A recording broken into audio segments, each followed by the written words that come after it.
Mr. Chun, like a mayfly. Autumn Moon Lane lies nestled in the southern expanse of the great scenery, where within a span of several dozen miles, one can find nearly 300 to 400 households. While the number of visitors may have dwindled somewhat, the atmosphere remains vibrantly lively. In the marketplace, a throng of people bustle about, as vendors shout their wares from the roadside. An elderly man at the tavern is pouring drinks, his face creased with joy, while the butcher at the meat shop simmers bones, hoping to entice passers-by. Pedestrians stroll down the street, occasionally pausing to engage in brief conversations. Pour me a drink, that a pair of black and white boots stepped into the tavern. The newcomer, with hands clasped behind his back, donned a long green robe.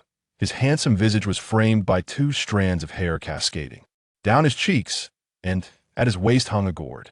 Coming right up, the tavern's elder, Zhang, acknowledged with a nod and hurried over. However, upon seeing the newcomer, he hesitated. Chen Changsheng offered a slight smile and extended the gourd at his waist to the old man. You? Zhang's words faltered abruptly, and he froze in place. Chen Changsheng gazed at him and inquired, "Do you not recognize me?" "Of course." Zhang smacked his lips, somewhat dazed, and replied, "I do." Chen Changsheng said, "Autumn Moon Brew. Fill it up from the gourd." All right. Zhang acquiesced, taking the gourd from Chen Changsheng and turning hurriedly to fetch the drink. Yet, compared to his earlier demeanor, a hint of trepidation had crept into his expression. As he poured the wine, his hands trembled slightly, as if afraid of spilling it and incurring the displeasure of this Mr. Chen. Chen Changsheng settled into a seat within the tavern, and Zhang soon returned with a jug of Autumn Moon Brew. "Please enjoy, sir," Zhang said, his eyes filled with reverence, tinged with a touch of fear. Unwilling to engage in further conversation with this esteemed gentleman, he turned to refill the gourd. Chen Changsheng paid him no mind and poured himself a drink. As the wine flowed down his throat, accompanied by the gentle breeze of early spring wafting through the tavern, he felt a rush of exhilaration. His gaze drifted outside the tavern point. 3 years had flown by in the blink of an eye, and in these decades, Autumn Moon Lane had grown ever more bustling. When Zhang returned with the filled gourd, he found the gentleman already halfway through his drink, a flush of color blooming on his cheeks. "Sir, the wine is ready. Just place it here." After setting down the gourd, Zhang intended to depart. Yet, Chen Changsheng remarked, "Why the haste? Sit and converse." Zhang paused, though a multitude of reluctances swirled in his heart. He dared not defy the gentleman. With trepidation, he took a careful seat, unable to conceal his apprehension. Chen Changsheng chuckled softly. "Are you truly that frightened of me?" Zhang's face betrayed a bitter smile. "At my age, sir, please do not frighten me." His tone was nearly pleading, laced with resignation. Chen Changsheng responded, "I am neither a demon nor a ghost. How could I possibly frighten you?" Zhang glanced at him, but quickly averted his gaze, feeling a deep discomfort. He struck the table with his hand, exclaiming, "I first encountered you at 16, and now, over 50 years have passed. My parents have long since passed into the earth, and I am now 67, hardly resembling my former self." He lifted his head, continuing, "Yet, Mr. Chun, you appear just as you did when I first laid eyes on you at 16. How can I not be afraid?" Zhang lowered his gaze, unable to meet the gentleman's eyes. Chen Changsheng took a sip of his drink, remarking, "Look at you, trembling so." Zhang seemed to muster the will to retort, but found himself at a loss for words. "Every time I visit you, it's solely for wine. Have I ever sought to harm you?" Chen Changsheng inquired. This was indeed true. Chen Changsheng visited every 3 years, each time requesting a jug and filling his gourd, occasionally sharing a few words, but often departing after filling his drink. Reflecting on these past encounters, Zhang seemed to steel himself, resolutely voicing the question that lingered in his heart. "Then, sir, speak candidly with me. What exactly are you?" His gaze fixed upon Chen Changsheng, his expression reminiscent of one prepared to face death. Chen Changsheng appeared somewhat taken aback, setting down his cup. "What emboldened you to ask this now?" Zhang sighed softly. "I am old and nearing the end of my days. What have I left to fear?" After pondering, Chen Changsheng replied, "We have met numerous times and are quite familiar now. Why not take a guess at what I might be?" Zhang opened his mouth. "I dare not guess. I do not fault you. Just take a guess," Chen Changsheng encouraged. Zhang contemplated for a moment, then gritted his teeth. "I am old and nearing the end of my days. What have I left to fear?" After pondering, Chen Changsheng replied, "We have met numerous times and are quite familiar now. Why not take a guess at what I might be?" Zhang opened his mouth. "I dare not guess. I do not fault you. Just take a guess," Chen Changsheng encouraged. Zhang contemplated for a moment, then gritted his teeth. Are you a demon? Not at all. Not a ghost? Neither. Zhang smacked his lips and questioned. Then are you a deity? Chen Changsheng shook his head, remaining silent. In truth, he himself was uncertain of his own nature. Zhang gazed at him earnestly. Not a demon, not a ghost, not a deity. What could he possibly be? The answer eluded him. Chen Changsheng lifted his gaze to meet Zhang's, stating, I am a mayfly. Zhang faltered, asking, what is a mayfly? Chen Changsheng shook his head. It is nothing at all. In reality, he was not from this place. A twist of fate had brought him here. The source of it all lay in a mayfly carving. During an archaeological expedition, an encounter with a vividly lifelike mayfly carving had led to an unforeseen incident, plunging him into darkness, and he had fainted. Upon awakening, he found himself in this realm. There were no opportunities, no celestial guidance, and unfortunately, it seemed he had become ensnared by a curse. Every 3 years, he could only awaken for a single day. It was akin to a normal person's slumber, yet he would sleep for 3 years, during which time, although his consciousness remained awake, he could not perceive his own body, see anything, or hear any sounds. Only thoughts remained. Each time he awakened at dawn, by dusk, he would once more succumb to death. Much like a mayfly, in his own world, he had only been awake for 18 days, yet in this realm, 54 years had elapsed. Just as with Zhang, who had once been a naive youth, now transformed into an elderly man with white hair and feeble steps. All of this felt like a curse entwined around Chen Changsheng. Zhang's heart brimmed with confusion as he wished to inquire further, but at that moment, his earlier courage had waned, and sensing the cold sweat trickling down his back, soaking his clothes, he dared not press on. Chen Changsheng, in turn, offered no explanation as to what mayfly truly meant, merely continuing to drink in solitude. Zhang sat in silence, too apprehensive to speak. The tavern remained enveloped in an unusual stillness. It was only when Chen Changsheng finished the jug of wine that the silence was finally shattered. I recall, you never married, nor do you have any offspring, correct? He asked. Indeed, Zhang replied. Chen Changsheng continued. Have you never considered passing down your brewing skills? Zhang responded. These days, the younger folk in Elaine have left for the outside world. How many are willing to stay and learn my craft? Such a fate cannot be allowed to transpire. Chen Changsheng shook his head. If you were to leave, who would brew autumn moon brew for me? Zhang opened his mouth. Are you not putting me in a difficult position? Chen Changsheng chuckled softly, offering a light-hearted remark. Oh, not trouble yourself. The wine was exhausted, and he lifted the wine gourd, seemingly preparing to depart. In that fleeting moment, when Chen Changsheng rose, an immense weight seemed to lift from Zhang's loudest heart. As Chen Changsheng stepped out of the tavern, he suddenly turned back to cast a glance at Zhang Laotu.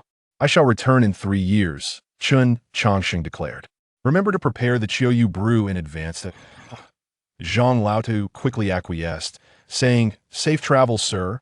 Under his watchful gaze, the gentleman gradually faded into the bustling streets, his figure becoming a mere memory.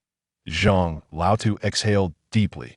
Upon returning to the tavern, he sank into his seat, a daze overtaking him, and for a long while, he remained lost in thought.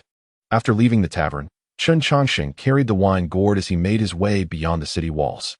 10 miles from Chuyuefeng, nestled among the hills, stood a mountain rumored to have once been visited by celestial beings.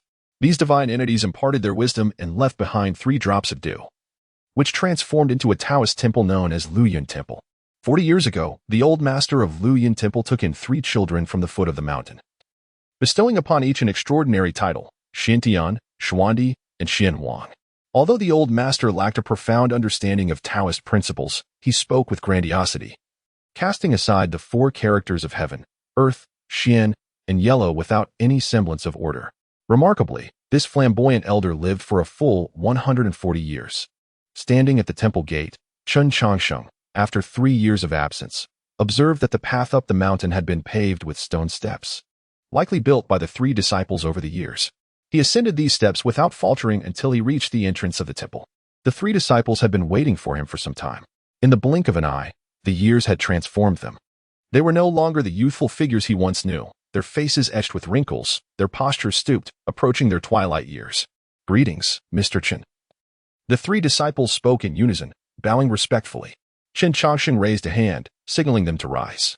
Xiantian stepped forward and said, "Mr. Chen, our master." His words trailed off. His gaze lowered, revealing a hint of melancholy in his eyes. The other two disciples mirrored this sentiment. Noticing their demeanor, Chen Changsheng suddenly realized the truth. He has passed? Xiantian closed his eyes and murmured, "Wuliang Tenzuan." Chen Changsheng felt a moment of disorientation. He glanced at the wine he held, initially hoping to sit and share a few casual words with the old Taoist while enjoying a drink. Now, it seemed, such an opportunity had slipped away. With a sigh, he said, "Take me to see him."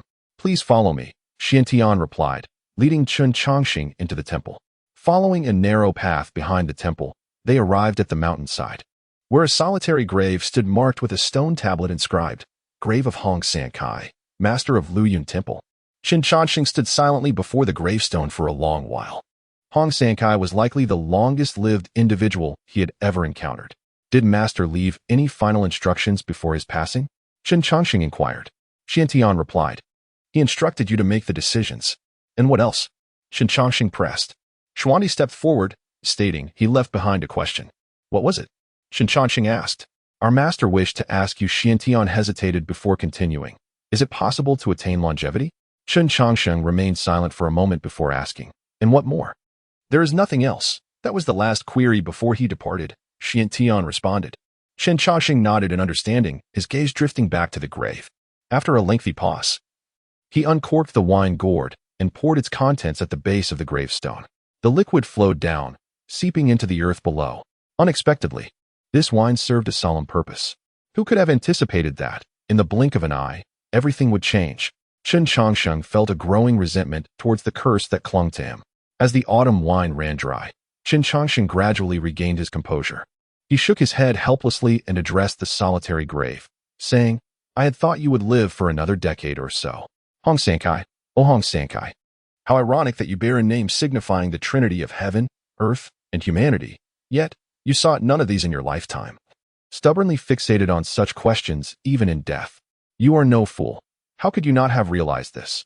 The three disciples exchanged puzzled glances at Chen Changsheng's words. What does the master mean? Chen Changsheng withdrew his gaze and turned to the three disciples. Your master spent 147 years pursuing immortality, yet in the end, he could not live as freely as an ordinary person. It is a tragic irony. Although he entrusted me with your future, the decisions should not rest with an outsider. That would defy the natural order. Thus, you are free to determine your own paths from here on. Whether to stay or to go, the choice is yours, he concluded. Upon hearing this, Xiantian felt as if a heavy stone had been lifted from his heart.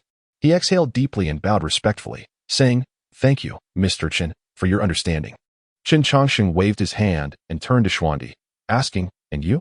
"I shall accompany Xiantian to the mortal realm," Xuandi replied. Chen Changsheng nodded, and then turned his attention to Xianhuang. "Xianhuang, among the three of you, you are the youngest. What do you intend to do?" Xianhuang, with his white hair and gaunt features, differed from his two elder brothers. He expressed a desire to remain at the temple to guard it.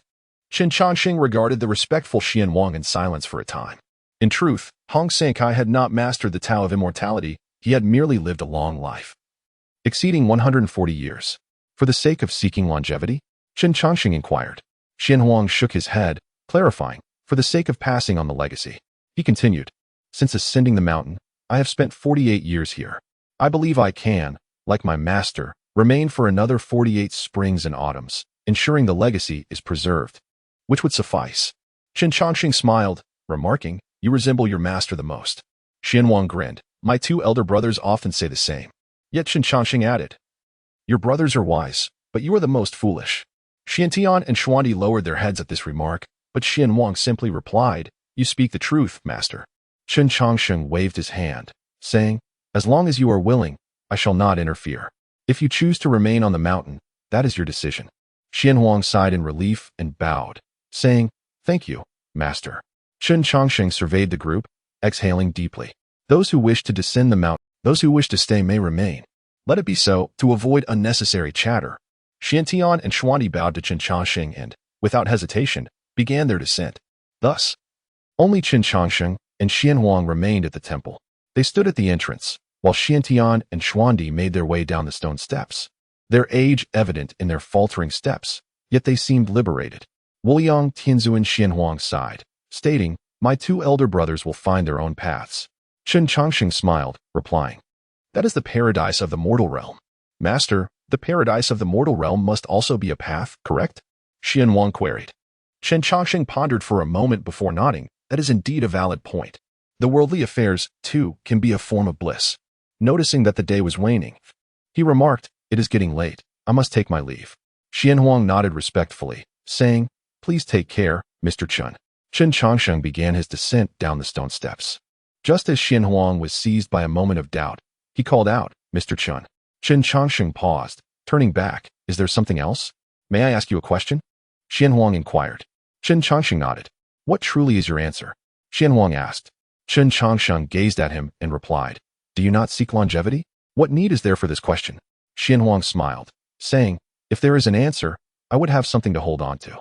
After a moment's contemplation, Chen Changsheng responded, "The answer lies within my words.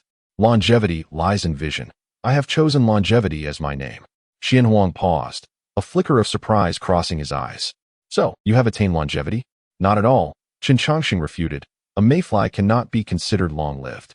Seeing Xianhuang's persistent gaze, Chen Changsheng suddenly amended, "Rather, it is longevity that resides within me." Xianhuang paused momentarily, only to see that Mr. Chen had already turned back, descending the mountain. His azure robe had reached the bend, vanishing from sight. Suddenly, Xianhuang felt a pang of disorientation as the last words spoken by Mr. Chen echoed persistently in his ears. He lifted his gaze toward the dusky horizon, seemingly touched by a profound sentiment, and uttered softly, "Infinite reverence to the celestial lord." Chapter 3. The elusive immortal Chen Changsheng walked along the official road. Looking up, he beheld the impending twilight, which seemed poised to paint the surrounding mountains in hues of crimson. He shook his gourd, only to find it devoid of any remaining wine. The autumn moon brew was originally intended for sharing with the old Taoist, yet it had been wholly consumed by him, leaving Chen without a drop to savor. With a soft sigh, he voiced his displeasure. Although he had anticipated this day, the realization still brought him considerable discontent.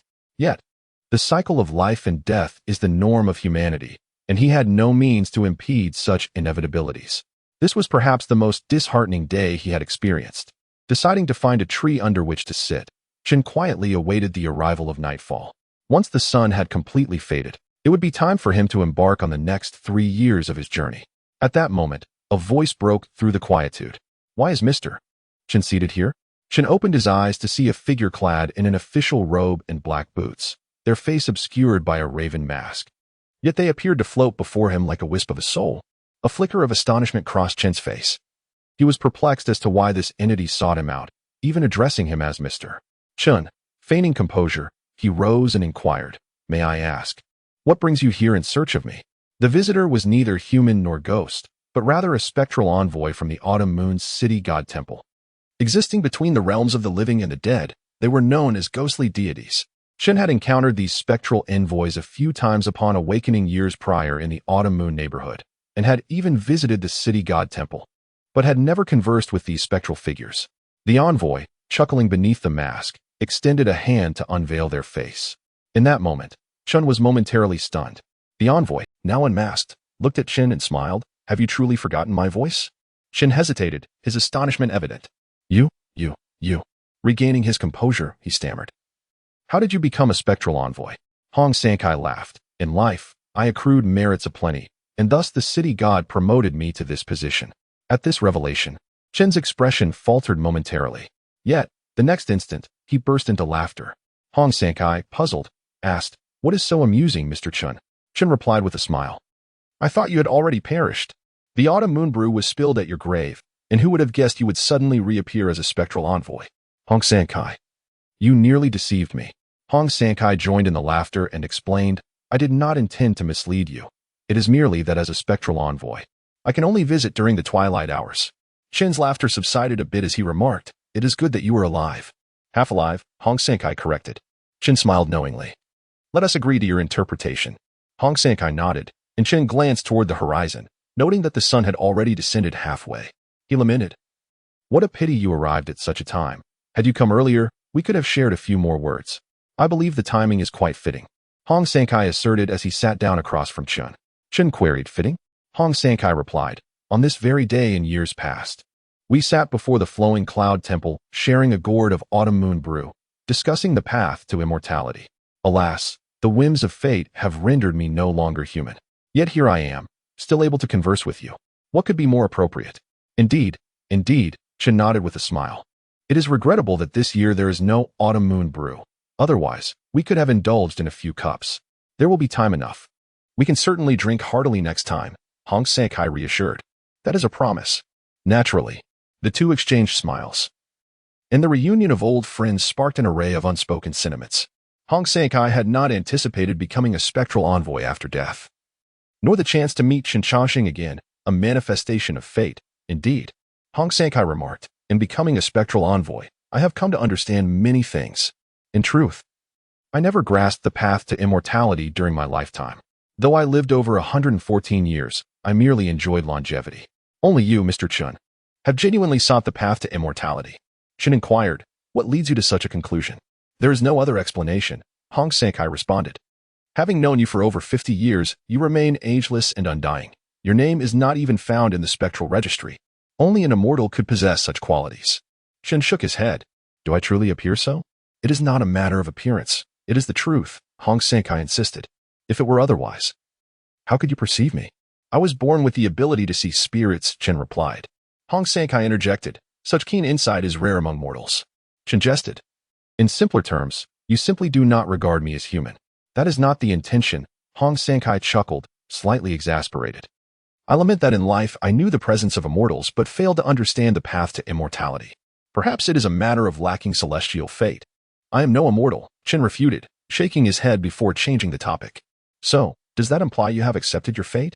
Hong Sankai nodded. Indeed, I have, Chen acknowledged.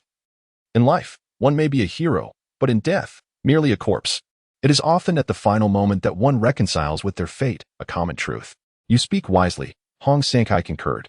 As they conversed, the sun sank further, casting shadows that deepened the twilight. Hong Sankai paused before continuing. Upon leaving the neighborhood earlier, the city god inquired about you and entrusted me with a matter to discuss. Chen looked taken aback. The city god? What does he wish to confer with me about? Hong Sankai explained.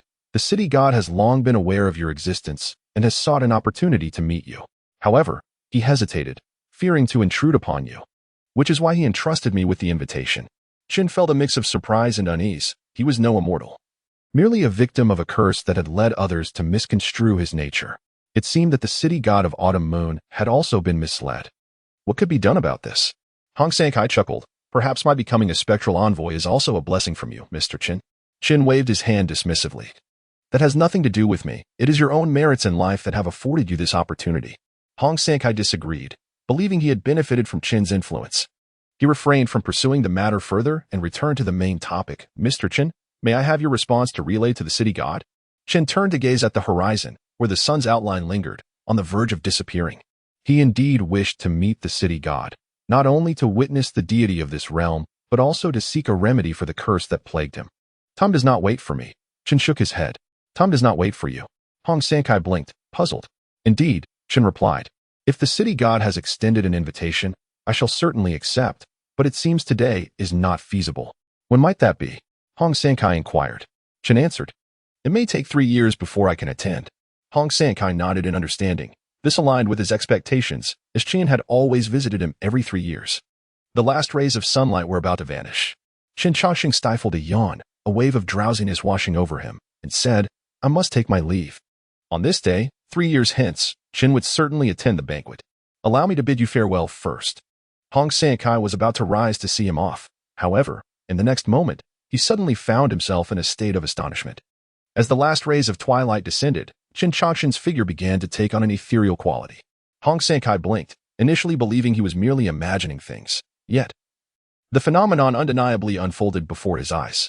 The sky darkened. Chen Changsheng's silhouette seemed to scatter like drifting sand, dissipating with the gust of a breeze. In the blink of an eye, he vanished without a trace. Hong Sankai, taken aback, remained in a daze for quite some time before regaining his composure. Truly, a being of the celestial realm departs without a trace. Chapter 4. The hasty return to the tavern. The most arduous times are once again upon him. Calculating, this marks his 19th death, a circumstance to which he has long grown accustomed. Dying a few more times only serves to fortify his resolve. Chen Changsheng once more finds himself devoid of external sensation. What follows is an expanse of unending darkness. In comparison, this is the most challenging aspect. It is markedly different from dreaming, as his consciousness remains alert, akin to the restless souls who incessantly question themselves in the depths of night. The fears birthed from within can be more tormenting than any external threat. When Chen Changsheng first experienced the state of death, he nearly succumbed to madness. Fortunately, he endured. And with each subsequent experience, he became increasingly accustomed to it. Now, he can face it with tranquility. During these periods of conscious existence, he often contemplates philosophical questions, reminisces about his past life, or gazes into the world beyond. At times, boredom compels him to ponder ways to break free from this curse, striving to keep his mind engaged. Thus, he manages to endure yet another cycle. At the entrance of the city god temple, the city god fidgeted, casting anxious glances outside. It was only when a figure engaged in daily patrols appeared before him that he finally lifted his head and hastily approached. Hong Sankai respectfully addressed him, "City god." "What did the gentleman say?" the city god inquired anxiously. Rising, Hong Sankai replied, in response to the city god, "Mr. Chen has agreed. However what?" the city god pressed. He stated that he must wait until today, 3 years hence, to attend the banquet. Upon hearing this, the city god's heart, which had been suspended in uncertainty, finally found solace. As long as he can come, that is sufficient. A smile grazed the city god's face as he stroked his white beard, his previous tension dissipating. He turned his gaze toward Hong Sankai and said, "Well done. The previous Ghost envoy has completed his merits and entered the cycle of reincarnation, leaving the position vacant for you to fill." Below the city god, there are 4 divisions and 3 envoys, with the Ghost envoy being one of the latter, overseeing both day and night patrols, akin to a constable in an official office. Upon hearing this, Hong Sankai promptly knelt, expressing gratitude for the city god's elevation of his status. The city god, with his hands clasped behind his back, said, "Rise. From now on, simply attend to your duties. Additionally, let us converse further about Mr. Chen, shall we?" Understanding the implications, Hong Sankai replied, "As you command." He mused inwardly that he was indeed fortunate to have Mr. Chen's favor. It now seemed that Mr. Chen surpassed his previous estimations, even compelling the city god to seek him out with such earnestness. This recollection led Hong Sankai to reminisce about the days spent in deep conversation with Mr. Chen. It appeared he simply lacked the celestial destiny to grasp such opportunities. He could hardly fault others for it. Time flowed swiftly, and the years turned. Old Zhang continued to operate his tavern. One day, upon encountering Mr. Chen, he mustered the courage to ask a question he had long held back, worrying over it for many days. However, as he gradually reflected, the fear dissipated. He recalled Mr. Chen's words, realizing it was indeed time to find someone to pass on his craft, yet now he was aged, and progeny seemed impossible. He would have to search slowly. Meanwhile, the former head of the Flowing Cloud Temple, Hong Sankai, traversed between the realms of humans and spirits with a group of day and night patrols, maintaining the tranquility of Kiwei. In a sense, this could be deemed a form of longevity, albeit no longer as a human. In the year following Mr. Chen's departure, a heavy snowfall blanketed Anning County, where Kiwei is located. This snowfall was extraordinary. Within Kiwei alone, over 10 households succumbed to the weight, and many others awoke nevermore, frozen to death in their slumber. The government and townsfolk quickly organized disaster relief efforts, although conditions improved somewhat. Many remained displaced due to the harsh winter. That same year, a priest from the Flowing Cloud Temple descended from the mountain, bringing 5 children, 4 boys and 1 girl, back with him, all mere children. Thus began another cycle. As a spirit, Hong Sankai was aware of these events and personally returned to the mountain to witness the revitalization of the temple, which brought him considerable relief. As winter gave way to spring, many perished in the cold, while those who survived faced the trials of new lives. Numerous beggars emerged in Anning County, all displaced by the blizzard. Those fortunate enough to survive the freezing and starvation became beggars. Among them, Old Zhang at the tavern took in a small beggar in the spring of that year, offering him half a rice cake in exchange for his labor. Old Zhang had a keen eye. The small beggar was resilient, enduring the chilly spring weather without uttering a word of complaint as he fetched water from the mountain stream. Gradually, life began to restore itself after the calamity, and Anning County returned to its former tranquility. Beneath the trees in the marketplace, idlers gathered to exchange tales, while the tea houses bustled with lively chatter, and the noodle shop by the bridge thrived with activity. 3 years slipped by in the blink of an eye. One day, the city god temple unexpectedly closed its doors.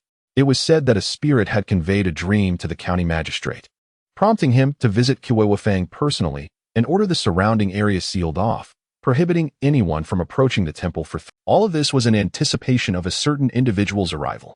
The small beggar, whom old Zhang had taken in, had now reached a youthful age, sporting a felt hat and appearing robust with tanned skin. After taking him in, old Zhang had given him a new name, Xiao Lu. As he stepped into the tavern, Xiao Lu placed a gourd on the counter, declaring, "Autumn moon brew. Let us start with a pot. Fill the gourd to the brim." Observing the gourd, Xiao Lu hesitated, saying, "Sir, recently we have sold much of the autumn moon brew. I fear we may not have enough to fill this gourd." "Not enough?" Upon hearing this voice, Xiao Lu looked up to see a scholarly gentleman in a blue robe gazing back at him. Xiao Lu felt momentarily dazed. In all his years at Kiwewafang, he had never encountered someone with such refined elegance, their very countenance exuding a sense of tranquility. Chen Changsheng, noticing the youth's youthfulness, inquired, "Where is your tavern keeper?" Returning to his senses, Xiao Lu replied, "Our keeper went to fetch oil. He will return shortly." Chen Changsheng pondered for a moment and said, "Then I shall wait a while." Xiao Lu nodded, inviting Chen Changsheng inside. "Please, sir, take a seat. What would you prefer, tea or wine?" Xiao Lu asked. "Naturally. One visits a tavern for wine." Chen Changsheng smiled. "Though the gourd may not be filled, surely there is a pot to be had?" "There is," Xiao Lu affirmed. "Please wait a moment." Chen Changsheng waved his hand. "Go along." Xiao Lu then proceeded to pour the wine, while Chen Changsheng took a moment to survey his surroundings. Indeed, there had been considerable changes. Old Zhang had renovated the tavern, making it appear much more orderly. Xiao Lu, glancing at the gentleman from time to time, thought to himself that with such eloquence and demeanor, this man must be extraordinary and deserving of his utmost respect. Chapter 5. The joy of reuniting with an old friend after serving the drinks. Little Six stood by, waiting. Chen Changsheng took a sip, and upon savoring it, he discerned a subtle difference. This wine was indeed brewed in the autumn moon style, yet it lacked a certain depth of flavor. He inquired, "This wine, was it not brewed by your master?" Little Six stepped forward to respond. "In answer to your question, it was the master who supervised the brewing." "So it was you who brewed it then?" Chen Changsheng remarked. "One could say so," Little Six replied. Chen Changsheng continued, "Are you a disciple of old Zhang?" Little Six shook his head, saying, "The master did not take me as a disciple. I was taken in by him and have been helping out in the tavern, with him providing me my meals." Chen Changsheng's understanding deepened. It seemed old Zhang had quite the cunning. "So that is the case," he mused. "No wonder old Zhang kept such a hand in reserve." Little Six asked, "It seems you are an old acquaintance of our master?" After sipping his drink, Chen Changsheng replied, "One could say so. I used to frequent here for drinks." Little Six nodded and added, "You must not be from the Autumn Moon District? Is it that obvious?" "Not exactly," Little Six explained. "I have lived in Autumn Moon my entire life. From the county magistrate to the beggars on the street, I have seen all sorts. Yet I have never encountered someone of your extraordinary demeanor, which is why I concluded you were not from here." Chen Changsheng chuckled self-deprecatingly. "Demeanor? I am merely a rogue." Little Six blinked. "But you are truly quite different." Just as Chen Changsheng was about to speak, a frail voice called from outside, "Little Six, bring the oil." "Coming." Little Six responded, turning to Chen Changsheng, "Please wait a moment." Chen Changsheng nodded and fell silent.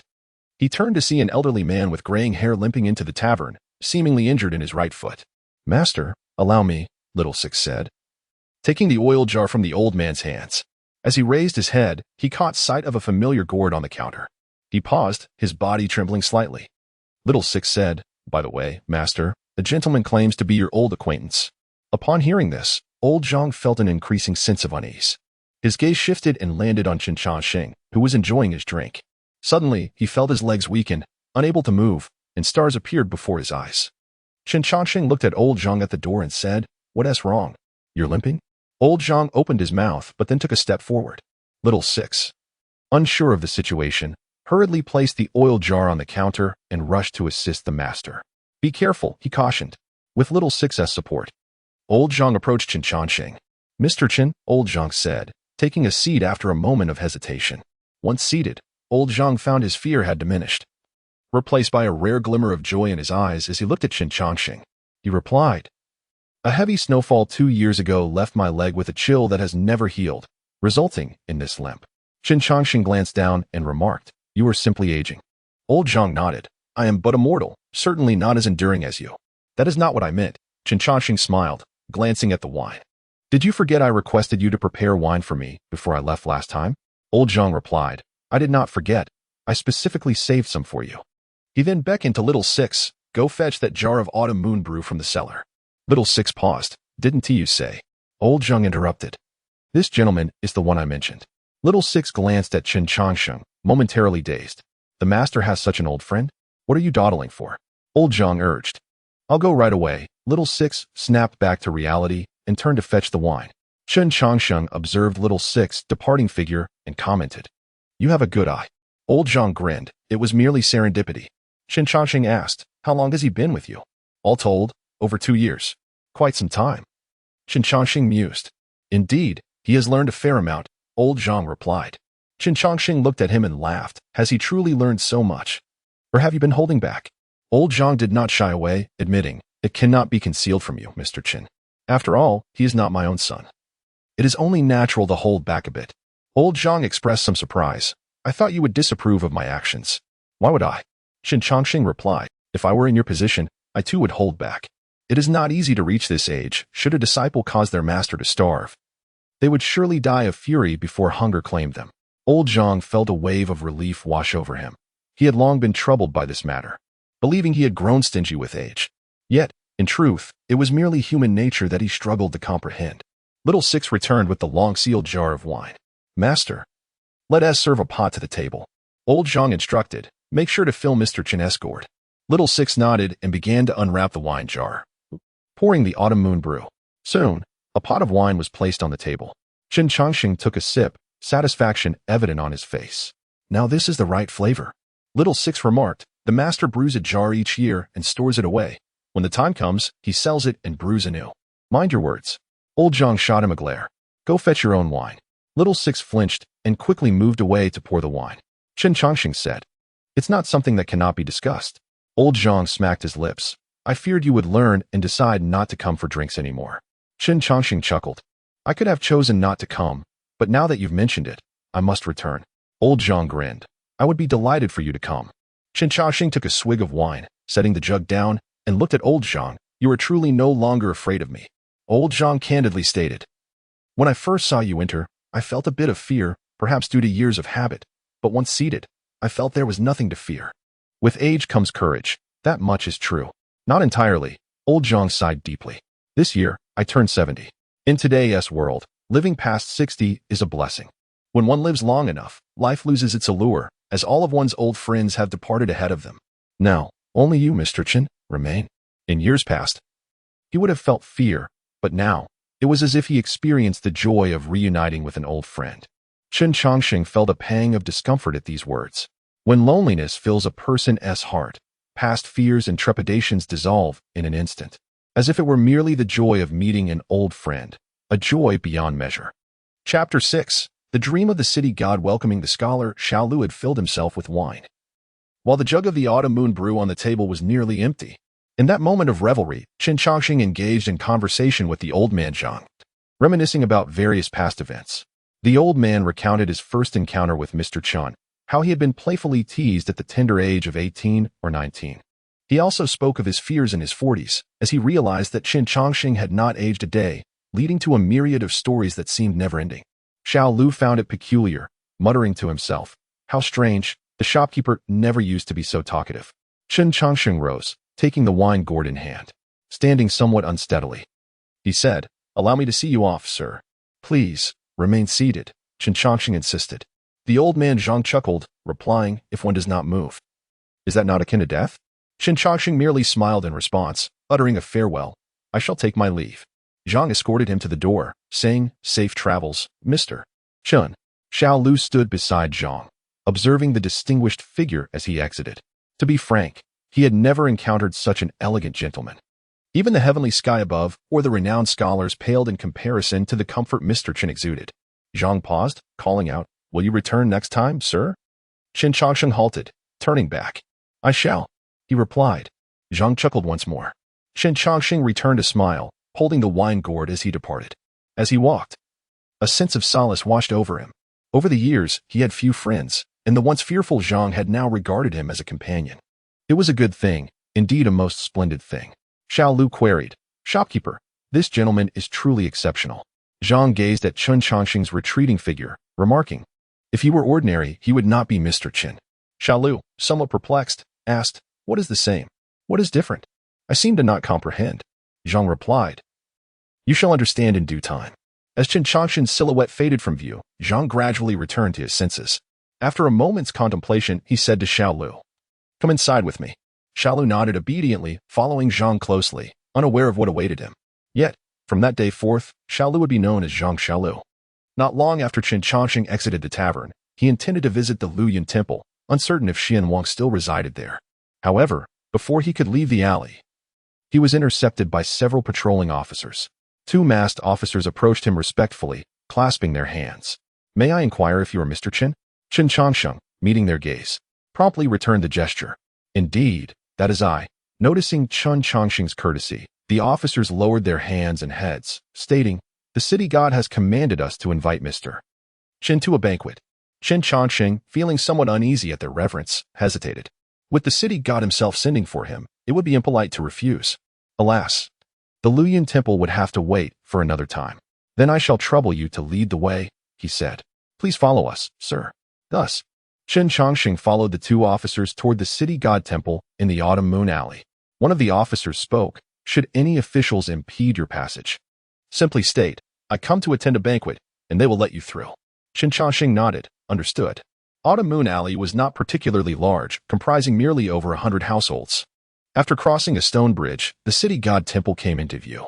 However, upon nearing the temple, Chen Changsheng was halted by several officials. Stop, one officer barked.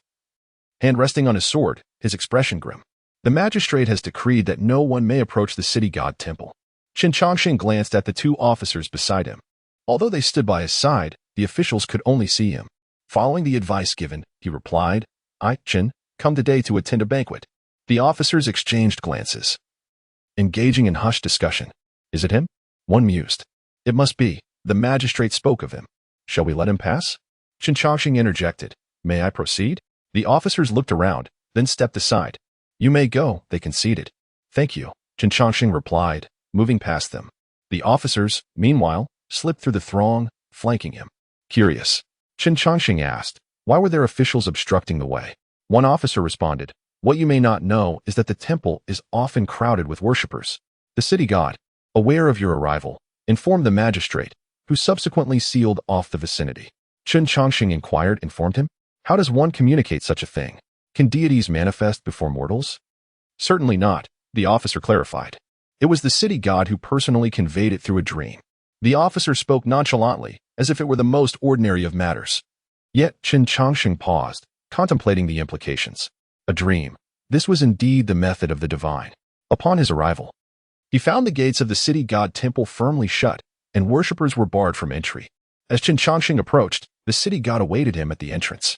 The city god, distinguished by his white beard and donned in a yellow and blue robe, bore an imposing demeanor. Yet, upon seeing Chen Changsheng, that gravity dissipated entirely. Chen Changsheng adjusted his sleeves and bowed, saying, I am Chen Changsheng, honored to meet the city god. Startled, the city god quickly moved to assist Chen, exclaiming, Nay. It is I who should pay my respects to you. Chen Changsheng, taken aback by the city god's deference, found himself at a loss. Was there some miscommunication? Even if he were mistaken for a revered sage, a city god should not be so excessively courteous. The city god then invited him. The city god of Autumn Moon Alley, Mao Gong, humbly requests your presence at the banquet. Chen Changsheng sighed inwardly, realizing the misunderstanding was considerable, yet he maintained his, replying, You honor me, city god. Nay, Mr. Chen, you should be the first to enter. Chen Changsheng, bemused by this turn of events, could do little but comply. The infernal emissary pushed open the temple doors, prompting Chen to step inside first. The officials who had granted him passage never glanced back, bound by the magistrate's strict command to avoid turning their heads, leaving them oblivious to the extraordinary scene. Yet from a distance on the bridge, a child clad in coarse garments rubbed his eyes in disbelief, wondering if he were dreaming. The door, it opened by itself. The bewildered boy hurried home, somewhat frightened. Upon entering the temple, Chen Changsheng beheld a splendid feast laid out on the table. The city god ordered the infernal emissaries to withdraw, leaving only Chen Changsheng and himself in the courtyard. Once seated, Chen Changsheng felt a twinge of discomfort, As a mere mortal before a deity, he sensed an undeniable pressure. The city god, taking his seat, smiled. "It is a great fortune for the city god temple of Autumn Moon Alley to have you grace us with your presence today. Your Excellency is overly kind," Chen Changsheng replied with a wry smile. "I am but an ordinary man." The city god, interpreting this as modesty, dismissed it entirely. He then poured wine for Chen Changsheng, who noticed that the city god's hands were solid, unlike those of the other emissaries. His legs too were real and tangible. This left him somewhat perplexed. When he entered earlier, it seemed he did not notice the presence of legs. How peculiar. Do deities possess a physical form as well? Chapter 7. Celestial beings and spirits. Chen Changsheng inquired, "Can the city god manifest in human form?" The city god replied, "To be honest, although my incense offerings are meager, I can indeed manifest my true self." Chen Changsheng quickly waved his hand. "No, esteemed city god, you have misunderstood my intent." The city god, seemingly unfazed, remarked, "It is merely the truth that my offerings are scant. You need not concern yourself with it." He appeared to believe that such a response was expected from Chen Changsheng. For how could a grand celestial being be concerned with a mere city god? With a sigh, Chen Changsheng pondered where he could seek reason. At this juncture, he had no choice but to maintain his composure. "I raise a toast to you, sir." The city god poured wine for Chen Changsheng, not daring to be negligent. They shared a drink together. The city god then beckoned, "Please enjoy the dishes." "Very well." Chen Changsheng nodded and sampled the dishes before him. There were 13 courses in total, featuring a variety of meats and vegetables, complemented by fresh, sweet fruits to cleanse the palate after the meal. This lavish spread left Chen Changsheng somewhat taken aback. After tasting a dish, he asked, "How long have you held this position, esteemed city god?" After a moment's thought, the city god responded, "Approximately 300 years, though that is not particularly long. In life, I was the head of Chiuyue Lane, known for my virtuous deeds. And upon my death, I was succeeded as the city god. However, please do not call me esteemed any longer. I truly cannot bear it. 300 years, and still not long." Chen Changsheng's eyes flickered, but he quickly regained his composure and suggested, "Perhaps I should address you as old city god, then?" The old city god pondered for a moment before agreeing. "That is acceptable." "Good." Chen Changsheng placed the gourd from his waist on the table. The old city god had specially hosted this banquet for him and had waited 3 years for this occasion. Chen Changsheng felt honored, but could only bring a gourd of wine, hoping the old city god would not take offense. "How could I dare? To share a drink with you is already a fortunate event," the city god replied. Upon inhaling the fragrance of the wine and taking a sip, he exclaimed, "Is this the Chiuyue brew from the Westbridge Tavern?" "Indeed," Chen Changsheng confirmed. "The old man Zhang, who brews the wine, and I share a bond over it. I always take a gourd whenever I visit." The old city god remarked, "You are truly affable, mingling among the common folk, such as the demeanor of a celestial being." Chen Changsheng shook his head. "I'm not yet worthy of such a title." The old city god did not dwell on this and raised his cup. "Let us drink together." With cups clinking and wine flowing, the conversation blossomed alongside the feast. Chen Changsheng and the old city god began discussing the Luoyuan temple. The old city god recounted, during the heavy snowfall 2 years ago, the temple master took in 5 destitute children from the streets. This act was indeed of immense virtue. 5? Chen Changsheng interjected, "Are they all well now?" The old city god shook his head. "One child perished from the cold when the snow melted, while the other 4 survived and are currently at Luoyuan temple." "Such is the fickleness of fate," Chen Changsheng sighed. The old city god nodded. "Life and death are the norm. Some lives are simply destined thus." "Do you believe in fate?" Chen Changsheng asked. The old city god paused, sensing that Chen Changsheng was testing him. After careful consideration, he replied, "Whether I believe or not, the fates of mortals are often predetermined. Yet, there are those who defy their fates, much like yourself, who exist beyond destiny. As for my fate, it awaits the day my virtues are fulfilled, to carry blessings and wealth into reincarnation, perhaps to attain a fortunate life." After reflecting on the old city god's words, Chen Changsheng, "Do you believe you have yet to escape your fate?" The old city god nodded. "Even as a city god, I cannot evade my destiny. I must confess that I have guarded this place for over 3 centuries. Despite having some incense offerings and attaining a golden body, I have never been able to leave. I sought you out, hoping you might guide me on how to transcend this fate." Chen Changsheng understood that this confrontation was inevitable. However, truth be told, he was perplexed by such matters. Concepts of fate and immortality felt like mere nonsense to him, a mere mortal with little understanding of such profound topics. What to do? Chen Changsheng wrestled with his thoughts, striving to calm himself and devise a strategy. Chun, sir? The old city god, noticing Chen Changsheng's prolonged silence, took a step back and said, "Perhaps I have overstepped. Please do not take offense." Chen Changsheng lifted his gaze and replied, "Not at all. If I remain silent today, I may be suspected, and since I have come with intentions of my own, I cannot let this opportunity slip away." Thus, Chen Changsheng spoke, in my humble opinion. Old city god, you may have misconstrued your situation. The old city god, now intrigued, asked eagerly, "Pray tell, where have I erred? Fate is decreed by heaven, however."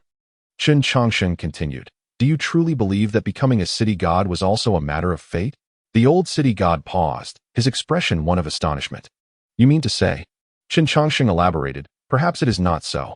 As the saying goes, the great way has 50, heaven takes 49, and man takes 1. There exists a sliver of opportunity. Your virtuous deeds in life led to the chance of becoming a city god. Is that not a rare opportunity drawn from the multitude of lives, a step beyond fate? Life and death are unpredictable, and the term immortal also arises from that sliver of opportunity. Fundamentally, they are not so different." He continued, "Immortals cultivate by absorbing the essence of heaven and earth into their 5 organs, thus achieving longevity. Conversely, spirits nourish themselves with incense offerings, protecting the populace, thereby accumulating virtues to form their golden bodies, embarking on the path of eternal life." The old city god contemplated Chen Changsheng's words deeply, his brow furrowed, seemingly unable to grasp the intricacies of this reasoning. Chen Changsheng pressed on, "Immortals cultivate through spirit, while spirits cultivate through offerings. Are they not both forms of cultivation?" The old city god was profoundly moved. He raised his hand and asked, "Are you suggesting that spirits too have the chance to attain immortality?" Chen Changsheng nodded. "The reason you cannot leave here is akin to an immortal lacking the cultivation to perceive a higher realm. Once your incense offerings and virtues advance further, where in the mortal realm could you not traverse?" The old city god gasped, but then reconsidered and asked, "Yet, my incense offerings and virtues have not significantly increased over the years. What can be done about that?" Chen Changsheng replied, "An immortal possesses a steadfast heart. With a resolute purpose, one can forge ahead. Yet, you have not yet solidified your own path. I shall pose a question to you, old city god. If human immortals are considered celestial beings, then why should spirits not also be regarded as such?" The old city god stood in stunned silence, his lips parted, struggling to articulate a response. Chapter 8. What are you trembling for, old city god? Are mortals considered celestial beings while ghostly immortals are not? The old city god had never contemplated the notion of achieving immortality. To him, he had already become a deity. How could he possibly be associated with the term immortal? However, the words of Chen Changsheng suddenly illuminated his understanding. Chen Changsheng, feeling a sense of relief in his heart, thought, "Perhaps I can intimidate him with this." To put it plainly, these words were merely his own interpretation, neither entirely true nor completely false. It was this ambiguous nature that often captivated others. The old city god composed himself and inquired then, "Mr. Chen, what should I do?"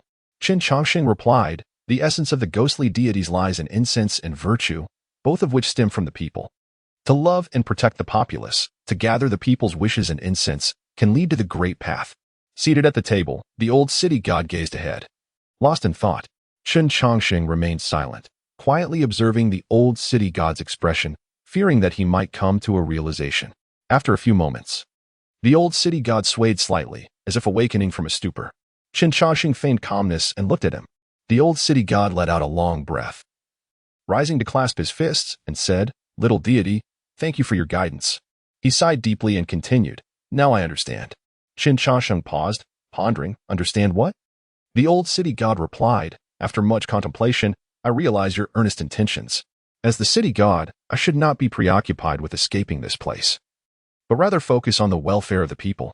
You first spoke of ghostly immortals, igniting my desires, and then discussed the heart's path and the power of incense.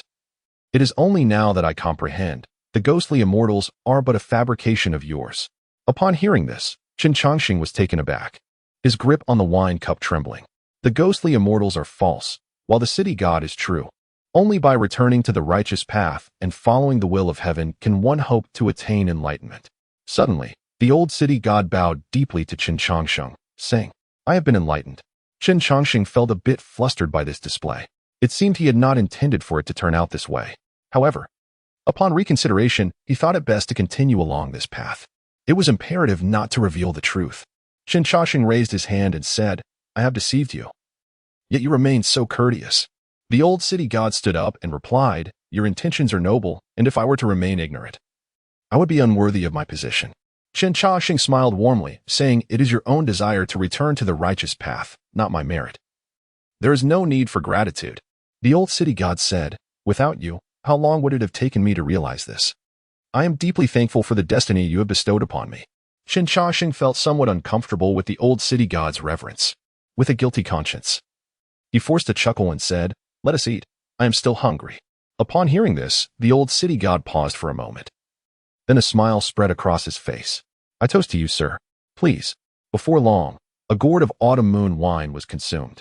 Chen Changsheng's complexion turned slightly rosy. Noticing his tipsy demeanor, the old city god asked, why do you not use your powers to dispel your intoxication? Chen Changsheng felt a jolt of anxiety, fearing he might reveal too much. After a moment's reflection, he answered, wine originates from the mortal realm. It is the essence of human existence that soothes the heart. If one were to eliminate the effects of intoxication, what would be the significance? The old city god was profoundly shaken.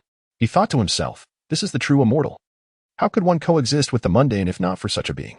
How could one possess such a carefree spirit if not for a celestial being? Today, the old city god had indeed gained new insights and exclaimed, what you say is absolutely correct. Chen Changsheng recalled the matter at hand. To be honest with you, old city god, I have a request. Please, Mr. Chen, speak. Chen Changsheng raised his head and said, having dwelled among mortals for so long, have you acquired any methods for cultivating celestial energy? The old city god pondered for a moment. Although he did not comprehend the purpose of Chen Changsheng's inquiry, he replied, indeed, I have such knowledge. Do you seek it? Chen Changsheng fabricated a lie, stating, in recent years, I have wished to create a new method. I am currently gathering resources. The old city god responded respectfully, you possess great talent. With that, the old city god shook his sleeve, and a piece of paper slipped out. He accepted it and handed it to Chen Changsheng. Chen Changsheng glanced at it, seeing a series of incomprehensible characters. Yet, in an instant, the characters became as clear as starlight in his mind. Despite their illegibility, he understood them all at once. Overjoyed, yet not showing it, Chen Changsheng asked, may I be permitted to transcribe this? Transcribe? The old city god hesitated, asking, can you replicate what is written here? Chen Changsheng paused and replied, is that not allowed? The old city god, puzzled, dared not voice his doubts. He beckoned, bring Mr. Chen some writing materials. Thank you, Chen Changsheng said with a warm smile. Shortly thereafter, a ghostly attendant brought forth the writing supplies. Please, sir, the old city god offered the brush. Chen Changsheng felt something was amiss with the old city god but could not pinpoint the source of his unease. He picked up the brush, hesitating briefly before beginning to transcribe the cultivation method. The old city god watched closely, eager to see the outcome. The method comprised merely over 400 characters, and Chen Changsheng wrote slowly, having practiced calligraphy in a past life, but not having done so in quite a while. Nevertheless, he meticulously transcribed every character, though the handwriting was not particularly elegant. As the final character was inscribed, the old city god held his breath in suspense. Chen Changsheng set down the brush and placed it aside, glancing at his transcription with satisfaction. Thank you, old city god. The old city god paused, his arm trembling as he said, Mr. Chen, may I see your transcription? Chen Changsheng, somewhat confused, nodded, of course. The old city god took the paper and compared it to the original. To his astonishment, it matched perfectly. His mouth agape, he looked at Chen Changsheng with newfound respect. Each method of cultivating energy is unique within the cosmos. It is impossible to replicate without consequence. If fully transcribed, the paper would be consumed by the forces of nature. Yet, Mr. Chen had flawlessly transcribed this method. What profound mastery does this man possess, such that even the heavens must yield to him? The old city god trembled, his throat dry with astonishment. Chen Changsheng, bemused, asked, why are you trembling, old city god? Chapter 9. The child in the corner calls the meal concluded perfectly. The old city god initially intended to allow Chen Changsheng to rest for a night, planning to accompany him for a leisurely stroll through Qiuyue Lane the following day. However, Chen Changsheng, through numerous polite refusals, nearly failed to exit the door. As he stepped outside, he turned back and said, there is no need to see me. I have my own path to follow, and you need not worry. The old city god, considering that perhaps the gentleman preferred solitude and did not wish to impose, replied, then please travel safely. I shall not disturb you." With a sigh of relief, Chen Changsheng headed towards the long bridge, his thoughts consumed by the cultivation method he held in his arms. Over the years, he had devised countless strategies to dispel the mayfly curse, yet none yielded satisfactory results. This realization led him to understand that the power of mortals was insufficient to break such a curse, now that he had discovered a path to cultivation. Perhaps he could find a solution. The old city god stood at the doorway, watching Chen Changsheng's retreating figure.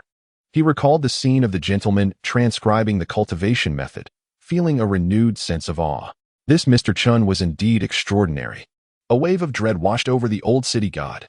Had he known the extent of Chen's capabilities, he would have never dared to provoke him. However, it seemed that all had turned out well. The old city god stroked his white beard, feeling a sense of contentment.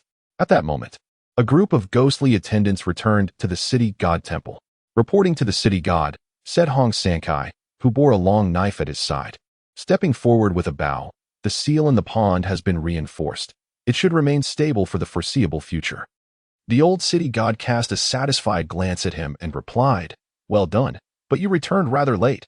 Mr. Chen has already departed." Hong Sankai paused, surprised. "He has left?" The old city god nodded. "He left just moments ago." Hong Sankai opened his mouth, a spark of eagerness flickering in his eyes. Sensing his thoughts, the old city god said, "If you wish to pursue him, go ahead, return later, and we shall visit the ancient well together." Hong Sankai's face lit up with joy as he clasped his hands in gratitude. "Thank you, city god." He promptly set off in pursuit of the gentleman. Meanwhile, the old city god, stroking his white beard, pondered quietly.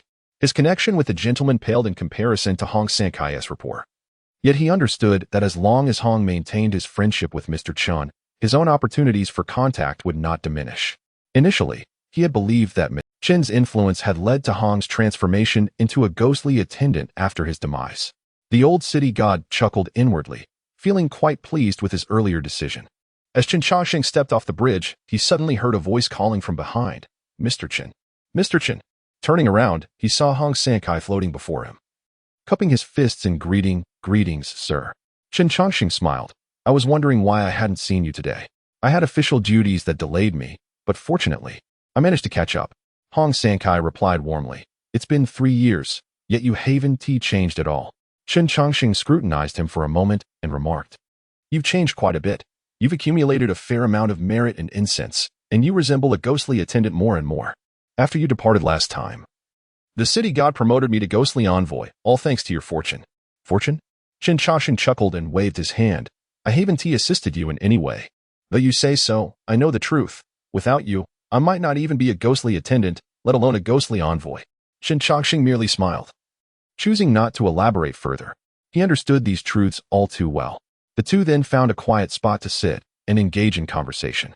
Hong Sankai, just as he had been in life, was loquacious, recounting tales of his experiences as a ghostly attendant over the years. The snowstorm 2 years ago was truly severe. Many perished during that night, and for days the atmosphere in the lane was filled with resentment. We worked tirelessly for quite some time. Last year, a rat demon that had attained sentience sneaked into the lane to steal chickens. You wouldn't believe how fast it burrowed. I chased it for days before finally capturing it. And the rest more.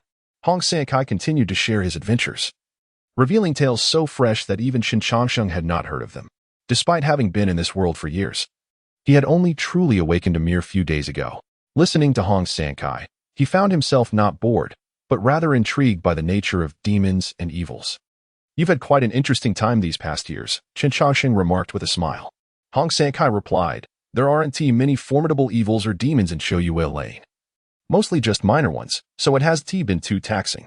But if we were to encounter a powerful demon, it would truly be perilous. Have you ever encountered one?" "Not yet, but there is a formidable malevolent spirit sealed away in Shoyue Lane. I nearly missed seeing you today because I was reinforcing its seal." "Sealed?" Chen Changsheng inquired. "How powerful is this malevolent spirit that it requires sealing?" "I'm not sure. The city god mentioned that this malevolent spirit once claimed the lives of nearly 10 people in Shoyue Lane, leaving behind immense resentment. The city god himself took action. But the spirit was exceedingly cunning. It was only through sheer luck that the city god managed to seal it." Chen Changsheng was taken aback. 10 lives. This world is indeed fraught with danger. He couldn't help but click his tongue, relieved that he had not encountered such entities. Engrossed in their conversation, Chen Changsheng and Hong Sankai failed to notice their surroundings. Behind a rooftop, a child peered out. He had been watching for quite some time. Tong Jihuan quietly observed the scene, clearly recognizing the gentleman. In his eyes, it seemed as though Mr. Chen was conversing with someone who, however, was invisible to him. Tong Jihuan dashed home to inquire with his father. His father explained that the city god resided in the temple, a deity. Does that mean this gentleman is speaking with a deity? Could he be conversing with the city god? This thought raced through Tong Jihuan's mind. Filled with questions as he fixated on Mr. Chen, unable to tear himself away. He was eager to uncover whom this gentleman was speaking with. As Chen Changsheng's gaze drifted, he noticed something hanging beneath the bridge. He glanced and asked, "What is that hanging under the bridge?" Hong Sankai looked over and replied, "Sir, that is the dragon-slaying sword." The dragon-slaying sword? Chapter 10. Do immortals truly exist? It is merely a local custom. Hong Sankai remarked, "It is said that a water serpent transforms into a dragon after 500 years, hiding in lakes, deep pools, rivers, and caves. After enduring trials for 5 centuries, the serpent will enter the great river and make its way to the eastern sea, where it will finally become a dragon. This transformative journey can be referred to as traversing the water. However, if a dragon serpent is to navigate through the human world, it must seek a pathway through the rivers frequented by the populace, lest the tumultuous waves it stirs up wreak havoc upon their homes. To prevent this, locals hang a sword beneath the bridge, ensuring the dragon serpent avoids this passage. Yet, this remains merely a legend. Even the city god has never heard of any serpent traversing the waters. A legend, indeed. Chen Changsheng inquired further. Is there truly a dragon in this world? Hong Sankai replied, "Yes, indeed, there is. The city god has spoken of a true dragon residing in the great river, safeguarding the land with favorable weather. And the dragon deity worshipped in the Dragon King temple is this very dragon." Chen Changsheng felt a stir of curiosity. He had never seen what a true dragon looked like. Hong Sankai suggested, "Given Mr. Chen's cultivation, perhaps you may have the opportunity to meet this dragon deity." Chen Changsheng chuckled in response, saying, we shall see. To meet the dragon deity? With my mere tricks, I could be drowned in a single spit from it." As Chen Changsheng lifted his gaze to the sky, he noticed the sun was about to set. Realizing that his time was running short, he wished to practice his qi cultivation method and could no longer linger with Hong Sankai. Thus, he found an excuse to say, "The day is drawing to a close, and I have some minor matters to attend to. It appears I can only converse with you another time." At this moment, Hong Sankai recognized he had delayed Mr. Chen for too long. He exclaimed, "It is my fault for taking up your time." "Not at all. Allow me to escort you." "There is no need for such trouble," Chen Changsheng replied. "Now that you are a ghostly emissary, your responsibilities have changed. The safety of the townsfolk rests upon your shoulders. I am merely an idle person, and it is not worth your time to spend on me. Mr. Chen's teachings, Hong Sankai shall surely remember. I shall accompany you to the bridgehead, if that pleases you." Chen Changsheng nodded in agreement. Very well. Hong Sankai dared not accompany him any further, so he stopped at the bridgehead, bade farewell to Mr. Chen, and hurried back to report to the city god temple. After Hong Sankai departed, Chen Changsheng began to search the surroundings, seeking a quiet place to try his qi cultivation method. Out of the corner of his eye, he caught sight of something behind him, but paid it little mind. Turning into an alley, Tong Jihuan hurriedly followed suit, entering the alley as well. However, upon reaching the first corner, a hand suddenly reached out and seized him. Who? Tong Jihuan was startled, and before he knew it, he was lifted off the ground. He turned his head, almost losing his wits in fright. The one holding him was none other than that mysterious gentleman. "You've been following me, haven't you? Speak. What is your purpose?" Chen Changsheng regarded him intently. Tong Jihuan swallowed hard, unsure of how to explain. Though curiosity compelled him, he had never intended to confront this gentleman face to face. He began to struggle. "Let me go. Release me." Chen Changsheng, noticing his frantic attempts, feared he might injure himself and gently lowered him to the ground.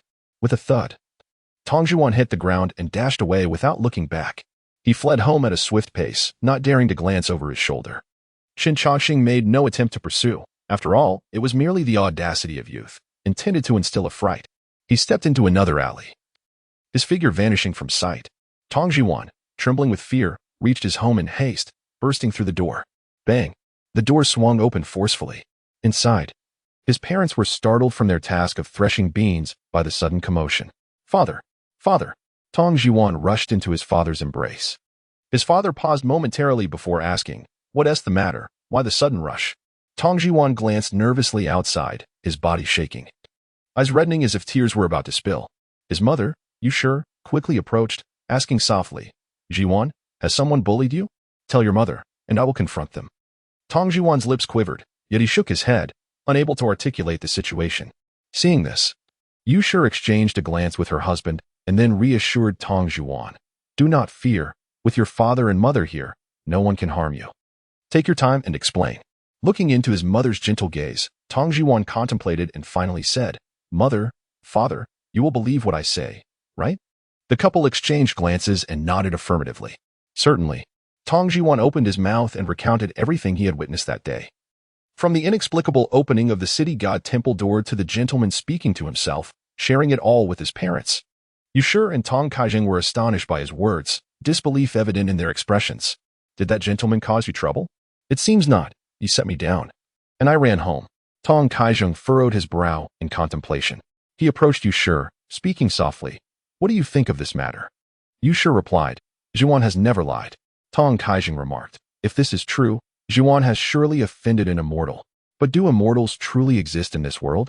You ask me, and how would I know? Tong Jiwan observed his parents whispering, realizing what was happening, and insisted, it is true. Everything I said is true. That gentleman must be an immortal. Otherwise, how could he converse with ghosts and deities? Absolutely. Jiwan, do not be anxious. Your father believes you. Tong Kaijing gave him an affirming look. Under his father's gaze, Tong Jiwan gradually calmed down. Yu Shi advised, it is better to believe in the possibility than to dismiss it entirely. We must deliberate on this matter. Indeed. Tong Kaijing nodded. Now taking this issue seriously, what if Jiwan truly encountered an immortal? This could be a grave matter. Offending an immortal is a significant disrespect. Jiwan, do you remember what that gentleman looked like? I do. Remember, if you encounter him again, do not act so recklessly and absolutely refrain from eavesdropping, understood? Father, do not worry, Jiwan. Soon, I will take you to the city god temple to pay respect to the city god. It should be fine. Hearing his father's words, Tong Jiwan felt a wave of relief wash over him. The image of that gentleman lingered in his mind. Fearful as he was, the gentleman's appearance was undeniably striking. Chapter 11. The evil spirit in the pool and the testing of methods. To test the method, it is prudent to select a desolate location devoid of human presence. Chen Changsheng wandered through the alley, yet he could not find a suitable place. As the sun began to set, a sense of urgency washed over him. Just then, he turned and noticed a courtyard sealed with a notice. He paused momentarily and looked up, observing the dilapidated state of the courtyard, which appeared abandoned for a long time. This seemed like an ideal spot. He approached and knocked on the door. Is anyone there? He called out. Receiving no response, he felt a sense of relief. After glancing at the surrounding wall, he took 2 steps back, grasped the top of the wall, and with a strong push of his legs, he vaulted. Upon entering the courtyard, Chen Changsheng realized it was even more decrepit than he had imagined. Weeds had overtaken the space, and even the eaves were filled with them. While the house was cloaked in cobwebs, to one side, there seemed to be a fish pond, with a massive stone resting in its center, yet it was completely dry. Unfazed, Chen Changsheng found a relatively weed-free spot and sat down, unfurling the page of the qi cultivation method he had copied from his chest. With his gaze steady and his spirit focused, he began to read. To achieve tranquility, one must first calm the mind, maintain singular focus, cease all thoughts, and enter stillness. As he continued, he discovered that the content bore a resemblance to what he had known in his previous life. The refinement of spirit and essence belong to the realm of the acquired.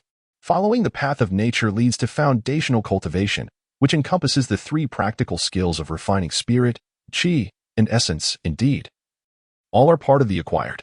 Conversely, the path against nature represents superior immortal techniques, levels above the return to essence, which include the transformation of essence into qi, qi into spirit, and the return of spirit to the void, merging with the Tao, thus belonging to the innate. Which should I attempt first, refining qi, spirit, or essence? Chen Changsheng pondered. Facing imminent death, he realized that only thoughts would remain. Thus, it would be prudent to start with refining spirit. Perhaps during the time of death, he could still cultivate. Resolute, he seated himself and began to practice as described in the method. He formed the Ziwu Mudra, placing his left hand above his right, with the left thumb pressing against the tip of the middle finger and the right thumb against the base of the left ring finger.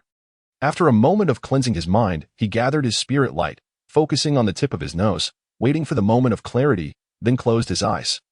Directing his attention to the heavenly orbs, Chen Changsheng's thoughts settled into tranquility. Connecting his spirit, he activated the heart method. Yet, within moments, a vortex of energy emerged from the Tiangang point, and gradually, his thoughts seemed to touch something intangible. He slowly forgot himself, drifting into a void-like state. Suddenly, Chen Changsheng opened his eyes in disbelief. Did I succeed? He remained momentarily stunned.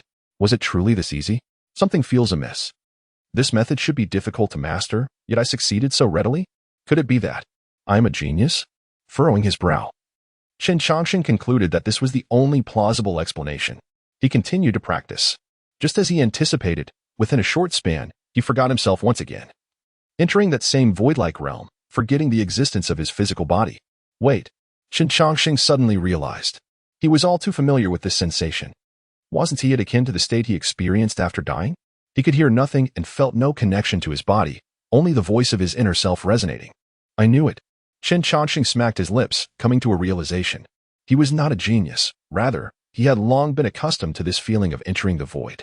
The reason he had been unable to refine his spirit in that state of death, he surmised, was due to the absence of a heart method. Unbeknownst to him, in the blink of an eye, as he refined his spirit, the sun had already set beyond the horizon. The final rays of twilight vanished. Seated in the dilapidated courtyard, Chen Changsheng's form dissipated, much like before, turning to dust and scattering into the air. And all of this transpired in an instant. He had died once more. After his death, Chen Changsheng gradually emerged from the state of refining spirit. When he found himself unable to open his eyes and devoid of any sense of his physical existence, he understood that the moment had come. This marked his 20th death. He wondered if his cultivation would allow him to awaken sooner or perhaps extend his life a little longer. Contemplating this, he felt a glimmer of hope. Thus, he sank back into the refinement of spirit, awaiting his next awakening. Cultivation was his final recourse. If this too could not dispel the curse of the mayfly, he would be at a loss as to what to do. In the moment when Chen Changsheng's form dissipated, a single grain of dust was drawn by an unseen force, failing to disperse with the wind. This force emanated from the parched pond of the dilapidated courtyard. The grain fell into the pond, slowly moving beneath the stone. Beneath that stone, a swirl of dark energy coalesced, as though the stone were a seal, pressing down upon the dark energy to prevent its escape. A faint growl emanated from beneath the stone, as the malevolent spirit seemed to grow excited by the grain's arrival. In the next instant, an endless flow of power began to surge from the grain, nourishing the malevolent spirit, causing its strength to steadily increase. However, the suppressed spirit could only absorb the grain's power gradually due to its overwhelming magnitude. Though slow, it was better than nothing.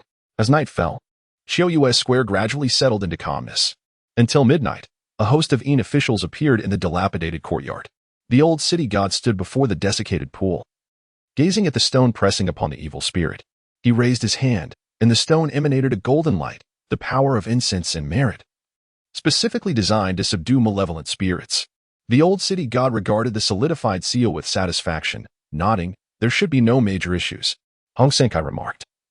I have inspected 3 times, leaving no stone unturned. You have become increasingly adept, the old city god noted. The previous Yin official was not as meticulous as you. Hong Senkai humbly replied, You flatter me, Your Excellency. Your recognition from Mr. Chun is a testament to your exceptional abilities. The old city god turned and stated, Though the seal has been fortified, I must frequently patrol this area to ensure the malevolent spirit has no opportunity to escape. We shall obey your orders. They replied in unison. Very well, the old city god nodded. Let us return to the temple. The Yin officials followed the city god back to the city god temple. The dilapidated courtyard fell silent once more. Yet beneath the massive stone, a faint light flickered, emanating from the grain belonging to Chen Changsheng. The suppressed evil spirit let out a chilling laugh. With the aid of this precious item, it would inevitably break free of its seal one day. Chapter 12. Just a gentleman. The years following the death of the gentleman were the most arduous. Chen Changsheng continuously adjusted his mindset, investing the majority of his time into spirit cultivation, which allowed his posthumous consciousness to attain a rare clarity. Amidst his persistent practice, he began to perceive subtle changes within himself. In the past, it had been exceedingly difficult for him to control his thoughts after dying. However, now he could discern between wanting and not wanting. While this may sound simple, it was indeed a challenging endeavor. Once again immersing himself in that void of oblivion, Chen Changsheng experienced an unparalleled tranquility. There was no inner fear, nor any grievances. This profound state captivated him, almost to the point of addiction. Is this what spirit cultivation truly is? How wondrous. Maintaining his state of cultivation. He believed it would make the time spent in death pass more swiftly as he awaited his next awakening. That night, the Tong family made their way to the city god temple. Tong Jihuan repeatedly bowed before the statue of the city god, while his parents sincerely offered apologies. The city god, attuned to their heartfelt pleas, caught wind of the name Chen and took note of the trio. Tong Jihuan, Tong Kaizhen. The old city god pondered as he gazed down at the kneeling figures. He noticed a golden light surrounding Tong Kaizhen, a sign of his virtuous deeds. Oh, so he is Dr. Tong from Renji Hall. It was no wonder he bore such merit. Tong Jihuan then offered 3 sticks of incense to the city god. Tong Kaizhen spoke. My son inadvertently disturbed the immortal, committing a grave offense. We have come to atone. They knelt and bowed repeatedly. You sure accompanied them? And Tong Jihuan earnestly admitted his wrongdoing, hoping for forgiveness. After spending half an hour in the temple, the family finally the old city god reflected on their departure. Ordinarily, this would indeed be a significant disrespect, but since Mr. Chen had chosen to let Tong Jihuan go, it seemed he did not hold such trivial matters against them. Moreover, Tong Kaizhen, being a doctor in the neighborhood, had accumulated merit through years of free medical services, alleviating much suffering in Fang. It was better to take this trip than to leave them with lingering worries. That night, Tong Jihuan remained fearful, opting to sleep alongside his parents. Don't be afraid, nothing will happen. Sleep soundly, your father and mother are here, his mother comforted him. And they only fell asleep late into the night. In his dreams, Tong Jihuan seemed to encounter an elderly man clad in a yellow and blue robe. Instantly, he recognized the figure. It resembled the city god from the temple. City god. Tong Jihuan trembled in fear, quickly kneeling and admitting his fault. City god, I acknowledge my mistake. I will never dare again. Father, mother, where are you? Father. He cried out loudly in his dream. The old city god, witnessing this scene, was momentarily taken aback. Silence, he commanded, and suddenly, Tong Jihuan found himself unable to make a sound. He gazed at the old city god in terror. The city god cleared his throat and stated, although you have offended the immortal, fortunately, the immortal has not held it against you, and you are aware of your wrongdoing. From now on, remember never to repeat today's actions, otherwise, no one will be able to save you. Tong Jihuan opened his mouth, but could not utter a word. He could only nod in acknowledgement. The old city god gave a slight nod, then waved his sleeve. Tong Jihuan awoke from his dream, gasping for breath as he sat up in bed. His parents were fast asleep, and outside, it was pitch dark. Huff, huff. It took him a moment to regain his composure. A deity, a celestial being. Truly a celestial being. Tong Jihuan's gaze was somewhat vacant, and he felt a wave of fear. However, recalling the city god's words in his dream, his anxious heart settled entirely. It's all right. It's all right. He patted his chest and glanced at his sleeping parents before lying down obediently, drifting back into a peaceful sleep. As the morning mist rose, the sky remained overcast, and the sounds of roosters crowing echoed through the neighborhood. Outside the Luyun temple, a table adorned with fruits and some preserved delicacies was prepared to welcome guests. Within the temple, these were considered the finest offerings, usually unattainable, save for the Lantern Festival when one might enjoy a peach. Yet today, the table was lavishly set. This spectacle made the 4 disciples of the temple quite envious. Turning around, they noticed their master still standing at the temple entrance, seemingly awaiting someone's arrival.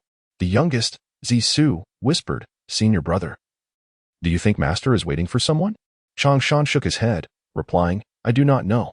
As the fog slowly dissipated, a woodcutter approached the temple. Upon reaching Master Xianhuang, he reported, "Taoist, the officials outside the city god temple departed yesterday afternoon." Master Xianhuang snapped back to attention and inquired, "Has the city god temple opened?" The woodcutter nodded, affirming it has. Master Xianhuang sighed inwardly. He realized Mr. Chen would not be arriving. "Thank you for your efforts. Please come in for a cup of tea and some fruit."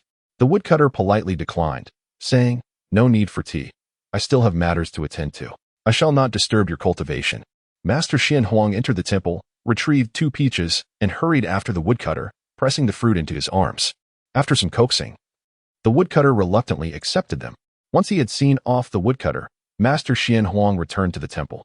He noticed his 4 disciples gazing longingly at the table filled with fruits and delicacies. "Do you not wish to partake?" He smiled, prompting, "Go ahead and help yourselves." The second disciple, Shang Lu, blinked and asked, "Master, can we really eat?" Of course, Master Xianhuang nodded, smiling, "But you must finish everything. Nothing can be left behind, or it would be a pity." Upon hearing this, the 4 disciples burst into joyful laughter, racing to the table to feast. Little sister Zisu clutched a peach, taking a bite while another was tucked into her robe. The eldest brother grabbed a piece of preserved fruit, sharing the rest among his siblings. Master Xian Huang found a spot to sit and closed his eyes to rest. The eldest brother, Changshan, approached, offering a peach. "Master, a peach for you." Master Xian Huang shook his head, smiling, "No need for me. You all enjoy." The third disciple, Xian Can, stepped forward, chewing on a piece of preserved fruit, and asked, "Master, who exactly are you waiting for?" Seeing the curiosity in his disciples, Master Xian Huang remarked, "You all wish to know?" "Yes, we do," they replied eagerly, their attention fully on him, pausing their feast. Master Xian Huang simply smiled warmly and slowly replied, "It is merely a gentleman." "A gentleman?" "Yes, just a gentleman." "So, will the gentleman not come?" "He will come." Master Xian Huang closed his eyes once more, stating, "He will come sooner or later." Chapter 13. Preserving a jar of wine, the Autumn Moon Tavern continued its operations as usual. The once impudent Tongji Huan, who had clashed with the teacher, was now working as an apprentice at Tongji Hall, assisting his father with herbal prescriptions while learning the art of medicine. In the blink of an eye, he had matured considerably. The childishness had faded from his face, and he had become more sensible, shedding much of his former mischief. Yet, during moments of leisure, Tongji Huan often found himself on the bridge of the Autumn Moon Tavern, gazing into the distance. Only he understood what he was searching for, merely a chance encounter with that esteemed teacher. Regrettably, he had yet to see him again. Moreover, the old man Zhang had welcomed a son, the young Lu, who had found refuge in the tavern. Lu, grateful for the kindness shown to him, treated Zhang as a father. Since then, Lu had taken charge of the tavern's affairs, overseeing everything from brewing to selling the wine. Zhang had imparted all his remaining knowledge to Lu. It must be said that Lu had indeed put in considerable effort, even improving the brewing process, elevating the quality of the Autumn Moon wine to new heights. With the enhanced flavor, the tavern attracted even more patrons. On an occasion when scholars from Anning County visited the Autumn Moon Tavern for inspiration, they sampled the Autumn Moon wine and praised it highly in verses, thus bestowing a reputation upon it. Word spread, and soon people from near and far flocked to the tavern. None who had tasted the Autumn Moon wine spoke ill of it. The demand for this exquisite wine surged, and Lu found himself busier than ever, with production numbers multiplying each year. Yet, despite the overwhelming demand, Lu still set aside a jar that he would not sell. Although Zhang had relinquished his responsibilities, he too brewed a jar each year, adhering to his own methods. Lu remarked that he had reserved wine for the teacher and questioned why Zhang insisted on complicating. Zhang replied, "I fear the teacher may not be accustomed to it. Indeed, no matter how fine the wine, it could never rival the flavors of your." According to tradition, the teacher was expected to arrive in about half a month. "Lu, should you encounter the teacher, do not be remiss, understood?" "Understood, rest assured, tavern keeper." In the span of 3 years devoted to refining his spirit, Chen Changsheng occasionally emerged from his meditative state. What filled him with joy was the realization that he was on the verge of awakening. This was something he had never perceived before. In the fields amidst the woods, grains of sand began to coalesce from all directions. The sand formed a heap, gradually taking on a human shape. In an instant, it transformed into skin, and a simple robe appeared. Chen Changsheng opened his eyes to behold an expanse of rice fields before him. He paused, surveying the seemingly boundless fields. Sensing that he had awakened slightly earlier than before, his breath quickened. Could cultivation truly lift the curse? He turned his gaze towards the distance, and in a heartbeat, his consciousness spread outward, sensing the direction of the Autumn Moon Tavern. Chen Changsheng was taken aback and quickly withdrew his awareness. His lips parted in astonishment. Spirit perception? He was amazed and tried again. After 3 years of refining his spirit, he could now extend his consciousness over a 20-mile radius. Besides his perception, he surmised there must be other capabilities.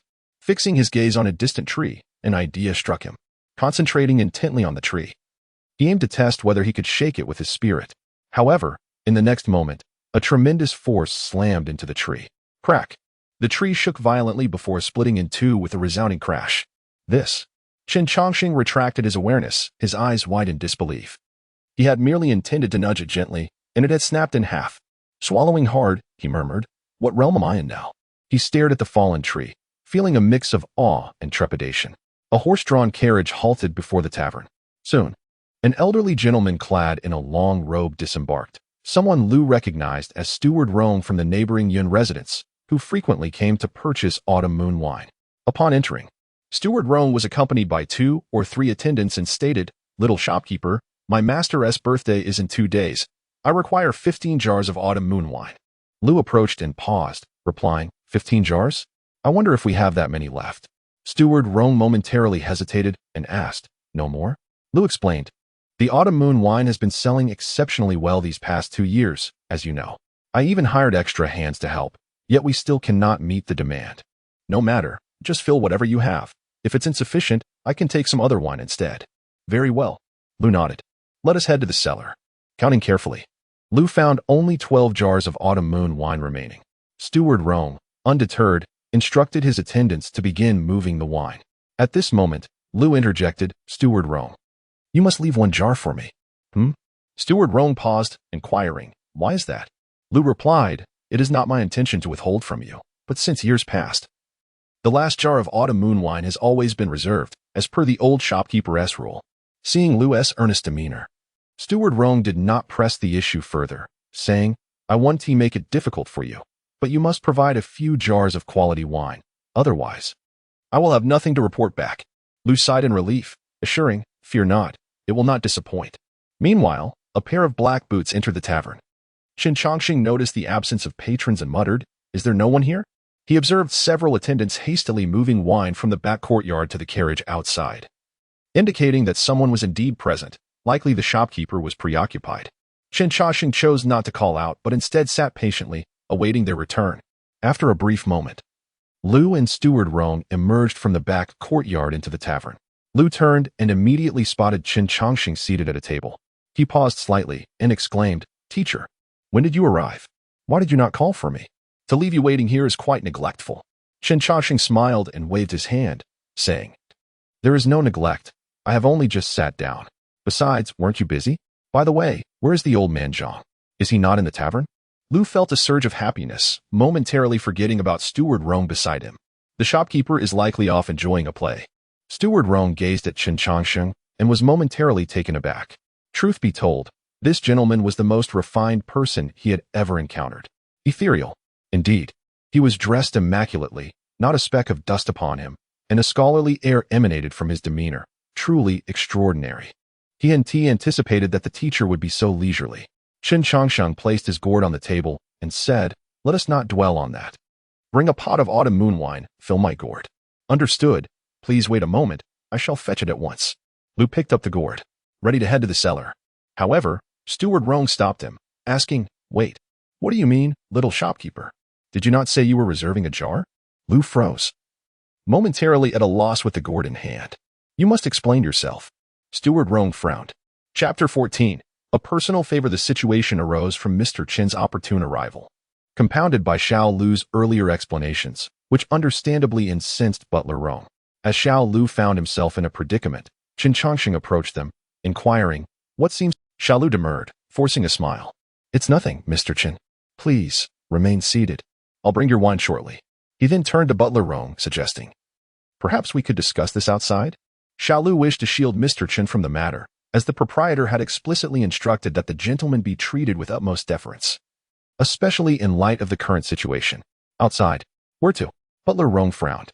"I must say, young proprietor, my initial leniency doesn't imply I'm without temper. Do you presume the steward of the Yun household is easily appeased?" Xiao Lu's expression reflected his distress.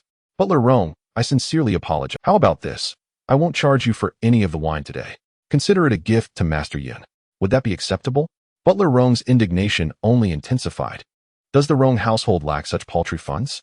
No, you must clarify this matter. This. Xiao Lu, sensing the gravity of the situation, felt at a loss. The proprietor was sure to reprimand him severely for allowing such a scene to involve Mr. Chen. "What am I to do?" Chen Changsheng stepped forward, interposing himself between Xiao Lu and Butler Rong. "Sir, wouldn't it be more prudent to resolve this amicably, rather than resorting to anger?" Butler Rong, recognizing Chen Changsheng's distinguished air, realized he was no ordinary man and softened his tone. "Sir, it's not as though I intentionally seek to cause trouble. I implore you to listen to reason." He explicitly stated that he always reserves a cask of autumn moon brew. "I didn't insist on that particular cask, But before I even left, he attempted to sell it. Can you fault my frustration? Chen Changsheng, having grasped the situation, elucidated, the fault lies with me, actually. Butler Rong's chest heaved with lingering resentment. Chen Changsheng continued, you see, I'm an old acquaintance of the proprietor. I visit Autumn Moon Tavern every few years and always request a flagon of Autumn Moon brew. The proprietor and I are quite familiar, so he sets aside a cask for me each year. Xiao Lu is simply following instructions and wasn't deliberately refusing you. Blame my inopportune arrival. Seeing the gentleman taking responsibility, Butler Rong considered the matter. This cannot be laid at your feet, sir. I merely sought an explanation. And this outcome is hardly my desire. His anger began to dissipate. Chen Changsheng responded, while that may be true, the matter ultimately stems from my presence. If an explanation is truly required. He paused, then proposed, how about this? I will offer my apologies on Xiao Lu's behalf. Consider it a personal favor. Would that be acceptable? Absolutely not. Butler Rong exclaimed, taken aback. Sir, your refined bearing and erudite demeanor suggest a man of letters, and it would be unconscionable for you to debase yourself before a man of commerce such as myself. I cannot allow it. He had not anticipated such courtesy from the gentleman. In this era, it was unheard of for a scholar to humble himself before a merchant, especially one as distinguished as this gentleman. Butler Rong sighed. Very well, sir. Given your intercession, I shall cease my complaints. He turned to Xiao Lu. Young proprietor, remember this. Refrain from such conduct in the future. Were it not for this gentleman, I would have made a considerable scene. Xiao Lu hastily apologized. Your reprimand is justified, Butler Rong. I never intended any offense and hope you won't hold it against me. Butler Rong nodded, then placed a money pouch on the counter. The Rong household is not lacking in funds. Here is the full amount. Let's go. With that, Butler Rong and his men departed. Xiao Lu escorted them to the entrance and only breathed a sigh of relief once the cart laden with wine had disappeared into the distance. He turned to Mr. Chen. Mr. Chen, I apologize for the poor hospitality and for almost causing you embarrassment. Enough, Chen Changsheng interrupted. I care little for such trivialities. Besides, you'd be better off preparing my wine. Fill the flagon, if you please. And don't dwell on this. It's only because your proprietor is absent and I have no one to share a drink with. Xiao Lu, filled with gratitude, immediately set about preparing the gentleman's wine. Were it not for Mr. Chen, he shuddered to think of the outcome. Soon, the flagon was filled. Xiao Lu said, I truly apologize for today's events. It was entirely my fault. I hope you won't hold it against me. Chen Changsheng accepted the flagon. Everyone makes mistakes. Don't blame yourself. Focus on brewing good wine. The tavern will depend on you in the future. Xiao Lu nodded in agreement, then asked, Are you leaving now, sir? Indeed, Chen Changsheng replied. Xiao Lu hesitated. But the proprietor hasn't returned yet. Sir, if he doesn't return, I'll find him myself. Don't worry. Chen Changsheng waved his hand and headed towards the tavern entrance. Sir, Xiao Lu called, hurrying after him. I haven't told you where the proprietor is. I'll find him, the gentleman replied, continuing on his way. Xiao Lu watched Mr. Chen's retreating figure, unsure of what to do. How could the gentleman possibly find him? He regretted not being able to keep the gentleman here. The proprietor would be disappointed upon his return. More than the earlier fracas, Mr. Chen's departure troubled him. The tea house was sparsely populated.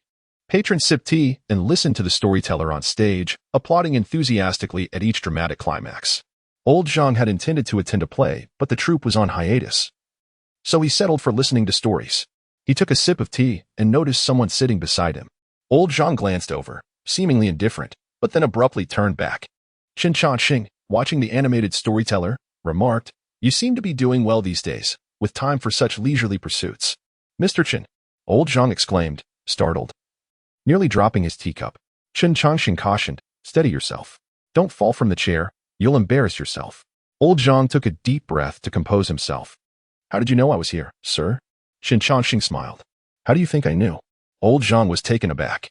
Of course, how could the gentleman not know? If he sought someone, he could likely find them with a mere calculation. Chen Changsheng shook his head. I can't tell fortunes.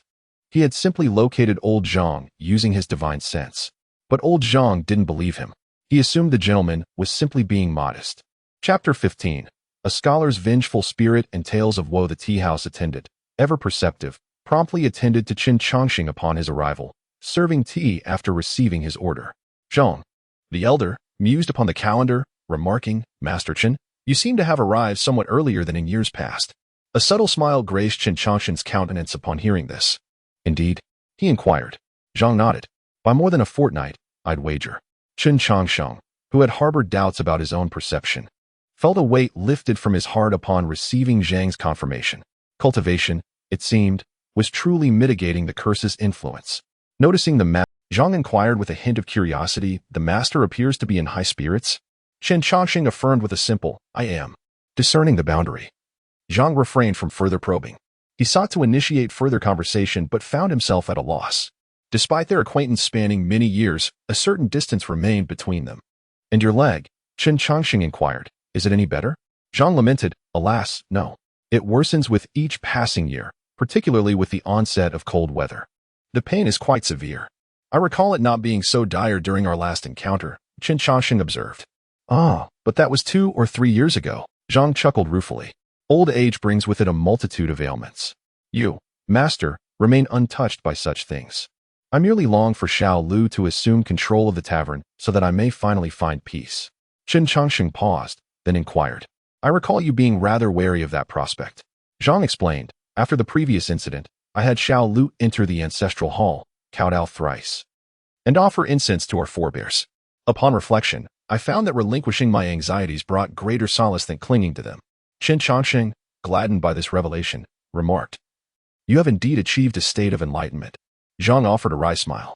"I am, after all, a man with one foot already in the grave." His smile held a blend of bitterness and resignation. After a brief pause, Zhang continued, "Speaking of which, there is a matter I wish to entreat you with, master." "Entreat me?" Chen Changsheng responded with surprise. "Speak freely. If it lies within my power, I shall assist." Zhang spoke candidly. "I am now 73 years of age, and my health deteriorates with each passing year. My ailments multiply. Therefore, I beseech you, master, to foretell how many years I have left to live." Upon hearing this, Chen Changsheng turned his gaze towards Zhang's brow. Between the elder's eyebrows, he perceived a faint wisp of vital energy, now dwindling. Its complete dissipation would mark Zhang's demise. "Are you truly so eager to know the hour of your death?" Chen Changsheng inquired. Zhang confessed, "It is a question that has long lingered in my mind, though I lacked the courage to ask it until now." "Your courage grows with age, it seems," Chen Changsheng sighed, shaking his head. "However, I cannot provide you with an answer. I have stated before that I possess no skill in divination." In truth, he could discern the answer. The vital energy at Zhang's brow was exceedingly faint, unlikely to endure until Chen Changsheng's next visit. "I see," Zhang replied, wisely refraining from further inquiry and falling silent. Chen Changsheng shifted his gaze towards the storyteller on the stage. With a resounding strike of the gavel, the storyteller commenced his tale. It is said that the Wen family girl suffered unspeakable violations, only to be ensnared in a meticulously crafted scheme, resulting in the brutal demise of her entire family within their own courtyard. "What is this story?" Chen Changsheng inquired. Zhang explained, "An old tale. In the days of Yongluo Ward, there lived a young master of the Gao family, a notorious scoundrel who, emboldened by his sister's marriage to a high-ranking official in the capital, wreaked havoc upon the local populace. The magistrate of Anning County, mindful of his sister's influence, turned a blind eye to the young master's transgressions." "Is this a true story?" Chen Changsheng asked, taken aback. Zhang replied, "The storyteller's accounts are never entirely accurate. Naturally, they are embellished to some degree." "And what transpired thereafter?" Chen Changsheng pressed. "The young master of the Gao family took a fancy to the daughter of one, an elderly man who made his living selling baked wheat cakes. Lacking any means of defense, the Wen family was no match for the Gao scion. Neither the magistrate nor the ward chief could intervene. The Wen girl inevitably fell into the clutches of the Gao master. The following day, unable to bear the humiliation, the Wen girl fled under cover of darkness and reported the crime to the authorities. However, the Gao master had already bribed the officials and all the neighbors surrounding the Wen family. During the court proceedings, everyone sided with the Gao master. The magistrate, the ward chief, and the neighbors all testified that the incident never occurred. The Gao master then proceeded to level a counter-accusation against the Wen girl, claiming that she had falsely accused him of violating her purity. Such things are possible." Chen Changsheng paused, then inquired, "Is it likely that such a man still lives?" "He is certainly dead," Zhang replied. "His demise was exceedingly gruesome." "How did he die?" "He was drained of his vital essence by a vengeful spirit." "Indeed?" Chen Changsheng responded, startled. "A spirit?" "Yes," Zhang confirmed. "This occurred over 50 years ago. The one girl, unable to bear such disgrace, took her own life in the courtroom. Her death in the courtroom caused a great uproar. It is said that the scoundrel's father pleaded with his daughter's husband to suppress the matter. And so, the matter was seemingly concluded. But the Gao master's anger had not abated, and he sought out the Wen family once more. At that time, there was another person present besides the Wen elder, a scholar. This scholar and the Wen girl had formed a bond long ago. He was supposed to go to the capital to take the exam that year, but because of the Wen girl's death, he was grief-stricken. He planned to go to the capital to appeal after dealing with the Wen girl's funeral, but he ran into the Gao master who came to make trouble. The enemies were extremely jealous when they met. But how could a scholar be the opponent of the family's evil servants? During the fight, the Wen elder went forward to stop him, but the servant accidentally hit the Wen elder's brow with the stick, and he died on the spot. Seeing this, the Gao master was also a little scared, thinking that if he didn't do it, he would do it to the end. So he ordered the servants to beat the scholar to death in the yard. So, that spirit is the scholar? Chen Changsheng inquired. Zhang nodded. The scholar's resentment did not dissipate after his death. He transformed into a vengeful spirit and devoured more than a dozen members of the Gao family that very night. After this incident spread, storytellers created tales about it, which are still told from time to time. Chen Changsheng nodded. After slaughtering the entire Gao family, where did the scholar go? Zhang smiled. Naturally, he was subdued by the city god. As he spoke, the storyteller on the stage proclaimed. The city god forced the vengeful scholar to the Wen family's courtyard, where a golden light shone brilliantly. A divine whip struck the vengeful scholar, sending him crashing into the pool. A host of netherworld soldiers formed a great array, drawing forth a divine stone. In an instant, golden light illuminated all. And the city god chanted an incantation, sending a beam of golden light into the stone, trapping the vengeful spirit within the pool for all eternity. Chen Changsheng's heart lurched upon hearing this. The teacup in his hand froze in midair, as if something stirred within his memory. He seemed to have heard this tale before. Chapter 16. An evil spirits battle with underworld envoys in the pond. Chen Changsheng inquired, does the Wen family's courtyard from the story still exist in Autumn Moon Quarter? Well, old Zhang responded, I'm not certain, but it should still be there. I heard the authorities specifically sealed it off. Where is it? Chen Changsheng had a premonition that his last location might have been the Wen family's courtyard. The dilapidated courtyard with the seal, the pond within, and the stone atop it, all mirrored the story. I believe it's near West Bridge. Old Zhang furrowed his brow, adding, or perhaps, my memory is a bit hazy. Do you have to enter through an alley? And is the courtyard located deep within? Possibly, old Zhang concurred. Have you been there, Mr. Chen? I might have. Chen Changsheng sighed inwardly, realizing it was likely the same place. The ruined courtyard was indeed the Wen family's. And the large stone in the pond was likely the divine stone imbued with formations and incense by the city god and underworld. He had been residing in the same courtyard as an evil spirit. Chen Changsheng initially felt apprehensive but then reconsidered. He was no longer an ordinary mortal and perhaps didn't need to be so fearful. However, he was uncertain of his current cultivation level and whether he could defeat the evil spirit. After contemplation, Chen Changsheng stated, I have matters to attend to today. I'll visit you at the tavern later. Old Zhang, puzzled by Chen Changsheng's abrupt departure, nodded in agreement. Attend to your affairs, Mr. Chen. Don't worry about this old man. Chen Changsheng rose and left the tea house, heading towards West Bridge and Autumn Moon Quarter, following his memory to the dilapidated courtyard. He wasn't seeking death, but rather to observe the evil spirit, having never encountered one before. Upon reaching the courtyard, Chen Changsheng noticed several patrolling underworld envoys. He paused, unconcerned, as the envoys turned their gaze towards him. Expecting a greeting, as he had previously revealed himself to them, Chen Changsheng was surprised to hear the envoys murmuring amongst themselves. Who is this person? What is he doing here? I've never seen him before. He doesn't seem to be from Autumn Moon Quarter. One envoy, focusing on Chen Changsheng, whispered, I have a feeling he can see us. You're mistaken. Mortals can't see us. What should we do? Should we drive him away? The entity in the pond is about to emerge, and we can't protect him. The city god will arrive soon. Don't worry. Overhearing their conversation, Chen Changsheng realized they didn't recognize him. He casually settled into a corner, ignoring the envoys and their patrol. He was intrigued by their statement about the entity emerging from the pond and wanted to witness it firsthand, even if he couldn't defeat it. His 3 years of spirit refinement should allow him to escape.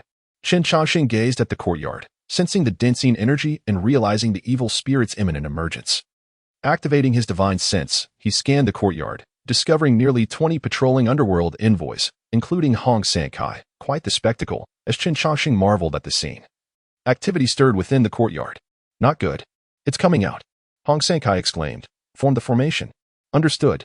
The envoys positioned themselves around the pond, casting chains imbued with incense, forming a net-like barrier over the water. The yin energy in the pond intensified. Heh. The evil spirit's voice echoed from beneath the stone, seemingly mocking the envoys. Hong Sankai frowned, tightening his grip on the chain, causing it to vibrate. Dingling. The chain resonated, channeling incense. Buzz. The chain web emitted golden light, suppressing the yin energy in the pond. The envoys appeared grave. Just as they thought they had control, a gust of yin wind arose. How laughable. A mocking voice echoed. Bang. Cracks appeared on the stone, suppressing the evil spirit. Hong Sansai's eyes widened as he shouted, Retreat. Rumble. A deafening sound erupted from the pond. The stone shattered, and the evil spirit escaped. Envoys, heed my command. Form the soul-binding formation. By your decree. Outside the courtyard. Chen Changsheng felt a sense of revulsion as the immense yin energy poured out. The evil spirit transformed into a cloud of black gas, rising into the courtyard. It was quickly restrained by over 10 chains. The evil spirit emitted an eerie laughter. Countless skeletal souls emerged from the pond. Fiends. Hong Sankai recognized them instantly. They were the souls of the Gao family, consumed by the evil spirit and turned into fiends under its command. The fiends attacked the envoys, who struggled to maintain the soul-binding formation while defending themselves, dividing their attention. Stabilize the formation. Stabilize the formation. Hong Sankai shouted. Ah! An envoy cried out as a fiend bit his shoulder. Clang. The chain slipped from his grasp, destabilizing the formation. The evil spirit unleashed a surge of yin energy. Rumble. All the chains shattered. The envoys were thrown back, suffering from the backlash, and the formation collapsed. Is this what an evil spirit is like? Chen Changsheng was taken aback, but inexplicably felt that the evil spirit seemed weak. The evil spirit, now freed, focused on the envoys, viewing them as nourishment. Roar. With a roar, the black gas lunged at the envoys. Chen Changsheng intended to intervene, but a golden light descended from afar, accompanied by an aged voice. Impudent creature. Cease. The golden light struck the black gas. Hiss. A pained cry echoed from the black gas. The cry was so harrowing that even Chen Changsheng felt uneasy. The golden light dissipated, revealing a figure in blue and yellow robes, the city god of Autumn Moon Quarter. Chapter 17. Please, sir, take action. As the malevolent spirit transformed into a swirl of dark mist, it found itself momentarily gripped by a sense of trepidation upon witnessing the radiant light emanating from the city god. After enduring years of suppression in the pool, the spirit's power had significantly diminished, and it had yet to regain its former strength, rendering it an inadequate adversary against the city god. With a furrowed brow, the city god barked, Where do you think you're going? Dozens of wraiths retreated into the malevolent spirit, attempting to flee the premises. However, with a flick of his wrist, the city god summoned the incense whip, which appeared in his hand. Crack! The piercing sound of the whip resonated throughout the courtyard, striking the malevolent spirit with ferocious intensity. Ah! The spirit emitted a wretched scream as it plummeted from the air. The dark mist dissipated, revealing a scholar-like figure with a twisted visage, eyes aflame with malice, and an aura of lingering resentment. Why? What have I done wrong? The scholar howled in anguish. The aged city god scoffed. Song Jishu, do you not understand that evil men reap their own rewards? In this world, there exists a natural order of good and evil. Although the young master of the Gao family may not be a dutiful son, does that justify your transformation into a malevolent spirit and the consumption of his entire family of 17? Why should it matter? Song Jishu snarled. If a man can kill me, can I not kill in return? What nonsense is this? Whatever I choose to do is none of your concern. With a fierce outcry, he raised his hand, revealing a grain of sand radiating golden light in his palm.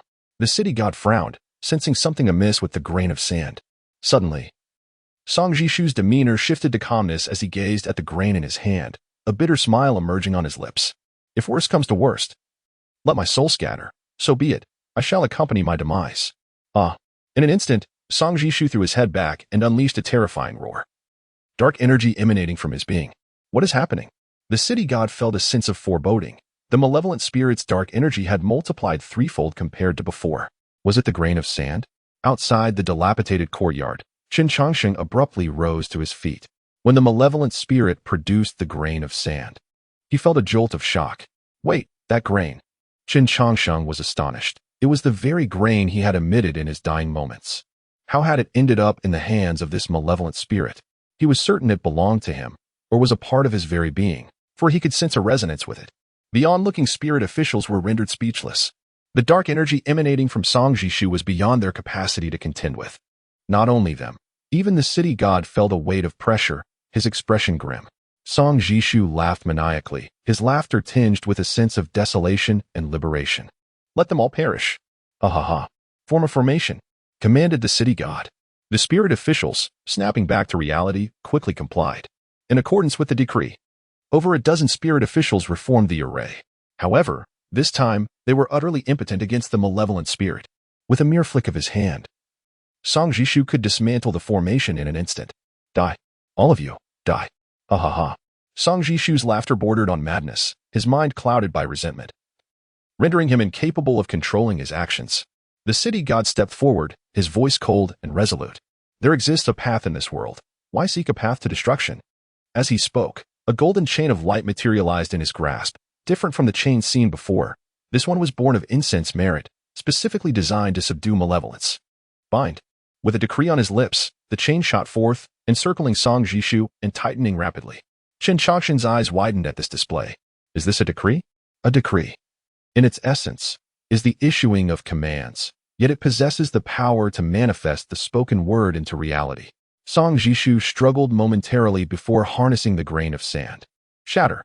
The grain collided with the incense chain, and to the city god's astonishment, the chain, forged from incense merit, crumbled like parchment upon contact with the grain.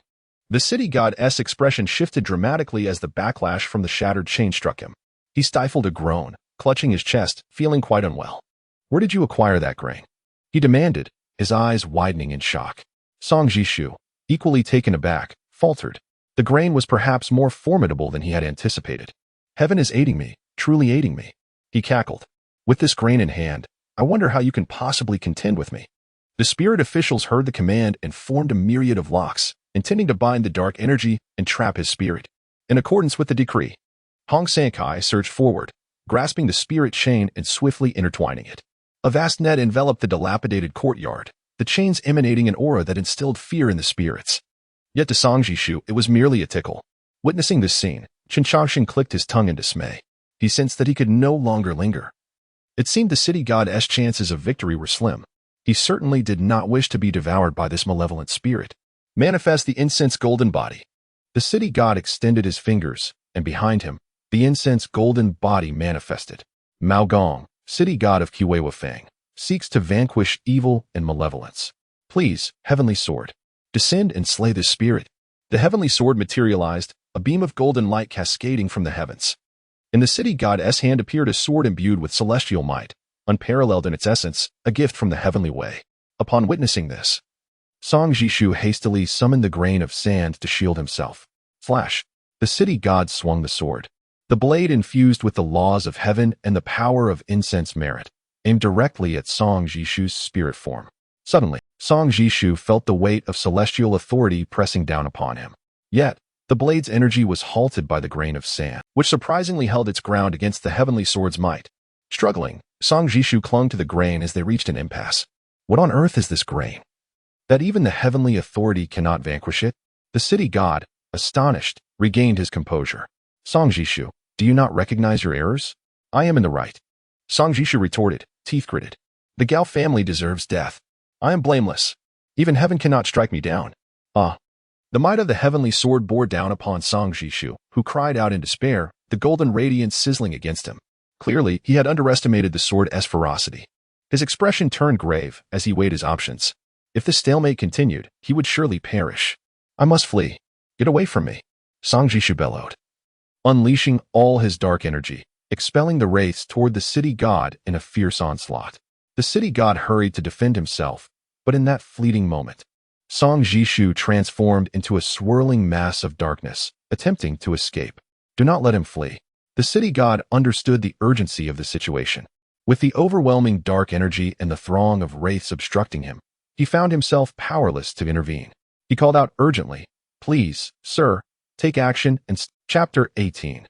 Something is amiss. The ancient city god had long been aware of the presence of the gentleman.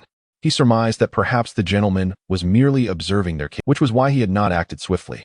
However, now that they found themselves in a precarious situation, the city god had no choice but to seek assistance. Outside the dilapidated courtyard, Chen Changsheng heard the call and cursed inwardly. What does this have to do with me? Though he felt helpless, having already boasted of his prowess. He could not remain inactive, otherwise it would surely expose his facade. He dared not consider whether he could indeed thwart the malevolent spirit, given the circumstances. He could not afford to ponder further. Chen Changsheng extended his consciousness, concentrating on the swirling dark energy. To his astonishment, his mental focus coalesced into a massive hand, several feet wide, which seized the dark energy firmly. The malevolent spirit found itself ensnared, with no avenue for escape. Song Jishu was filled with dread. Suddenly, a resounding crash emanated from the palm, and the dark energy was instantly shattered, failing to utter even a scream. Chen Changsheng's expression morphed into one of disbelief. How could this spirit be so easily vanquished? As the city god relinquished his sword, the spectral attendants in the ruined courtyard seemed to exhale in relief, one by one sinking into their seats. Yet, from the sky, a grain of sand drifted downwards. The city god observed as it floated towards Chen Changsheng. He hesitated briefly, then extended his hand to catch the grain. Buzz. The grain emanated a faint glow, transforming into a single strand of hair. Indeed, this belongs to me. Chen Changsheng furrowed his brow, suddenly perplexed. How could a mere hair possess such formidable power? This was utterly unfathomable. The golden form behind the city god dissipated, and he descended gracefully before Chen Changsheng. Little deity, I am grateful for your intervention, Mr. Chen. Hong Sankai, along with the spectral attendants, emerged from the courtyard. Bowing respectfully to Chen Changsheng hastily tucked the strand of hair away, then supported the city god to his feet, addressing the attendants. There is no need for such formality, esteemed attendants. Hong Sansai's gaze towards Chen Changsheng had shifted significantly. Today, he had witnessed the true capabilities of a celestial being. The city god proposed, Mr. Chen, perhaps we should converse elsewhere. Chen Changsheng glanced around the shattered courtyard and acquiesced. Very well. The city god led him away, leaving Hong Sankai and the other attendants to clean up the remnants. Who is this gentleman? One attendant inquired. Hong Sankai turned back, replying, You need only know that Mr. Chen is someone even the city god would not dare offend. The spectral attendant shuddered at the memory of that powerful hand. Who would have the audacity to provoke such a figure? Hong Sankai pondered. Is this the extent of Mr. Chen's mastery? Truly, it was a sight that inspired awe. Chen Changsheng and the city god arrived at a secluded tea house in Kiwei-Fang, selecting a quiet corner and ordering 2 cups of hot tea. The city god took a delicate sip and said, I am deeply grateful for your assistance earlier, Mr. Chen. Chen Changsheng replied, It is only right. For since I am here, I could not stand idly by. The city god, not wishing to reveal his true thoughts, assumed Chen Changsheng was merely testing them. With a sigh of relief, the city god continued, I regret leaving such a disaster in Kiwei-Fang. Had it not been for you, we might have encountered a grave misfortune today. Chen Changsheng remarked, I have heard of the malevolent spirit. It seems Song Ziyuan sought his own demise. This old matter has reached its conclusion. The city god responded, once he transformed into a vengeful spirit, there was no turning back. Chen Changsheng then asked, I am curious. Had Song Ziyuan not become a malevolent spirit, what fate would have befallen the young master of the Gao family? The city god, sensing the question's gravity, answered honestly. Good and evil are rewarded in kind. Upon his death, he would have faced judgment in the underworld, paying for his misdeeds one by one. In truth, being devoured by Song Ziyuan was a lesser punishment. Lesser punishment? Chen Changsheng inquired. The city god nodded, considering the young master's previous transgressions. He would have endured 80 years of relentless flogging in the underworld, followed by eternal damnation. Understanding dawned on Chen Changsheng, and he nodded. That seems reasonable. Good deeds are rewarded and evil punished, such is the nature of the city god. Regarding Song Jishu, it was only natural that grievances were avenged. Yet, once he passed, he belonged to the realm of spirits where each had its own rules. The grievances of the living should be resolved by the authorities, while the moralities of the dead fall under the city god and his attendants. Song Jishu had disrupted the balance. His greatest error lay not in the act of murder, but in dragging the innocent Gao family into his turmoil, resulting in his dire fate. Countless mistakes stem from the human heart. Chen Changsheng sighed, if the authorities acted justly, the one family daughter would not have perished unjustly, and Song Ziyuan would not have reached such a state. The city god sighed, refilling Chen Changsheng's cup. Please do not blame me. As the city god, I only oversee matters of the deceased. I am powerless regarding their lives. Chen Changsheng smiled warmly, I understand. He merely felt a sense of discomfort. Ultimately, such sordid affairs exist everywhere, for the world is wrought with such complexities. At this moment, the city god inquired, Mr. Chen, I have a question that perplexes me. What is the origin of the treasure employed by Song Jishu? Why could even the sword of heaven and earth not shatter it? That. Chen Changsheng pondered, then raised his hand to reveal the strand of hair. This hair is the very grain transformed. A strand of hair? Indeed. Whose hair is it?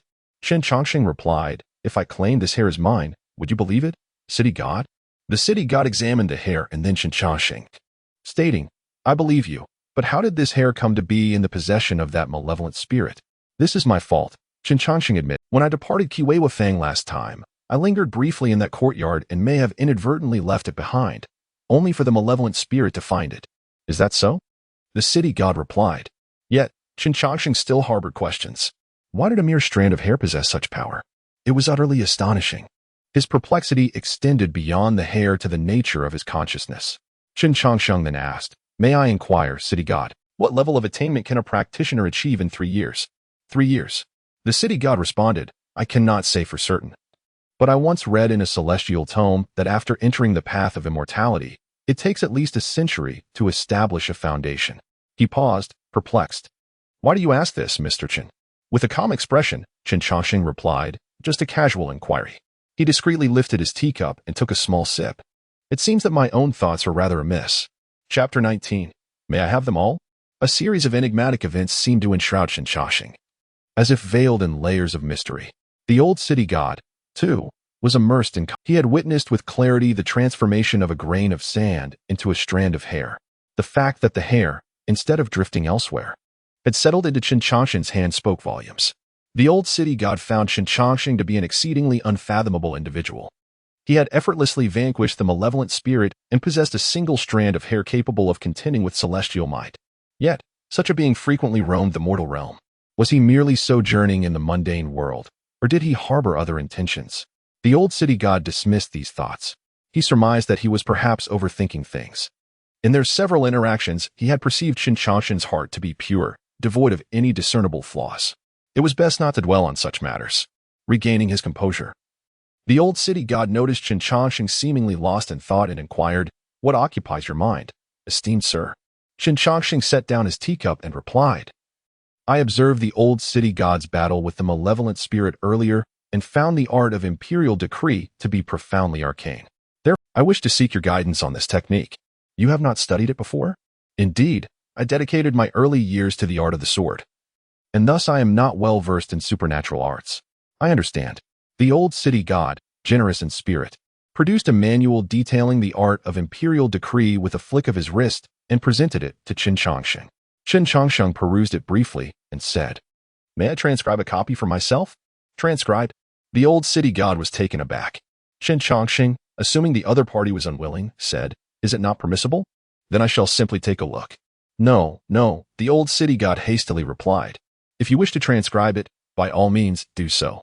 He summoned a waiter, offered a few silver fragments, and the waiter procured writing materials. As before, Chen Changsheng meticulously copied the contents. The old city god sipped his tea, observing Chen Changsheng's transcription of the incantation. Despite having witnessed it once before, he was still astonished. This Chen Changsheng was truly extraordinary. The old city god sighed inwardly, reflecting on his own fortune to be able to sit and drink tea with such a great figure. Once finished, Chen Changsheng returned the original manual to the old city god, looking exactly as it did before. The old city god accepted the manual, saying, Your cultivation is profound. Esteemed sir, I am in awe. Oh, Chen Changsheng was puzzled. Why the talk of profound cultivation? He responded, You flatter me, old city god. My cultivation is insignificant and not worth mentioning. The old city god smiled knowingly, saying, You are truly modest, esteemed sir. Chen Changsheng chuckled dryly, wondering what was going on. He then inquired, Besides the art of imperial decree, are there any other techniques? The old city god replied, There are some. How many do you desire, esteemed sir? Could I borrow them all to transcribe? Chen Changsheng asked tentatively. The old city god was even more perplexed. Of course, you may, but besides the art of imperial decree, the rest are minor techniques. Do you still want them all? May I have them all? Chen Changsheng asked tentatively. Everything. Yes, everything. Although the old city god could not fathom why Chen Changsheng wanted these things, he brought out as many as he had. He decided to give them all away to save Chen Changsheng from transcribing them one by one. After all, these things were of no use to him. Chen Changsheng initially declined, but he could not dissuade the old city god. The old city god said, all of them together might be a bit much. It might be difficult for you to carry them all alone. Would you prefer that I deliver them directly to you, or? Chen Changsheng pondered for a moment. It was indeed inconvenient for him to carry them. He suggested, how about this? I'll trouble you to send 2 ghost soldiers to deliver them to the misty cloud temple.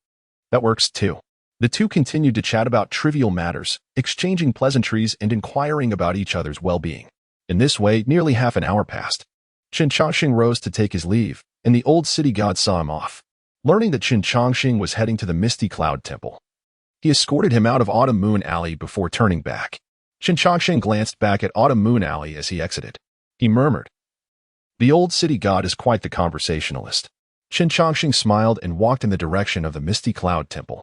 The mountain was shrouded in wisps of clouds, obscuring the temple atop. Chen Changsheng stood at the foot of the mountain. He had intended to visit last time, but he missed it due to the qi refining method.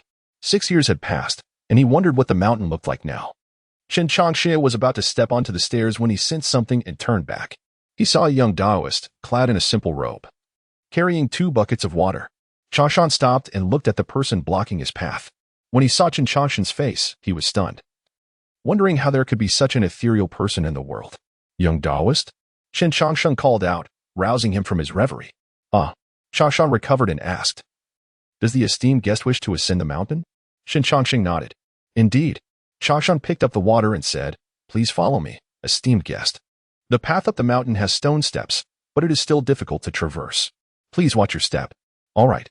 Chen Changsheng followed behind Changsheng up the mountain path. "How long have you been cultivating, young Taoist?" "A little over 5 years." "Have you reached the age of 20? "Not yet. I am still at the age of 18. Changsheng was panting slightly. Carrying water up the mountain was strenuous work, and he usually had to walk for a while and then rest.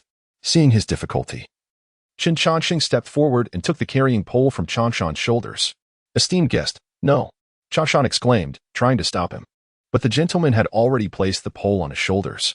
Chen Changsheng said, "At this pace, you won't reach the top of the mountain all day. I'll carry it. You can just chat with me."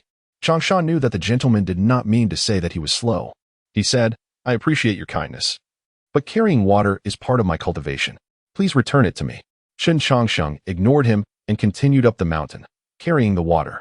"Esteemed guest, esteemed guest." Changsheng quickly followed. He kept nagging the gentleman, but the gentleman did not put down the pole.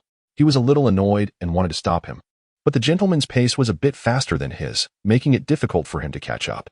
"Please put it down. If my master finds out that you are carrying water for me, I will be punished." "Esteemed guest, esteemed guest." Alas, Changsheng sighed, a look of helplessness on his face. This gentleman was far too polite.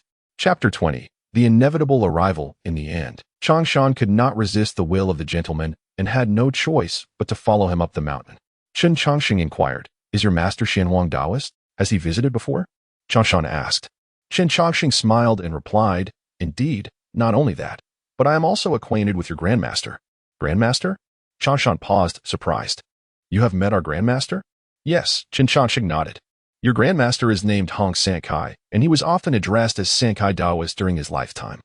Changsheng scrutinized the gentleman and asked, "Are you certain you have met our grandmaster?" "My master is 62 this year, so our grandmaster must have passed away long ago." "You seem rather young. How could you possibly have met him?" "Rest assured, I did meet him, and we were friends," Chen Changsheng stated. "Has your master ever mentioned your 2 uncles?" Changsheng hesitated, incredulity washing over him. "I have uncles? Why have I never met them or heard of them from my master?" "Your master is the youngest among the 3 brothers. The other 2 uncles ventured into the mortal realm after your grandmaster's passing, leaving your master to inherit the position of the temple's leader," Chen Changsheng explained. Changsheng opened his mouth, still somewhat skeptical, and asked, "Do you know the names of the 2 uncles?" "Xiandian and Xuandi," Chen Changsheng replied. "If you doubt me, you can ask your master." Changsheng believed most of what he heard and eagerly pressed on. "But why did those 2 uncles choose to go to the mortal realm?" Chen Changsheng countered, "And why do you think they would choose to remain here?" Changsheng replied, "Here, there is my master, as well as fellow disciples. We have food and clothing. Why wouldn't we stay?" Hearing this, Chen Changsheng chuckled and teased, "Your 2 uncles are the wise ones, while your master is the foolish one, which is why he chose to remain." Changsheng frowned at this remark, indignantly retorting, "My master is not foolish." "On what grounds do you say that? If he were not foolish, why would he choose to endure a life of hardship on this mountain?" Chen Changsheng replied. My master does not suffer, Chashan insisted, his anger rising. He has us for company, the mountain sparrows, and the moles in the woods. He lives well every day. How can you say he suffers? Seeing Chashan defend his master so vehemently, Chen Changsheng smiled. That is because your master has never enjoyed any luxuries, having lived over 60 years. He has never known a day of comfort. My master has never felt he is suffering, Changshan asserted. That may indeed be the case, Chen Changsheng conceded, though he continued. But do you know that some people consider it a blessing to eat simple meals, while others, even with lavish feasts, feel it insufficient? What your master perceives as fortune may appear as hardship to outsiders. Changshan asked, what then constitutes a life without suffering? Chen Changsheng queried. Setting aside grand feasts and worry-free living, has your master achieved such a state? Changshan opened his mouth to refute, but, recalling the patches on his master's robe, found himself at a loss for words. Clothing without worry, your master has not achieved that. And as for not worrying about food, there are times when provisions in the temple run low, and they often have to forage for wild fruits to stave off hunger. With your master always taking the least for himself, insisting he is not hungry. Not worrying about food seems not to be achieved either, Chen Changsheng observed. Changshan pressed his lips together, unsure how to respond. He raised his gaze to the gentleman, and hesitantly began, well. Chen Changsheng asked, are you wondering how one can live without worrying about clothing and food? Changshan nodded in affirmation. Chen Changsheng grinned, replying, I am merely elucidating the question, but I never claimed to possess the solution. Once again, Changshan lowered his head, a sense of melancholy creeping over him. When one desires to change certain circumstances yet feels powerless, that sense of helplessness is profoundly torturous. As Chen Changsheng carried water and descended the mountain at a leisurely pace, Changshan remained silent, pondering the matter. He believed the gentleman must know the answer but simply did not wish to share it. Along the way, he observed the gentleman who, despite traversing such a lengthy path with a water-filled vessel, showed no signs of fatigue. Changshan felt a mix of admiration and an inexplicable aversion towards him, as this gentleman had spoken of the hardships of his master, persuading him with mere words. Before long, they arrived at the temple's entrance. Chen Changsheng glanced at the temple, noting its increased dilapidation compared to the past. Years of weathering had taken their toll. A shout echoed from within the temple, get ready. Chen Changsheng looked up to see the temple's leader glaring at 3 disciples, brandishing a branch, ready to strike at any misstep. Changshan stepped forward, declaring, Master, I have returned. Xuanhuang's attention shifted solely to his disciple, and without turning, he ordered, then come over and practice. Changshan glanced at the gentleman beside him before turning back. Master. Xuanhuang turned his head, his gaze falling upon the gentleman. He paused momentarily, surprise flickering in his eyes before quickly settling into his usual warmth. Mr. Chen Changsheng stepped into the temple, inquiring, how have you been lately? Xuanhuang smiled warmly and nodded, all is well. Chen Changsheng and Xuanhuang entered the temple, where the 4 disciples had completed their training. The youngest, Zisu, looked at the gentleman and asked, Senior brother, who is this gentleman? Changshan shook his head, uncertain how to explain. It seemed that what the gentleman had previously claimed might indeed hold truth. He truly belonged to his master's generation. Chen Changsheng and Xuanhuang made their way to the pavilion behind the temple. Xuanhuang instructed Changshan to prepare 2 bowls of tea. The tea, gathered from the mountains, was quite palatable, and he hoped the gentleman would not find it lacking. A bit of tea leaves was the best he could offer at present. Chen Changsheng smiled, saying, I am not picky. If there is none, that is acceptable. But if there is, then it is all the better, much less would I ever disdain it. Xuanhuang placed the tea before Chen Changsheng and continued, You usually arrive around the 22nd of June. This time, it seems you have come a few days earlier.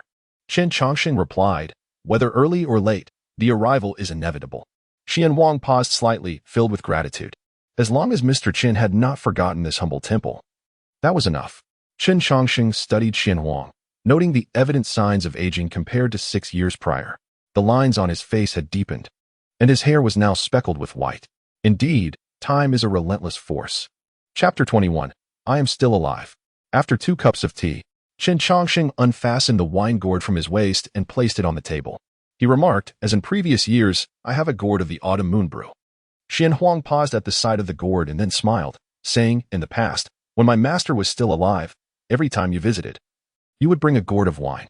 I was always envious, but never dared to ask for some. Who would have thought that with the passage of time, I would now have the chance to drink your wine? Changshan stood nearby, listening to his master's conversation with this person, feeling that something was amiss. This wine is merely from the marketplace, Chen Changsheng said. What you bring is undoubtedly different. He sighed. Why do you hold me in such high regard? When your master was alive, he never treated me with such formality. Xian Huang explained, by protocol, you and my master are of the same generation. As a junior, I must show my respect. Let us not dwell on that. Chen Changsheng diverted the topic. Let us drink. Ah, Xian Huang replied, smiling like a child. At that moment, his junior sister, Zisu, rushed in.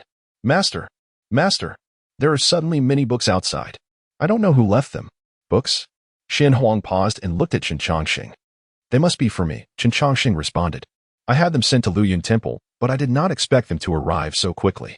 Xian Huang and Chen Changsheng rose and walked toward the door. Indeed, a pile of books was neatly stacked at the entrance. But the person who delivered them was nowhere to be seen. In truth, two underworld messengers stood there, invisible to the disciples of the temple. Chen Changsheng approached the messengers. It was none other than Hong Sankai. He stepped forward and said, Master, the books you requested are all here. Thank you for your trouble, Chen Changsheng replied. He then inquired, have you finished tidying up the courtyard? Thanks to you, Master, Hong Sankai answered. With one strike, not even a remnant soul was left. Chen Changsheng jested. Next time, I will go easy on you, so you have something to do. Hong Sankai laughed. Let us avoid that. It is better to leave things clean. Chen Changsheng chuckled as well. Xian Huang stood within the temple, observing his master speaking to seemingly no one, yet it appeared he was conversing with someone. Initially surprised, he soon grasped the situation. It must be the spirits of this place. There was no other explanation. In the corner of the temple, four heads peeked at this scene. Who is he talking to? Could it be with a ghost? The youngest, Zisu, nervously whispered, Second brother, don't scare me. Hong Sankai did not linger at the temple entrance. After a few pleasantries with Chen Changsheng, he bid farewell. Master, the items have been delivered, and I will return to report. Chen Changsheng asked, aren't you going to take a look? These are all your disciples.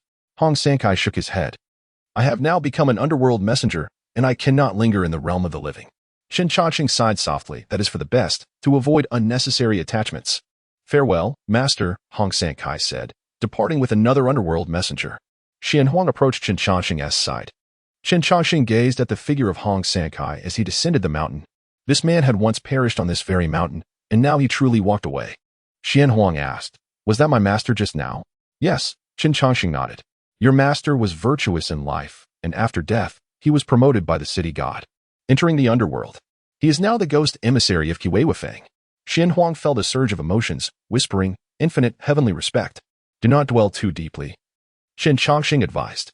Your master did not even take a final look. The truths he understood in life, you should also comprehend.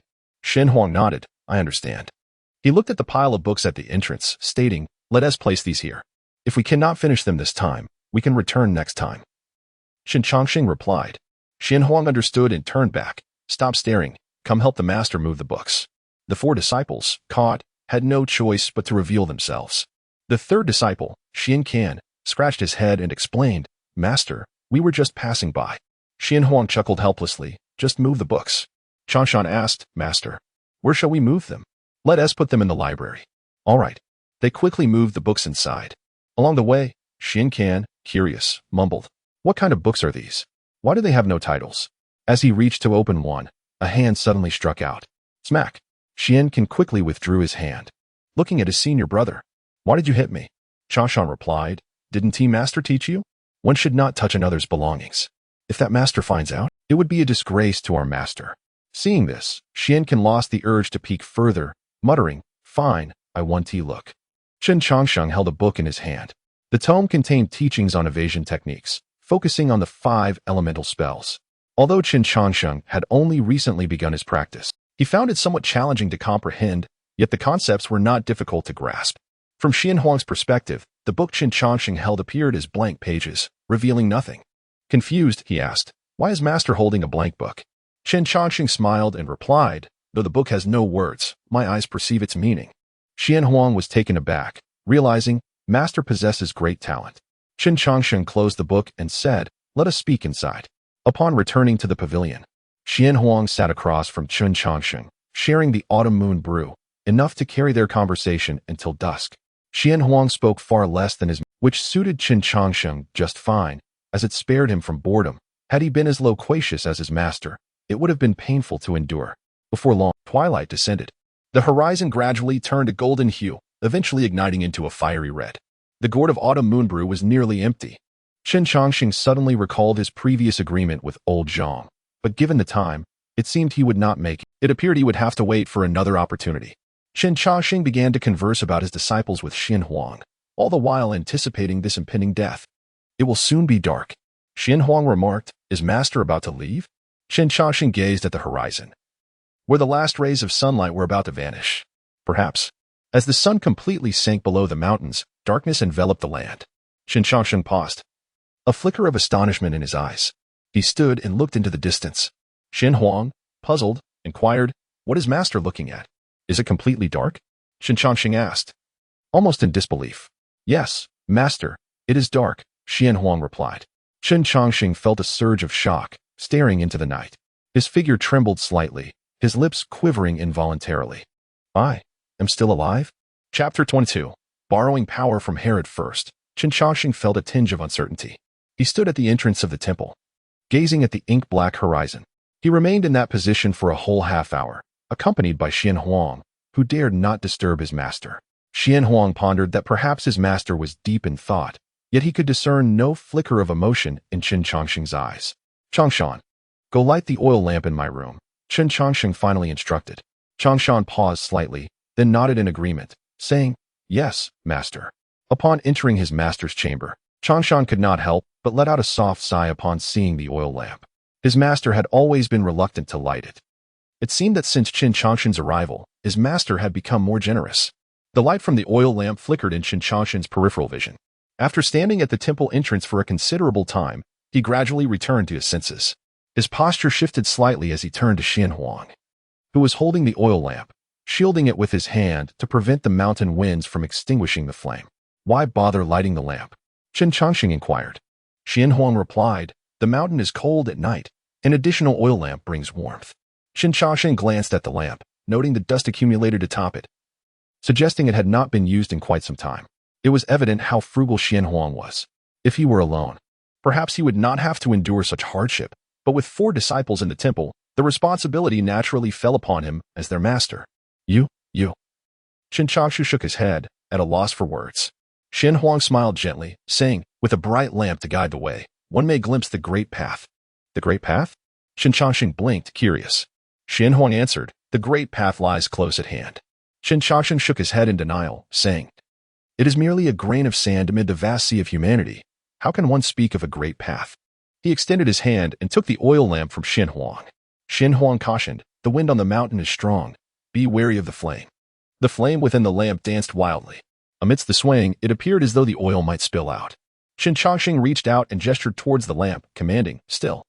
At his word, the flame immediately calmed. His master remained unshielded.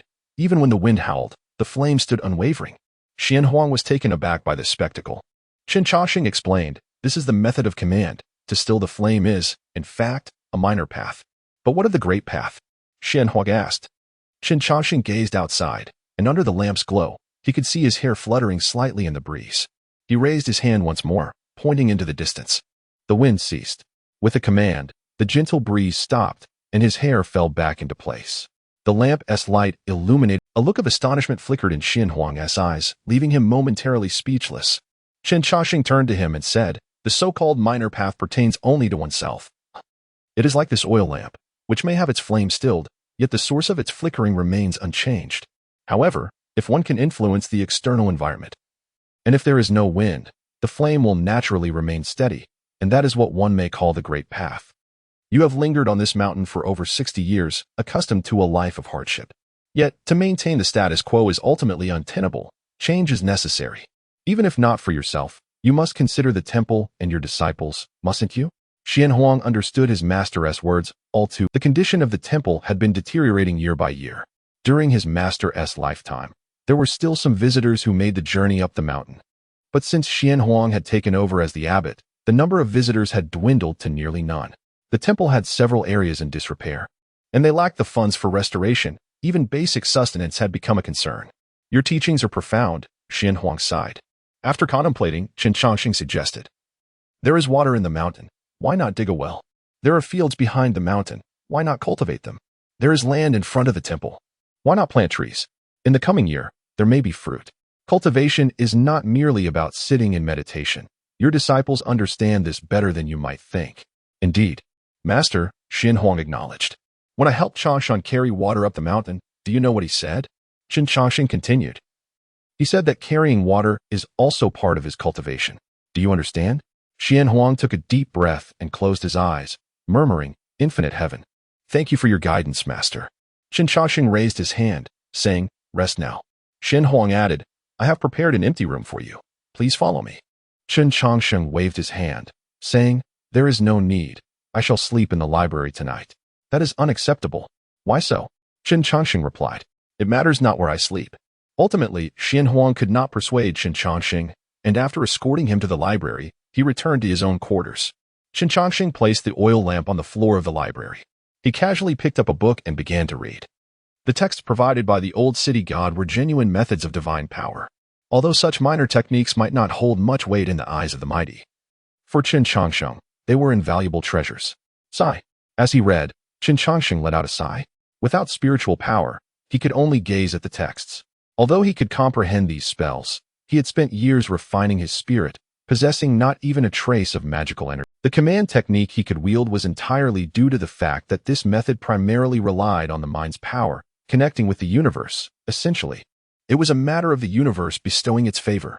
However, he was unable to perform any true spells. Only by refining his chi and essence could he cultivate magical energy within himself. Yet, having lived and died and lived again, how much magical energy could he possibly refine? Though he had not perished after nightfall this time, Chen Changsheng felt that he was still destined to die. It was merely that this time, his life had been extended a bit longer, perhaps until tomorrow, or perhaps even tonight. Thinking of this, Chen Changsheng felt a twinge of headache. He set the book aside and recalled the events of the day. Ah, the hair. Chen Changsheng carefully retrieved the strand of hair from his pocket. He held it before the candlelight, scrutinizing it closely. His mind focused on the hair. Yet, the result was unremarkable. Chen Changsheng felt perplexed as to why this strand of hair held such formidable power in the hands of the malevolent spirit. Yet he could discern no magical energy within it. After some contemplation, Chen Changsheng decided to experiment. Perhaps the hair contained magical energy that he could not directly utilize, but could instead borrow. He extended 2 fingers, pinching the strand of hair between them. Borrowing power from hair, he chanted, The earth is free of dust. The room is free of dust. Purify. Suddenly, a golden light emanated from the hair. Drawing upon its magical energy, the purification spell activated. Buzz. The golden light swept through the library, lifting all the accumulated debris within the room. In the blink of an eye, the golden and the dust coalesced into a sphere, ultimately settling before Chen Changsheng. Opening his eyes wide, Chen Changsheng exclaimed, Chapter 23. Gratitude to the benefactor. This revelation filled Chen Changsheng with immense delight. He mused that perhaps the reason he could discern nothing was that the hair was intrinsically his own, after all. The saying only because one resides within the mountain might encapsulate this very sentiment. He cast his gaze once more upon the strand of hair. But why did this hair possess such magical potency?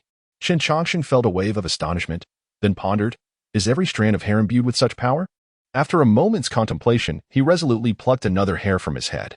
As before, he invoked a spell. Drawing magic from the hair, the oil swelled and the fire ignited.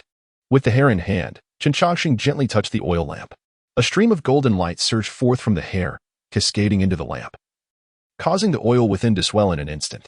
Chen Changsheng's mouth fell agape, his mind racing with incredulity. Where did this power come from? He had never refined chi or essence. How could it reside within his hair? Chen Changsheng found himself utterly perplexed. The only explanation that seemed plausible was that this magical essence had always existed within his hair from the very beginning.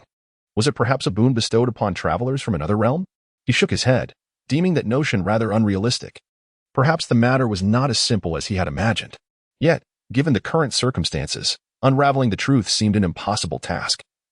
He could only resolve to investigate further in the future. With a sigh, Chen Changsheng gazed at the hair in his hand and murmured, Does this mean I will have to frequently pluck my hair? If I do so repeatedly, I shall become bald. A sense of headache washed over him. He rubbed his temples, dismissing such thoughts. Regardless, mastering spells remained of utmost importance. Chen Changsheng picked up the book he had placed on the ground and resumed reading by the flickering candlelight. He read late into the night. The sounds of insects filled the air in the mountainous night, and after darkness fell, the incessant chirping of cicadas echoed throughout the night. At the fourth watch, the young disciple Zissou emerged to relieve herself and noticed that the study was still illuminated. Startled from her drowsiness, she took a moment to compose herself before approaching the study. Peering through the crack in the door, she saw the gentleman from earlier in the day. Zissou observed Chen Changsheng seated on the floor, engrossed in his reading by candlelight, seemingly captivated. She pursed her lips, finding this gentleman rather peculiar for choosing to read at such an hour. Not daring to linger further, she withdrew her gaze and returned to her room. Once back in bed, she soon drifted off to sleep. The crowing of roosters echoed from the foot of the mountain, the dawn casting a grayish hue across the sky, revealing the faint outline of the rising sun over the distant peaks. In June, thick fog was an uncommon sight. Yet today, layers of dense mist enveloped the mountains, with dewdrops forming and dripping from the leaves. Zissou, the earliest riser, prepared to cook for her master and senior brothers. The pot simmered with a thin rice porridge, so watery that it could scarcely be called congee, accompanied by some wild greens gathered the previous day, along with mushrooms that would suffice for a simple meal. After adding rice to the pot, Zissou intended to call her master and brothers for breakfast, only to find that the lights in the study had not yet extinguished. She paused, murmuring, could he still be reading? Approaching for a closer look, she confirmed that the gentleman was indeed still engrossed in his book. Zissou contemplated her next move and decided to knock on the door of the study. Knock, knock. Chen Changsheng, absorbed in his reading, was roused from his thoughts. He paused momentarily, lifting his gaze towards the outside, through the window catching a glimpse of the ascending sun. Sir, it is time for breakfast. Upon hearing the voice from outside, Chen Changsheng set his book aside and stepped towards the door. Creak. The door to the study swung open. Zissou, confronted by this gentleman who towered over her, instinctively took 2 steps back. Oh no. Zissou felt herself teetering on the brink of falling. Chen Changsheng's heart skipped a beat, extending his mind. He gently steadied her, preventing her from losing her balance. Zissou blinked in surprise, turning to look behind her, only to find no one there. Chen Changsheng said, "Thank you for coming to call on me. Is breakfast ready? Do you need any assistance?" Zissou snapped back to reality, shaking her head. No, it will be ready soon. Just waiting for Master and the others to rise." Chen Changsheng nodded in acknowledgement. "Very well. I shall wait for you in the courtyard." "Okay." Chen Changsheng stepped into the courtyard and found a stool to sit upon. Zissou regarded the gentleman for a moment, scratching her head as she recalled the earlier incident, muttering, "How strange. I was certain I was going to fall." Shaking her head, she dismissed it as merely her imagination and paid it no further mind. Shortly thereafter, Xian Huang and the other disciples awoke. The 5 of them, along with Chen Changsheng, crowded around a square table, creating a somewhat cramped atmosphere. Xian Huang remarked, "It is but simple fare. I hope the gentleman does not find it lacking." Chen Changsheng replied, "All grains and simple meals are indeed sustenance, compared to rare delicacies. I find these simple dishes far more palatable, and thus there is no question of offense." "That is well," said Xian Huang. The second senior brother, Shang Lu, overheard the exchange between Chen Changsheng and his master and later shared his thoughts with the others. "Brother, this esteemed gentleman speaks quite differently. He must possess profound knowledge." Changshan added, "He is likely a scholar. Perhaps he is a teacher?" Xian Jin chimed in, "I recall seeing this gentleman reading in the study late last night. It seemed he read throughout the night." "Throughout the night?" "Yes." Zissou nodded. "I heard from Xiaolu down the mountain that scholars often lose themselves in their studies, neglecting sleep. This esteemed gentleman's ability to remain awake all night must indicate remarkable prowess." Is that Shang Lu felt a newfound respect blossom within him for Chen Changsheng. After breakfast, Chen Changsheng engaged in a game of chess with Xian Huang in the pavilion on the back mountain. Xian Huang inquired, "What do you think of my disciples?" Chen Changsheng replied, "Changshan is courteous and knowledgeable. Zissou is capable. As for the other 2, I have had little interaction and thus have yet to form a definite opinion." Xian Huang nodded, then said, "In truth, I am aware that in this lifetime, it is unlikely I shall attain immortality. Even if I were to encounter an immortal, I would feel no different. However, I have but one wish to request of you." "Esteemed sir." Chen Changsheng returned his chess piece to the jar and turned his attention to him. Xian Huang continued, "If any of these 4 disciples should catch your eye, I humbly hope you might extend your guidance to them." Chen Changsheng chuckled, "I hardly deem this a significant matter. I may very well spend time here in the future, and having borrowed this place, it is only natural that I look after them." Xian Huang felt as though a great weight had been lifted from his heart. He expressed his heartfelt gratitude for the profound kindness of the gentleman on behalf of the 4 disciples. Chapter 24. What sorcery do you wield? Chen Changsheng, at long last, found himself with a moment of respite. In the past, each awakening was a precious opportunity to see those he needed to see, a constant flurry of activity. But now, having discovered the solution to the curse, he felt a sense of ease, allowing himself the luxury of doing things he once deemed extravagant, such as playing chess, leisurely reading, or sitting at the entrance of the monastery, basking in the June breeze and listening to the cicadas chorus in the mountains. To him, this was the height.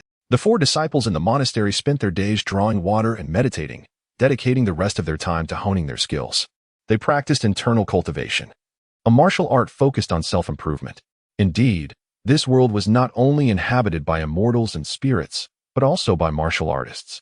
Changshan, while practicing his boxing, noticed the gentleman sitting at the table, engrossed in a book.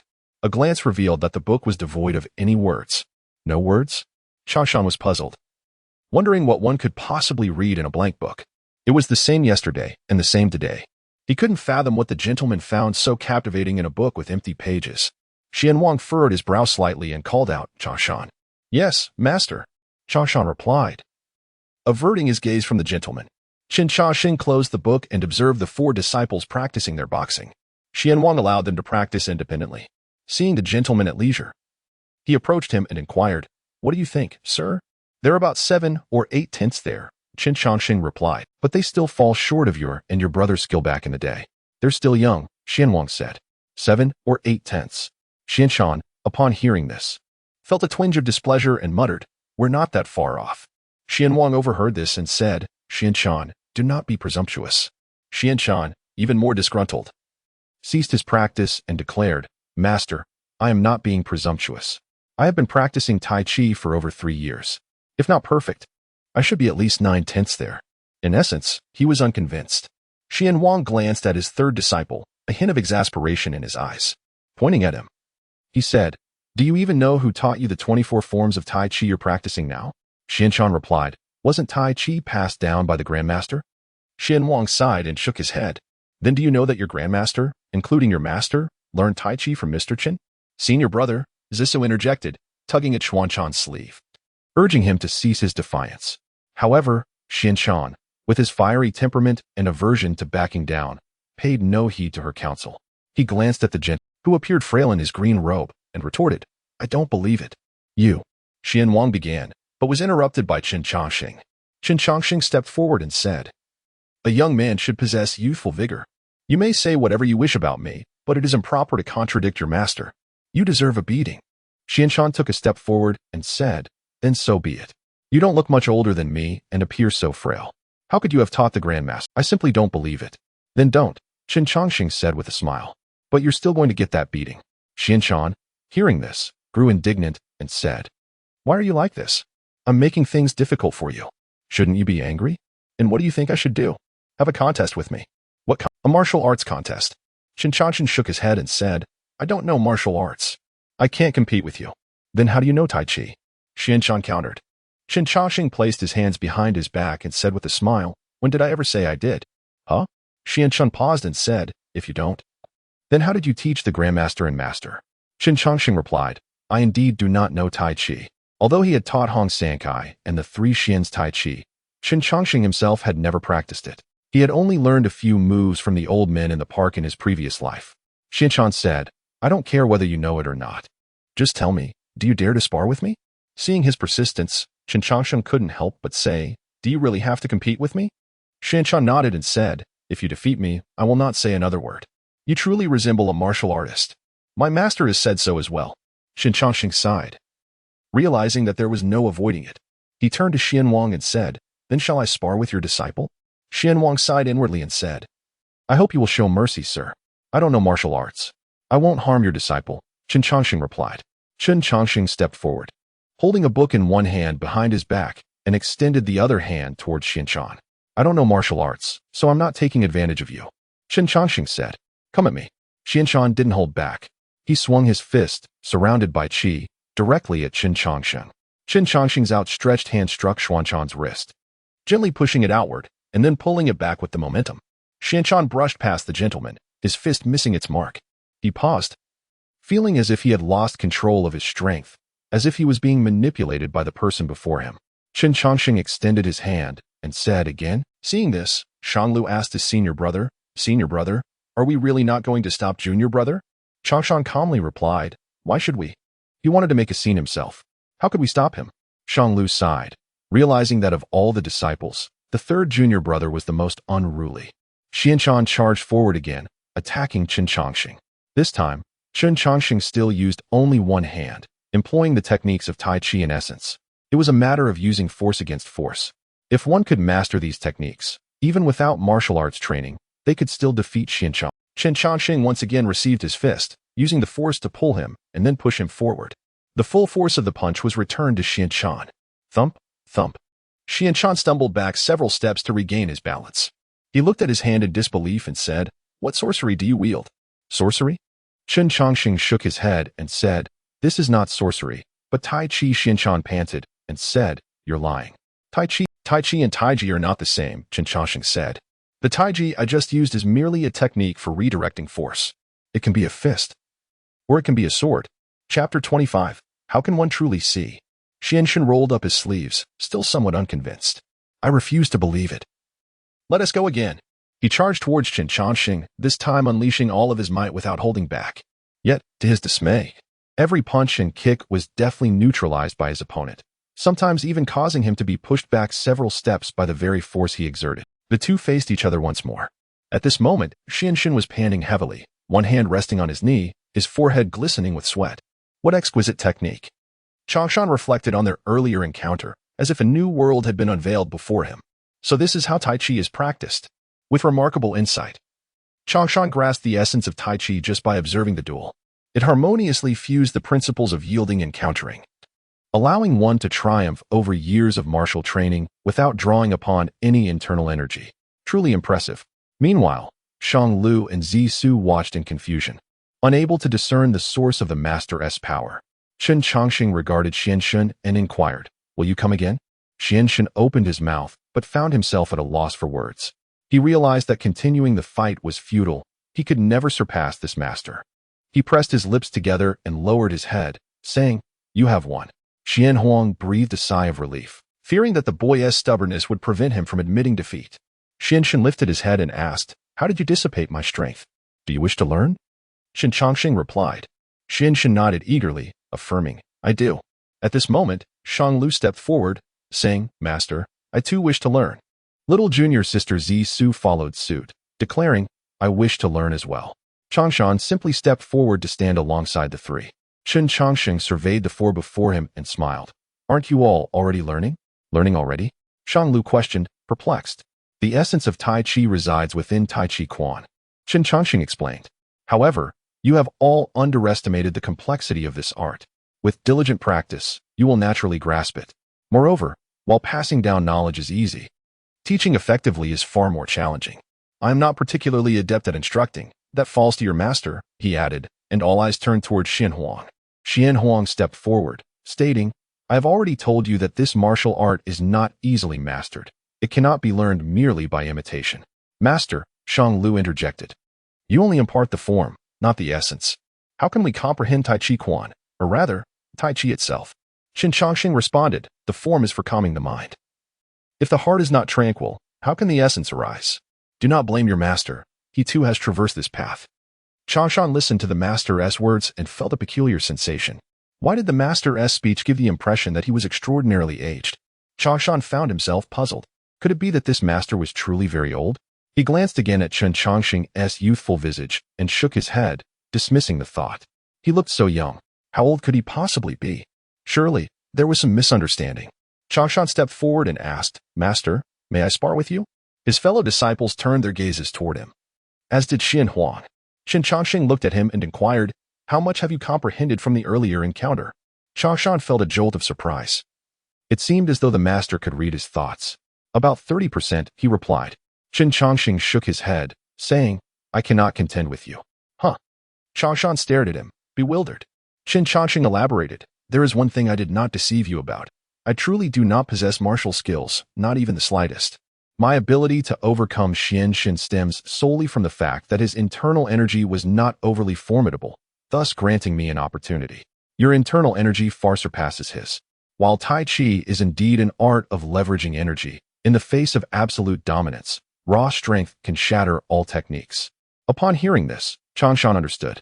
He sighed deeply and clasped his hands, saying, Changshan comprehends. He felt a surge of admiration. With just Tai Chi, an ordinary individual could surpass someone who had trained for 3 years like Xianxin. Truly, this master possessed remarkable skill. Yet, upon reflection, he felt a tinge of regret for not having had the chance to spar with the master, a profound sense of loss. Meanwhile, Shanglu murmured, Strength can shatter all techniques. Strength can shatter all techniques. This phrase lingered in his mind, refusing to fade. After the commotion subsided, tranquility returned to the temple. The disciples began to ponder Tai Chi, practicing back and forth, yet their movements remained awkward. Though Changshan grasped a fraction of the concept, the execution proved to be exceedingly challenging. Once he began to move, his thoughts could not keep pace, and he finally understood why mastering Tai Chi required a calm mind. Chen Changsheng, on the other hand, resumed his reading. After teaching his disciples, Xian Huang approached Chen Changsheng to discuss the matter of digging a well. After all, traveling up and down the mountain was exceedingly inconvenient. Chen Changsheng chuckled, I merely spoke in jest. Are you truly considering digging a well? Xian Huang replied, After pondering it all night, I believe you speak with great wisdom. A well is necessary, as is farmland. In time, we can plant a peach tree in the courtyard, allowing the temple to be self-sufficient and ensuring that my disciples do not go hungry. Furthermore, when you next visit, we can offer you something worthy of your presence. Chen Changsheng felt gratified upon hearing this and said, Go down the mountain and purchase some yellow beans, 3 per group. Scatter them about the courtyard and cover them with bowls. The group that swells the most by the next day will indicate a rich underground water source, and thus, you may dig a well. There is a patch of uncultivated land behind the mountain. Till and plow it well, and you shall have your farmland. As for the peach tree, an idea struck Chen Changsheng, and he smiled, saying, Just bring a peach when you buy the yellow beans. Xian Huang was overjoyed and bowed in gratitude, saying, Thank you, master. With that, Xian Huang descended the mountain alone to purchase yellow beans and peaches. Chen Changsheng remained in the pavilion of the temple's rear courtyard, engrossed in his reading. In the meantime, Changshan came to the back courtyard in search of his master. Upon finding Chen Changsheng there, he inquired, Master, have you seen my teacher? Chen Changsheng replied, Your teacher has gone to the market to buy some items. He likely will not return until dusk. Changshan nodded, intending to leave. However, after a moment's contemplation, he took a step forward. He glanced at the book the master was reading, which appeared to be entirely blank. Unable to restrain himself, Changshan asked, Master, why do you keep staring at a blank book? Chen Changsheng responded, What you perceive as a book devoid of words contains meaning in my eyes. Changshan, somewhat perplexed, asked, Then how can one truly see? Chapter 26. Merely mundane principles, how does one perceive it? Chen Changsheng inquired of Changshan, closing his book. Some are born with the innate ability to see, while others, despite a lifetime of relentless pursuit, remain unable to decipher the words within. If given the choice, would you dedicate your entire existence to understanding this book? Changshan paused, then responded, That depends on the book's contents. What if it held the secrets of the Jade Capital? Chen Changsheng asked with a smile. Changshan hesitated, then questioned, Does master refer to the path of immortality? One could interpret it that way, Chen Changsheng replied. Changshan, not delving too deeply, took it as a metaphor. After careful consideration, he stated, Then Changshan would rather remain ignorant. Why? Chen Changsheng pressed. Time, once gone, cannot be retrieved. To wager one's entire life on an uncertain outcome is clearly not worthwhile. Even with the chance of attaining immortality, it's not worth it.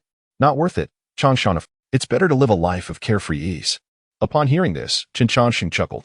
Changshan, puzzled, asked, Why does master laugh? Chen Changsheng responded, You are far more astute than your master. Changshan, never one to mince words, said, In truth, I sometimes find master lacking in wisdom. Certain principles are difficult to explain to him. Chen Changsheng remarked, Your master is quite obstinate, much like his decision to remain on the mountain. Changshan blinked and said, But if I were master, perhaps I would choose the same. Would senior apprentice brother find me foolish as well? Explain your reasoning, Chen Changsheng urged. Changshan elucidated. Changshan believes that some tasks must be undertaken by someone. One should not dwell on why me, but rather consider why not me. The righteous path should be thus. Chen Changsheng's grip on the book tightened momentarily. He was somewhat taken aback by Changshan's words. Seeing Chen Changsheng's silence, Changshan called out, "Master?" "Yes," Chen Changsheng replied. Regaining his composure, he continued, "Has your master previously taught you reading and writing?" Changshan answered, "He has, but only the scriptures and doctrines of Taoism." "What else have you read?" Changshan shook his head. "We haven't read any books. Besides the Taoist scriptures, there are no other books in the monastery." Chen Changsheng sighed. In this era, books are controlled by aristocratic families, making it difficult for those from the lower classes to access them. In essence, the elite stifle the upward mobility of the common people by restricting access to knowledge. It is a lamentable state of affairs. Chen Changsheng took a deep breath and continued. "Having read the Taoist scriptures, you should recognize the characters. But can you write?" Changshan replied, "I can remember some simple ones." In reality, he could not. Recognizing characters but being unable to write them is seemingly absurd, much like how someone who rarely writes might occasionally forget how to write a particular character, let alone someone like him who had seldom put pen to paper from the beginning. Summon your junior brothers and sisters. For the next 2 days, Chen will impart some knowledge to you. Changshan inquired, "Does Master intend to teach us calligraphy?" Chen Changsheng shook his head. "No, merely some mundane principles." Changshan promptly gathered the other 3. Chen Changsheng, standing on the steps of the pavilion, surveyed the 4 disciples before him. "Your education began with the Taoist scriptures. While they contain profound truths, they pertain to the way of heaven, not the way of man. As humans, you should understand the doctrines and principles of humanity. To grow without such knowledge is truly regrettable. Today, I will impart some principles to you. Understand if you can. If not, then memorize them and contemplate them later." Chen Changsheng paused, then asked, "Does anyone not wish to listen? If so, you may attend to other matters, and Chen will not make things difficult for you." The 4 disciples below shook their heads. Chen Changsheng nodded. "Let it be known beforehand that during this instruction, no whispering or interruptions will be tolerated." Once the courtyard had quieted down, Chen Changsheng began to speak. Principles originate in books but extend beyond them. The principles within books are considered great truths. But these truths are not always relevant to the world. One must understand the treacherous nature of the world and the complexities of the human heart. What I say today stems from my personal worldview. Do not divulge it to others. In this world, one must discern good and evil. Both originate in the heart but are difficult to judge. The former, referred to as the righteous path, is considered good. However, right and wrong, good and evil, are difficult to assess. Under the weight of condemnation, true goodness can be perceived as evil and great evil can be twisted. In the face of grand schemes, do not blindly follow the crowd. Instead, strive to distinguish right from wrong. Changshan gazed at the esteemed master. He found the words to be particularly piercing, yet undeniable. However, if one cannot distinguish between good and evil, doubt will arise in the heart. Seek the root cause and clearly discern right from wrong. The wise do not distinguish between good and evil, focusing solely on self-preservation and pushing responsibility onto others. This is a strategy for self-preservation. But if one is in a position of authority, one must judge good and evil and proceed with utmost caution. Changshan listened intently. But the other 3 disciples were somewhat confused. This was partly because they had not devoted much effort to studying. Changshan, on the other hand, had pondered a great deal. When reading the Taoist scriptures, he would often contemplate the principles within. Although he found it somewhat challenging to understand, he could grasp the fundamental truths. Chen Changsheng continued to lecture in this manner. He did not expect the others to fully comprehend, but he hoped that one day, when they encountered certain situations, they would recall his words. Shanglu harbored doubts and felt that some of the master's points were incorrect. They contradicted the great truths he had found in the Taoist scriptures. The master's teachings seemed to focus on the dark side of the world, those unpleasant yet undeniably real aspects. In Shanglu's understanding, good and evil stemmed from strength, while in Xiancan's understanding, they were rooted in loyalty. As for the youngest disciple, Zissou, her understanding of good and evil came from her 3 senior brothers. Whatever they said was what she believed. Chen Changsheng shared all that he knew. He did not expect them to understand everything but hoped that one day, when they encountered certain situations, they would recall his words.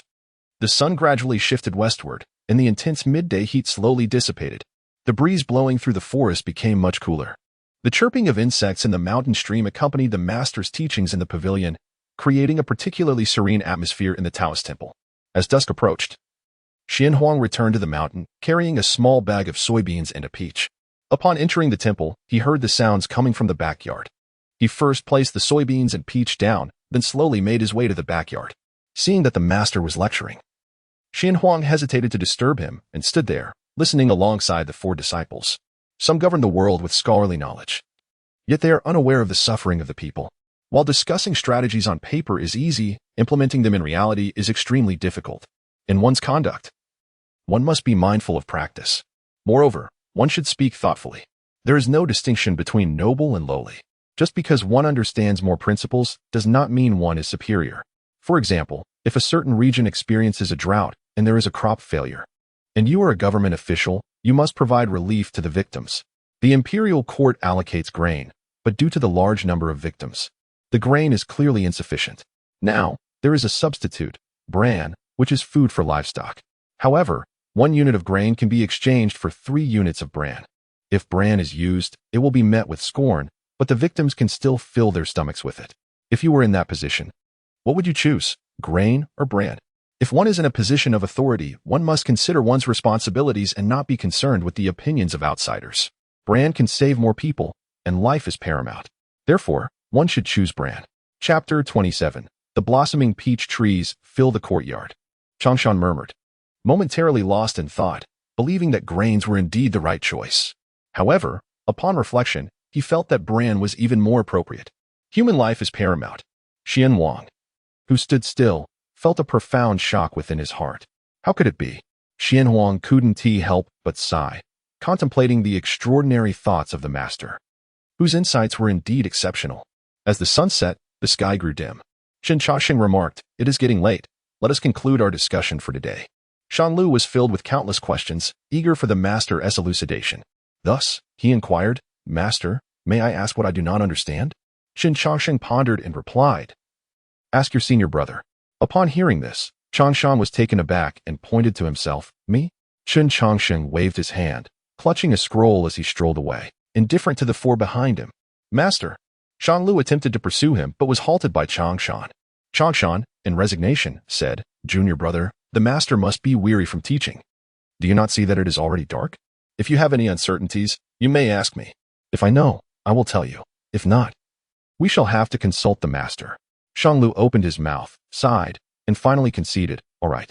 Seeing the master depart, Xian Huang raised his hand and said, "It is a blessing for them to receive the master's teachings." Chen Changsheng replied, "I merely vocalize my thoughts. The essence lies in their comprehension.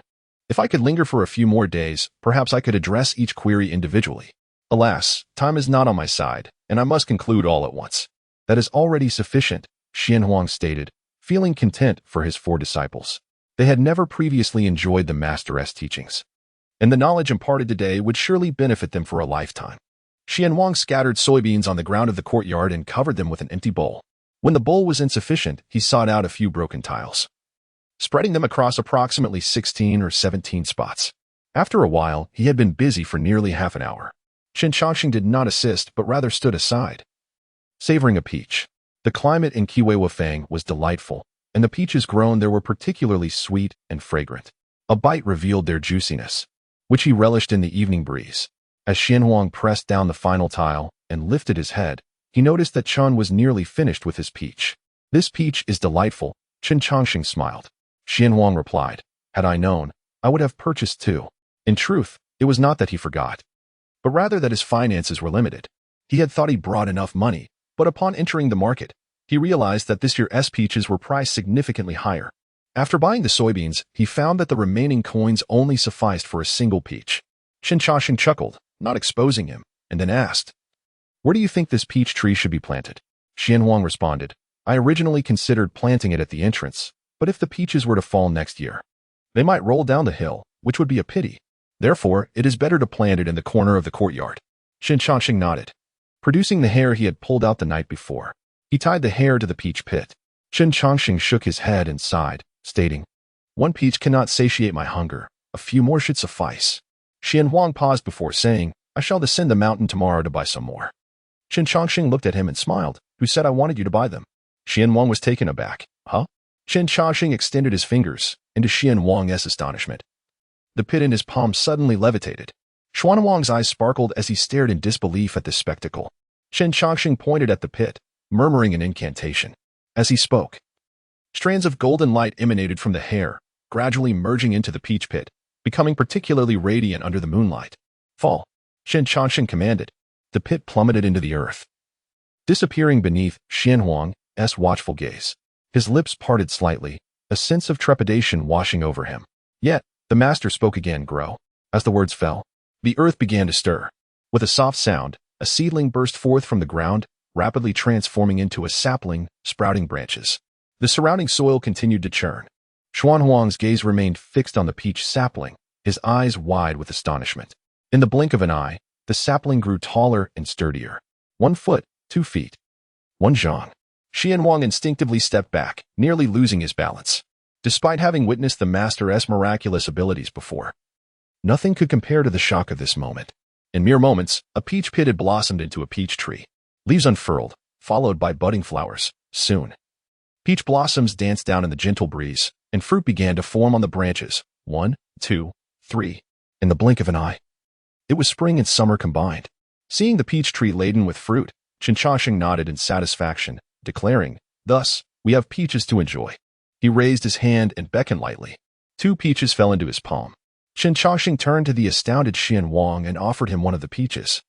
Xianhuang numbly accepted the peach, his dazed expression pulling him back to reality. "It is all real. Taste and see how it is," Chen Changsheng encouraged. Xianhuang took a deep breath and bit into the peach, the sweetness of its juice and flesh enveloping his palate. Chen Changsheng inquired, "Is it sweet?" Xianhuang, coming to his senses, inadvertently replied, "Sweet." Chen Changsheng chuckled and continued to enjoy the peach in his hand as he walked toward the library. Xianhuang remained rooted in the courtyard, gazing at the peach tree, even forgetting to eat the peach he held, standing there in a daze. Reflecting on the past, he recalled how, after entering the Huai sequence, their master would descend the mountain to buy a peach for the 3 of them. That was what Xianhuang considered the most delicious treat, yet his senior brother would always snatch it away. In those moments, he dreamed of planting a peach tree in the courtyard, ensuring that he would have an abundance of peaches each year, thus preventing his brother from taking his. Now, that wish had been fulfilled. Time seemed to slip by unnoticed. A gentle breeze stirred the fallen peach petals in the courtyard, causing them to dance like butterflies before finally settling on the shoulder of a nearby Taoist. Xianhuang came back to his senses, his gaze drawn to the petals on his shoulder. He reached out, plucking one and cradling it in his palm, a smile spreading across his face. At this moment, he smiled like a child, so innocent and carefree. He took another bite of the peach, gazing at the peach tree and murmuring, "Sweet." This was perhaps the sweetest peach he had ever tasted in his life. Chapter 28. This bowl is permissible, venerable sir. Venerable sir, did you truly conjure that peach tree? Nay, it sprouted from the earth. Sir, you jest. How could it possibly attain such height in a single night? Zissou, while savoring a peach, fixed her limpid eyes upon the venerable Mr. Chen, convinced that he had indeed manifested it. Chen Changsheng chuckled, "Not all matters in this world are immutable. Consider the very cosmos we perceive. What form do you believe it to possess?" Zissou responded, "Heaven is round, and earth is square, as my master has long since taught." Chen Changsheng demurred, "Not so." Zissou retorted, "Venerable sir, do not trifle with me. How can heaven not be round, nor earth square? Rather than a round heaven and a square earth, this cosmos is a sphere encompassed by layers, each enveloping the other. Yet, this sphere is of such immensity that its curvature eludes perception, leading one to believe that the ground beneath is flat." Zissou pouted, "Venerable sir, you speak fancifully." Chen Changsheng smiled, saying, "Then let us deem it mere fancy. This child, Zissou, is indeed endearing, possessing a childlike spirit far more captivating than her 3 senior brothers. I shall take my leave of the venerable sir and seek out my senior brothers. Go forth." Chen Changsheng watched Zissou depart the courtyard, then resumed reading his book. Xianhuang, bearing a hoe, returned to the pavilion. Over the course of the morning, he had tended to a section of the rear mountain, clearing away the weeds. Having overheard the preceding exchange between the master and Zissou, Xianhuang inquired, "Master, is this cosmos truly a sphere?" Seeing his curiosity, Chen Changsheng replied, "It is likely so." "Likely?" Xianhuang questioned. Chen Changsheng explained, "Should one day you stand upon a lofty precipice and perceive the distant horizon as an arc, then it is indeed true. If not, then Chen is mistaken. How lofty must this precipice be, as described by the master? For instance, were 3 mountains of equal height to this one beneath our feet stacked atop one another, it should suffice." Xianhuang nodded, pondering the master's words. The master's words are unlikely to be false. Yet, lacking first-hand experience, he found it difficult to accept. Chen Changsheng picked up his book, intending to continue reading. But a matter suddenly came to mind. Speaking of which, he had promised old Zhang the other day. He had inadvertently forgotten. Chen Changsheng closed the book. Rising to his feet, Chen has recalled some matters and must descend the mountain. Upon hearing this, Xian Huang inquired, will the master return to the flowing cloud temple tonight? Chen Changsheng considered for a moment, then replied, it is uncertain. However, should I not return after nightfall, it is likely to be a prolonged absence. Is that so? Indeed. Chen Changsheng walked towards the temple's entrance, Xian Huang rising to see him off. Reaching the gate, Chen Changsheng paused, turning back to say, I would trouble you to look after the books in the library for Chen. I intend to peruse them upon my return. Very well, Xian Huang replied. Watching the master descend the mountain, he surmised that Mr. Chen was likely departing, as in years past, one departure lasting several years. Chen Changsheng descended the mountain and headed directly to Autumn Moon Village.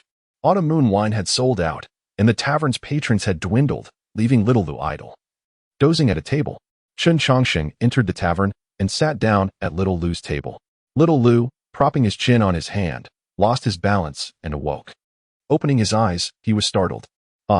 Little Lu sat up abruptly, looking at the master seated before him. He patted his chest and said, Master, why do you tread so silently? You gave me quite a fright. Chen Changsheng chuckled, saying, you were simply sleeping too soundly. Little Lu regained his composure and said, Master, please wait a moment, I shall summon the proprietor. Chen Changsheng intended to stop him. However, Little Lu had already hurried towards the tavern's backyard. Shouting as he went, Proprietor, Proprietor, Mr. Chen has arrived. Old Zhang, swaying in a rocking chair in the backyard, was instantly awakened by the words. He sat up from the rocking chair. By this time, Little Lu had reached him. Who did you say had arrived? Old Zhang asked. Little Lu replied, it is Mr. Chen. Quickly, assist me outside. Proprietor, please take care. Old Zhang, supported by Little Lu, came to the tavern. After sitting down, Old Zhang said, the master has not departed? I had anticipated waiting another 3 years.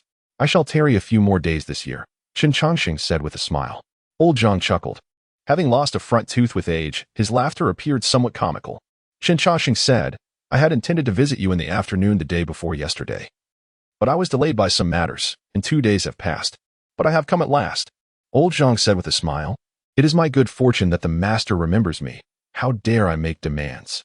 Chen Changsheng smiled as well, then said, Autumn Moon wine, is there any left? Old Zhang paused for a moment, then said, regarding Autumn Moon wine, I am afraid. Chen Changsheng did not mind, waving his hand and saying, if there is none, there is none. I can drink it next time. Old Zhang looked at Little Lu and instructed, Little Lu, fetch the jar of aged wine from my room. Little Lu went to fetch the wine. Chen Changsheng chatted with Old Zhang. Later, Little Lu brought the wine and served 2 dishes of appetizers. Seeing that the proprietor was drinking with great enjoyment, Little Lu refrained from speaking. However, seeing the proprietor drink bowl after bowl, he was concerned and said, Proprietor, please drink less wine. Dr. Tong has already said that you cannot drink wine now.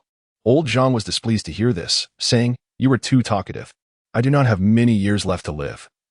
And you will not even allow me to drink wine? Chen Changsheng said, you should heed the doctor's words. Chen Changsheng moved the wine jar to the side and pointed to the wine in Old Zhang's bowl, saying, the last bowl. Old Zhang said, how can that be? If the master is not satisfied, would I not be remiss? No. Chen Changsheng moved the wine jar further away, saying, wine can be drunk at any time. A little wine is pleasant, but too much wine is harmful. It is better to have 2 fewer bowls. Old Zhang smacked his lips, craving the wine. However, since the master had spoken, he had no reason to disobey, and could only sigh helplessly. Chen Changsheng asked, what illness have you contracted, that you cannot even drink wine now?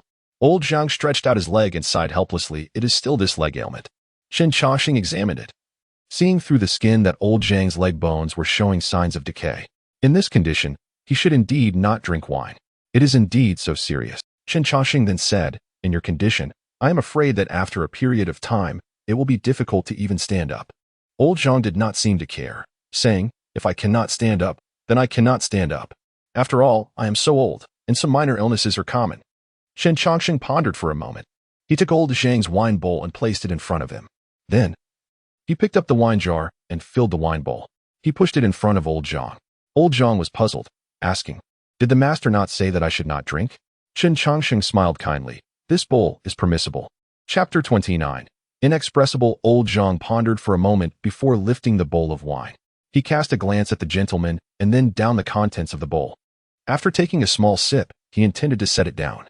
However, he suddenly heard the gentleman say, "Finish it all." Seeing this, old Zhang gritted his teeth and drained the entire bowl. Xiaolu parted his lips, turning to look at Mr. Chen, perplexed. With a deep breath, old Zhang exhaled. His eyes slightly reddened, as if the wine had stung him. This aged brew was indeed potent. He wiped his face to regain his composure. Chen Changsheng smiled warmly and remarked, "Strong liquor can bolster courage and warm the 5 organs, but only this one bowl." The gentleman's words were indeed wise. "Yet I fear I cannot handle more than a few bowls."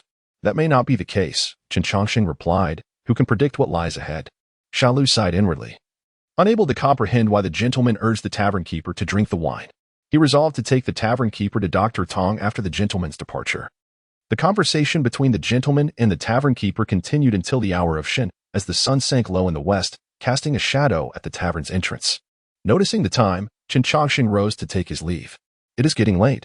I must take my leave," he said. "Please walk slowly. I shall see you out." Old Zhang stood and escorted Chen Changsheng to the door. Xiao Lu observed that the tavern keeper's movements were swift and unimpeded, as if he were an ordinary person.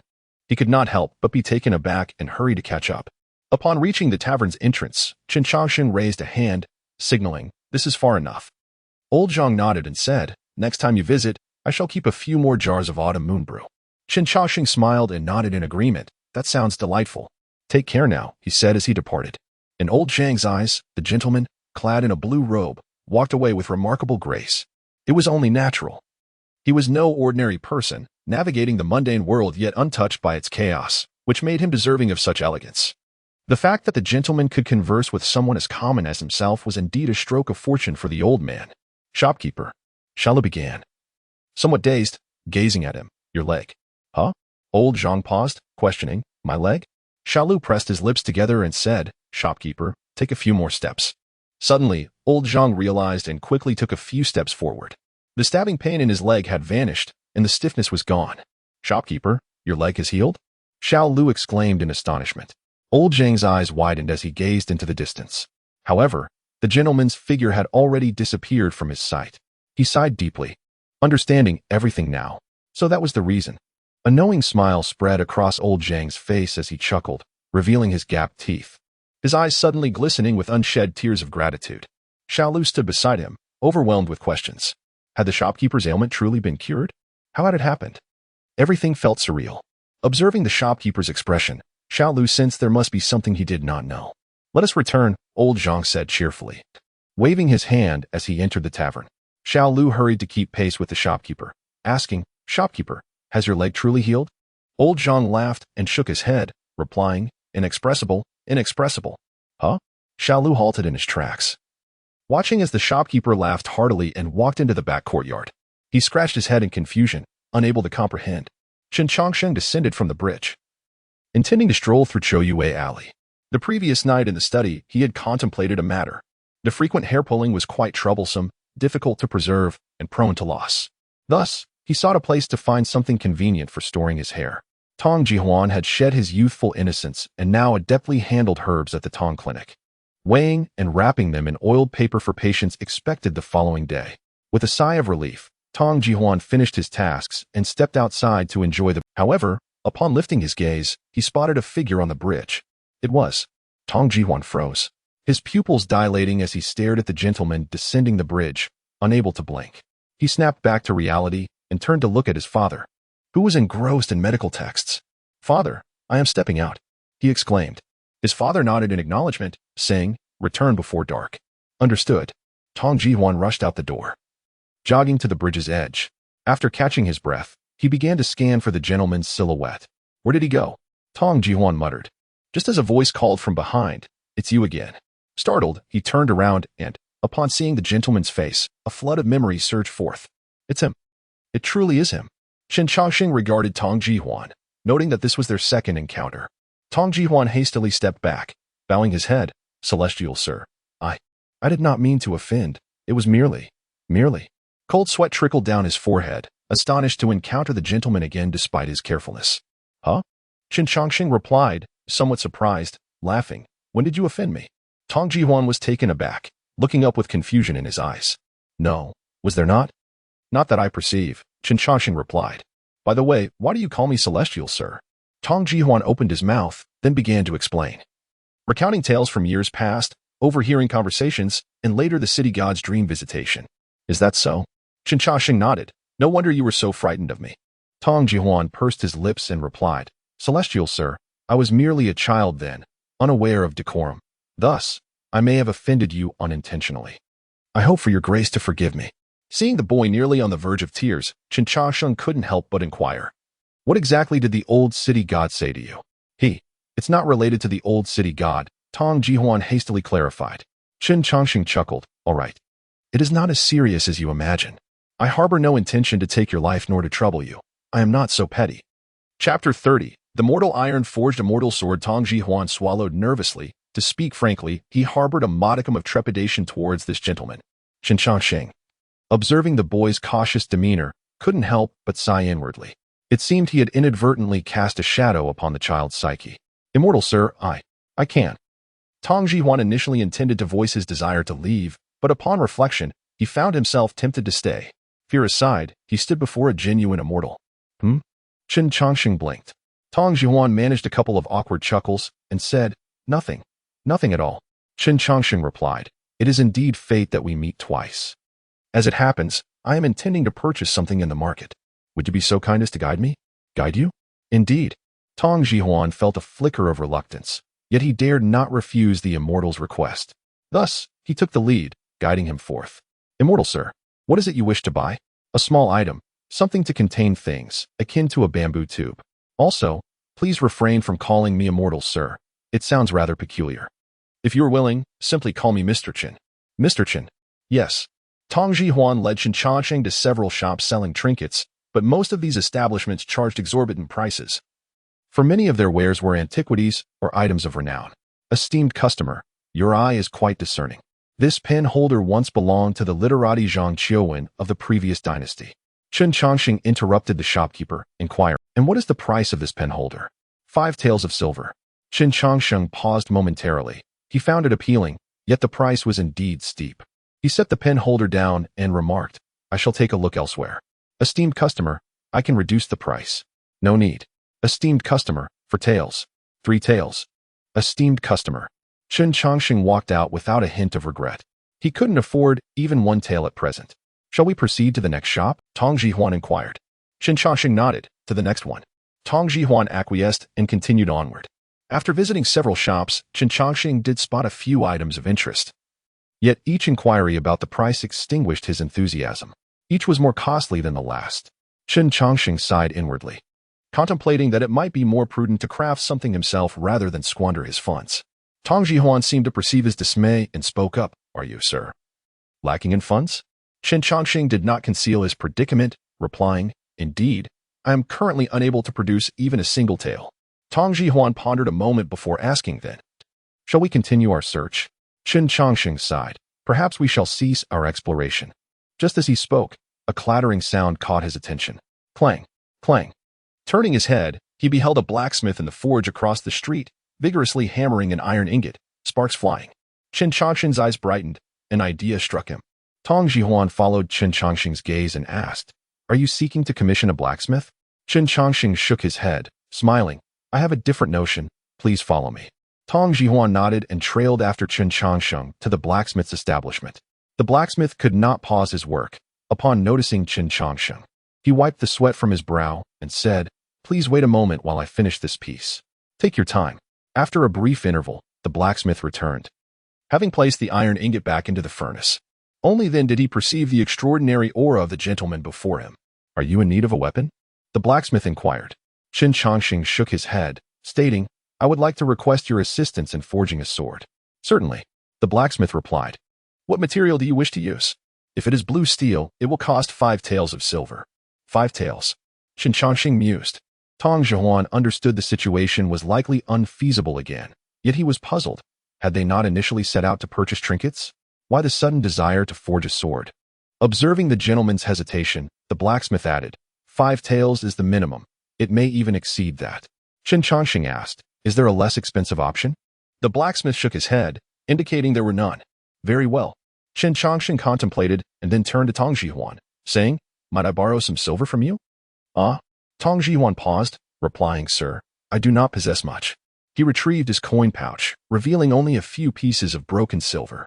Chen Changsheng weighed the coins in his hand and said, "Rest assured, I shall return it to you." "No need, sir. Please use it as you wish." Tong Jihuan thought to himself that he could not possibly ask the immortal to repay him. Chen Changsheng mixed the 2 piles of silver and addressed the blacksmith. "I brought insufficient funds today. Combined, these coins amount to approximately 1.5 taels. I shall leave this as a deposit, and when I return for the sword, I will settle the remainder. What do you think?" The blacksmith weighed the coins and confirmed them to be around 1.5 taels. After a moment's hesitation, he agreed, saying, "That will suffice. Ordinarily, I would require 2 taels as collateral, but 1.5 will do. Forging the sword will take about half a month. You may return with the silver then." Chen Changsheng breathed a sigh of relief. "Thank you." He continued, "Additionally, I have one more request. Speak freely." Chen Changsheng extended his hand, twisting a lock of hair from the roots, and with a flick of his fingers, approximately 100 strands fell into his palm. "Please incorporate this hair into the sword's core." "Ah?" The blacksmith was taken aback, but hair turns to ash and fire. "I fear." "Just," Chen Changsheng chuckled. The blacksmith opened his mouth. "I shall give it a try." Though puzzled as to why one would wish to include hair, he had encountered many eccentric individuals over the years, thus his reaction was not overly pronounced. He then inquired, "What length should the blade be? And what of the hilt?" "The blade," Chen Changsheng considered, 3 feet 3 inches, perhaps. "That may require more material, which could increase the cost. I will compensate accordingly." Having received a response, the blacksmith agreed to the sword's commission. With matters settled, Chen Changsheng and Tong Jihuan departed the blacksmith shop. As they walked along the road, Tong Jihuan asked, "Sir, why the sudden desire to forge a sword?" Chen Changsheng smiled, "Because I find myself in need of a weapon." Tong Jihuan blinked. "What of the container for your items? Are you still purchasing that? Has it not already been decided?" "Ah, the container is, in fact, your hair." "Precisely." Tong Jihuan scratched his head, somewhat bewildered. "A sword to contain hair?" He then queried, "But, immortal sir, should you not wield an immortal sword? Can a sword forged from mere mortal iron truly suffice for you?" Chen Changsheng chuckled softly. "Who says that mortal iron cannot forge an immortal sword?" Chapter 31. The unthinkable is the answer. Tong Jihuan was enveloped in a peculiar illusion, as he could not shake the feeling that the figure before him was not a celestial being. How could a deity be financially constrained? How could he allow a blacksmith's forge to craft a sword for him? It was all quite perplexing. Thus, Tong Jihuan inquired, "Sir, are you truly a deity?" Chen Changsheng, upon hearing this question, replied, "No." Tong Jihuan raised an eyebrow and remarked, "The more you deny it, the more I believe it." Intrigued, Chen Changsheng asked, "Then tell me, in what way do I resemble a deity?" With a sigh, Tong Jihuan responded, "It is precisely because you do not resemble one at all that I find it strange." Chen Changsheng chuckled softly, ruffling his hair, and said, "It is best to consider me as anything but a deity. Moreover, my meager abilities hardly qualify me as one." Tong Jihuan felt a twinge of melancholy, unable to discern the true identity of this gentleman. As they continued their walk, Chen Changsheng suddenly halted. Tong Jihuan paused and turned to ask, "Sir, why have you stopped?" Chen Changsheng gazed into the distance. The sun was nearing its descent behind the mountains, and an unsettling feeling arose within him. It was almost time to depart from this world again. Although he had managed to control his emotions in the past, this time he felt an inexplicable reluctance. Yet, reflecting on the fact that he had survived 3 days this time, he considered it a significant improvement over previous experiences. Regaining his composure, he turned to Tong Jihuan and said, "I fear I cannot linger much longer. Young Master Tong, might you assist me in retrieving the sword?" "Retrieving the sword?" Tong Jihuan contemplated for a moment, feeling somewhat troubled, and replied, "But sir," Chen Changsheng interjected, "if funds are insufficient, young Master Tong may visit the city god temple, light 3 incense sticks, and inform the city goddess statue that it is a loan from Chun." After some hesitation, Tong Jihuan ultimately acquiesced. Chen Changsheng then reminded him, "Remember, once you obtain the sword, wrap it in cloth and do not reveal it. Alternatively, you may hand it directly to the old city god for safekeeping." Taking this to heart, Tong Jihuan assured him, "Rest assured, sir." Chen Changsheng nodded, feeling a sense of relief. He resumed his stride, moving forward. Tong Jihuan asked, "Are you leaving, sir?" "Yes, I must depart." "Oh," Tong Jihuan replied softly, refraining from further inquiries. He had many questions swirling in his mind, yet he found himself at a loss for words. The pair arrived at the edge of the western bridge. Standing there, Chen Changsheng looked at Tang Jihuan and said, "You should return early. Our fates are not yet concluded. We shall meet again." Tang Jihuan parted his lips, but upon seeing Chen's hand wave in farewell, he could only utter, "Safe travels, sir." Chen Changsheng smiled warmly, nodded, and continued onward. As Tang Jihuan watched, Chen's form began to grow ethereal as he crossed the bridge. The last rays of twilight vanished from the horizon. Chen Changsheng's figure dissipated into fine grains, carried away by a gentle breeze on the bridge. Tang Jihuan's eyes widened in astonishment at this spectacle, leaving him momentarily stunned beneath the bridge. Nightfall enveloped the land. The chirping of insects in the mountains grew increasingly boisterous, as a layer of moonlight cast its glow over the earth. Standing at the temple entrance, Xianhuang gazed into the dark abyss of night. A sigh escaped his lips. As he had anticipated, the gentleman would likely be absent for an extended period. Changshan approached the temple entrance and asked, "Master, will the esteemed gentleman return?" Xianhuang replied, "He will return, but it will be quite some time." "Quite some time?" "Yes, perhaps around 3 years." 3 years? Changshan exclaimed, astonished. What could the esteemed gentleman be doing? Xianhuang extended his hand, ruffling Changshan's hair with a smile. Individuals like him are always preoccupied with numerous affairs. He cannot remain on the mountain indefinitely. Changshan opened his mouth, feeling a pang of reluctance. Yet he understood his master's The esteemed gentleman must be an individual of unceasing busyness. "Master," Changshan inquired, "does the esteemed gentleman truly know our ancestral master?" "Indeed," Xianhuang affirmed. "Moreover, I am also a junior to him." Changshan asked, "But do you find him too youthful in appearance?" "Yes." Xianhuang chuckled. "Sometimes, appearances can be deceiving." Confused, Changshan looked toward his master. However, Xianhuang turned away and retreated into the temple. Left alone at the temple entrance, Changshan pondered the meaning of his master's words. Could seeing not be believing? What could this mean? Furrowing his brow, he struggled to comprehend. Perhaps it was that he simply dared not to think. His gaze fell upon the peach tree in the courtyard, and an instinct whispered to him that the very answer he dared not contemplate was indeed the truth. With a deep breath, he looked up at the respect to the infinite celestial. The clanging of metal resonated within the blacksmith's forge. Sparks flew to the ground as Nyo-Er, the blacksmith, vigorously hammered the iron ingot before him, quenching it in water, then returning it to the furnace. Wiping the sweat from his brow, he turned to a lock of hair set aside. Nyo-Er picked up the hair and chuckled, embedding hair into a sword. "Now that's a first for me." However, he soon realized something was amiss. When the iron ingot emerged from the furnace once more, he attempted to integrate the hair into it. Yet, beneath the glowing red iron, the lock of hair showed no signs of melting away. Nyo-Er's eyes widened in disbelief as he rubbed them, feeling incredulous. He used tongs to extract the hair, which remained unchanged, perfectly intact. "Is this truly hair?" Nyo-Er marveled, trying once more. He began hammering. But no matter how hard he tried, the hair would not fuse with the iron. Swallowing hard, Nyo-Er muttered, "This is truly bizarre." He was convinced that this could not possibly be hair. How could it withstand fire and resist the hammering? In the following days, he attempted numerous times, even forsaking the iron ingot to directly burn the hair. On one occasion, he left it in the furnace for an entire day, only for the hair to emerge unchanged from the flames. Ultimately, Nyo-Er resigned himself to a plan. Perhaps it would be best to enclose it directly within the iron ingot. After all, it would be invisible. Thus, Nyo-Er first crafted a small iron box, placed the hair inside, and then hammered it, fusing 2 iron pieces together while embedding the hair within the blade's core. Chapter 32. The scenery remains the same after Chen Changsheng's death. He remained in a state of spiritual refinement. He had relinquished the cultivation of qi and essence, both of which pertained to the physical body and were endeavors he could not sustain, unless he were to live longer in his next incarnation. He might consider attempting it again. However, he was unwilling to squander his precious time on such low-yield pursuits. Moreover, he was not lacking in magical power. A single strand of his hair was sufficient for his needs. In the 21st year of the Great Jing Tian Shun, on the 3rd day of July, a martial artist traveling through Choyue Fong paused at a tea shop. Upon glancing up, he noticed a sword displayed in the blacksmith shop.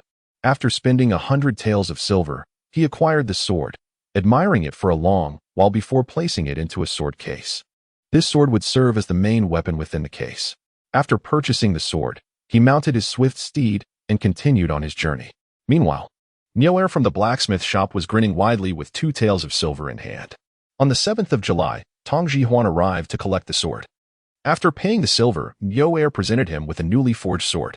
However, unbeknownst to Tong Jihuan, the sword he now held was not the one his master had requested. Following his master's instructions, he carefully wrapped the sword in its case and concealed it in his home. Once he completed these tasks, a sigh of relief escaped his lips. He pondered when the immortal would come to retrieve it. Tong Jihuan muttered to himself, scolding his own lack of courage for not daring to ask more questions at that moment. Such a pity. As the following year arrived, the peach trees in Luoyuan Temple blossomed abundantly.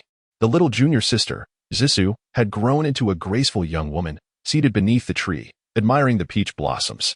Another splendid year, Changsheng murmured to himself, noticing several strands of hair beginning to sprout on his chin. In another year, he would reach adulthood. Master. Changsheng turned to inquire, will the master come this year? Xianwang shook his head, replying, he likely will not. Changsheng sighed, saying, it seems the great master may not witness such beautiful peach blossoms. I still prefer to eat peaches, Zissou interjected. Changsheng smiled helplessly, replying, all you think about is eating. Zissou retorted, then you should leave all the peaches for me to eat. How about that? Changsheng shook his head, that won't do. Laughter and joy echoed throughout the courtyard as Xianhuang looked at his growing disciples, his heart filled with contentment. Zissou smiled, but sat quietly under the tree. Changsheng approached and asked, what are you thinking about? I'm thinking of senior brother Nanxing, Zissou replied. Upon hearing this name, Changsheng's heart jolted. Zissou continued, since senior brother thinks the peach blossoms are beautiful, I am sure he would have loved to see them, but regrettably, he cannot. Changsheng sighed deeply, reaching out to pat his junior sister's head, saying, senior brother Nanxing can see us. He is watching from above. Zissou knew these words were mere comfort. Yet she was willing to believe, finding solace in them. He should see us, right? She murmured.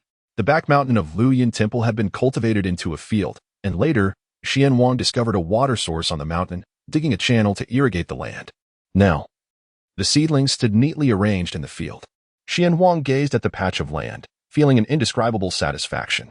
Once summer arrived, there would be grain to eat. And not just grain, but peaches as well. A well had also been dug in front of the temple, eliminating the need to descend the mountain for water. Xianhuang savored this moment, considering the rice fields, well, and peach trees as blessings.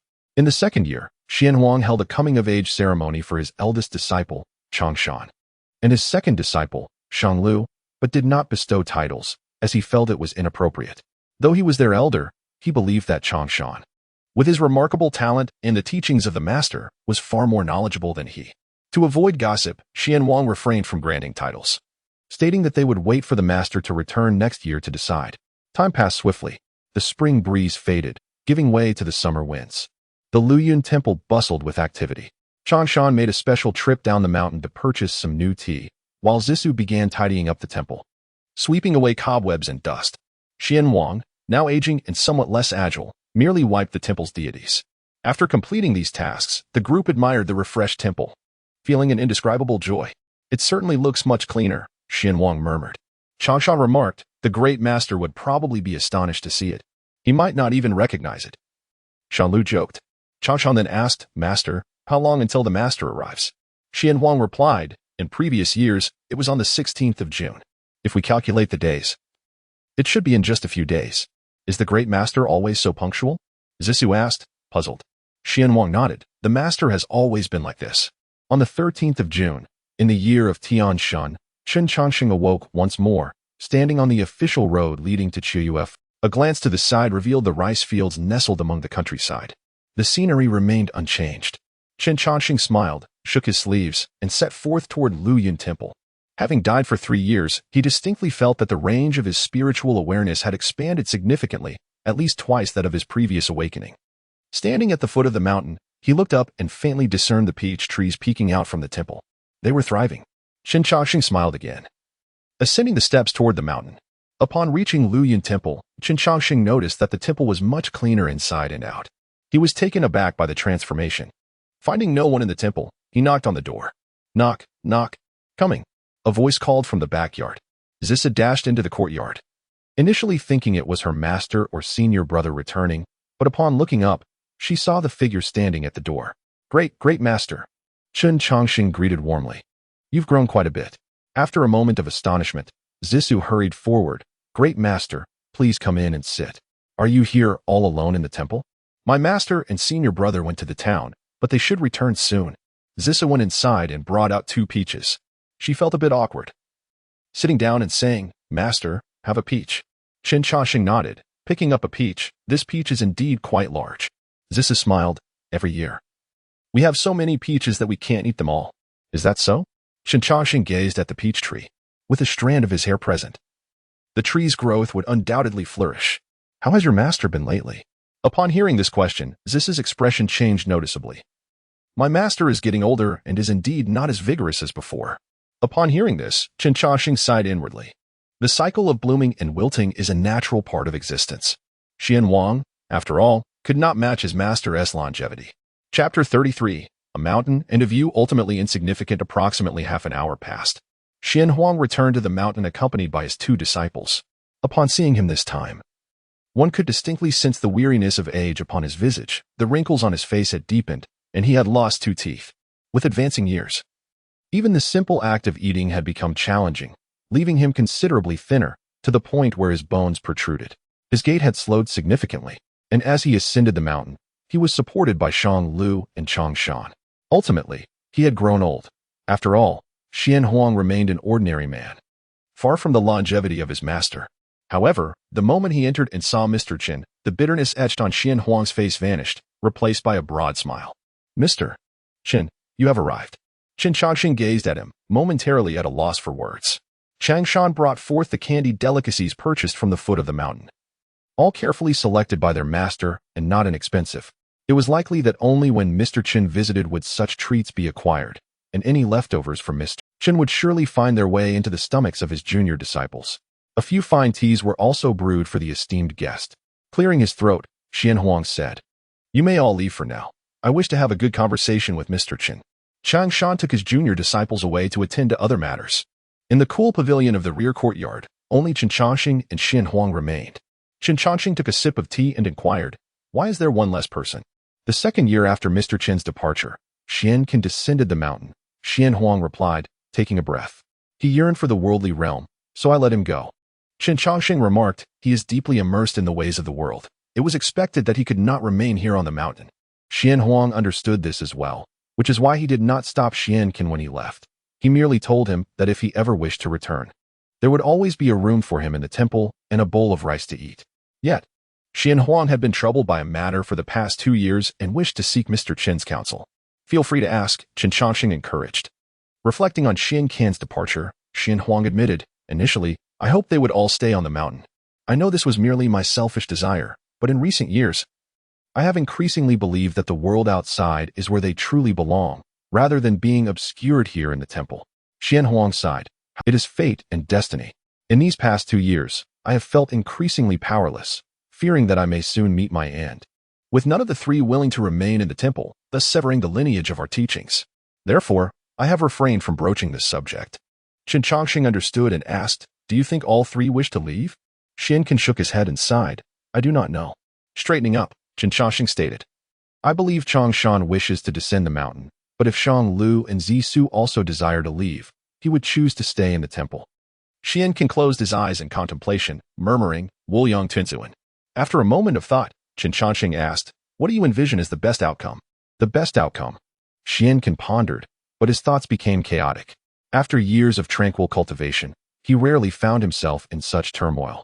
Yet this matter left him in disarray.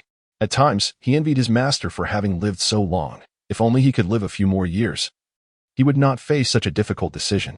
Changshan was soft-hearted. If he remained, Xian Huang would feel reluctant. If Shang Lu stayed, he would feel it unfair to him, and with Zissou being a woman, he feared she might struggle to bear the burden. In the end, none of the choices felt satisfactory. Mr. Chen had accurately discerned his thoughts. Xian Huang looked up and said, After a lifetime of cultivating the way, I find myself indecisive over such trivial matters. It is truly laughable. Chen Changsheng replied, Your heart has always been soft. It has been this way all along. Xian Huang chuckled helplessly. You know my disposition well. Chen Changsheng shook his head and said, In truth, even as some descend the mountain, others will ascend. You need not worry that the incense of Luyin Temple will extinguish under your stewardship. Xian Huang paused, contemplating Mr. Chen's words. Chen Changsheng smiled and continued. Even if they all descend the mountain, perhaps many years from now, they may return here. Of course, I cannot predict everything, but if no one returns, it would not be difficult to find another successor. This is a small favor I can still offer. How could I trouble you? Between us, there is no need for such formalities. Xian Huang was momentarily rendered speechless. Chen Changsheng smiled. What do you think? Xian Huang stood up and suddenly knelt. His knees struck the ground of the pavilion, and he bowed his head in reverence. This bow was heartfelt. This time, Chen Changsheng did not stop him.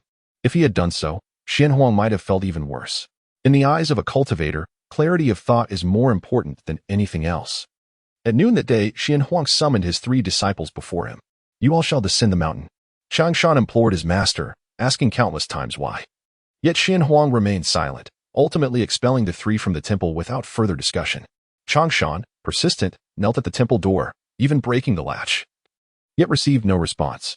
He knelt there, waiting. Shang Lu and Zisu also knelt beside him. Shang Lu remained calm, silently kneeling, while Zisu cried bitterly, continuously asking their master why he wished to send them away. In the pavilion, Chen Changsheng dropped a piece and said to Xian Huang, You, for once, have shown resolve. Xian Huang replied, If one were to seek an explanation, let it be said that I, as their master, have heartlessly sent them down the mountain. At such a moment, you still consider your disciples. It is truly. Chen Changsheng refrained from passing further judgment. Xian Huang had always been obstinate. This game, without a doubt, was a loss for Xian Huang. Please assist me once more, dear sir, Xian Huang implored. I am soft-hearted and cannot bear to hear their pleas. Chen Changsheng agreed and proceeded to the temple entrance. Upon opening the door, he beheld the 3 disciples kneeling before it. Great master, please persuade our master, they cried. Why must he send us away? Zisu's face was streaked with tears, and Changshan's eyes were reddened. Chen Changsheng said, Each of you has your own destiny. A mountain and a temple are ultimately too small. There is no need to kneel here any longer. Entering the world is your fate. Changshan opened his mouth, seemingly grasping something, and asked, Is there no turning back? Chen Changsheng replied, Years from now, if you wish to return. The doors of Luyun Temple will always remain open to you. Chapter 34. Calculating the time at dusk, Shang Lu descended the mountain accompanied by Zisu, while Changshan remained kneeling before the temple gate. Master, your disciple understands your intentions. I shall not disturb your thoughts and will kneel a while longer to make up for the time I have yet to finish. As Chen Changsheng made his way down the mountain at twilight, he passed by Changshan and remarked, A dragon trapped in the wilderness cannot truly be called a dragon. Changshan paused, gazing at the esteemed gentleman, but the man in the azure robe had already turned away, taking his leave down the mountain. The gate of Luyun Temple closed once more, leaving Changshan alone, kneeling at the entrance. This time, Xian Huang truly displayed a heart of stone. No matter how long Changshan knelt outside, the door remained firmly shut, with no glance spared in his direction. After descending the mountain, Chen Changsheng headed to Chou Yufang. Before he even entered the alley, he spotted the old city god waiting there, likely having received news in advance. Mr. Chen, it has been a long time. 3 years have passed. How have you been, dear city god? After exchanging pleasantries, the old city god escorted Chen Changsheng into the alley. Chen's arrival brought great joy to the old city god, who walked with a newfound lightness. 3 years ago, young Master Tong borrowed silver from me, and I wondered how he could be so audacious. It was only later I learned it was your request. At that time, I was rather short on funds. And you were my only recourse, Chen replied. The old city god jested, adding what you owe young Master Tong, that totals 5.5 taels. It's time for you to repay. Can I not repay? Chen Changsheng laughed. The old city god chuckled in response, waving his hand, since it was you who borrowed. Why must you repay? Chen Changsheng shook his head, insisting, repayment is necessary. Once I have the means, I shall certainly repay you. The old city god insisted on not accepting repayment, and Chen found himself unable to argue, as he currently lacked the means. The two arrived at Tongji Hall, where they found Tong Kaizheng engaged in diagnosing a patient. Chen Changsheng inquired, Are you Dr. Tong? Tong Kaizheng looked up, observing the distinguished gentleman in azure robes and the well-dressed elder beside him. Though he did not recognize them, he sensed their significance. I am indeed, he replied. Are you here for a consultation? Not for a consultation, Chen Changsheng shook his head. I have come to pay a visit to your son. Confused, Tong Kaizheng wondered why he had never heard of such a friend. Please wait a moment. I will fetch him. Tong Kaizheng proceeded to the back room and called for Tong Jihuan, who was absorbed in reading medical texts. Initially perplexed by the visitors, Tong Ji-huan's legs weakened upon seeing the two esteemed figures. God, he stammered, as the celestial elder winked at him, understanding the gravity of the situation. Tong Ji-huan quickly adjusted his greeting. Mr. Chen, what brings you here? Turning around, he was startled again by the elder beside Chen. Young Master Tong. It has been a while, the old city god smiled. Tong Ji-huan felt his legs tremble, overwhelmed by the honor of being visited by such esteemed beings. Father. Allow me to introduce Mr. Chen, whom I had not mentioned before. Still somewhat bewildered, Tong Kaizheng welcomed. Mr. Chen, please come in and sit. Chen Changsheng raised his hand. No need for formality. I would like young Master Tong to show me around the alley, if Dr. Tong permits. After glancing at his son and seeing no objection, Tong Kaizheng acquiesced, having persuaded his father. Tong Ji-huan exited Tong Ji Hall with Chen Changsheng and the old city god. Tong Ji-huan bowed respectfully, addressing them. I am Tong Ji-huan. Honored to meet you both. No need for such formality, Chen Changsheng replied with a smile. It has been 3 years, and you have grown quite tall. Tong Ji-huan chuckled, ruffling his hair. I eat well, so I've grown a bit. Chen Changsheng patted his shoulder. Indeed, you seem much stronger now. Tong Ji-huan felt bashful from the compliment and remarked, It has been 3 years since you left. I thought you might have forgotten me. Though I was away for a time, I always intended to return, Chen reassured him. They then spoke of swords. Tong Ji-huan mentioned he had retrieved the sword and kept it at home, leading Chen Changsheng to follow him to fetch it. Sneaking into his home, he retrieved the sword without alerting his mother. Sir, this is the sword from years ago. Chen Changsheng carefully unveiled the sword, his eyes glinting with a golden. Just one glance revealed something amiss with the blade. The old city god, noticing Chen's unusual expression, inquired, Is there something wrong? Tong Ji-huan's heart raced at the question. Is there an issue with the sword? Chen pondered briefly before responding. No. He tucked the sword away and addressed Tong Ji-huan. Thank you, young Master Tong. I shall explore Qiu Yufeng with the old city god from here. If you have matters at home, feel free to return. Tong Ji-huan regained his composure, responding, Oh, very well. Please do visit again. As he watched Chen and the old city god depart, he felt an unsettling sense of foreboding. Once they were out of sight, Chen Changsheng revealed the sword again. The old city god remarked, It appears there is indeed something amiss with the sword. You chose not to trouble Tong Ji-huan, hence your denial? Chen nodded. Indeed. He would have no thoughts regarding the sword. The issue lies elsewhere. Who could it be? The old city god mused. Meanwhile, Chen Changsheng raised his hand and began to calculate. Although he had only studied divination superficially, determining the whereabouts of a sword was a simple task. I see, he concluded, retracting his hand. My sword has been sold to another. How audacious! The old city god exclaimed. I must uncover who dares to toy with you. Chen Changsheng halted him. While the blacksmith may have erred, it hardly warrants your vexation. We can simply retrieve the lost sword. The old city god countered. That cannot be. Qiu Yufeng falls under my jurisdiction, and such an incident reflects poorly on me. Chen sighed in resignation. I shall handle it myself. No need for your anger. The old city god took a deep breath, calming himself. Your sword is no ordinary blade. Losing it in Qiu Yufeng is neither a trivial matter nor insignificant. Yet the old city god could not shake his lingering ire. Chapter 35. The 10 Directions Sword Chest and Yin Ban. Mr. Chen. Have you divined the current location of the immortal sword? Far away in the Jianghu. Chen Changsheng gazed into the distance, sighing softly. I must make a journey. He felt a sense of helplessness. Having only recently returned from death, he was already burdened with such matters. Is it far? The old city god inquired. Chen Changsheng replied. It is both near and far. It remains within the Great Jing, in its northern territories, near the border. I should arrive in a few hours. Half a day. The old city god initially expressed surprise, but quickly recollected himself. Who is Mr. Chen? 1,000 miles is but a step for you. The Great Jing is but a minuscule land in your eyes. Chen Changsheng stated, This sword is extraordinary. I must retrieve it swiftly. Allow me to escort you. There's no need for such trouble. Chen Changsheng grasped a strand of hair, chanting an incantation. A golden light enveloped him. I shall return to chat once the sword is recovered. His voice faded as Chen Changsheng's form transformed into a golden ray, ascending into the heavens and vanishing from the old city god's side in an instant. The old city god paused, gazing at the empty sky, murmuring, Indeed, an immortal travels, why would they need feet? Chen Changsheng, with his hands clasped behind his back, traversed the firmament. In a blink, he had left Anning County behind, overlooking the rivers and mountains below. It was the first time he had witnessed the land in such splendor, with mountains and clouds intertwined. forests and snow complementing each other, a sight of pure beauty. Chen Changsheng's gaze turned towards the northern territories of the Great Qing. At the border, a miasma of baleful and deathly energies permeated the air. The souls of fallen soldiers gathered there, creating a field of conflict over time. Approximately 2 hours passed. Chen Changsheng halted midair, performing a divination with his fingers, and then turned his gaze towards the northwest. Hundreds of miles away, in the vast desert, a Jianghu martial artist with cloth wrapped around his face carried a sword chest across the desolate dunes. His lips were parched, but his eyes remained sharp. Like an eagle surveying the desert, the heavy sword chest caused his every step to sink into the sand, stirring up dust and leaving deep imprints in the desert. Yin Bian set down the sword chest. Clang. The swords within the chest rattled as it sank into the sand.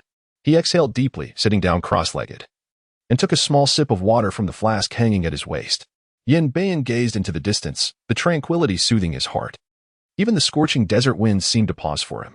He recapped the flask and prepared to continue his journey after a brief rest. However, Yin Bian suddenly paused. He placed a hand on the sword chest, looking into the distance. On the opposite dune, a figure in a green robe was approaching slowly. The person's steps were light, as if floating above the dunes, leaving no trace. Yin Bian's expression turned serious. An expert. He moved the sword chest closer to himself, becoming vigilant. A moment later, Chen Changsheng arrived before the Jianghu martial artist, asking, "A Jianghu swordsman?" Yin Bian looked at the gentleman in green before him, finding it strange. Such a clean and well-groomed person was unlikely to appear in the desert. It was as if he had materialized from thin air. "Just a swordsman," Yin Bian replied. Chen Changsheng inquired, "Not involved in Jianghu affairs?" "Correct," Yin Bian nodded. Chen Changsheng glanced at the hand resting on the sword chest. Noticing his gaze, Yin Bian said, "Could it be that you are here for the 10-direction sword chest?" Chen Changsheng pointed at the sword chest, stating, "There is a sword within your chest that belongs to me." Yin Bian remained calm, as if he had expected this, saying, "Those who sought to seize the sword chest have all fallen by my sword. If you are here for it, prepare to meet your end." Chen Changsheng paused, hearing these words, and said, "I am merely here to reclaim my sword. Must you resort to killing? Enough talk." Yin Bian raised his hand, striking the sword chest. Bang! A cloud of dust erupted from the chest, followed by a series of mechanical clicks. The sword chest opened like a fan, revealing 4 swords on each side, each radiating coldness and extraordinary power. Chen Changsheng frowned slightly, muttering, "Are you insane?" Yin Bian uttered a word, "Spring Autumn." At this command, a bronze sword on the left side of the chest shot out. The flying sword hovered, darting through Chen Changsheng's vision like a swift goose. Chen Changsheng furrowed his brow, scrutinizing Yin Bian once more. A glint of gold flashed in his eyes. Yet, he detected no fluctuations of magical power in Yin Bian. Instead, he sensed an abundance of vitality, confirming him as a martial artist. How could a martial artist control a flying sword? This was perplexing. Buzz. The flying sword hurtled towards his face. Chen Changsheng neither dodged nor evaded, seemingly lost in thought. Yin Bian frowned, wondering why the man didn't dodge. But in the next moment, the gentleman seemed to have returned to his senses, lifting his head. The spring autumn sword, just half an inch from Chen Changsheng, suddenly froze. Zing zing zing. The sword's blade emitted a faint hum, as if resisting. Yin Bian frowned, discovering that the spring autumn sword had escaped his control. Chen Changsheng reached out, grasping the spring autumn sword. He examined it closely. Within the blade, he detected fluctuations of magical power, and the faint power felt strangely familiar. It was the power from his hair. Chen Changsheng's gaze returned to the sword chest. This time, he finally understood how the man could manipulate flying swords. "I see." Seeing this, Yin Bian simply abandoned the spring-autumn sword, raising 2 fingers. "Imprison winter. Cross river. Cornell. A sword of winter's icy confinement. A sword of surging river tides, a sword of solitary desolation." 3 swords emerged simultaneously, emptying half of the sword chest. Under Yin Bian's control, the 3 flying swords hurtled towards Chen Changsheng. However, events unfolded contrary to Yin Bian's expectations once more. The man merely raised his hand slightly, and the 3 swords lost control in unison. Yin Bian felt a sudden jolt, becoming dazed. He quickly steadied himself, gasping for breath. Chen Changsheng glanced at the 3 swords one by one, looking at Yin Bian and saying, "Continue." Yin Bian was now somewhat flustered. It was the first time he had encountered someone who could break through the 10-direction sword chest. Who was this person? Yin Bian took a deep breath, striking the sword chest with his palm. His eyes were bloodshot as he shouted, "Flood dragon!" From the sword chest, A sword with the scales of a flood dragon slowly emerged from its sheath. The sword's hum was incessant. Chapter 36. The ninth sword. It must be said that each sword within this sword box can be deemed extraordinary. The 4 swords on the left are versatile in both offense and defense, while the 4 on the right are solely for killing. I possess a sword. The dragon emerges from the sea, shrouding the yellow court. The sword's intent surged forth, and Chen Changsheng could not help but feel a spark of inspiration. Indeed, this was his first encounter with a swordsman from the martial world. Is this what sword intent truly is? As the dragon soared, its sword intent propelled the sword's energy. Enveloped by a torrent of blood vitality, laced with a fierce, murderous intent, slicing towards Chen Changsheng. This sword was exceptional. However, the art of the flying sword requires the wielder to invest considerable mental energy. A mere mortal might find themselves utterly powerless against such a flying sword. Yet before Chen Changsheng, a mere thought was sufficient to seize control of the flying sword. Moreover, this sword had taken flight solely by the magical essence woven into his hair. Clang! A crisp sound resonated as Chen Changsheng's fingertip met the tip of the dragon's sword, halting it once more. Disperse! With a commanding word, the mingling sword energy and sword intent shattered at that moment. Cough! Yin Ban tasted blood in his throat. Spewing forth a mouthful, he knelt on one knee, clutching his chest, his eyes betraying an unmistakable astonishment. Yin Ban stared at the gentleman in the green robe before him, a sudden realization dawning upon him. You are not a martial artist. Chen Changsheng blinked. Only just coming to that conclusion, Yin Ban stumbled to his feet, his expression grave. At this moment, the blood energy within him was in disarray, and the sword intent struggled to coalesce under the gentleman's commanding presence. He understood that in his current state, he could not possibly contend with this man. If we cease fighting, can we talk amicably? Chen Changsheng inquired. Yin Ban fell silent, torn in decision. He still possessed one final sword, but should he unleash it, he might gamble for a chance. Yet even if he triumphed, he would inevitably be left with a crippled martial prowess. Still wish to fight? Chen Changsheng found it hard to comprehend. Are all you martial practitioners so reckless? Ready to draw swords over a mere disagreement? Did I ever declare I sought your life? Ultimately, Yin Ban chose not to pursue the worst outcome. He reined in his blood energy and sword intent, calming himself. What shall we discuss? Chen Changsheng chuckled, gesturing to the sword box. Let us converse about this sword box and my sword. He took a few steps closer to Yin Ban. Yin Ban, however, shielded the sword box behind him, preventing Chen Changsheng from advancing. Chen Changsheng glanced at him and remarked, if you can wield 5 of the 9 swords, surely you should be invincible in this realm. 9 swords? Yin Ban expressed confusion at this statement. Chen Changsheng noticed the perplexity in his gaze and suddenly realized. You are unaware? Yin Ban furrowed his brow and asked. What do you mean? Chen Changsheng continued, it is only natural. When that person gifted you the sword box, he likely did not inform you of the existence of a 9th sword. Seeing the sincerity in Chen Changsheng's words, Yin Ban pondered. Could it be that there truly was a 9th sword? Why had he remained oblivious for the past 2 years?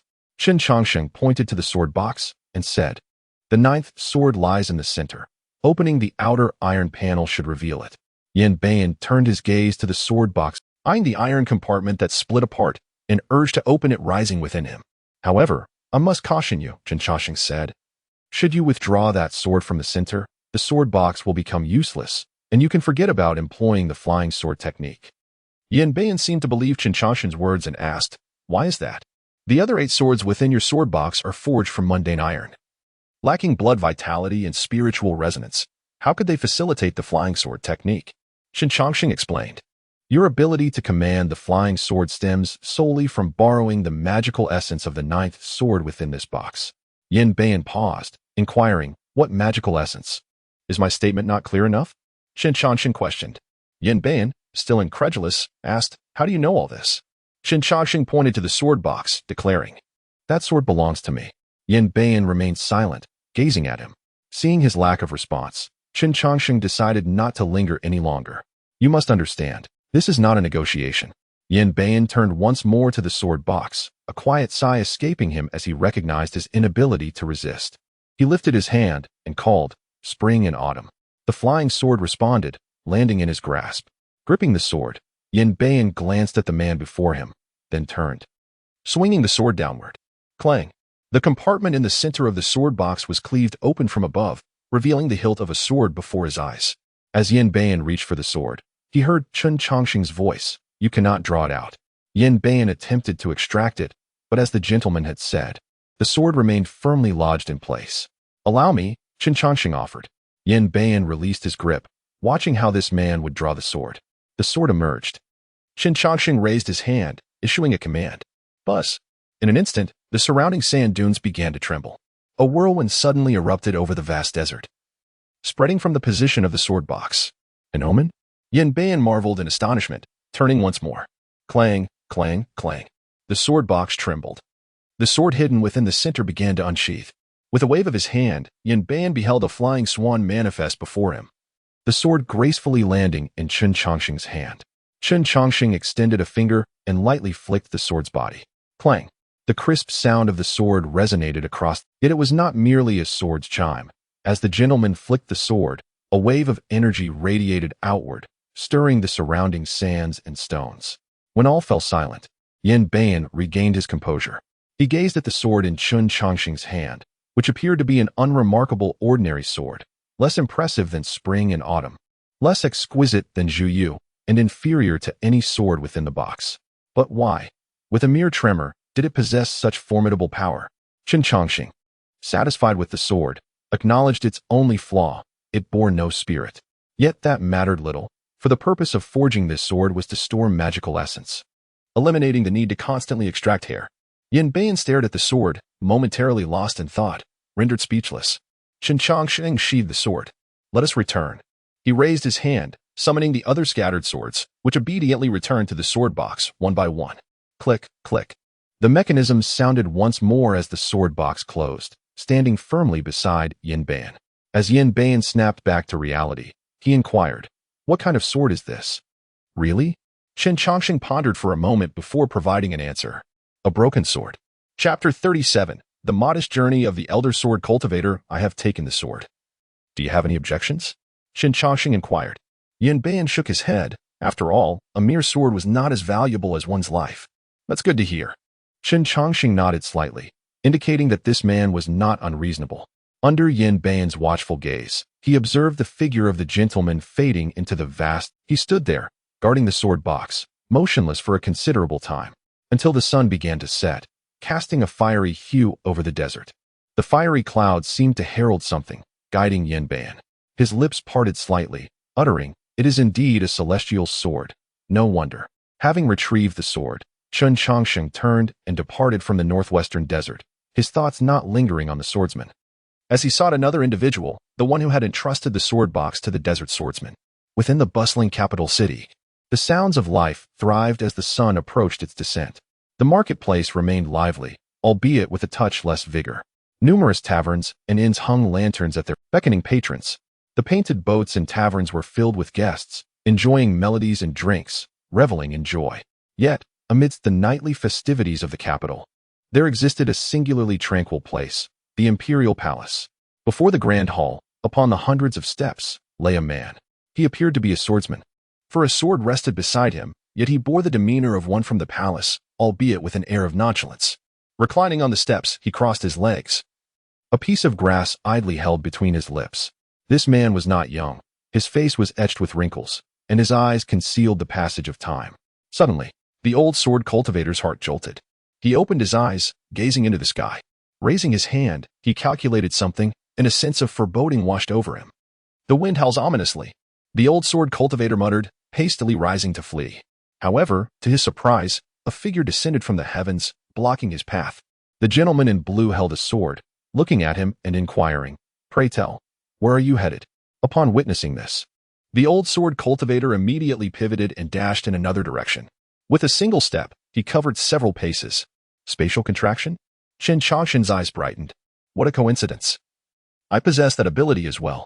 He stepped forward, channeling the magic from his sword, and in a moment, appeared before the old sword cultivator, obstructing his escape. The old sword cultivator's countenance shifted dramatically. "How can you move so swiftly? Oh dear, could you not slow down?" With that, he quickly altered his course, attempting to flee again. Chen Changsheng found amusement in the chase, following the old sword cultivator regardless of his direction, consistently placing himself in front. Realizing he could not outrun this man, the old sword cultivator finally halted. "Not running anymore?" Chen Changsheng queried. The old sword cultivator shot him a glare, then sat down, exclaiming, "I can't run anymore. Do as you will, whether to kill or maim, it matters not." Chen Changsheng chuckled lightly and settled beside him. "Do you know why I sought you out?" The old sword cultivator glanced at the sword in his hand and replied, "What do you think?" "Good. I am glad you understand," Chen Changsheng acknowledged. The old sword cultivator grumbled, "Had I known, I wouldn't have taken this sword. I anticipated trouble." "Then why did you take it knowing?" Chen Changsheng asked. The old sword cultivator looked at him, saying, "Such pure magic, who could resist?" Chen Changsheng examined the old sword cultivator, posing a question. "If you were so tempted, why conceal the sword in a box and hand it to another?" The old sword cultivator opened his mouth, seemingly reluctant to divulge the matter. Noticing his hesitance, Chen Changsheng raised his hand to calculate and chuckled. "Ah, so you owe someone a favor." The old sword cultivator ruffled his hair, stating, "Just tell me what you want, whether it is to admonish or whatever else. I can do nothing against you. How do you know you can't contend with me?" Chen Changsheng countered. "This sword is yours. The magic within it surely originates from you." "Such pure magic, I have no desire to seek death." Finding the man amusing, Chen Changsheng noted that he simply sat down and ceased to resist. "Intriguing, truly intriguing." Chen Changsheng continued, "I am somewhat curious. Now that you have repaid your favor as a cultivator, why do you remain within the imperial palace?" The old sword cultivator regarded him, asking, "You are not here to trouble me?" "If I were to trouble you, let us converse first," Chen Changsheng replied. "Discuss future matters?" The old sword cultivator questioned. "It is not so grave. At most, I would seal your magic," Chen Changsheng stated. Upon hearing this, the old sword cultivator's eyes widened. "Then you might as well kill me." Chen Changsheng laughed. "What is the matter? Can you not live without your magic?" "I am a cultivator, without magic. How can I survive?" The old sword cultivator reasoned. "That is a valid point. I shall proceed to seal your magic," Chen Changsheng jested. "Wait." The old sword cultivator rose, saying, "I am but a minor cultivator, with limited magic. Why must you hold me to such scrutiny?" Chen Changsheng looked at him, smirking. "You lower your head remarkably quickly. A true man can bend and stretch. It matters not," the old sword cultivator replied. "Never encountered a cultivator like you," Chen Changsheng remarked. The old sword cultivator grinned widely, revealing a row of yellowed teeth. "Whether mortal or cultivator, one must be shameless to endure."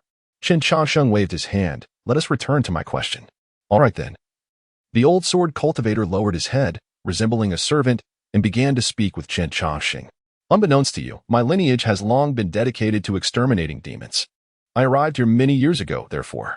The old sword cultivator slowly elucidated, and Chen Changsheng gradually comprehended.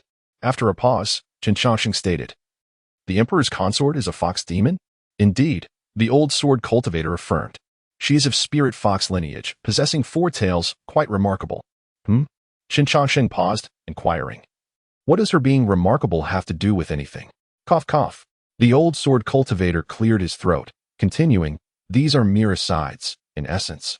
My purpose for staying here is merely to keep watch over her." Chen Changsheng gazed at him with curiosity, asking, "You did not slay that fox demon?" "I tried before." The old sword cultivator replied. "And then?" Chen Changsheng pressed. "I let her go," the old sword cultivator admitted. "You let her go?" Chen Changsheng echoed. "Why?" "Because I was persuaded by her. I believe she truly loves the Emperor of Dying," the old sword cultivator confessed. Chen Changsheng's interest piqued. "Do elaborate." Chapter 38, The Union of Human and Demon. The old sword master began. "This matter goes back quite some time. At that time, the second prince Yin Sun had not yet ascended the throne and was still in his youth. During the autumn hunt, the late emperor captured a fox." Chen Changsheng interjected, "Hold on. Did the second prince later rescue that fox? And many years hence, did the fox come to repay the favor?" The old sword master blinked and replied, "Have you calculated this out?" Chen Changsheng responded, "Is there any need for calculation? Tales of fox spirits repaying kindness are not scary." "Indeed," the old sword master remarked, "I have never heard such a story." Chen Changsheng smacked his lips, realizing that the old sword master was not pretending. "Has no storyteller ever recounted such a tale?" he queried. The old sword master shook his head. "At least, I have not heard it." Chen Changsheng pondered, "Is that so? Perhaps my understanding of this world is rather limited." The old sword master continued, "Speaking of which, Yin Sun's ascension to the throne was greatly assisted by this fox spirit, who removed many obstacles for him. Otherwise, he would have met his demise at the hands of his royal brother.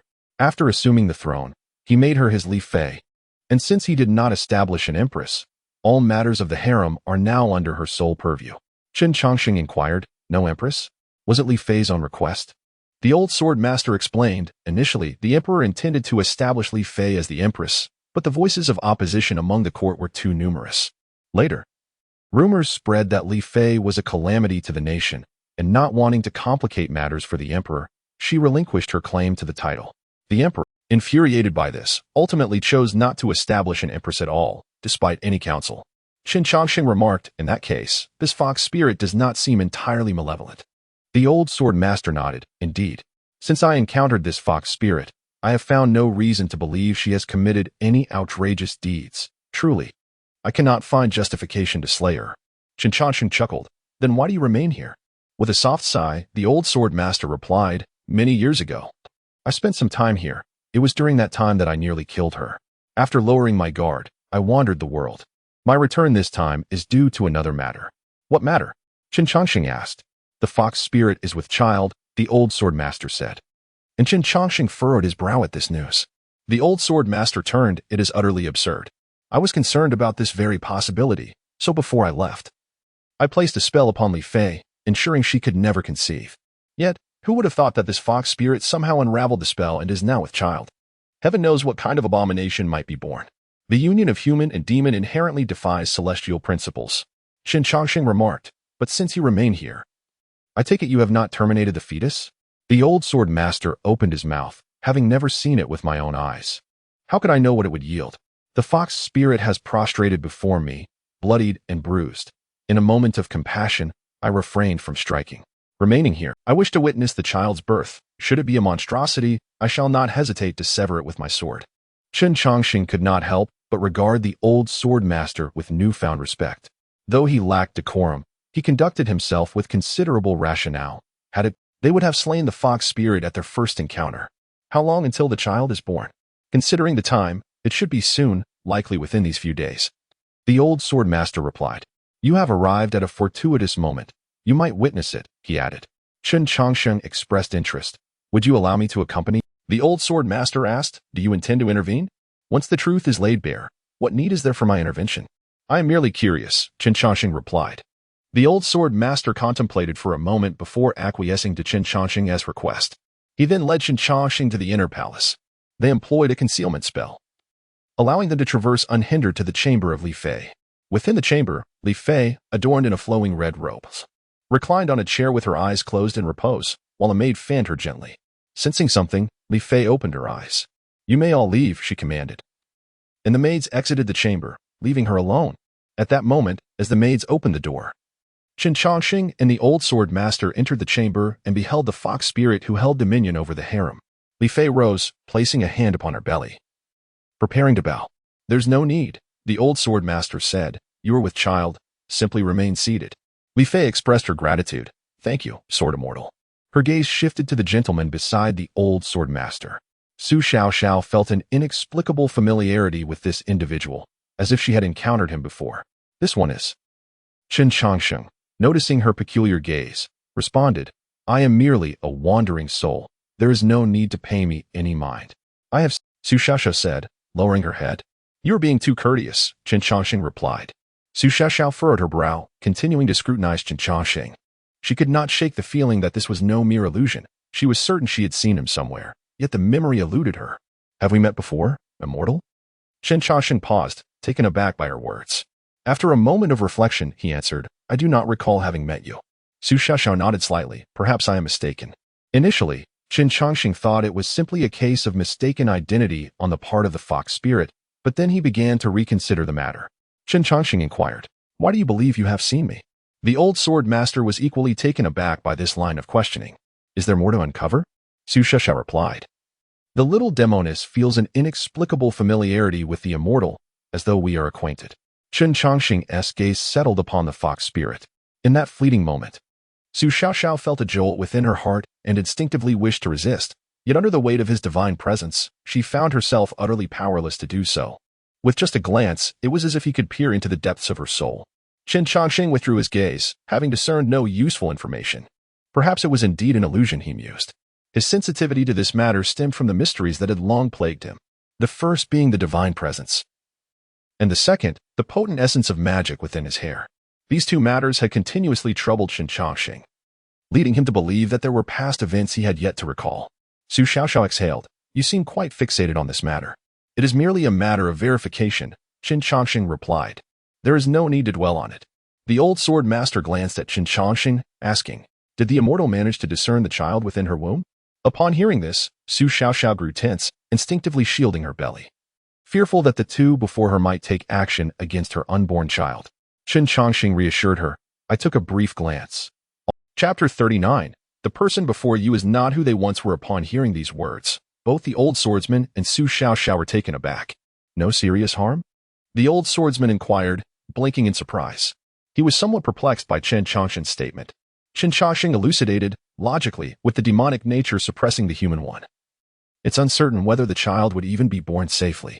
However, I'm unsure what method you employed to maintain a balance between the child's human and demonic natures. A safe birth should not be an issue. Su Xiaoxiao was overjoyed upon hearing this. She exclaimed, Immortal, can my child truly be born safely? Chen Changsheng nodded. It should be fine, but survival will be difficult.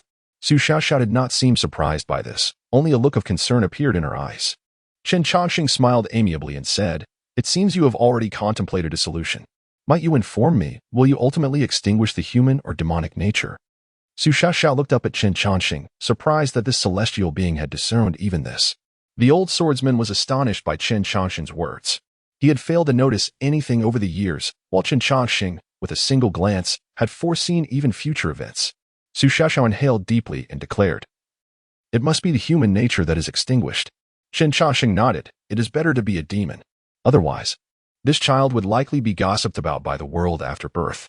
It is better to stay away from this mortal realm. Su Xiaoxiao agreed. The immortal possesses profound insight and can see through everything with a single glance. However, it is not out of fear of worldly gossip that I wish for him to become a demon, but rather because the imperial palace is too ruthless. I do not want him to become like his father, sitting on the throne of the emperor, gradually forgetting himself and everything around him. Upon hearing this, the old swordsman interjected, Are you disappointed in the emperor? Su Xiaoxiao remained silent. Sometimes, not answering is also an answer. The answer was affirmative. The old swordsman continued, Yet, it was you who propelled him to that position. It was the only thing that could bring him joy. Su Xiaoxiao's expression remained placid as she stated, I once naively believed that he would always be the little Yin Sun, but reality often falls short of expectations. Now, his eyes are filled with the immortal path of longevity and the machinations of the court. There is no room for anything else. The old swordsman sighed inwardly, but his face did not betray a hint of sympathy. The path was chosen by oneself, and if the outcome is such, what is there to pity? Chen Changsheng inquired. Then what are your plans? Su Xiaoxiao raised her head and exhaled a long breath. Once the child in my womb is born, I will send him back to Mount Qi to be raised by the elders of the clan. As for me, I will probably remain here. To accompany him for the last part of his life? Chen Changsheng asked. Su Xiaoxiao nodded. Life between heaven and earth is like a white steed flashing past a crack. Gone in an instant. The old swordsman remained silent, saying nothing. He found this fox demon foolish to an extreme degree. Chen Changsheng said calmly, Life in this world is but a century, but in the eyes of a demon, it is merely a blink of an eye. Your company for this cycle can be considered benevolence and righteousness fulfilled. He reached out and plucked a strand of hair. Su Xiaoxiao accepted it, puzzled. Immortal. What is this for? Chen's arrival here is fate. The child in your womb is destined to have a difficult life after birth. This hair, though it cannot guarantee life, can protect him from some suffering. Su Xiaoxiao rose to her feet, ready to kneel. Chen Changsheng helped her up, saying, There is no need to kneel. If fate allows, we may meet again in the future. Su Xiaoxiao was stunned for a moment. Looking at the gentleman in the green robe before her, she was momentarily lost in a daze. A hazy figure suddenly appeared in her mind, overlapping with the gentleman before her. It was as if this instant spanned millennia. Chen Changsheng turned to the old swordsman beside him and said, The old swordsman nodded, and then followed Chen Changsheng away from there. Su Xiaoxiao gazed at the back of the gentleman in the green robe. She had a premonition that she would definitely see this gentleman again. For a moment, she felt that this gentleman was a very important person, but upon further reflection, she could not remember anything. The two walked through the imperial palace. The old swordsman was still worried and asked, Is there really no problem with the child in her womb? Of course there is a problem. How could there not be a problem with the union of human and demon? Chen Changsheng said. However, she has found someone to solve the problem. As she said, It must be the elders of her clan who helped her balance the human and demonic natures of the child in her womb. Will doing so not lead to congenital deficiencies? Of course it will, Chen Changsheng said. The human soul and the demon soul, although they are in balance while in the womb, once born, the 3 souls and 7 spirits each return to their respective domains, ultimately resulting in a monster that is neither human nor demon. However, this fox demon seems to have a way to deal with it. It feels like there is a mature process. Upon hearing this, the old swordsman's eyes widened. The immortal means, Chen Changsheng said, a long time ago. Someone must have done this before. Perhaps there are fox demons in the Fox clan today who were once born from the union of human and demon, having extinguished their human nature to achieve a demonic body. The old swordsman opened his mouth, unable to fully recover from his shock. How dare they? Such an act against the natural order of things, yet there are predecessors to guide the way. This, the old swordsman exclaimed. This is too contrary to the laws of nature. But the truth is so, Chen Changsheng said, sometimes, as long as you dare to think. There is nothing you cannot do. However, you probably don't need to stay in this imperial palace any longer. No matter what problems arise with the child in her womb, someone should come forward to help. The old swordsman shook his head and frowned. I was thinking about the 3 souls and 7 spirits each returning to their respective domains. If human nature is severed to become a demon, the 3 souls and 7 spirits should also be damaged. How can one survive? If you are truly curious, you might as well wait until her child is born and see. Perhaps you can find the answer. Are you not staying? Chen Changsheng waved his hand, saying, I came to retrieve a sword, merely watching a spectacle. Why involve myself in it? The old swordsman smacked his lips after hearing this, and said, The immortal is saying that I am meddling in other people's affairs. I didn't say that, Chen Changsheng smiled and said, In fact, although you are somewhat shameless, your judgment on some matters is still very fair, surpassing many people. The old swordsman laughed upon hearing this. I never thought that someone would praise this old rascal like me. Ha ha ha, truly rare. Chen Changsheng smiled and said, Chen is merely stating the truth. The old swordsman felt that this person was not as difficult to get along with as he had imagined. On the contrary, he was quite to his liking. Chen Changsheng looked up at the outside of the imperial palace and said, Speaking of which, it is not easy for Chen to come to the capital. Why not take me for a stroll? The old swordsman was naturally willing to hear this. He reached out his hand and said, Immortal, please. Chapter 40. Indulgence and repeated captures. As Chen Changsheng began to take a step forward, he abruptly halted. His gaze was drawn to a towering structure within the royal palace. The old sword cultivator remarked, That is the astrological bureau. Do you wish to take a look, my lord? Chen Changsheng shook his head and replied, There's no need. I merely spotted an acquaintance. An acquaintance? The old sword cultivator paused, questioning, Is it the head of the astrological bureau, Daoist Xiantian? You know him? Chen Changsheng inquired. Indeed. The old sword cultivator responded. Having stayed within the palace for so long, one inevitably becomes familiar with certain individuals. I had interacted with him a couple of times before. Observing his awareness of the situation, I taught him a few techniques related to feng shui and divination. I am curious about how he ascended to such a position. The emperor is infatuated with longevity, and Xiantian excels in alchemy, thus securing his role. Alchemy? I fear it may involve concocting poison pills, Chen Changsheng remarked. Indeed, poison pills. The old sword cultivator said leisurely as he walked with his hands clasped behind his back. Ingredients such as vermilion and red mercury can create elixirs that either kill or cripple those who consume them. It seems that throughout history, emperors have always believed in the existence of immortal elixirs, Chen Changsheng noted. The old sword cultivator sighed deeply. Who could dispute that? Humanity yearns for immortality. If one has the fortune of celestial encounters, it is merely a step away. However, if not, one may never even catch a glimpse of the door throughout their life. Moreover, emperors, in particular, are forever devoid of such celestial opportunities. Chen Changsheng nodded in agreement, recognizing that the human emperor symbolizes the mortal realm's fate. Once seated upon that throne, the chance for celestial fortune is forever out of reach. In the grand scheme of fate, there exists a divine will. Without lingering in the palace any longer, Chen Changsheng exited with the old sword cultivator and walked through the capital city. Where are you taking me? He asked. To Kongping Lane, the old sword cultivator replied. Chen Changsheng paused, glancing at him. The old sword cultivator grinned, revealing a row of yellowed teeth. Does the immortal not enjoy the vibrancy of mortal life? Do you consider the lively streets and willow-lined avenues to be the essence of mortal existence? Chen Changsheng questioned. Is it not? The old sword cultivator's words left Chen Changsheng somewhat exasperated. Noticing Chen Changsheng's reluctance, he amended, "Let us simply go listen to some music, nothing more." After some contemplation, Chen Changsheng nodded in acceptance. However, upon arriving, he discovered that the experience differed from his expectations of a musical interlude. Two scantily clad women attended the old sword cultivator, one pouring wine and the other peeling grapes, while he occasionally indulged in their company with a mischievous air. Chen Changsheng sipped his tea, shaking his head in disbelief. This fellow is also a cultivator. After enjoying himself for a while, the old sword cultivator dismissed the two ladies and, listening to the music, turned to Chen Changsheng. "I wonder if you might be interested in something?" Chen Changsheng turned to him and inquired, "What is it?" The old sword cultivator smiled and uttered two words, transforming. The water serpent takes 500 years to become a flood dragon, hiding in lakes, deep pools, rivers, and caves. After a millennium of cultivation and enduring tribulation, it can traverse the great rivers and enter the sea, thus becoming a dragon. The tale of the flood dragon navigating waters is not mere legend. Within a certain mountain in the southern region of Dying lies a flood dragon that has cultivated for a millennium.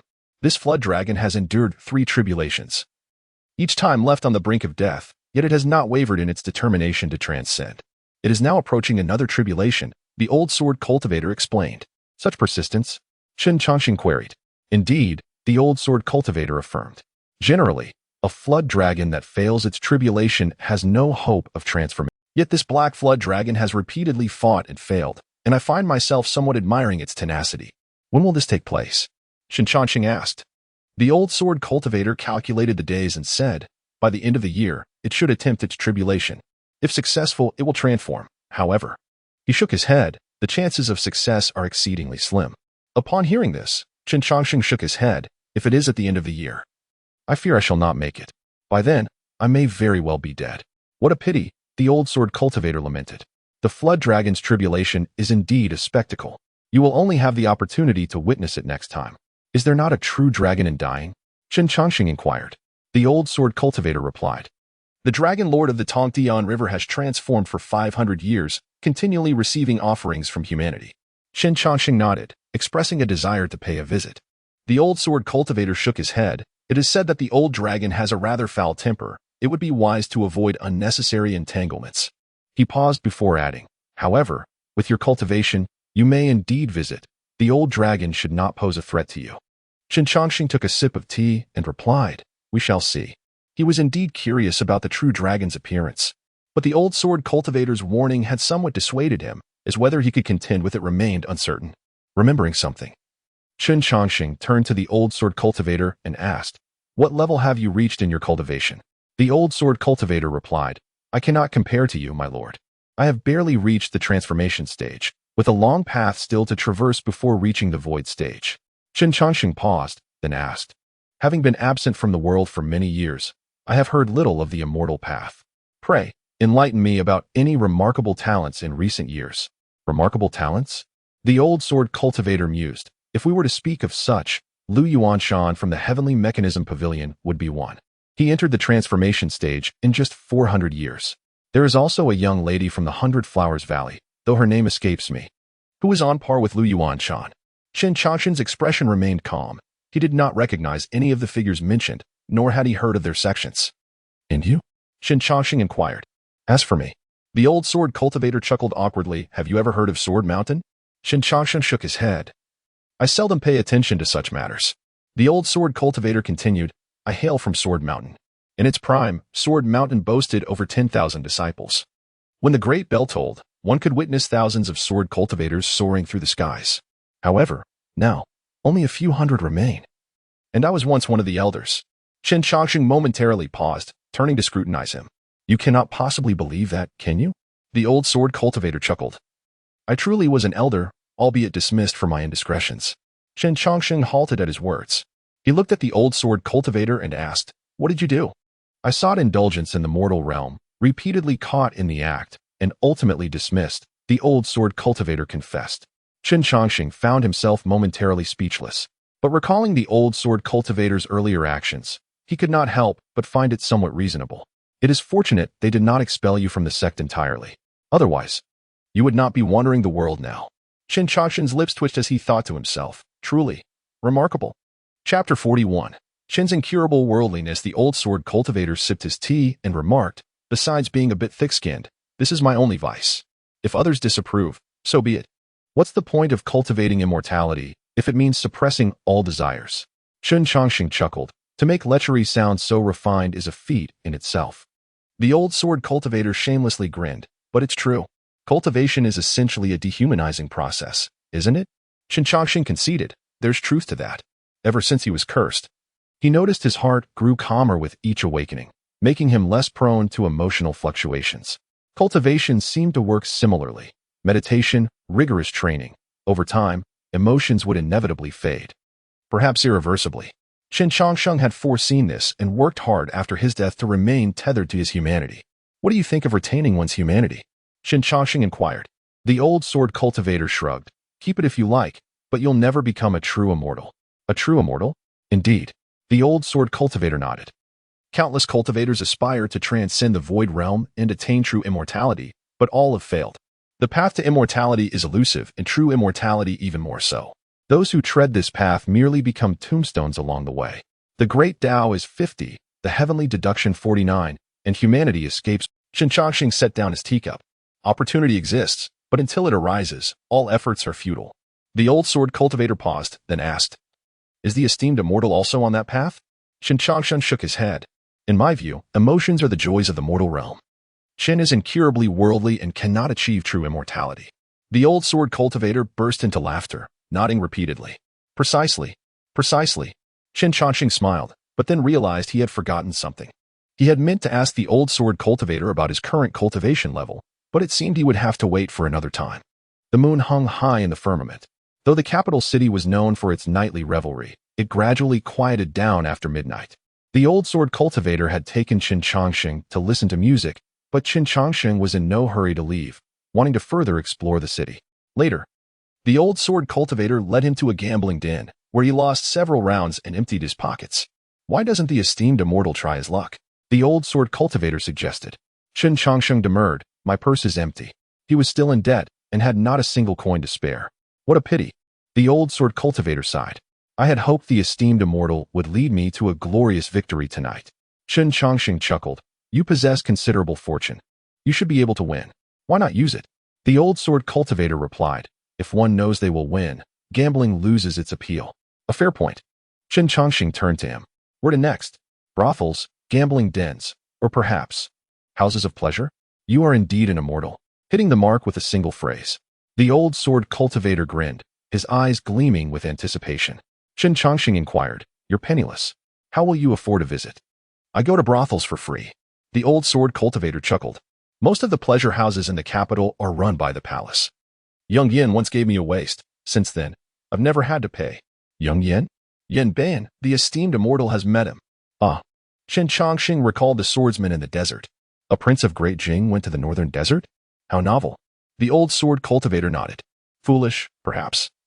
But the lad possesses a clear sword heart and will surely achieve something great. The art of flying swords. Did you teach him that as well? Indeed. Chen Changsheng suddenly understood. You intend to take him as a disciple? The old sword cultivator nodded. Not quite. I simply think he's a promising talent, but as for being my disciple. He shook his head. He's far from qualified. The old sword cultivator waved his hand. Where were we? Will the esteemed immortal join me? Chen Changsheng declined. You go to the brothel yourself. I'll just wander around. The old sword cultivator clasped his hands behind his back. It seems I shall enjoy the pleasures alone. You incorrigible old rogue. Chen Changsheng quipped. The old sword cultivator merely chuckled, unconcerned. After agreeing to meet again at dawn, the old sword cultivator hurried toward a certain brothel, presumably drawn to a particular lady. Chen Changsheng strolled through the capital. Of the city's hundreds of wards, only a few remained lively at night. Restaurants, inns, gambling dens, and brothels. After wandering aimlessly, Chen Changsheng grew bored. He decided to return to the palace and browse the imperial library to pass the time. Casting a spell, Chen Changsheng brazenly walked into the palace, unnoticed by the imperial guards stationed around the perimeter. Using his divine sense, Chen Changsheng located the library and headed there. An old, gaunt eunuch guarded the library, his eyes wide open in the darkness, creating an eerie sight. Chen Changsheng approached the old eunuch and waved his sleeve. The old eunuch yawned, felt a wave of drowsiness, shook his head, and then slumped onto the desk, falling into a deep sleep. Chen Changsheng lit an oil lamp and entered the library. The Great Jing Library was indeed vast, with countless books. Dozens of neatly arranged shelves stretched into the distance, filled with books, and there were second and Chen Changsheng glanced at the first tier, which mainly contained ancient texts and manuscripts, such as the 4 books and 5 classics. He found a history book in a corner and began to read. He had only turned a few pages when he heard a slight noise at the library entrance. Chen Changsheng extinguished the lamp, put down the book, and walked toward the door. Peeking from behind a bookshelf, he saw a young girl tiptoe into the library. She was sneaking in to find a book. She looked around, picked up an oil lamp, and began searching the shelves on the first tier. Finally, she stopped in front of the shelves containing popular folk tales. Here it is. The girl's eyes lit up, and she began searching for what she wanted. Chapter 42. Encounter with a young girl. The young girl opened the book and, upon glancing at it, seemed utterly captivated, unable to tear her gaze away. Just as she was engrossed in her reading, a voice suddenly emanated from behind her. Is the story interesting? Very much so, she replied, only to realize in an instant what was happening. Turning around, she was startled to find a figure standing behind her, nearly screaming in fright. Shoo! Chen Changsheng covered her mouth to stifle her scream and pretended to look at the elderly eunuch slumped on the desk of the library. Under the flickering oil lamp, the girl could finally discern the features of the person before her. Chen Changsheng said, "Don't shout. If you wake him, we will both be caught." The girl nodded in agreement. He released his hand and crouched down. Taking a breath, she quietly asked, "Are you here to steal books as well?" Chen Changsheng chuckled and nodded. Indeed. Her eyes sparkled with curiosity as she continued, "How come I've never seen you in the palace before?" "I came in from outside the palace," Chen Changsheng responded with a smile. The girl, still quite young, exhibited no fear, her demeanor unperturbed as she conversed with Chen Changsheng, likely due to the shared intent they both possessed. Her eyes lit up as she exclaimed, "You are impressive." "What makes you say that?" he inquired. "Because no one can sneak in here like that," she replied. Chen Changsheng looked at her and asked, "What about you? Are you from the palace? Why are you here at night to steal books?" "They want to let me read these stories, so I have no choice," she explained. "Aren't you afraid of being caught?" "Not at all. I know this place well." So she was a habitual offender, Chen Changsheng thought with a smile. The girl shot him a glance and declared, "I am quite capable, you know." He nodded. "Indeed, to slip from the inner palace to here without being noticed by the guards is quite a feat, right?" she said, puffing out her chest proudly, revealing a gap where a tooth was missing. Chen Changsheng mused that since the child resided in the palace, she likely held a noble status, perhaps an unwed princess. Her audacity to invade the library at night was remarkable. One misstep could lead to her being mistaken for a thief. The girl eased her guard and resumed her reading. Chen Changsheng leaned in to catch a glimpse of the book, which recounted a tale of folklore and spirits. He asked, "Do you enjoy these ghost stories?" Fixated on the pages, she replied, "They are fascinating." He glanced at the text, which told of a fish spirit that was consumed by a human. The girl seemed to ponder for a moment before asking, "You come from outside, so you must have a wealth of knowledge, right?" "What constitutes having knowledge?" he countered. "Having traveled to many places?" she suggested. "Then I must be somewhat lacking in experience," he admitted. She waved her hand dismissively. "That's fine. I just wanted to know if these stories are true. Are there really monsters outside? Why have I never seen one in the palace?" Chen Changsheng considered her question and replied, "Indeed, there are great monsters outside that devour humans in a single bite." Instead of recoiling in fear, the girl's face lit up with excitement. "Really?" she exclaimed. Chen Changsheng found her reaction amusing and said, "Aren't you afraid?" She shook her head. "The books say monsters like to eat beautiful girls. I'm still too small to be worth eating." "Which book did you read that in?" he queried. She pointed to a pile of storybooks before her. Chen Changsheng chuckled at her innocence. "What is written in these books may not necessarily be true. From what I know, monsters particularly favor young boys and girls, as their essence is pure and tender, especially little girls like you, who are sweet and delectable." The girl's expression changed to one of fear. "Is that really true?" "Indeed," Chen Changsheng affirmed. "So, it's best not to seek out monsters, lest you find yourself served on a platter." She shook her head vigorously. "I wouldn't dare." He nodded approvingly, patting her head. "That's wise. Don't touch my head." The girl protested angrily. "My elder brother says that if someone touches your head, you won't grow tall. Your brother is deceiving you." Chen Changsheng retorted, giving her head another gentle pat, noting how pleasant it felt. "Touch me again, and I will be angry." She pouted, her expression one of mock indignation. Seeing her reaction, he withdrew his hand and refrained from further contact. The girl huffed and turned back to the book, exclaiming, "I'm reading the story, so don't disturb me." She seemed undeterred by fatigue, sitting on the ground as she immersed herself in her reading for nearly half an hour before finishing the book in her hands. Chen Changsheng, meanwhile, chose not to interrupt her, instead perusing the historical text of the Great Jing to better understand the world. After completing her book, the girl returned it to the shelf and picked up another one. However, upon opening the first page, her expression soured. She had already read this one. Repeating the process, she found all the books she selected were ones she had already perused. Pouting in disappointment, she lamented, "There are no more stories to read. This is worse than being killed." After a moment of contemplation, she stood and began searching for the figure she had seen earlier in the library. Suddenly, Chen Changsheng felt a tug on his robe. Turning, he found the little girl gazing at him expectantly. "What is it?" he asked. She blinked her eyes and inquired, "Have you read many stories?" He set down his book and crouched to her level. "Indeed, I have read many." "What of it? Can you tell me a story?" she pleaded. "I have finished all the books." Chen Changsheng paused, astonished. "There are dozens of books on the shelf. Have you read them all?" "Yes," she confirmed with a nod. "All of them," he remarked, becoming so engrossed in stories could lead to punishment.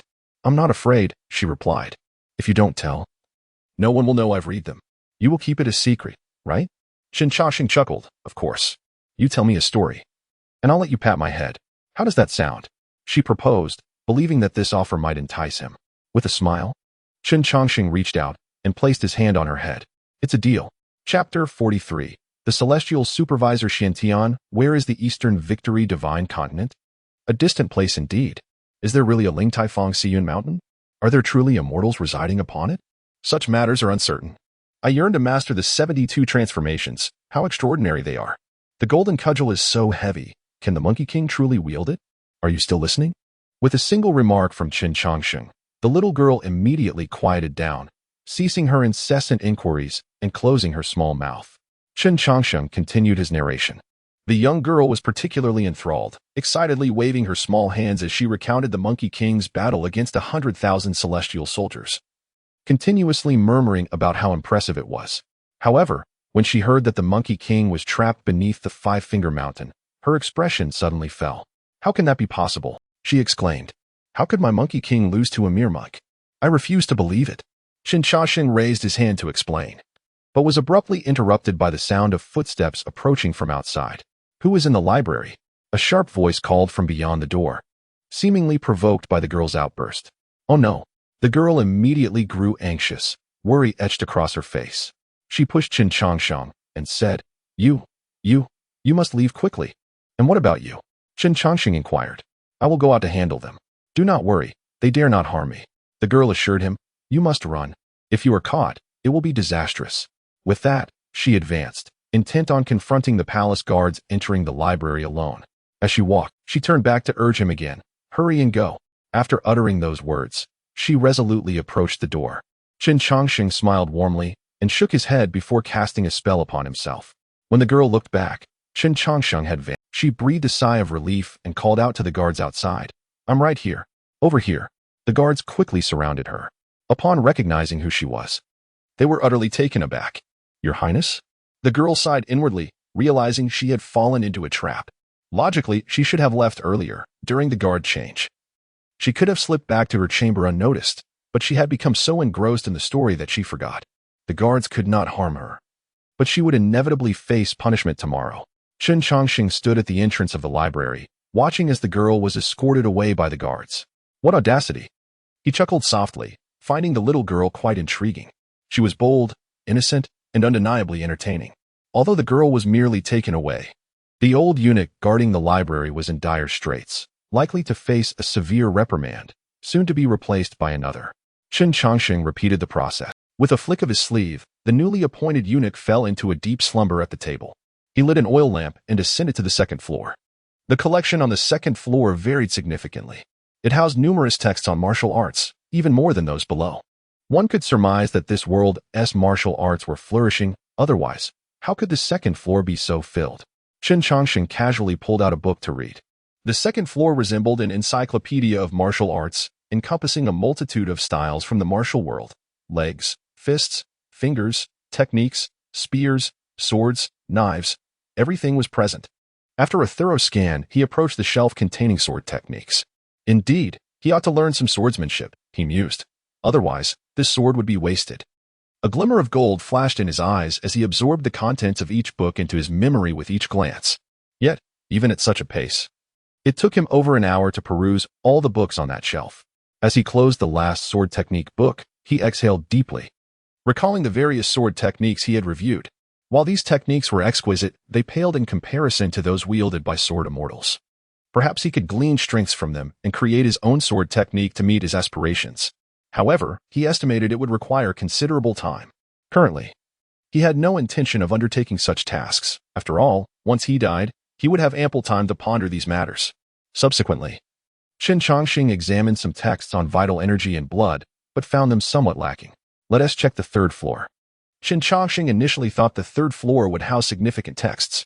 However, upon arrival, he was taken aback.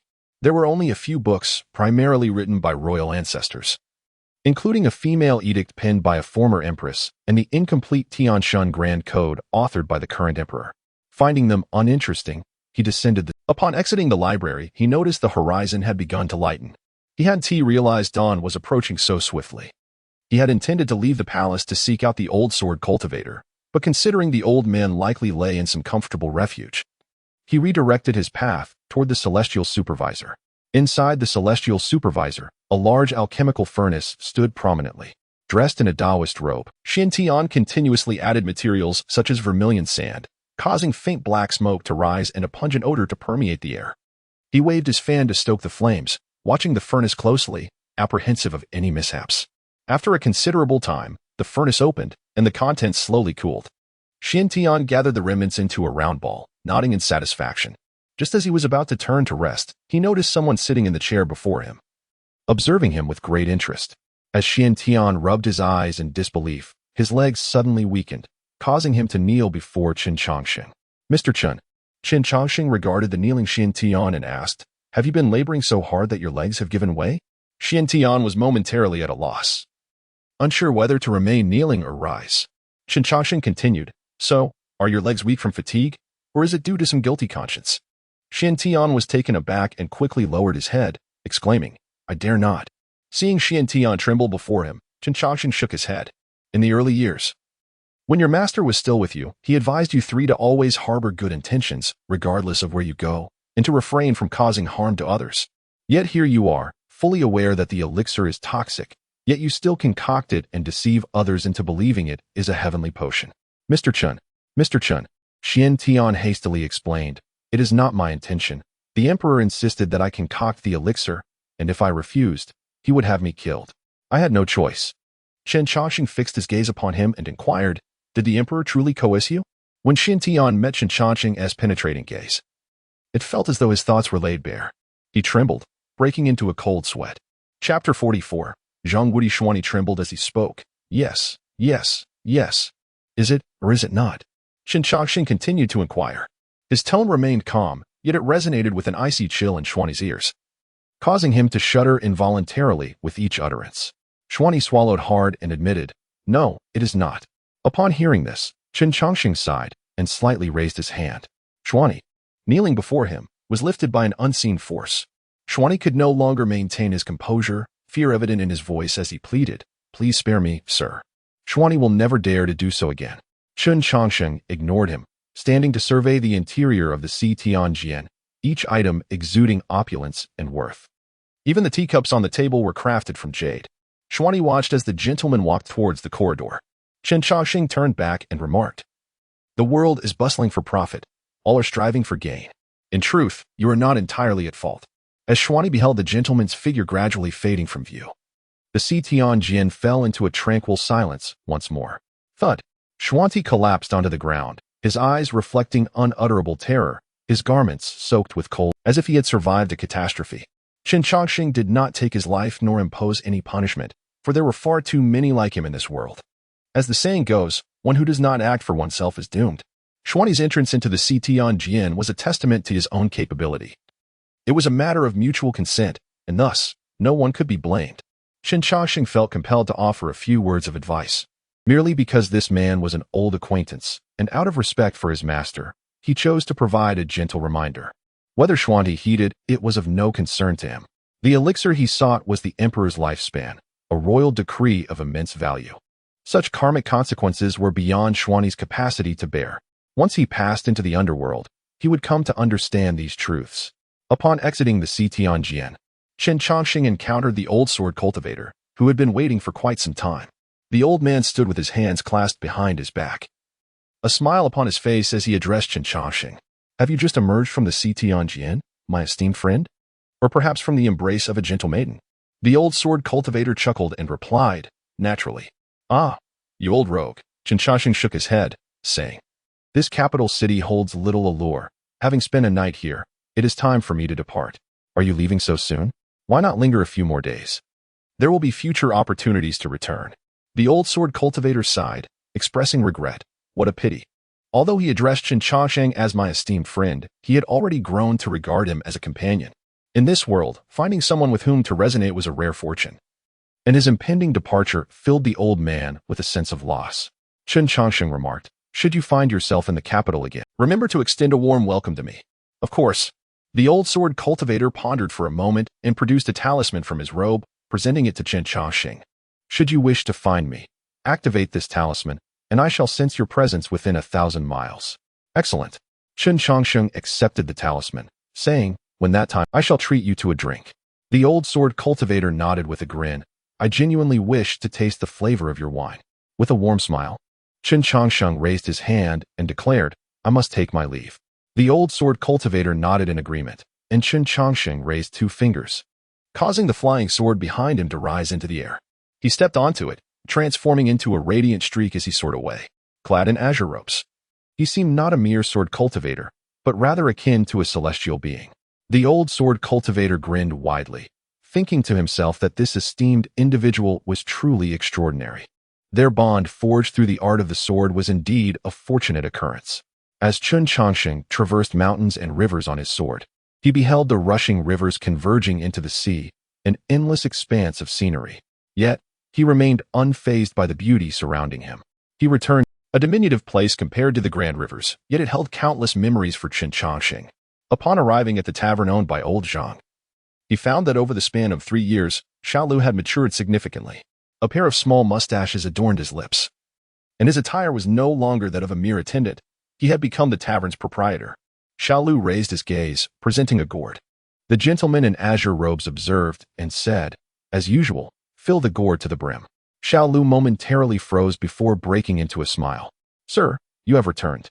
Chen Changsheng smiled warmly and nodded. Xiaolu led him into the tavern, serving the autumn moon brew alongside 2 plates of appetizers. However, Xiaolu's demeanor was not as exuberant as expected. He seemed to be holding back something within. Do not fret. Take a seat, Chen Changsheng offered. Xiaolu complied, sitting down. After much hesitation, he finally gathered the courage to speak. The proprietor. Chen Changsheng took a sip of the autumn moon brew and interjected, I know. Xiaolu lowered his head and continued, The proprietor passed away a few years ago after you cured his leg ailment. He lived a full life until the end. Did he leave behind any words? Chen Changsheng inquired. Xiaolu replied, He urged me to manage the tavern well and not close it, lest you find no wine upon your return. Chen Changsheng sighed. Your proprietor was a solitary soul, spending most of his life alone. In his later years, he found you and enjoyed several years of companionship. Do not let his memory fade. Xiaolu responded, Sir, I remember. I have taken a vow in the ancestral hall, and I shall bear the surname Zhang for life as Zhang Xiaolu. Hearing this, Chen Changsheng nodded and said, Take me to see your proprietor.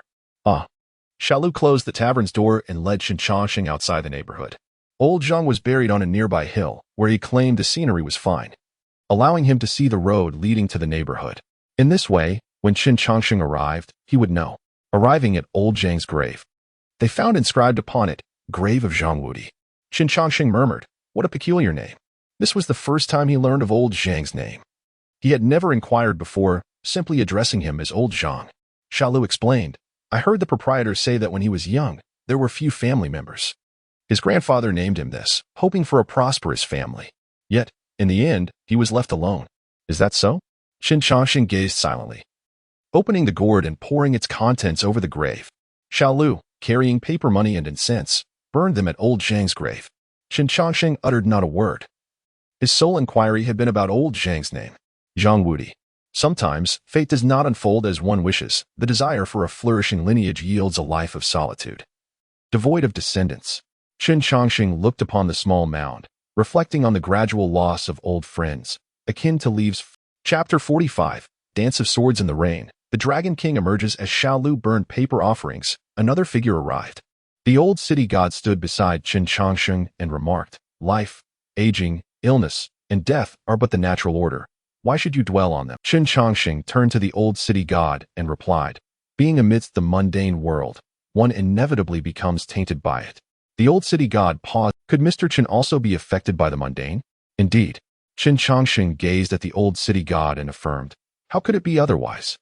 A sense of melancholy enveloped the old city god, for he suddenly understood why immortals seldom traverse the mortal realm. Perhaps it was due to the burdens of this world. He regained his composure and continued, "Zhang Wudi has departed for the afterlife. There is no need for you to worry excessively."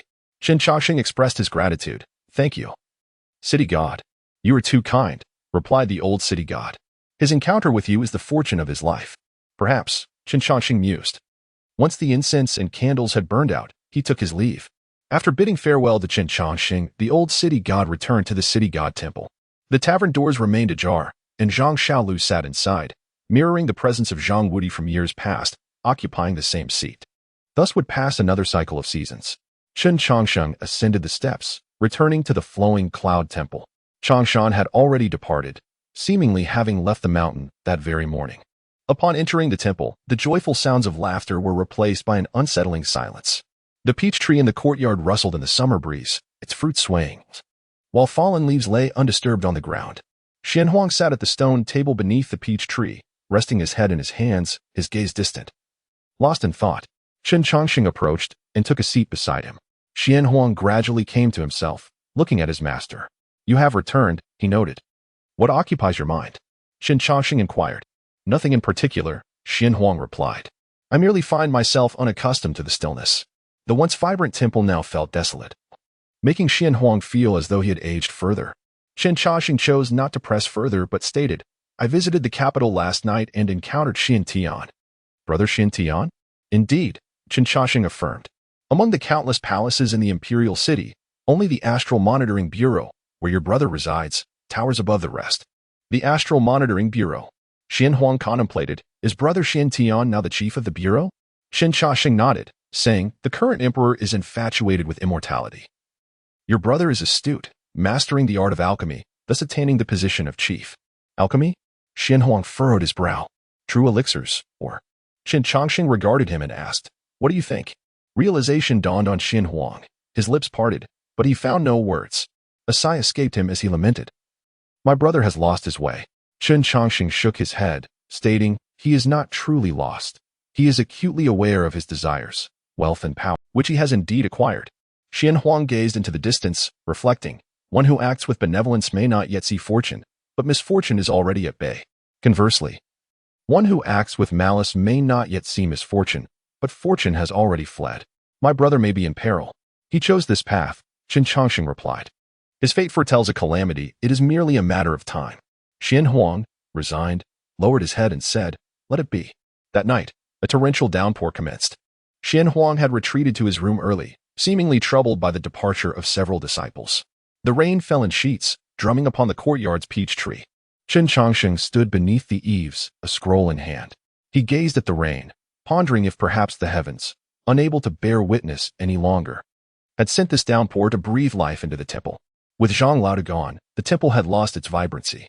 Chen Changsheng felt a tumult of emotions within. He knew such feelings could easily be quelled, but resisted the urge. The myriad sentiments of humanity are a gift. How could we? He set the scroll down and summoned an oil lamp from the pavilion, placing it upon the eaves. Raising his hand, he grasped the sword. With a gentle flick, he struck the blade. The clear, melodious chime resonated. Chen Changsheng ventured into the rain, wielding the sword, its blade weaving through the stormy night, emitting flashes of cold light. The sword tip pierced the falling rain. For the first time, the rainwater touched his robes, infused with discontent and the emotions of his master, which he released with each swing.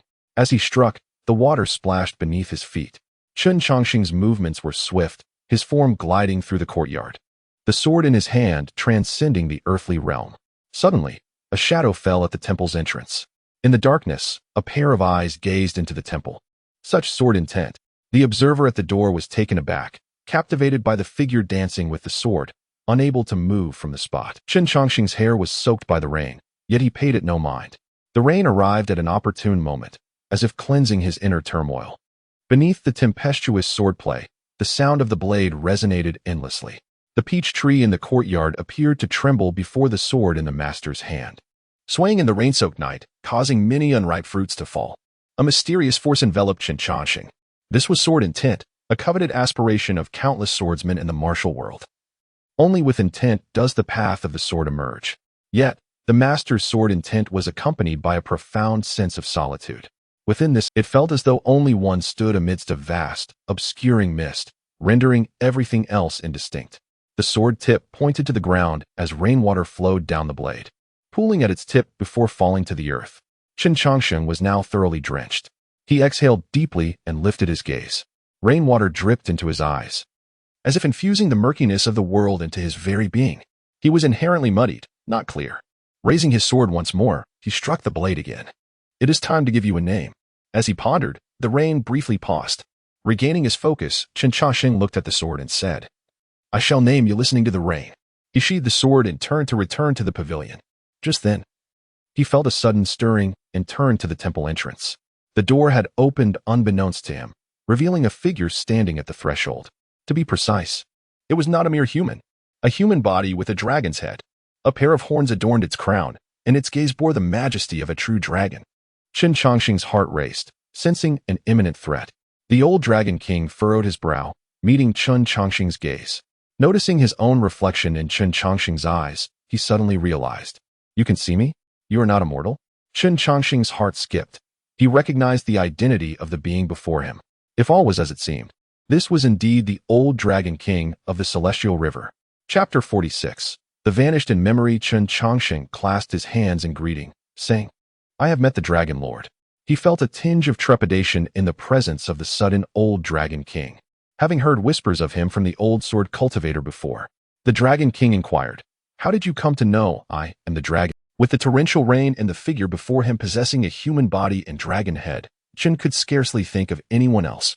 The Dragon King chuckled lightly and stepped forward, coming face to face with Chen Changsheng. A smile graced the corners of his mouth as he remarked, "Indeed, you are no ordinary person. This explains your sword intent." Chen, gazing at the old Dragon King, felt perplexed.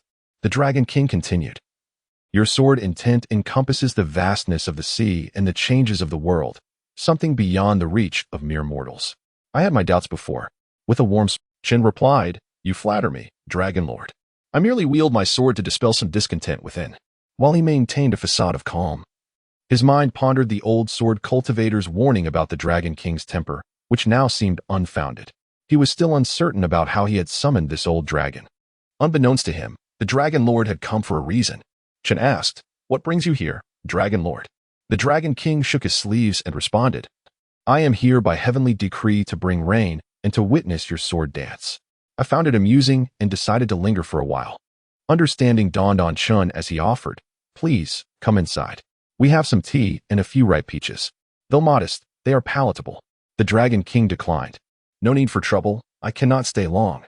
The Dragon King regarded Chen Changsheng again, his gaze tinged with curiosity.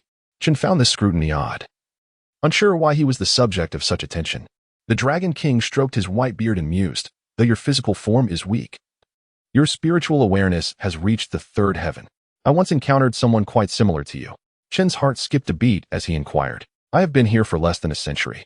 The Dragon King nodded. "Then it is not you." Chen, feeling intrigued, asked, "Are there no practitioners in this world who cultivate solely spiritual awareness?" The Dragon King replied, "Spiritual awareness resides within the body, and one cannot neglect the essence, qi, or spirit. Even the monks must ultimately abandon their physical forms. It is impossible to have such dominance in spiritual awareness as you do." Chen pondered this, asked, "What would happen if one's spiritual awareness were to increase further?" The Dragon King considered before responding, "That would necessitate the abandonment of the physical body." He then amended, "With spiritual awareness at the fifth heaven, and without physical strength or refinement, logically your body should not be able to support such spiritual awareness. You are indeed an anomaly." Retaining your physical form, Chen realized this was likely due to the curse he bore. He asked, "You mentioned having met someone like me. Do you know what became of that person?" The Dragon King furrowed his brow in recollection, but was suddenly unable to recall. This struck him as peculiar. Despite the passage of time, he had been a dragon then and should not have forgotten. What a strange occurrence, he exclaimed, clearing his throat. I seem to have forgotten. Chen assumed this meant the Dragon King was reluctant to divulge more, so he merely remarked, "Is that so? What a pity." Noticing Chen's skepticism, the Dragon King reiterated, "I truly cannot remember. I am not deceiving you." Confused, Chen replied, "I did not think you were withholding anything." The Dragon King nodded and offered no further explanation. He turned to observe the rain, shaking his sleeves as he said, "This rain will last but a half cup of tea longer. It is time for me to depart. Your swordplay is commendable. Should you find yourself at Tongtian River one day, do not forget to pay your respects at my temple." As the Dragon Lord announced his departure, Chen felt a wave of relief wash over him and replied, "Of course." The Dragon King's form dissipated, transforming into his true self and soaring. Legend has it that the celestial dragon bears horns like a deer, a head like a camel, eyes like a rabbit, a neck like a snake, a belly like a clam, scales like a fish, claws like an eagle, paws like a tiger, ears like an ox, whiskers by its mouth, pearls beneath its chin, and reverse scales beneath its throat. Upon witnessing this, Chen Changsheng was taken aback, murmuring, "This is the true dragon." Indeed, seeing is believing. It was only after the dragon's silhouette vanished into the night that he gradually regained his senses. He lifted the rain-listening sword and examined it. The sword embodies the vastness of the sea and the changes of the world. Chen mused inwardly. If given the choice, he would prefer otherwise. Not long after the Dragon King departed, the rain in Anning County ceased. At that moment, the Dragon King continued to ponder the figure from his memory. He was certain he had not erred. Long ago, there was indeed a practitioner with overwhelming spiritual awareness. Yet, as he reflected, he could not even recall the person's visit. What a curious mystery, he muttered to himself, unable to find an answer. He resolved to consult the old turtle upon his return, seeking to divine the reason behind someone's disappearance from his memory. Chen Changsheng returned to the library. Thus, it seemed that the pinnacle of spiritual awareness was the fifth heaven, and he had already attained the third heaven. The Dragon King's words must hold truth. Chen contemplated how he had reached the third heaven after only a few years of spiritual cultivation. Was this the common rate of progress among practitioners in this world? He regretted not inquiring further with the Dragon King. Sighing, he felt a sense of loss and decided to set these thoughts aside, turning his attention back to the books. Chapter 47. The Fox Sovereign of Yuanshan. Early in the morning, Xian Huang beheld Mr. Chen practicing swordplay in the courtyard. Strangely, although Mr. Chen had brought back a sword, he was wielding a bamboo stick instead. Puzzled, Xian Huang refrained from questioning him and settled in a corner to observe. Mr. Chen's movements were at times tranquil, akin to autumn leaves gently descending, while at others, they resembled a tempest, imbued with lethal energy, so swift that Xian Huang could barely discern the afterimages. The more he watched, the more he found Mr. Chen's swordsmanship to be profoundly intricate, which left him somewhat bewildered, unable to grasp the rapid motions. After a time, Mr. Chen sheathed his sword, and the winds in the courtyard stilled. He turned to Xian Huang and remarked, "It is essential to engage in some activity each morning. It is the key to this," Xian Huang replied. "It is merely a matter of 2 years. Whether sooner or later, the outcome remains unchanged." Mr. Chen shook his head, asserting, "While that may be true, remaining idle like a withered tree may eventually render one truly lifeless." Inspired by Mr. Chen, Xian Huang rose and retrieved a wooden sword from within the observatory. He began to practice alongside Mr. Chen in the courtyard. Indeed, Mr. Chen was correct. Moving about in the morning felt remarkably refreshing. After their session, Xian Huang sensed a gradual resurgence of energy within himself, the heaviness beginning to dissipate. They continued until the sun reached its zenith, at which point Mr. Chen slowly sheathed his sword. Xian Huang went to freshen up while Mr. Chen retreated to the library to peruse a book. In contrast, Xian Huang found the daytime rather monotonous, following his sword practice.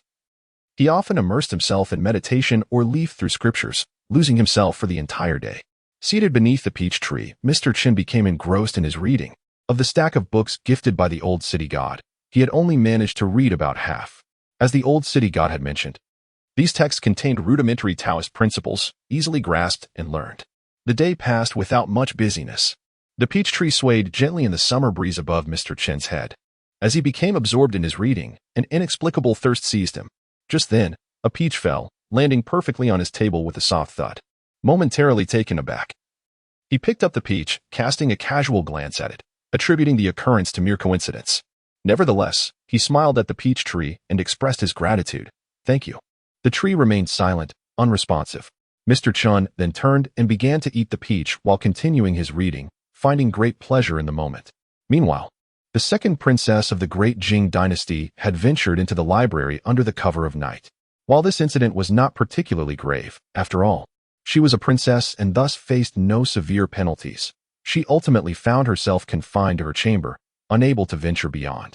In her boredom, she sat by the window, lost in thought, reflecting on the tale told by that individual.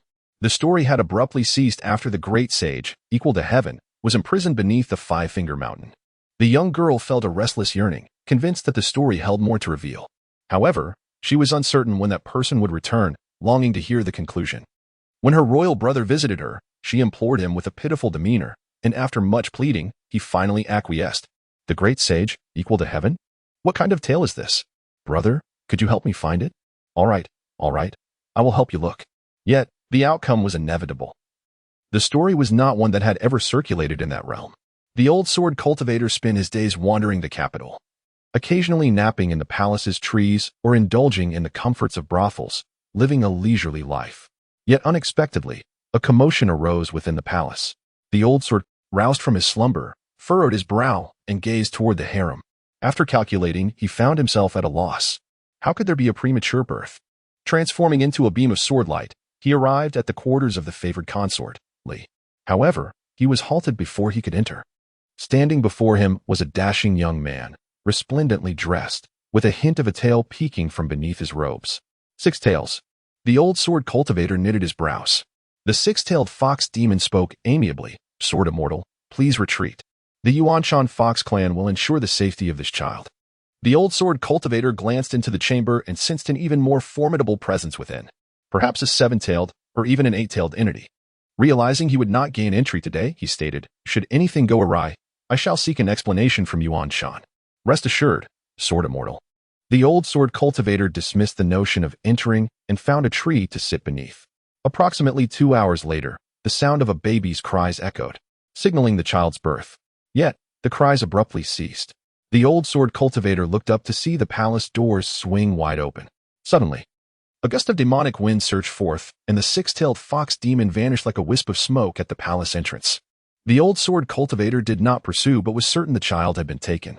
Upon entering the chamber, he found Su Xiaoxiao cradling a child, peacefully resting beside the bed, while the palace maids lay unconscious on the floor, still in slumber.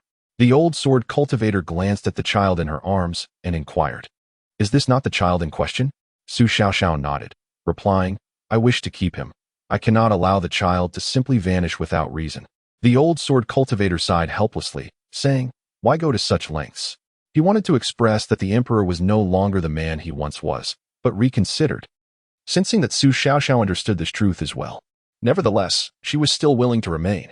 Truly, a fateful entanglement. At that moment, a figure emerged suddenly from behind a nearby pillar. The old sword cultivator turned his head and frowned. 8 tails. The creature before him donned a black robe with golden threads, appearing aged yet exuding a formidable presence that pressed upon the old sword cultivator. This demon was no ordinary being. The 8-tailed fox demon clasped its hands in greeting. "I am Su Juhan of the Fox clan, honored to meet the sword immortal." The old sword cultivator's expression grew grave as he regarded this being. The fox demon continued, "I seek to inquire about an individual." The old sword cultivator fixed his gaze upon him, observing him produce a strand of hair. "This hair belongs to one with profound connections to the Yuanshan fox clan. Might the sword immortal know of his current whereabouts?" The inquiry pertained to Mr. Chen. The old sword cultivator grew wary and asked, "What business do you have with him?" "Rest assured, it is not out of animosity. The sword cultivator need not worry." The old sword cultivator shook his head, stating, "The immortal departed yesterday. Our meeting was merely a fleeting encounter, and I have no further ties to him. I cannot assist you." "Is that so?" The 8-tailed fox demon pondered briefly before uttering, "I beg your pardon." The old sword cultivator studied the demon's eyes, catching a glimmer of golden light flash, causing him to startle as if struck. The shock swiftly faded, and he regained his composure. "What have you done? Do not be alarmed, sword immortal. I merely wish to ascertain the truth of your words." "You." The old sword cultivator hesitated, suddenly realizing the implication. This eight-tailed fox demon cannot be. By the heavens! The fox sovereign of Yuanshan. Chapter 48. How did you evade? The fox lord did not particularly trouble the old sword cultivator. Upon realizing that the old sword cultivator was truthful, he offered an apology, demonstrating his considerable composure. However, the old sword cultivator felt quite dissatisfied, having had his mind pried in two, yet found himself powerless to resist. He was genuinely perplexed as to why the fox lord of Yuanshan would make a special trip, perhaps merely to seek the whereabouts of that immortal. Yet, he truly had no idea. This situation left him feeling utterly constrained, a condition he had never experienced before. Once his temper had cooled, he began to ponder. Could it be that the gentleman had some grievance with the Yuanshan fox clan? The old sword cultivator shook himself. After all, it was not his concern, but he was undeniably curious about the matter that warranted a personal inquiry from the fox lord. Meanwhile, Chen Changsheng, seated beneath a tree engrossed in his reading, suddenly sneezed. He sniffled, raised his gaze to the floating clouds outside the Taoist temple, and paid it little mind. Returning to his book, in the depths of the dragon palace beneath the endless river, an elderly man with a white beard donned a black cap, dressed in and carried a turtle shell on his back. This venerable figure was the 9,000-year-old turtle prime minister of the dragon palace. Clack, clack. The turtle prime minister paced back and forth, causing coins to fall from his shell. 3 coins clattered to the ground, and upon seeing them, the turtle prime minister frowned. The dragon king, with his hands clasped behind his back, inquired, "Have you divined the individual in question?" The turtle prime minister lifted his head and responded. Reporting to the dragon king, the old turtle has not divined the person you mentioned. Not at all? The dragon king furrowed his brow. Old turtle, please reconsider your calculations. Seeing the dragon king's expression, the turtle prime minister nodded and commenced another divination. Once more, 3 coins fell. The result remained unchanged. Dragon king. I still cannot find this person. The dragon king fell into deep contemplation, realizing that this matter was far from simple. Few could rival the turtle prime minister in the art of divination across heaven and earth, yet even he was unable to discern anything. The turtle prime minister then suggested, "Perhaps the individual you encountered has ascended to a higher realm, hidden beyond the veil of destiny, which is why I cannot divine him." Only this possibility seemed plausible. The dragon king recalled the figure he had seen at the Taoist temple in Anning County the previous night. "No matter, please attempt to divine another person for me." The dragon king waved his hand and continued, "This person is surnamed Chun, currently at Luyin Temple outside Chiu Yuefang in." The old turtle nodded and resumed his divination. Clink, clink. 3 coins fell to the ground once more. The old turtle looked again, smacked his lips in resignation, and raised his head, saying, "Dragon king, the old turtle." The dragon king paused, asking, "You still cannot divine him?" The old turtle nodded, lowering his head and replying, "Dragon king, it is indeed impossible to ascertain this person." The dragon king frowned, insisting, "Try again." Reluctantly, the old turtle conducted the divination yet again. The result remained the same.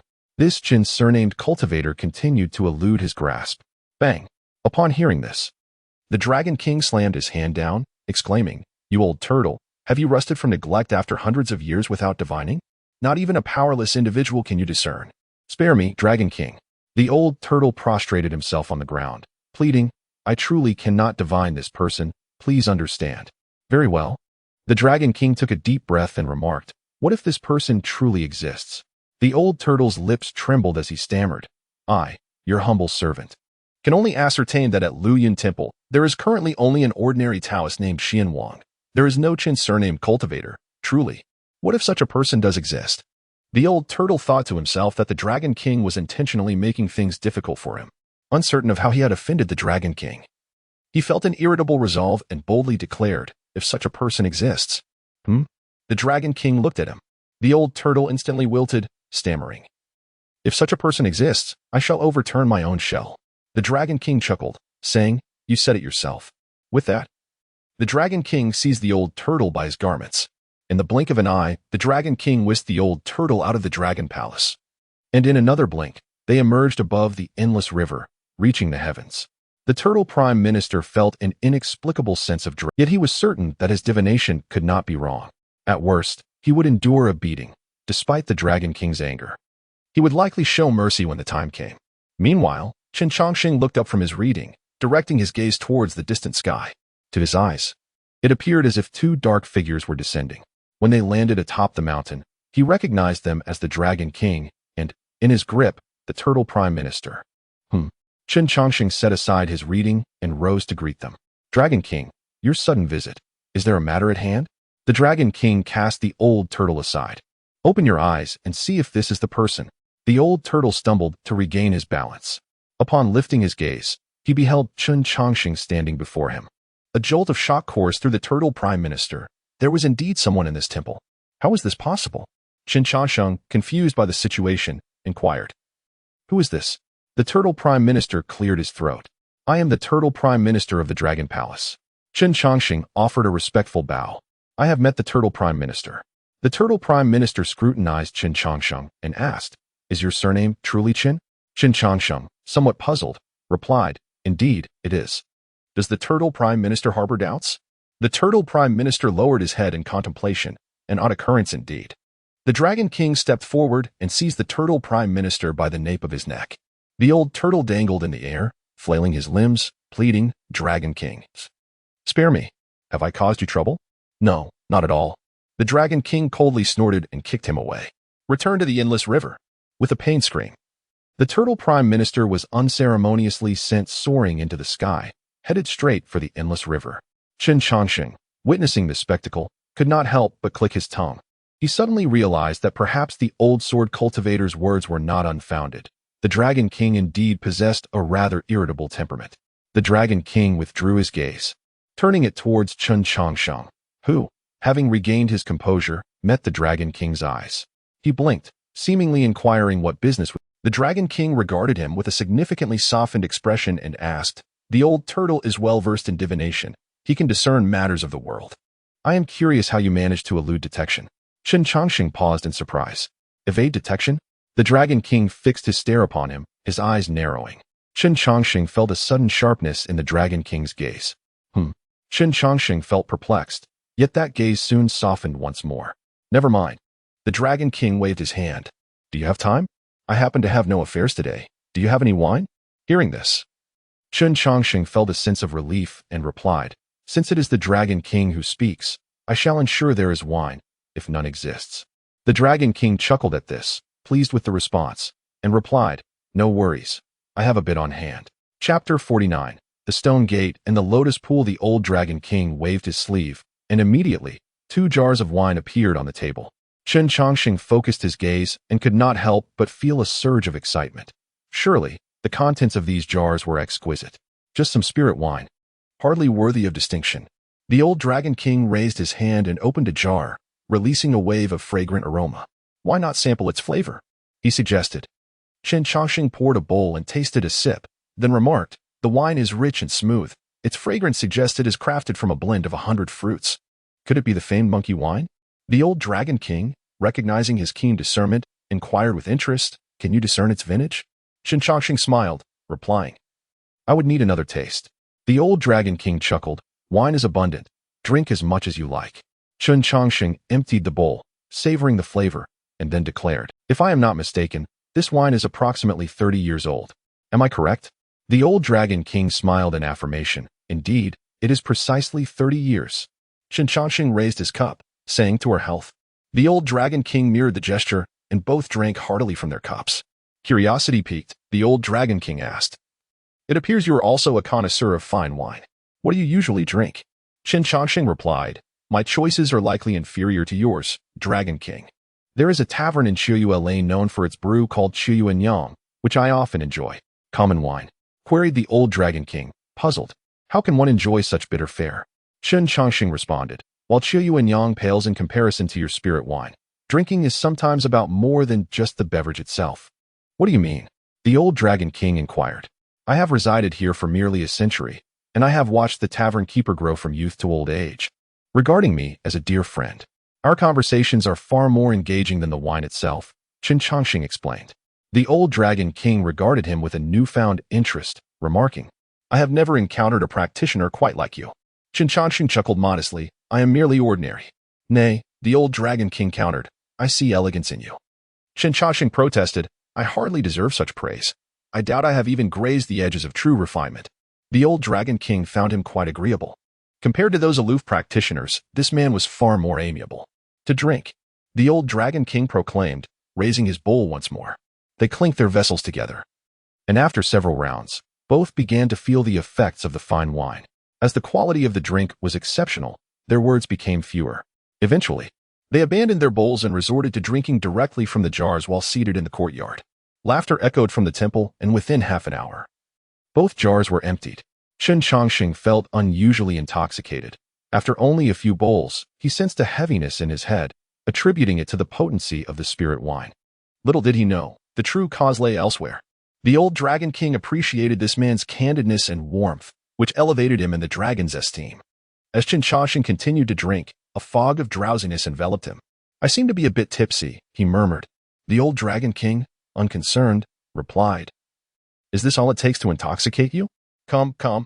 Unable to refuse, Chen Changsheng continued to drink. Suddenly, a feeling of unease washed over him. He attempted to use his powers to dispel the inebriation, but in that moment, a wave of dizziness struck, and he collapsed onto the table with a thud. The old Dragon King observed as Chen Changsheng succumbed to unconsciousness and emitted a soft scoff. Setting down the wine jar, he gazed at the young man with a mixture of intrigue and curiosity. "I truly admire you," he murmured, "yet I remain curious about your true identity." With that, he placed his hand atop Chen Changsheng's head. A flicker of azure light emanated from his palm, poised to penetrate Chen Changsheng's consciousness. Suddenly, a voice pierced the air. "Respond." The old Dragon King was startled, halting his motion. "Who?" In an instant, a brilliant golden light erupted from Chen Changsheng. A spectral figure manifested behind him, gradually coalescing. The old Dragon King observed as this apparition wielded a crimson spear, radiating wisdom and strength, with a lotus flower blooming behind it. The figure smiled gently before fading away, and the golden light dissipated. The old Dragon King stood frozen, unable to gather his thoughts. He withdrew his hand and sighed deeply. So it is thus. In that fleeting moment, a multitude of memories flooded his mind. Chen Changsheng suddenly awakened, shaking off the lingering haze. "Why?" he began. But his wariness returned as he sensed the old Dragon King's intent. Before he could react, the old Dragon King seized his collar. "Come with me." Startled, Chen Changsheng found himself lifted effortlessly. Still under the influence of the wine, he realized he possessed no power to resist. Gathering his wits, he asked, "Dragon King, why have you deliberately intoxicated me? Where are you taking me?" The old Dragon King met his gaze and replied, "To where you must go." "Where I must go?" Chen Changsheng paused, puzzled. "What do you mean?" "You will understand once we arrive," the old Dragon King stated, offering no further explanation as he led Chen Changsheng toward the celestial river. With a splash, Chen Changsheng was submerged in the water. He quickly enveloped himself in protective energy. But when he opened his eyes, he found himself surrounded by darkness. Time passed, and a faint light began to emerge beneath him. As he drew closer, the light revealed itself to be a magnificent palace. The Dragon Palace? Chen Changsheng mused, glancing sideways at the old Dragon King. He could faintly discern water spirits stationed around the palace, each guarding every 10 paces, thoroughly securing the domain. Upon entering the Dragon Palace, the old Dragon King set Chen Changsheng down. "Stay close behind me." Chen Changsheng steadied himself and followed the old Dragon King through a winding, dimly lit corridor that seemed endless. Initially, water spirits were visible, but as they ventured deeper, not a single soul remained in sight. Though filled with questions, Chen Changsheng pressed onward. At the corridor's terminus, the old Dragon King halted. Chen Changsheng's brow furrowed as he beheld a stone gate before him, intricately carved with complex symbols and a protective array. "Cross through this gate, and you shall understand," the old Dragon King instructed. Furrowing his brow, Chen Changsheng hesitated. Sensing his uncertainty, the old Dragon King grasped his hand. With a claw-like motion, he drew a line across Chen Changsheng's palm. Chen Changsheng gasped as a crimson line appeared on his hand. "Dragon King, what is the meaning of this?" Before the old Dragon King could reply, Chen Changsheng felt an unexpected force propel him forward. With a muffled grunt, his wounded hand pressed against the center of the stone gate, blood seeping forth and staining its surface. Then, a tremor resonated through the air. A rumble echoed. The entire Dragon Palace beneath the river trembled. Chen Changsheng was momentarily taken aback, perplexed by the magnitude of the reaction. However, in the next instant, the stone door began to turn slowly. Waves of golden light erupted, and the runes engraved upon the stone door vanished into oblivion. A narrow gap formed in the center of the stone door. As Chen Changsheng gazed into the radiant light emanating from the crevice, he lost consciousness with just a fleeting glance. Upon regaining awareness, Chen Changsheng felt a heaviness enveloping him. He shook his head and gradually rose from the ground. What has happened to me? He surveyed his surroundings, only to find himself ensconced within a realm of utter void. A dense mist shrouded everything, obscuring his vision completely. Where am I? Chen Changsheng furrowed his brow, glancing behind him, yet the thick mist persisted, impenetrable and disorienting. He attempted to extend his consciousness, only to be astonished by the realization that he could not summon his spiritual energy nor wield any form of magical power in this place. Chen Changsheng opened his mouth in confusion, unable to comprehend why he had arrived here. Is this what the stone door leads to? A multitude of questions swirled in his mind, yet answers eluded him. He stood in contemplation for an extended period. After what felt like an eternity, he finally took a step forward, uncertain of his destination, yet sensing that perhaps this place held the key to unraveling some of the mysteries that time passed, and suddenly, Chen Changsheng noticed that the surrounding mist began to dissipate gradually. He paused and looked ahead. Before him lay a pond adorned with lotus flowers, the waters shimmering like jade, with blossoms vying for attention. Yet, the most striking sight was a single lotus at the very center of the pond. The surrounding flowers seemed to retreat from this one, as if it were the sovereign of the entire expanse. Chapter 50, The Decree of the Gods, Part 2. Chen Changsheng gazed intently at the lotus flower in the center of the pond, his eyes fixed as if he had discerned something profound. Moments later, the lotus suddenly flickered with a silvery glow. As the light faded, a young man appeared. Adorned with a radiant headdress, a robe embellished with tiger and dragon motifs, and features that were strikingly handsome, with skin as smooth as jade. On his wrist rested a golden bracelet, clearly not of this world. "Sir, you have arrived," the young man said, causing Chen Changsheng to pause and inquire. "Do you recognize me?" Upon surveying the young man's attire, Chen felt a strange familiarity, though he hesitated to confirm it. "How could I forget?" The youth's tone was calm as he bowed before Chen Changsheng. Furrowing his brow, Chen scrutinized him once more and asked, "What is your name?" The young man lifted his gaze and replied, "The name Neza was bestowed upon me long ago." "Have you forgotten, sir? You are Neza?" Chen Changsheng was momentarily speechless. "Neza, the third prince? Surely, this is a jest." Neza sighed and replied, "It matters not. After all, this is not the first time you have forgotten." Regaining his composure, Chen asked, "You truly know me?" Neza did not respond but instead fixed his gaze on Chen, a smile unfurling on his lips, a smile that even Chen found inscrutable. "Another cycle," Neza murmured. "Silly?"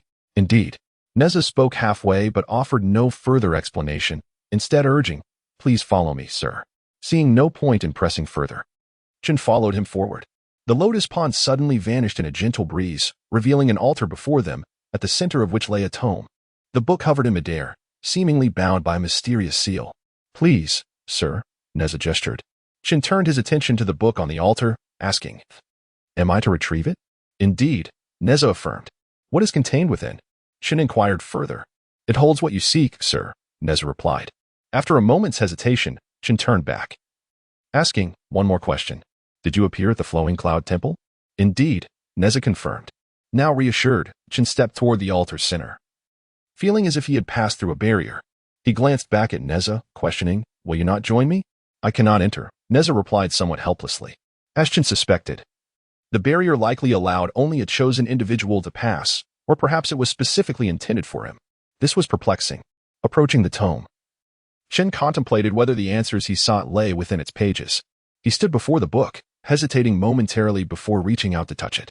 Suddenly, a golden light surged into Chen's mind, and he found a new doctrine embedded in his The Decree of the Gods. Part 2 detailed a method for summoning deities and concluded with a list of divine names.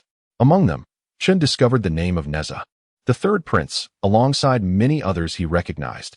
Erlang Xinyang Jian, the son of the mantis, Lei Zhenzi, the pure yang patriarch El Dongbin, and the leader of the 8 immortals, Li Nianyang. Gradually coming to his senses, Chen turned to the waiting Neza, his expression solemn. "What does this doctrine mean? Did you not see it for yourself?" Neza replied, observing Chen's momentary pause as he found the situation absurd. He attempted to lift the book, only for it to disintegrate into ash before his eyes. Confounded, he turned to Neza and asked, "Is it true that the book vanishes upon viewing?" "Rest assured, it will return in due time," Neza assured him. "In due time? Perhaps in a few hundred years, or even thousands," Chen mused, clicking his tongue as he exited the altar. Crossing back through the barrier, he approached Neza and remarked, "It is time we had a proper conversation." Neza smiled warmly and nodded. "There is no need for excessive inquiries, as I am unable to provide answers at this moment. So, you know but cannot disclose?" "Indeed," Neza confirmed. "This was a rule you established long ago." Chen's eyes flickered with realization. "Long ago? Does this imply that I am not solely myself?" "Not entirely," Neza replied. "You are still yourself, but not wholly so." Though the statement was somewhat convoluted, upon careful consideration, Chen grasped its essence. "Are you suggesting that I am not completely myself at present?" Neza seemed to recognize his error and fell silent, bowing his head. "I understand now," Chen continued. "Is it my past life, then?" Neza remained mute, still lowering his gaze. Chen pressed on, "You mentioned it was a rule I set. What prompted me to establish such a guideline?" Neza continued to withhold an answer. Noticing Neza's reticence, Chen proposed, "Very well, I shall refrain from further inquiries. You need only reveal one thing. From whence do the names recorded in that tome originate? Where were these beings born? Once you tell me, I shall ask no more." Neza paused, contemplating whether to divulge this information. His hesitation suggested that his origins were far from simple. Perhaps they were conjured from thin air or fabricated by someone. "Am I correct?" Chen ventured. With a sigh, Neza conceded, "Indeed. They are formed by magical power." "By magical power?" Chen echoed. Neza shook his head, stating, "Neza is a being from your dreams, not forged from magical power." Dreams? Chen was taken aback, initially incredulous, but upon reflection, he found it plausible, after all. One could not apply conventional logic to this world. Neza glanced behind him as a thick mist began to encroach. Turning back to Chen, he urged, "Time is fleeting. You must depart." Chen looked up to see the fog rolling in their direction. Suddenly, it dawned on him, and he turned to Neza. Neza, caught in Chen's gaze, paused. "You are not the master of this realm?" Chen queried. Neza remained silent as the mist enveloped them. Chen felt a momentary disorientation, followed by a fainting spell. When he regained consciousness, he found himself once again before the stone door. Chapter 51. I am not myself, nor are you. Chen Changsheng emerged from that space. Upon reopening his eyes, he found the old Dragon King waiting for him in the same spot. The old Dragon King wore a smile that was neither here nor there. Chen Changsheng, noticing this, inquired, "Might I ask why the Dragon Lord has brought me here today?" The old Dragon King simply replied, "You are the chosen one. Only you can pass through the door behind this veil." Furrowing his brow, Chen Changsheng began to ponder. He was perplexed. What connection did the old Dragon King have with Neza and the dense fog that instilled such fear in him? The old Dragon King he had encountered previously was not like this at all. Chen Changsheng then asked, "Is there some kind of connection between you and the third prince?" The old Dragon King responded, "There is no need for you to inquire further, for I know nothing more." Understanding dawned on Chen Changsheng, and he asked, "So you are unable to speak of it?" The old Dragon King nodded silently, offering no further words. Chen Changsheng realized that he would not extract any more information. It seemed as though a shroud of fog enveloped all truths, deliberately obscuring them from him. Neza had once said he was not entirely himself. Chen Changsheng recalled the text from the altar. The Binding of the Gods, Part 2. If there was a second part, there must be several others. Meaning he was only privy to a fraction of the knowledge. Where, then, were the rest? Turning to look at the stone door behind him, he noticed it had transformed. The runes were disordered, devoid of their divine essence. It seemed entry was no longer possible. The old Dragon King inquired about Chen Changsheng's intentions. Initially, he had planned for Chen Changsheng to stay in the Dragon Palace for hospitality, but seeing the turmoil in Chen Changsheng's heart, he chose not to insist and permitted him to leave. After exiting the Tongtian River, Chen Changsheng returned to Chieyue Square. Along the way, he continued to reflect on the words exchanged between Neza and the old Dragon King. Too many questions lingered. The more he recalled, the more he felt that not a single statement had been truthful. At the Luoyun Temple, tranquility reigned. Mr. Chen, Shen Huang, seated in the courtyard, had believed Chen Changsheng had departed, only to be surprised by his return at dusk. Chen Changsheng replied, "You may rest. There is no need to concern yourself with me." After speaking, he entered the library. Observing Chen Changsheng's unusual demeanor, Shen Huang did not dare to inquire further. Once inside the library, Chen Changsheng closed the door behind him. He took a deep breath, striving to calm himself. One thing was certain. He had undoubtedly forgotten something. Perhaps his existence in this world was not limited to merely a century. What, then, had transpired that caused him to lose all these memories? Suddenly, he recalled the Binding of the Gods. He unsheathed his sword, conjuring a flourish of sword energy as his spiritual power surged forth. By my will, I bind the gods. Declare, Neza, the third prince. With the command uttered, a figure materialized before Chen Changsheng. It was indeed Neza, as seen in the lotus pond. The third prince brandished a long spear, adorned with a radiant headscarf, clad in a robe of water and tiger-dragon patterns, with a divine fire seemingly burning within his eyes. Greetings, Mr. Chen, Neza said. Chen Changsheng stood frozen, staring at Neza before him, and asked, What exactly are you? Neza, somewhat puzzled, looked back and queried, I am Neza. Why do you ask? Chen Changsheng scrutinized Neza once more, saying, A manifestation? Yet, labeling him merely a manifestation felt inadequate, for this Neza possessed a distinct consciousness. Furrowing his brow, Chen Changsheng seemed to discern something, stating, You are not the Neza from the lotus pond. Neza's eyes widened with confusion at these words. What do you mean, sir? Chen Changsheng sensed that this Neza was not the same as the one he had encountered in the lotus pond. He raised his sword again, channeling his power to issue another command. By my will, I bind the gods. Declare, Erlang Shun Yang Jian. As soon as the words fell, a phantom appeared before him. The newcomer was clad in silver armor, standing 8 feet tall, wielding a 3-pronged, double-edged knife, with a fierce glint in his eyes, accompanied by a black dog at his side. Yang Jian, at your service. A flicker of astonishment crossed Chen Changsheng's eyes. The two figures before him were neither human, divine, ghostly, nor immortal, and they did not even belong to the 5 elements. Is my master in peril? Yang Jian asked. Chen Changsheng looked at Yang Jian and inquired. I summoned you to ask a few questions. Yang Jian sheathed his knife, replying, Please, ask away. Where do you come from? Chen Changsheng questioned. Yang Jian pondered for a moment but seemed unable to find an answer. Upon witnessing his reaction, Chen Changsheng understood. Indeed, I am not entirely myself. And you are not entirely yourselves. With a long sigh, Chen Changsheng realized that to uncover the truth, he must rely on himself. He was curious about what he had done in those lost memories and who he truly was. With a wave of his sleeve, the figures of Neza and Erlang Shun dissipated. Chen Changsheng gazed out the window. The sky appeared overcast, and a faint white mist rose in the mountain gorge. All of this seemed to herald an impending storm.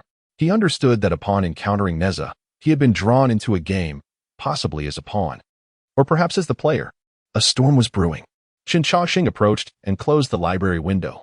He wished to cease pondering these matters and return to the bookshelf, picking up a book to peruse. He felt a sense of resistance. As if reluctant to engage with these matters, he preferred wandering freely in this world.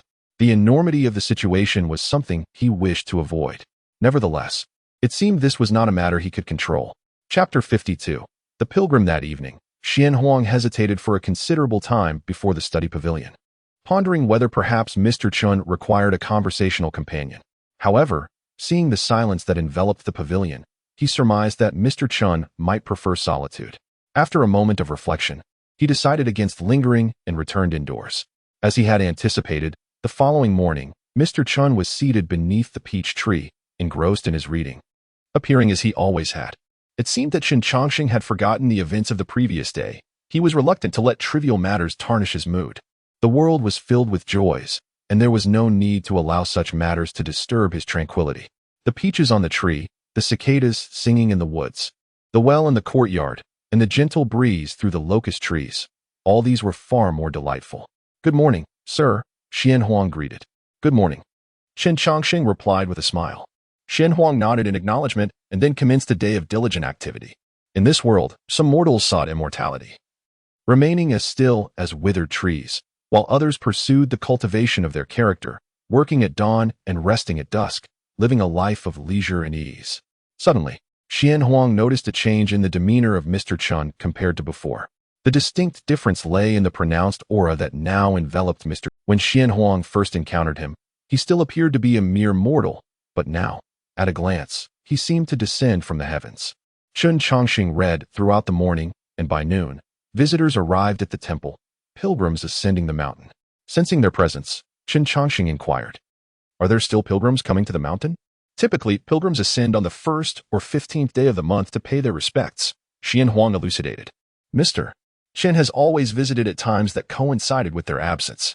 Although the flowery incense of the Lu Yun temple was modest, there were always a few pilgrims who adhered to the tradition of honoring the deities on those specific days.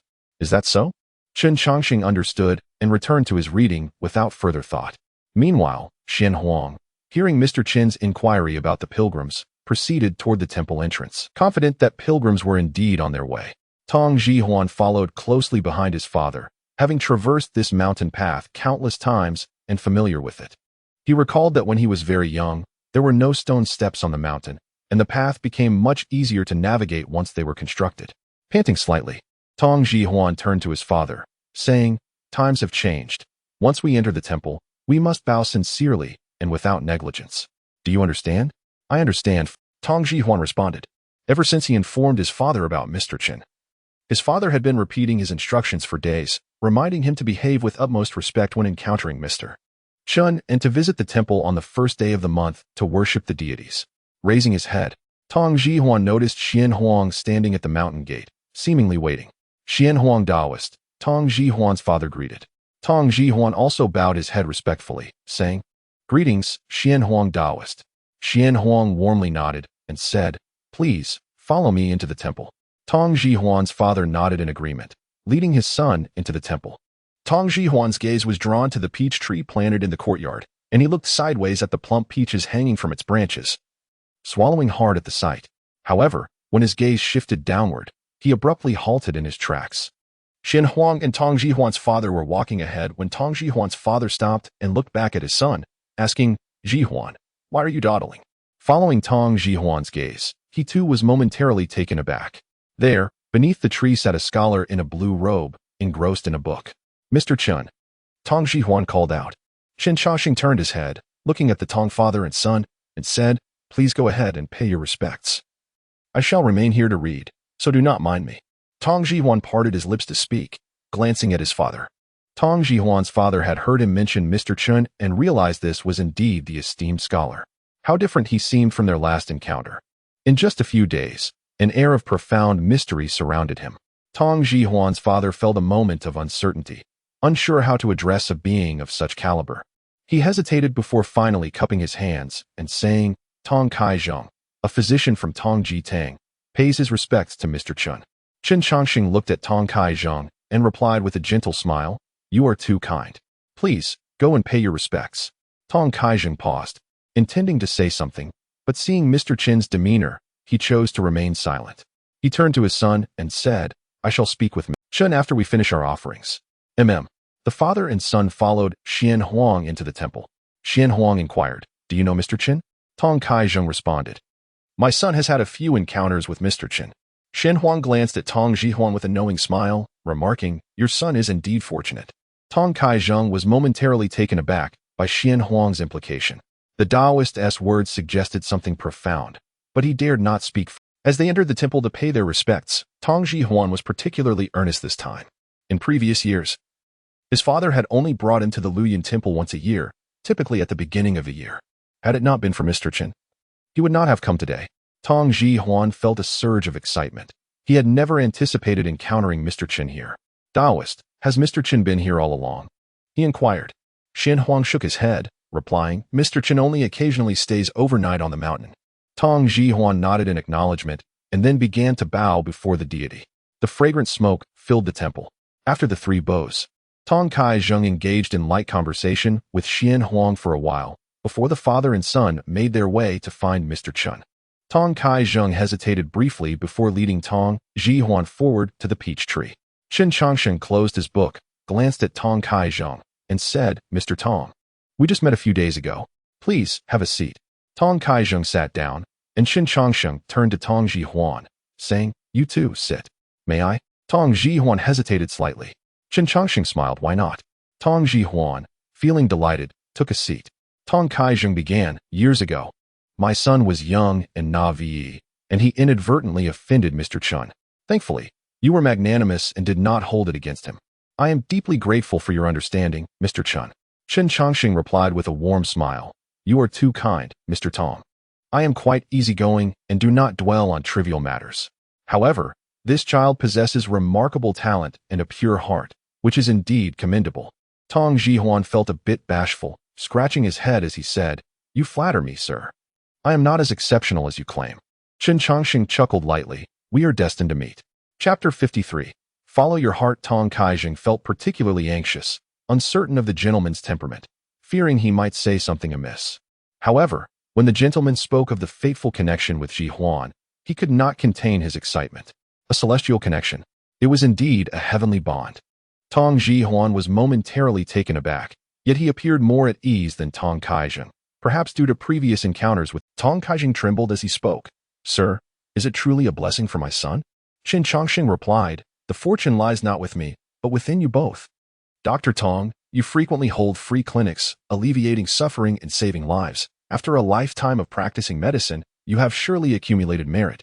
Your son, blessed by your virtue, has always possessed the fortune of prosperity, thus encountering fewer calamities. This is the result of good deeds and adherence to the heavenly way, earning the faith. With a deep sigh, Tong Kaijing confessed, to be frank, I consider my medical skills rather shallow. While I have saved some, there are many whom I could not help, and I could only watch helplessly as they departed. Chen Changsheng interjected, that sentiment is misguided. Each act of salvation establishes a bond of goodwill. If one is unable to save, it is not a fault. As long as goodwill resides in your heart, over time, fortune and blessings shall naturally follow. Why must you belittle yourself, Dr. Tong? How truly shameful, Tong Kaijing murmured, bowing his head. Chen Changsheng smiled warmly and turned to Tong Ji Huan, saying, regardless of whether you continue in the medical field, always remember to cultivate goodwill and forge benevolent connections. It will never lead you astray. Tong Ji Huan blinked, asking, Mr. Chen, does that mean I might not become a doctor in the future? Chen Changsheng responded, that ultimately depends on you, does it not? Tong Ji Huan smacked his lips and turned to his father. Tong Kaijing immediately grasped the situation and asked, Sir, you discern well. My son does indeed struggle with the medical arts. Could you please guide him on the right path? Chen Changsheng shook his head, saying, you must ask him yourself.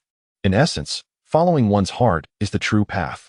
His gaze settled on Tong Ji Huan. The latter's lips parted slightly as he glanced at the gentleman and then at his father.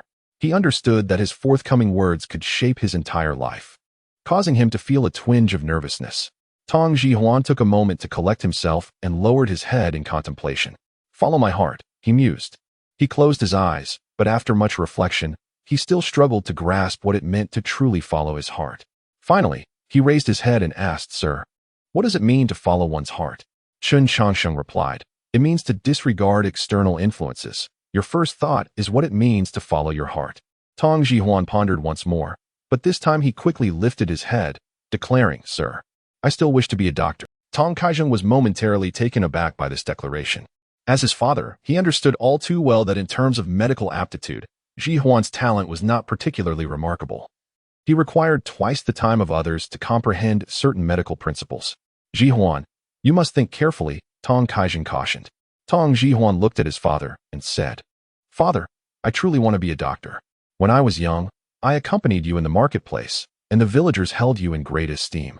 In my mind, you were the most formidable person. I thought to myself that when I grew up, I too would become a doctor, and I have always thought so. Hearing this, Tong Kaijing felt a wave of emotion. He understood that, in truth, Ji Huan had better paths available to him. It was somewhat regrettable. Yet Tong Kaijing considered that it was also a good thing. Some people spend their lives doing things they do not enjoy, while others find joy in pursuits that may not reach the highest levels, yet they relish the journey. That is indeed commendable, Chen Changsheng remarked with a smile. Among all choices, none is better than pursuing what brings you joy. A childlike heart should be just so. Seeing the gentleman smile, Tong Ji Huan couldn't help but smile in return. He felt an immense sense of relief. The ability to choose what he loved was worth more than anything. Chen Changsheng looked at Tong Kaijing and said, I have a bond with your son. Let him remain at the temple tonight. What do you think, Dr. Tong? Tong Kaijing was taken aback, quickly rising to his feet. Father? Tong Ji Huan was momentarily stunned, failing to grasp the situation. Tong Kaijing knelt beneath the peach tree, expressing his gratitude. It is a great fortune for my son to receive your guidance, and I thank you on his behalf. At that moment, Tong Ji Huan understood and bowed, saying, Thank you for your immense kindness, sir. Chen Changsheng helped them both to their feet, saying, Consider it merely a matter of fate. As Tong Kaijing descended the mountain, he repeatedly urged Tong Ji Huan to heed the gentleman's words, emphasizing that every sentence was of utmost importance. The gravity of the matter led him to repeat the admonition thrice. Tong Ji Huan committed every word to memory, daring not to forget a single one. With a heart full of trepidation, Tong Kaizheng made his way down the mountain. As he approached a bend, he turned back one last time to glance at Tong Jihuan before finally continuing on his path. Standing beside Tong Jihuan, Chen Changsheng said, "Do not squander your father's earnest intentions." Tong Jihuan nodded, replying, "I will certainly study diligently under your guidance, sir." Upon hearing this, Chen Changsheng inquired, "How old are you? Why do you still refer to yourself as a mere child?" Tong Jihuan answered, "I have only just reached my coming of age." "Oh?" Chen Changsheng asked further, "Do you have a courtesy name yet?" Tong Jihuan shook his head, saying, "Not yet. My father says that although I have come of age, my understanding is still somewhat shallow and that he will name me in 2 years." Chen Changsheng nodded, acknowledging the wisdom in that. 2 years will suffice. Do refrain from calling yourself a child in my presence, as it sounds quite peculiar. What should I call you then? Tong Jihuan asked. Call me whatever you wish. It is entirely up to you, Chen Changsheng replied. Tong Jihuan nodded in understanding. He smacked his lips, continuing, speaking of which, my father wishes to ask Master Dan from a Ningfang to bestow a name upon me. But I must admit, I would prefer to have you give me a name, Mr. Chen. Me? Chen Changsheng pondered. Typically, such matters are reserved for elders or esteemed gentlemen. I fear I am unworthy. Tong Jihuan blinked and said, but aren't you also an elder? Chen Changsheng chuckled. I possess neither fame nor skill. How could I be considered an elder? Understanding the gentleman's humility, Tong Jihuan refrained from pressing further, though he felt a tinge of regret, a sentiment that was evident on his face. Chen Changsheng placed a reassuring hand on his shoulder, saying, if you truly do not mind, consult your father. If he agrees, I shall assist you in choosing a name. Upon hearing this, Tong Jihuan's face lit up with joy as he eagerly expressed his gratitude. Thank you, sir. My father will surely agree. Chapter 54. My desire to learn. Chen Changsheng led him into the library. Tong Jihuan surveyed the collection of ancient texts, many of which were weathered and nearly torn apart, predominantly consisting of Taoist scriptures, presumably the preserved works of Lu Yun Temple. Chen Changsheng proceeded to the innermost shelf and withdrew a book. Take good care of this, he instructed. Tong Jihuan accepted it with both hands and inquired, Sir, may I read it now? Certainly, Chen Changsheng replied. As Tong Jihuan opened the book, he was taken aback, continuing to flip through its pages, his confusion deepening. There are no words? He blinked, astonished. Chen Changsheng simply remarked, there will be soon. Tong Jihuan nodded, half understanding, and tucked the book away. Chen Changsheng continued. Regarding the art of medicine, my knowledge is limited to the principles of yin and yang balance, the interactions of the 5 elements. As for pharmacology and prescriptions, I cannot impart that knowledge to you. Hence, you must learn step by step on your own. Tong Jihuan paused before responding. Your willingness to teach me is already a great kindness. I do not dare to ask for more. Chen Changsheng waved his hand dismissively. It is not that I refuse to teach you about pharmacology, but rather that I am unversed in it myself. Tong Jihuan stood there, dumbfounded. Chen Changsheng chuckled. I truly do not know. Having never studied medicine, he was unfamiliar with such matters. As Tong Jihuan remained in a daze, Chen Changsheng continued. Next, I shall discuss the principles of the 5 elements and yin and yang. Tong Jihuan quickly regained his focus, his expression turning serious. Yin and yang generate and restrain each other. All that is cold, descending, internal, obscure, and tranquil belongs to yin, while all that is hot, ascending, external, bright, and active belongs to yang. There is yin within yang and yang within yin. An excess of yin necessitates yang and vice versa. Extreme cold produces heat, and extreme heat produces cold. In medicine, it is believed that the balance of yin and yang is a sign of health. Once this balance is disrupted, leading to an excess or deficiency of either, discomfort arises. There are medical aphorisms. If deficient, then supplement. If excessive, then purge. If cold, then warm. If hot, then cool, which also reflect the path of yin and yang balance.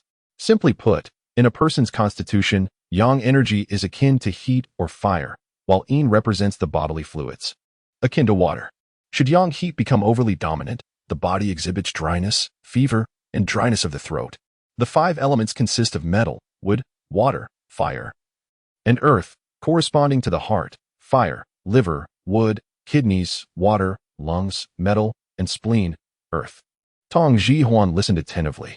These concepts were familiar to him from his studies in medicine, so he was not overly surprised. However, as Chen Changsheng elaborated further, Tong Jihuan began to sense something amiss. Humans possess qi and blood, corresponding to yin and yang. Typically, when an individual's yin and yang are imbalanced, medicinal remedies are required. Yet here, there exists a method to control qi and blood, rendering the body unaffected by ailments. Tong Jihuan was taken aback. Are you suggesting that yin and yang can be controlled? Please allow me to finish, Chen Changsheng replied. Have you ever encountered martial artists? Tong Jihuan shook his head. Since ancient times, it has been said that martial arts bolster the body. In truth, it transcends mere physicality. Upon reaching a certain level, martial artists can control their own qi and blood. If exposed to cold, the qi and blood overflow, dispelling the chill. If subjected to heat, they can equalize their qi and blood, neutralizing the heat, thereby adhering to the balance of yin and yang. Tong Jihuan was profoundly shaken. This was his first encounter with such knowledge. Chen Changsheng continued to elaborate on how martial artists harness their energy to achieve control over their qi and blood. Suddenly, Tong Jihuan realized, if one can control their own qi and blood, could they not also control that of others? Indeed, Chen Changsheng affirmed with a nod. In the martial world, there are healers who utilize the manipulation of qi and blood to perform acupuncture, capable of curing ailments that ordinary medicines cannot. Tong Jihuan opened his mouth, his understanding of medical practice transformed. Throughout his life, he had only perceived the study of medicine as the learning of prescriptions and pharmacology, never having heard of such methods of healing. Sir, I wish to learn this. In the Tong family's residence at Kiweifang, Tong Kaijing returned home alone. His wife, Yu Shi, inquired upon seeing him, "Where is Jihuan?" Tong Kaijing approached her and led her into the house. "What is it?" Yu Shi's eyes revealed her confusion. After sitting down, Tong Kaijing began to explain. "This matter is lengthy. Do you remember the teacher Jihuan mentioned?" Yu Shi nodded, clearly recalling. Tong Kaijing proceeded to recount everything that transpired after they ascended the mountain, enlightening Yu Shi on why Jihuan remained there. Yu Shi was greatly moved upon hearing this. Her lips parted in astonishment, her eyes wide with disbelief. After a moment of pause, she asked, "Could this be the guidance of an immortal?" Tong Kaijing nodded, stating, "Jihuan receiving guidance from an immortal is indeed a tremendous blessing." Yu Shi clutched her garment, growing increasingly excited. "Wonderful, wonderful," she murmured, even becoming somewhat incoherent.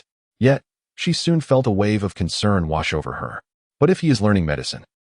Yu Shi looked at her husband, adding, "Will Jihuan not provoke the teacher's disdain?" Tong Kaijing shared her worry and gently patted her back, assuring, "That teacher is not a harsh individual. I have informed him in advance, so there should be no issues. We will know the outcome when Jihuan returns tomorrow. I am still somewhat anxious." Yu Shi's brow furrowed, unable to ease her mind. Tong Kaijing himself was not without worry. Thus, that night, the couple found sleep elusive, and until the early hours, they remained wide awake, opting not to sleep at all. As dawn broke, they ventured outside the courtyard to wait at the foot of the mountain. In the early morning, the mountain stream was alive with the sounds of chirping insects and birds, while the distant village faintly echoed with the crowing of roosters. Morning dew dripped from the leaves, and within the Lu Yun Temple library, the oil lamp continued to glow.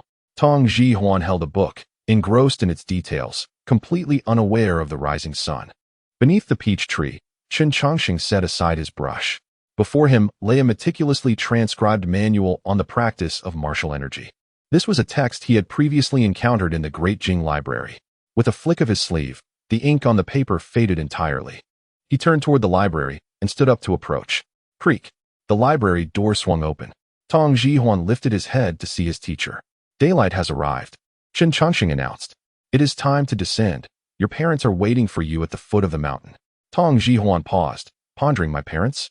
He glanced outside, realizing that dawn had indeed broken.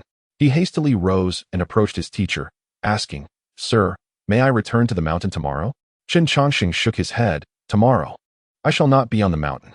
Extending his hand, Chen Changsheng offered the transcribed method for qi and blood to Tong Jihuan, stating, "This is the method for qi and blood. Should you find it unclear, you may return to seek guidance from the master of Xianhuang Temple. He will teach you how to cultivate your energy." "Thank you, sir," Tong Jihuan said, accepting it with both hands. "Where do you plan to go next?" Chen Changsheng smiled warmly. "To a distant place." Chapter 55. With this sword, it shall remain untarnished for a century. Tong Jihuan walked down the mountain steps. At the corner, he turned back to glance at the gentleman in the blue robe standing at the entrance of the Taoist temple. He pressed his lips together, as if to say something. Chen Changsheng gave him a slight nod, remaining silent. After a moment of hesitation, Tong Jihuan finally spoke. Sir. Chen Changsheng paused briefly and inquired. With newfound courage. Tong Jihuan asked, Am I considered your disciple? Chen Changsheng did not respond directly, but instead said, Descend the mountain. Tong Jihuan remained silent for a long time after hearing this. He lowered his head and uttered a few words. Jihuan understood. After saying that, he took one last look at his teacher and then began his descent. He realized that this descent might mean a long separation from his teacher. He held fondness for this gentleman, who bore no heirs, was kind-hearted, and spoke with wisdom. Xian Huang emerged from the temple and approached Chen Changsheng. It seems you have gifted him a book? He inquired. Chen Changsheng nodded, replying, Just a miscellaneous book. After saying this, he turned and walked back into the temple. Xian Huang pondered Chen's words. A miscellaneous book? He found it hard to believe. If the book contained words, it might indeed be a mere collection of miscellaneous writings. However, if it bore no words, it would be extraordinary. At the foot of the mountain, Tong Jihuan encountered his waiting parents, Tong Kaijing and his wife, Yu Shi, who rushed forward upon seeing their son descend. Jihuan. Mother. Tong Jihuan's expression revealed a hint of dejection. Noticing this, Tong Kaijing felt a surge of concern and asked, Have you displeased the teacher? Tong Jihuan shook his head, saying, No, it's just the teacher. After a moment's thought, he continued, Although the teacher has taught me some things, he has not accepted me as a disciple. This revelation struck Tong Kaijing, who sighed inwardly but refrained from reproaching his son. He placed a reassuring hand on Jihuan's shoulder. The teacher is an immortal descended to earth. Aspiring to be his disciple is no small feat. It is already a blessing that he allowed you to remain on the mountain. Do not belittle yourself. Father. Tong Jihuan opened his mouth, lowering his head as he replied, I understand. Yu Shi affectionately ruffled Jihuan's hair and asked, What has the teacher? The teacher spoke of yin and yang, the 5 elements, and the ways of martial practitioners. Tong Jihuan summarized the teachings imparted by the teacher the previous night to his parents. Tong Kaijing was taken aback, murmuring, Using qi to manipulate needles?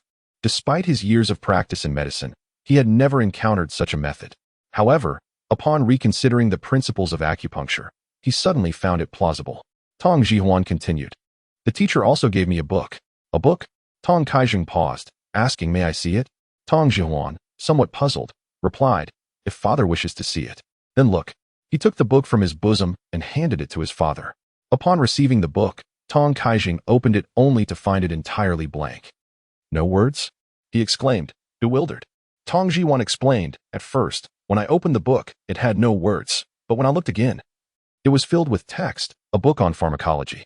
When Tong Jihuan took the book back and opened it, he was momentarily stunned. Tong Kaijing inquired, What is it? Something is different. Tong Jihuan opened his mouth and continued flipping through the pages, suddenly halting, It's changed. The couple exchanged confused glances. Yu Shi then asked, What has changed? Tong Jihuan lifted his head, his face a mask of astonishment. Last night, this book clearly contained information on pharmacology. But today it has transformed into prescriptions. Father, mother, look.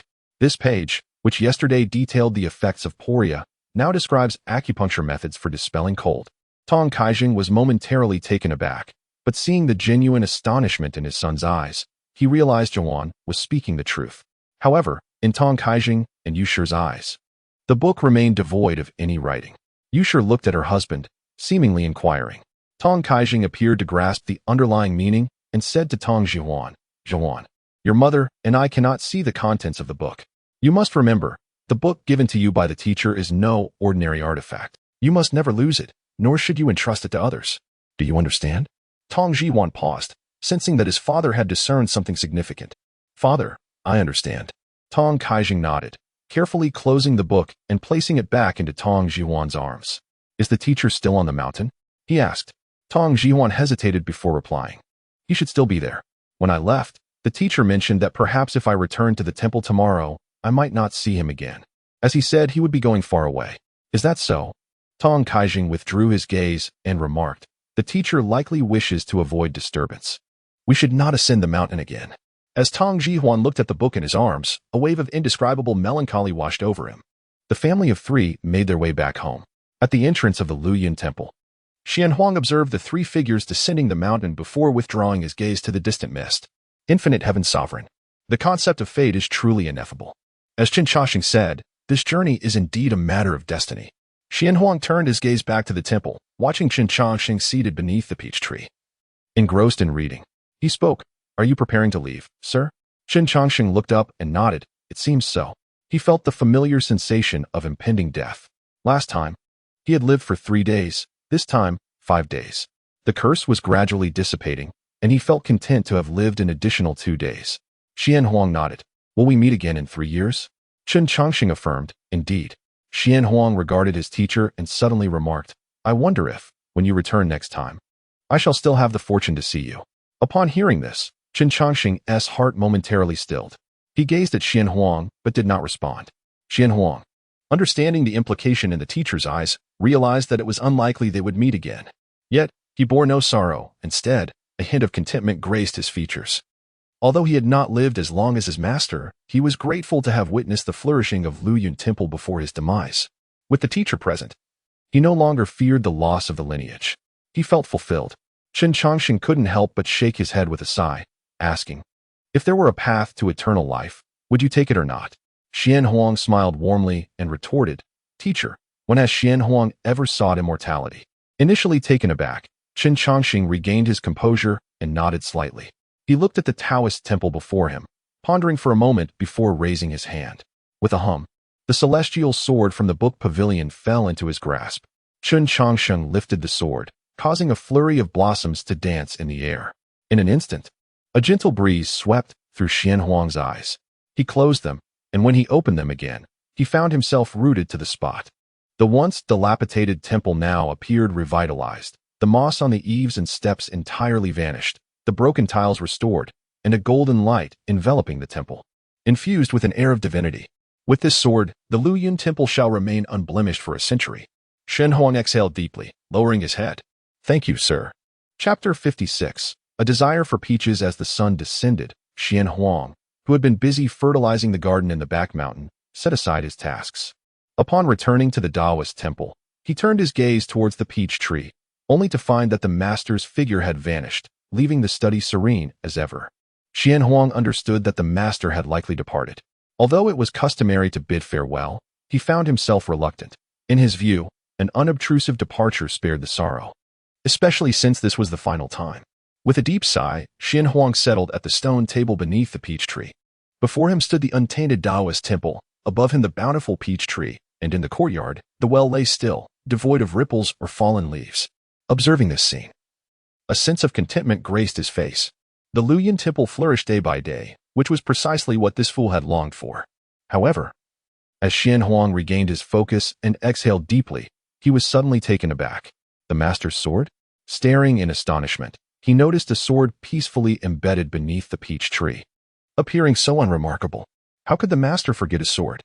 Approaching, Xian Huang retrieved the sword, unable to discern its ethereal charm yet aware that it must possess extraordinary significance. He recalled the dazzling swordplay the master had exhibited in the courtyard, a sight that had captivated all. He tucked the sword away, pondering that the master would likely return for it. Yet, as the cicada song from the mountain stream gradually faded and autumn arrived, the master did not come back for the sword. Xian Huang soon realized that the master probably would not return. Believing the temple would descend into silence, Xian Huang planned to rest during these scarce days. Unexpectedly, however, the young Master Tong began visiting the mountain frequently, inquiring about martial arts and cultivation. Tong's presence breathed new life into the temple, bringing a smile to Xian Huang's face. To Xian Huang's surprise, Tong Jihuan, having reached adulthood, was well past the age for martial training, yet his understanding of martial arts was exceptional. Although his speed was slightly lacking, he grasped many concepts with remarkable clarity. Xian Huang reflected that the master's discernment had always been impeccable. "Do you believe I possess true talent for martial arts, Taoist?" Tong Jihuan inquired with curiosity. "Indeed. You have great potential," Xian Huang replied. "Regrettably, you began too late. Otherwise, at your age, you would likely be among the elite in the martial world." Tong Jihuan shook his head, responding, "But Taoist, I pursue martial arts to cultivate my skills for healing and saving lives, not to wander the martial world." Xian Huang countered, "Once you enter this realm, you must endure its hardships. The path ahead is still long." Tong Jihuan seemed to grasp this only partially, and when he pressed for further clarification, Xian Huang remained silent.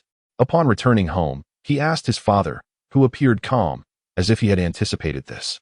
Yet, he offered no explanation, merely affirming Xian Huang's words. Thus, Tong Zhihuan remained in the dark, unable to comprehend. It was no fault of others. The master had once remarked that Tong Zhihuan, with his innocent heart, would always be somewhat slower than others. Although he did not fully understand what an innocent heart entailed, he accepted the master's words as truth. From that point onward, Tong Zhihuan frequented the mountain, sometimes even staying overnight. Xian Huang gradually adapted to his presence, treating Tong Zhihuan as a disciple to impart knowledge. One winter after the master's departure, Tong Zhihuan expressed a desire to formally apprentice under Xian Huang, but was met with refusal. At that time, Xian Huang explained, "Master Chen has already instructed you. I am not qualified to be your teacher. However, you may approach me with any questions, and I shall gladly share my knowledge." Tong Zhihuan felt disheartened, stating, "But the master did not accept me as a disciple." "Not accepting is still acceptance," Xian Huang replied. With a sigh, Tong Zhihuan refrained from mentioning it again. He continued to visit the mountain every 3 days, learning cultivation from Xian Huang, while diligently studying medicine at the foot of the mountain. The book given to him by the master remained unfinished. It was no ordinary book. Each time he completed its contents, the text would transform into a new book, sometimes delving into pharmacology, acupuncture, or herbal prescriptions. Many complex ailments were documented within, enhancing Tong Zhihuan's medical expertise remarkably in a short span. By the spring of the following year, his father began allowing him to diagnose patients. The results were astonishing. At times, Tong Zhihuan could cure ailments that his father could not, and word of the young miracle doctor spread throughout the neighborhood.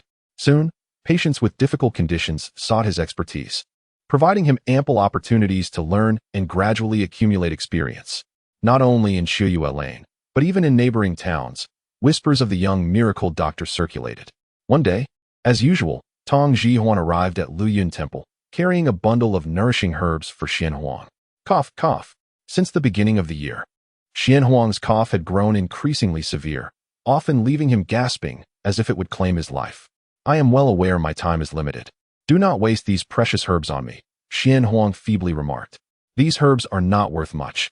Please do not concern yourself with the cost, Taoist. Drink up." Sighing, Tong Zhihuan only felt at ease after witnessing Xian Huang drink the medicine. Throughout the year, these herbs had scarcely, and thanks to Tong Zhihuan's care, Xian Huang had gained at least 6 more months of life. However, as autumn approached the following year, a sudden cold wind brought an end to it all. The autumn breeze blew fiercely, and Xian Huang fell ill after being caught. When Tong Zhihuan next arrived at the mountain, he found Xian Huang on the brink of death. "Zhihuan." Xian Huang lay in bed, his face gaunt and his eyes devoid of spirit, clearly nearing his end. "Taoist, Taoist," Tong Zhihuan exclaimed in panic. "Wait here. I will go down the mountain for medicine. Everything will be all right." Xian Huang extended a feeble hand to stop him. "Cough, cough. I have words to share with you." With reddened eyes, Tong Zhihuan's tears flowed uncontrollably. Apart from the master, Xian Huang had taught him the most. He had long anticipated this day, but had not dared to confront it, leading to his current sorrowful state. "Remember, as you practice medicine, it is best to refrain from charging any fees, but do not exorbitantly price your services either." With teary eyes, Tong Zhihuan nodded. "I will remember. I will remember." Xian Huang nodded gently. Then a look of relief spread across his face. "I still wish to." Tong Zhihuan leaned closer, asking, "Wish for what?"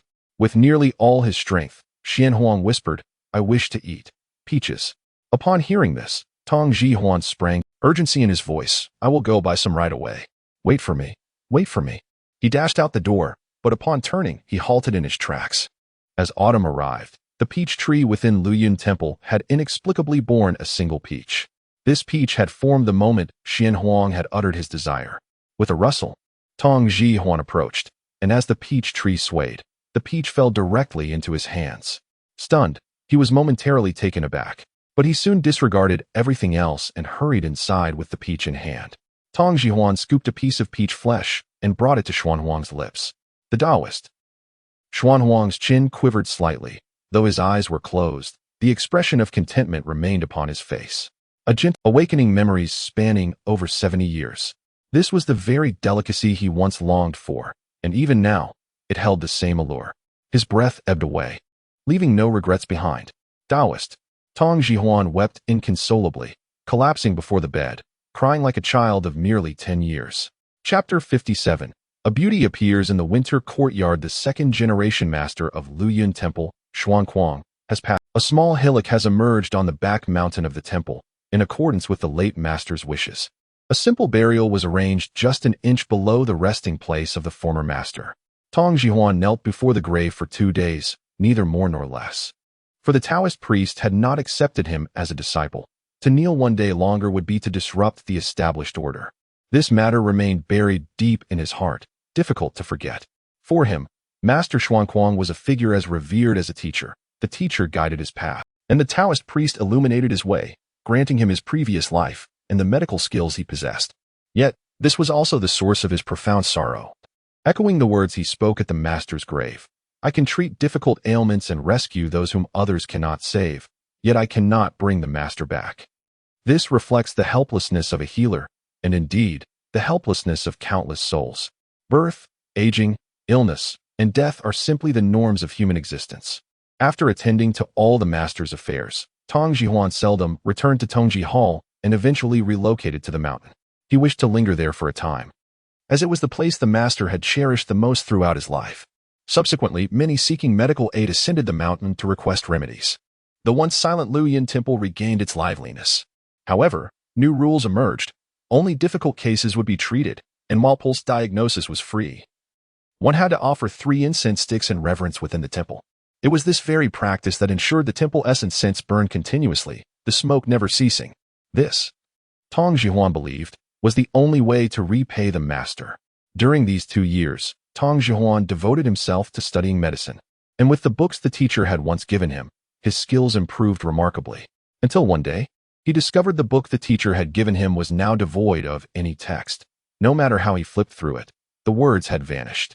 At that moment, Tong Jihuan realized he had finished reading this book. He had never counted how many books he had read, but he estimated there were at least 400. It had taken him nearly 2 years to complete them all. In that instant, Tong Jihuan felt an indescribable sense of exhilaration. He stood at the temple's entrance, gazing at the mist drifting between the mountains, reflecting for a long time. The next day, he went to the back mountain to pay his respects to Master Xuanquang, locked the temple doors, and descended the mountain. Thus, Luyun Temple was truly left vacant. As spring turned to summer, autumn to winter, moss gradually grew on the steps leading up the mountain, and weeds covered the stairs. No incense rose within, which remained locked, never to be opened again. In the winter of the 26th year of Tianshun, on the 9th day of the 12th month, heavy snowfall blanketed the land. Both inside and outside the village were shrouded in a layer of white, though it paled in comparison to a snowfall years prior. The trees on the mountain were buried beneath the snow, and the temple's roof bore a thick layer of it. The peach tree in the courtyard had shed all its leaves by autumn and now stood bare, lacking its former beauty. The world was enveloped in silence. Yet, an unusual occurrence stirred within the temple. Beneath the peach tree, a figure of a woman suddenly appeared, clad in a pale pink long garment, devoid of makeup. Exuding an indescribable elegance, she surveyed the temple courtyard, noting the thick layer of snow and the dust that had accumulated. After a moment's thought, she ventured to the back courtyard, found a broom, and began tidying up the temple. The lock on the temple door remained firmly shut. Yet, sounds emanated from within, and none knew whence this woman had come. But after the snowfall, the temple rarely remained unkempt. Days passed, and the snow gradually melted away. The woman in the courtyard retrieved a few books from the study and began to read. Her posture mirrored that of the former teacher, cradling a book, oblivious to everything except the words within. However, she seemed somewhat dim-witted. Sitting beneath the peach tree, she scratched her head, frowning and muttering, "Why can the teacher understand? But I cannot." Yet, regardless of her comprehension, she was determined to read. In truth, she was merely curious, unconcerned with whether she could grasp the content.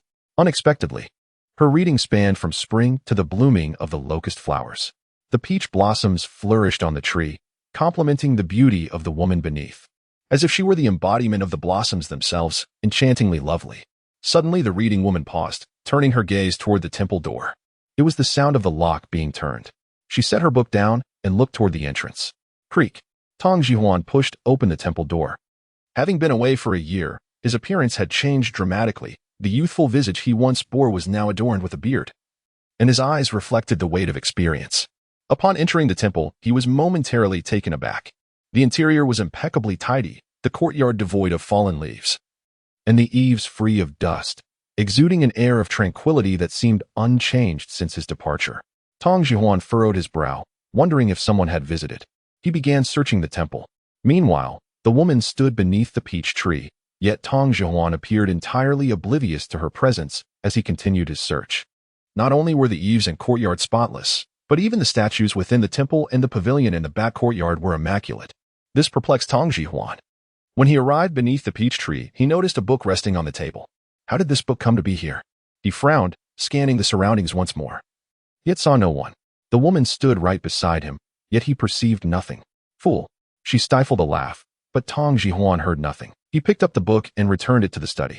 Then he proceeded to his old room and lay down to sleep. The long journey had left him physically and mentally exhausted, and he fell into a deep slumber. At last, he could rest. The Taoist priest had once said that the teacher would return during the transition from May to June. This time, he had come back to see the teacher.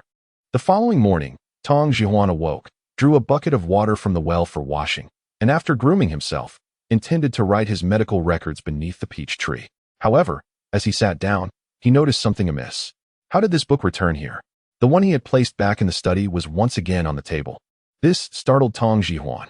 He understood that this could not be a mere lapse of memory. Someone must be playing tricks. Fool! The girl sitting on the peach tree swayed her legs, teasing him with a smile, finding him increasingly amusing. Of course, she dared only to mock him, as Tong Jihuan could neither see her nor hear her words. Little did she know, moments later, her laughter would cease. Tong Jihuan entered the temple and retrieved the sword held by the statue. Which demon dares to act recklessly in this place? Show yourself. His gaze was sharp as he scanned the courtyard. The sword emanated an aura of menace. The girl perched in the tree immediately paled, sensing danger. Chapter 58. You are the monster. Tong Jihuan brandished the sword in his hand, which once belonged to his esteemed teacher. This sword, imbued with the essence of its master, had been placed in the hands of a statue by Taoist Su Huang, where it absorbed offerings over time, thus gaining formidable power. With a heart of innocence and a commitment to healing the world, Tong Jihuan carried inherent merit, having shared a close bond with his teacher. The sword responded to his call upon being drawn. As the Taoist power surged forth, the figure of a woman materialized from the peach tree. Tong Jihuan's gaze sharpened as he beheld her, and he thought to himself, indeed. Just as he was about to strike, the woman exclaimed, "You foolish boy! I once offered you peaches, and now you threaten me with a sword?" His hand hesitated, and a frown crossed his brow as he inquired, "What manner of demon are you?" "You are the demon. Your entire family is comprised of demons," she retorted vehemently. Yet, her indignant demeanor appeared less menacing and more endearingly charming. Momentarily taken aback, Tong Jihuan soon realized, "You are the manifestation of the peach tree in the courtyard?" The maiden reproached him gently. With the master's sword in the temple, what demon would dare intrude? She was indeed the essence of the peach tree, a being neither entirely demon nor human, akin to a spiritual entity. Thanks to a strand of hair from her master, she had awakened her consciousness over the years, revealing herself to the world. What an amusing predicament. Tong Jihuan hastily apologized, and the maiden, in good spirits, chose not to hold it against him. Besides, she had previously jested at his expense, leaving her somewhat embarrassed. "What shall I call you, fair maiden?" Tong Jihuan asked cautiously. The maiden shook her head and replied, "I have yet to receive a name." "Without a name? How shall I address you then?" He pondered. "Just call me maiden," she suggested. "When the master returns, he shall bestow a name upon me." Tong Jihuan nodded in understanding, intending to say more, but found himself at a loss for words. Though not human, the maiden was strikingly beautiful, with alluring features and a subtle fragrance of peach blossoms, which made Tong Jihuan, who had always kept his distance from women, feel somewhat uncomfortable. Noticing his unease, the maiden furrowed her brows and scrutinized him intently. Tong Jihuan, feeling flustered, quickly diverted his gaze. Ahem, he cleared his throat. "Why do you stare at me?" She responded with playful candor. "Could it be that you were shy?" Tong Jihuan faltered, caught off guard by her straightforwardness. Unsure of how to respond, the maiden chuckled. "You truly are shy?" No, I am simply fatigued and short of breath from overexertion," he stammered. The maiden raised an eyebrow, crossing her arms. "You are brimming with vitality, and there is no trace of exhaustion in your eyes. You are merely blushing from shyness, trying to deceive me." Tong Jihuan was taken aback by her insight and felt increasingly flustered. Ah, Tong. Tong. The maiden giggled at his flustered state. All right, I am not trying to mock you. You've been away for over a year, yet you return without progress. Becoming shy in the presence of a maiden, how can you practice medicine like this? With that, she lifted her hand and gently tapped the peach tree. In an instant, a peach formed on its branch. As it fell into her hand, she offered it to him. Here, allow me to treat you to a peach. Tong Jihuan stared at the fruit she presented, momentarily taken aback. In that instant, he finally took in her visage fully. Take it, she urged. He accepted the peach, a smile beginning to grace his face. That's more like it, she remarked. Relax. I am neither a demon nor fully human, so there is no need for such fear. Tong Jihuan nodded slightly and began to savor the peach, still hesitant to meet her gaze. Perhaps it was the allure of her straightforwardness that unsettled him. After all, in this world, how often does one encounter a maiden who is so frank and genuine? You inquired about my medical practice, Tong Jihuan began. Truth be told, I seldom attend to women, let alone what? Her enchanting eyes bore into his. His gaze faltered once more, his voice barely a whisper. Let alone someone as beautiful as you. The maiden paused for a moment before bursting into laughter. What on earth have you been up to this past year? There are countless women in the world, many of whom are far more beautiful than I. Tong Jihuan lowered his head in contemplation before responding. None are more so than you. Really? She asked, intrigued. I speak the truth, he affirmed earnestly. Then I suppose I shall never know, for I have not seen others. She mused. Tong Jihuan insisted, I truly mean it. The maiden, charmed by his sincerity, smiled warmly and nodded. Understood, she replied softly. With a yawn. She seemed to grow weary. Foolish boy, I shall take my leave now to rest, she declared, her form gradually fading before him. Tong Jihuan blinked in surprise. Why do you call me a fool? She appeared disinterested in answering, and once she vanished, silence enveloped the space. He gazed at the peach tree, opening his mouth to speak, but finding no words. Thankfully, she had departed. Otherwise, he would have been unable to focus on his tasks. Sighing with relief, he retrieved his writing materials and began to record his thoughts. His return was not solely to see his teacher. During his leisure, he intended to compile the various perplexities he had encountered over the past year lest he forget them. As he settled into his work, time slipped away swiftly. Before he knew it, the sun had traversed the sky, slowly sinking behind the mountains. Cinnamon twigs 6 chien, peony.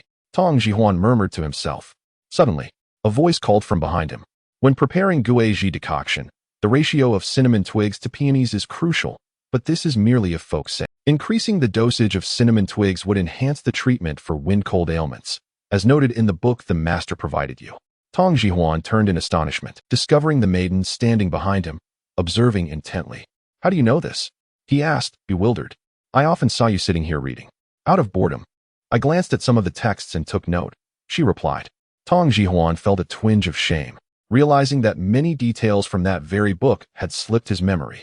Chapter 59. Celestial Sword Stirrings, the Master's Return. Furthermore, the efficacy of Qilin scales would be amplified here, and not only here, but also. The young woman pointed out several areas where he could improve. Tong Jihuan listened, somewhat dazed. The prescriptions he had crafted were not inherently flawed, yet with the young woman's modifications, their potency would surge by at least 20, perhaps even 50%. Why are you staring at me? The young woman inquired, blinking her eyes. Go on, amend it. Oh. Tong Jihuan responded. Snapping out of his reverie, he hastily acquiesced, lowering his head to revise the prescription. The young woman pursed her lips and muttered, simpleton. Tong Jihuan scratched his head, refraining from argument. He genuinely felt like a simpleton. After amending the sections the young woman had indicated, Tong Jihuan ventured. Might the young lady deign to cast her eye upon my previous prescriptions? The young woman shook her head, declaring, I wish to read. Hearing this, Tong Jihuan grew anxious and proposed, if the young lady would assist me with revisions, I shall read to you afterward. How does that sound? The young woman regarded him, questioning, how would you read to me? Tong Jihuan paused, suddenly realizing the impossibility. Indeed, the books she perused had been left by the master. How could he possibly decipher the words upon their pages? Tong Jihuan opened his mouth, yet no solution presented itself. A sense of helplessness washed over him. The young woman, witnessing his predicament, chuckled.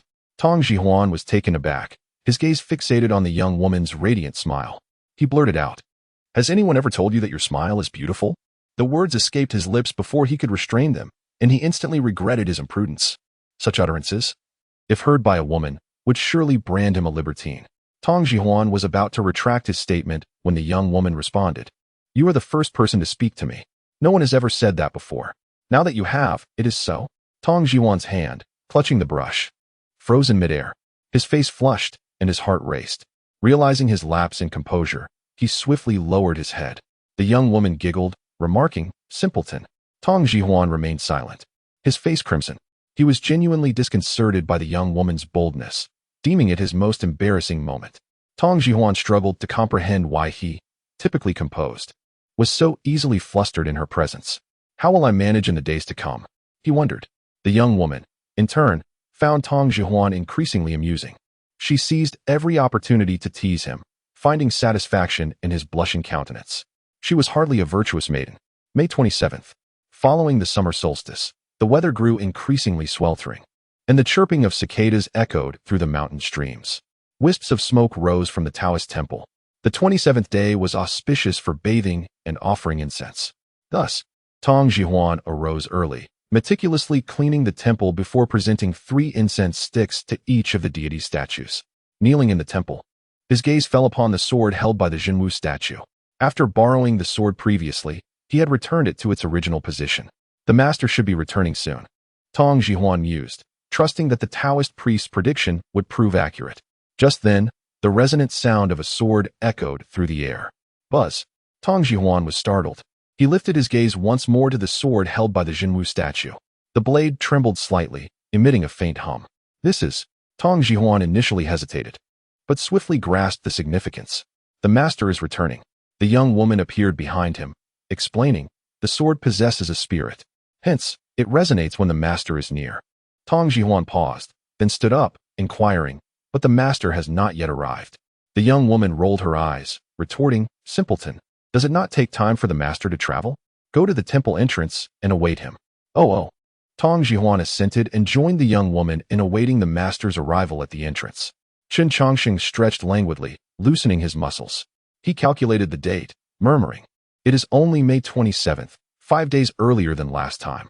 Chen Changsheng was elated. Having refined his spirit for 3 years after his demise, he was uncertain of his current realm. However, his earlier awakening signified a longer stay in this world. Excellent. Chen Changsheng chuckled, then strode along the official road with a flick of his sleeve. Upon reaching Autumn Moon Village, he once again sought wine. This time, Chen Changsheng noticed a transformation. The somewhat dilapidated West Bridge wine shop had been replaced by a wine house. Crimson paint gleamed under the sunlight, and a sandalwood signboard caught the eye. The wine house was bustling with activity. Waiters hurried to serve dishes and pour wine, while the proprietor sat behind the counter, furrowing his brow as he worked the abacus. Wine's here. Enjoy your drink, sir. A waiter called out before rushing back to the kitchen to expedite the orders. Chen Changsheng stepped into the wine house. A waiter, having just served a dish, hastened to greet him. Recognizing the gentleman's distinguished appearance, he dared not neglect him, saying, Please, sir, take a seat upstairs. Chen Changsheng waved his hand, replying, No need. I seek your proprietor. The waiter led Chen Changsheng to the counter. Proprietor, a gentleman is looking for you. Xiao Lu, absorbed in his calculations, looked up. The proprietor abruptly rose, abandoning all else due to the headache caused by accounting. Mr. Chen. Chen Changsheng smiled amiably, placing the gourd on the counter. Fill it up. The proprietor ceased his accounting, even dismissing the waiter's offer to fetch the wine, and personally carried the gourd to the backyard. The waiter was bewildered, unable to comprehend the situation. A group of patrons upstairs watched as the gentleman in the green robe followed the wine house proprietor to the back. One of them called out, Waiter, coming. The waiter ascended the stairs, where the man who had summoned him was clad in a gold-embroidered robe, with a jade pendant hanging from his waist. His aura was undoubtedly extraordinary. Tell me, who was that man who just went inside with your proprietor? The waiter replied truthfully, Sir. That gentleman is likely an old acquaintance of our proprietor. I have not been here long and do not recognize him. You don't recognize him? The man frowned slightly. The waiter insisted, I truly do not. The man waved his hand, stating, That is all. Be gone. The waiter heaved a sigh of relief and descended the stairs. Another member of the group inquired, Mingjing, have you encountered an acquaintance? Tang Mingjing shook his head. I merely noticed the man's remarkable aura, so I paid attention. I did not expect to find such an extraordinary individual in Autumn Moon Village. Extraordinary? His three companions were puzzled. Tang Mingjing affirmed, yes, extraordinary. For a moment, I even felt as though he was not of this world. However, upon further reflection, he dismissed it as a figment of his imagination. Enough talk, let's drink. Tang Mingjing declared, we have yet to complete the task that Changshan entrusted to us. Let us finish this meal and attend to it promptly, so we may return home early. Alas, one of his companions sighed, lamenting, if we had not lost, we would not have been sent to this place. Chapter 60. The Return of the Master to the Mountains. You certainly remember the words of the old man Zhang, for you have established this establishment quite commendably. Xiao Lu sighed and remarked, it is a pity that the shopkeeper could not witness this. Perhaps he would have acknowledged the compliments of others. But in the presence of this gentleman, he dared not respond at all. Chen Changsheng, upon hearing this, commented, as the saying goes, the departed have their spirits in heaven. Perhaps he is watching over us at this very moment. Xiao Lu nodded in agreement, saying, if the shopkeeper can see us, that would indeed be the best outcome. Chen Changsheng then handed over the gourd. Xiao Lu unwrapped the seal of the autumn moon brew, and the fragrant aroma wafted into the air. Let us fill it generously this time, Chen Changsheng instructed. Xiao Lu replied, then I shall fetch a wine pouch for you, sir. However, Chen Changsheng shook his head, saying, no need, simply fill this gourd. Xiao Lu was somewhat perplexed but proceeded as instructed. Yet, as he continued to pour, he began to grasp the meaning behind the gentleman's earlier words. In previous years, when the gentleman came for wine, it took merely 3 ladles to fill the gourd. Yet now, he had reached the 5th ladle, and the gourd still remained unfilled. This startled Xiao Lu, causing his hands to tremble. No wonder he pondered, realizing the implications behind the gentleman's simple request to fill it. Since that occasion when the gentleman cured the old shopkeeper's leg ailment with a single bowl of wine, he had begun to suspect the truth of the gentleman's origins. After a total of 9 ladles, the gourd was finally filled to the brim. Xiao Lu let out a relieved breath and announced, Mr. Chen, it is filled. Chen Changsheng nodded and proceeded to take out some silver to pay. However, at that moment, he suddenly remembered that his silver had long been spent. After purchasing a sword from the blacksmith, his pockets had been emptied. Feeling somewhat helpless, he looked at Xiao Lu and said, I forgot to bring silver with me. May I owe you this time? Xiao Lu, startled, quickly replied, what are you saying, sir? How could Xiao Lu dare to take your money for wine? You mentioned that the old shopkeeper is watching from above, so if you run out of wine, please feel free to come back and pour more. I assure you, there will be plenty. Chen Changsheng felt a bit embarrassed. He had never been one to accept things for free, and seeing Xiao Lu's earnestness, he knew that if he left a debt here, he might never have the chance to repay it. Sighing, he chuckled, you are indeed more straightforward than old Zhang. Xiao Lu laughed lightly, saying, everything else can be negotiated. But if you insist on paying, then that simply cannot be. With a resigned smile, Chen Changsheng thought for a moment and proposed, if I cannot drink for free, and you refuse to accept payment, then allow me to write a verse for you instead. How does that sound? A verse? Xiao Lu blinked in surprise. May I borrow your ink and brush? Chen Changsheng requested. This time, Xiao Lu did not refuse and hurriedly brought forth the writing materials. Moments later, he returned with ink, brush, and paper. After contemplating briefly, Chen Changsheng took the brush and wrote, wine is a boon in this world, scarce yet essential. 3 cups open the path. A measure unites with nature. He set down the brush and remarked, I am no poet, just a simple verse. It is not of the finest quality. But do take a look. Xiao Lu, however, was unperturbed and replied, how could what you write be anything less than splendid? Chen Changsheng refrained from modesty. The poem was indeed lacking, with no proper rhyme or meter, merely a playful composition. He smiled, if you do not find it unsightly. It may be hung in the tavern. Xiao Lu responded, it must be displayed in a prominent location, of course. Despite its flaws, the poem held significance. With this verse adorning the tavern, every patron would find their wine more fragrant and flavorful. Though Xiao Lu was unaware of the poem's true weight, he cherished it as a treasure and planned to frame it and hang it in the tavern by noon. Let this poem cover the cost of the wine, and I shall not intrude upon your business any longer. Are you leaving, sir? To visit a few old friends, Chen Changsheng replied. Hearing this, Xiao Lu, who had intended to keep the gentleman longer, had no choice but to relent. He escorted Chen Changsheng to the tavern door, bid him farewell, and watched as the gentleman departed. Take care, sir. As the young attendant stepped out, he asked, Shopkeeper, who is this gentleman? Why have I not heard you mention him before? This gentleman Xiao Lu pondered, unsure how to explain.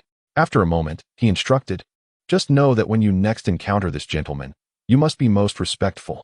If you show even a hint of negligence, I shall have your skin."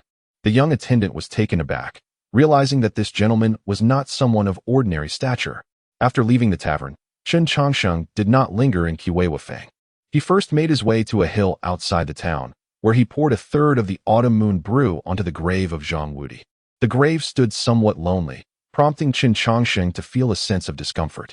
He extended his hand to plant 2 small pines at the grave, alleviating, without uttering a word. He completed his task and turned to leave. Step by step, he descended the hill, heading towards the mountain shrouded in flowing clouds. The steps leading up were covered in moss, having long been neglected. Noticing a few recent footprints, he mused about the passage of time.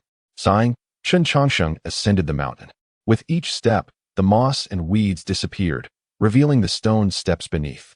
Finally, he reached the summit, where the path was once again visible to the world. At the entrance of the Taoist temple, Tong Jihuan and the maiden had been waiting for some time. Tong Jihuan bowed respectfully and said, "Tong Jihuan welcomes the master back to the mountain." The maiden, lacking a name, simply echoed, "Welcome back, master." Chen Changsheng glanced at Tong Jihuan and remarked, "Your beard has grown quite long. I can barely recognize you." Tong Jihuan chuckled. "The journey has taken its toll, as one might expect." Chen Changsheng nodded slightly, observing, "It seems you have traveled extensively over the years." His gaze shifted to the maiden standing beside Tong Jihuan.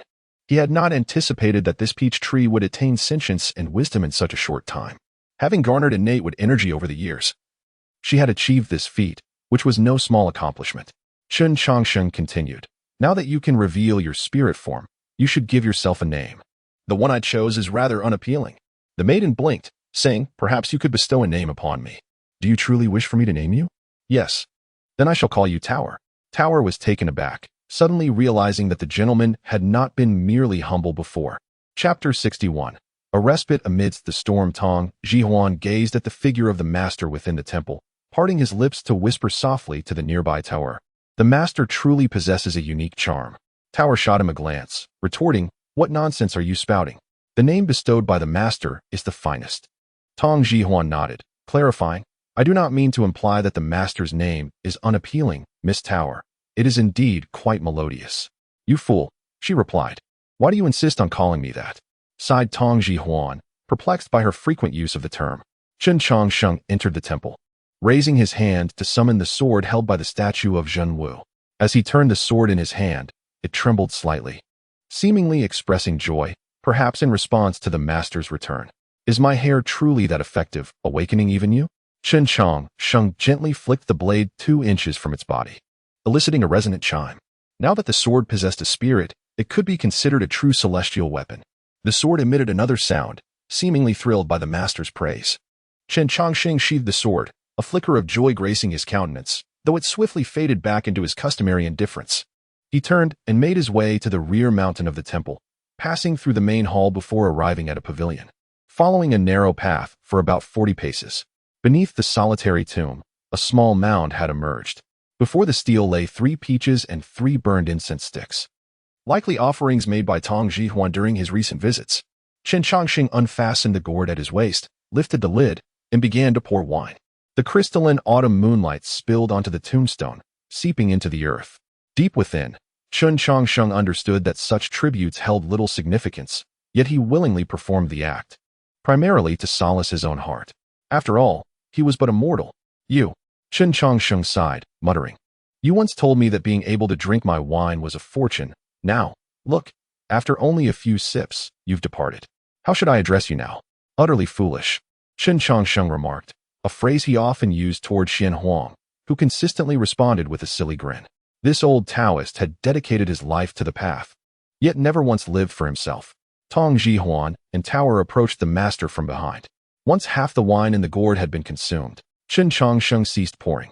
He inquired, "Did he speak of anything before he passed?" Tong Jihuan paused briefly before responding. The Taoist spoke only 2 sentences. "One was a reminder to me, and the other, what was it?" Chen Changsheng turned to ask. Tong Jihuan replied, "He said he wished to eat peaches." Upon hearing this, Chen Changsheng momentarily froze, but soon a comforting smile graced his face. "Did he get to eat them?" "Yes." Miss Tower provided them. Chen Changsheng's smile deepened. That is wonderful. In this way, he could be said to have lived for himself, a sentiment that Xin Huang had seldom expressed throughout his life. In his earthly existence, he had never asked anything of others. He relished the peaches given by his master, yet they were often snatched away by his senior brother. Though he felt reluctant, he never voiced his discontent. Having lived a life of hardship, he never sought wealth or glory. To him, simple grains were a delicacy, and he was content with that. Before his master, he had never requested longevity. Yet, despite this, he could not achieve complete detachment, for he remained, fundamentally, a human. For him, uttering the words "I want" was exceedingly difficult. Yet, fortunately, he ultimately found the courage to speak. This not-so-bright old Taoist reconciled with himself in his final moments. Tongji Huan, unfamiliar with Xin Huang's life, inquired. Surely the Taoist wished to eat peaches? Chen Changsheng nodded with a smile, most likely, turning his gaze towards the distant autumn moon square from the mountain gorge. He pondered whether he had truly moved on from the earthly realm, leaving early. Chen Changsheng could not help but question, is this what it means to attain enlightenment? But soon he found peace with the thought. Why wouldn't it count? The cultivation of the Tao pertains to both body and spirit. The body retreats while the heart unites. What else could it be but enlightenment? As noon passed, the sky grew overcast. Fine rain fell upon the gorge, creating a misty ambience. Chen Changsheng sat in the main hall, listening to Tong Jihuan recount his recent experiences. He spoke of a patient encountered in a place called Long Pingfang, whose ailment began as a mere eye affliction, but after 2 days, his eyes turned red and swollen, blood vessels appearing, and his gaze became bulging. There was another case from a location called Zhengmianfang where Tong Jihuan detailed each incident while perusing his medical notes. Master? He paused, noticing the master resting his head on his hand, seemingly asleep. This startled Tong Jihuan. Tower quickly intervened, whispering, the master must be asleep. Tong Jihuan nodded and ceased his narrative, assuming the master was simply fatigued from travel. Tower went inside to fetch a blanket for the master, covering his legs. Outside, the gentle rain fell, filling the air with a refreshing vitality. To avoid disturbing the master, Tower and Tong Jihuan moved aside. This is the first time I've seen the master asleep, Tower confided. Really? Tong Jihuan replied. Does the master usually not sleep? Tower nodded. When the master was on the mountain, he would read in the study at night without ever sleeping. This is a first. Upon hearing this, Tong Jihuan contemplated how rare it must be for the master to rest. Surely, he must be weary. But could the master truly feel fatigue? Tong Jihuan mused softly. So even celestial beings are troubled by mundane matters. Tower agreed, saying, indeed. The master once mentioned that the character for immortal is accompanied by person. No matter how powerful an immortal may be, they are still human. If they are human, they inevitably grow weary. Tong Jihuan added, I do not fully understand, but I know that this master has always made one feel close to him. Tower nodded in agreement. That is certainly true. The rain intensified, obscuring the view of the mountains outside.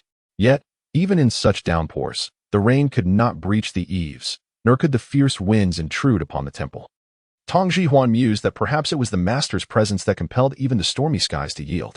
He felt no surprise, for this was, indeed, the essence of the master.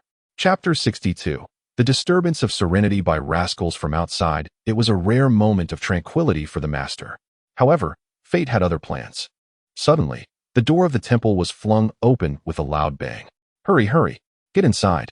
4 drenched individuals burst into the temple, their faces marked by panic and their soaked attire rendering them particularly disheveled. Tong Jihuan, who was diligently writing in the main hall, frowned at the... He lifted his gaze, awakening Mr. Chen, who had been dozing beside him. The young lady, Tower, appeared somewhat irritated. She glanced at Tong Jihuan, who mirrored her frustration. It was a rare opportunity for the master to rest, and now these intruders had disrupted it. Let the master rest a bit longer. I shall handle these rascals, Tong Jihuan declared, rising to confront the 4. Chen Changsheng sighed with relief and turned to Tower, inquiring, how long have I slept? Only a quarter of an hour, master. Tower replied, her tone tinged with discontent, as if advocating for the master.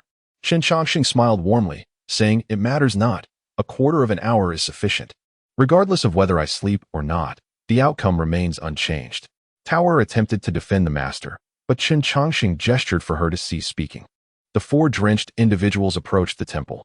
Tong Jihuan stepped forward and remarked, gentlemen, it is rather inappropriate to intrude upon this place without warning, is it not? Tang Mingjing quickly realized that their abrupt entrance had disturbed the temple's resident. He turned to see a gentleman seated in a chair, covered with a blanket, as if he had just awakened.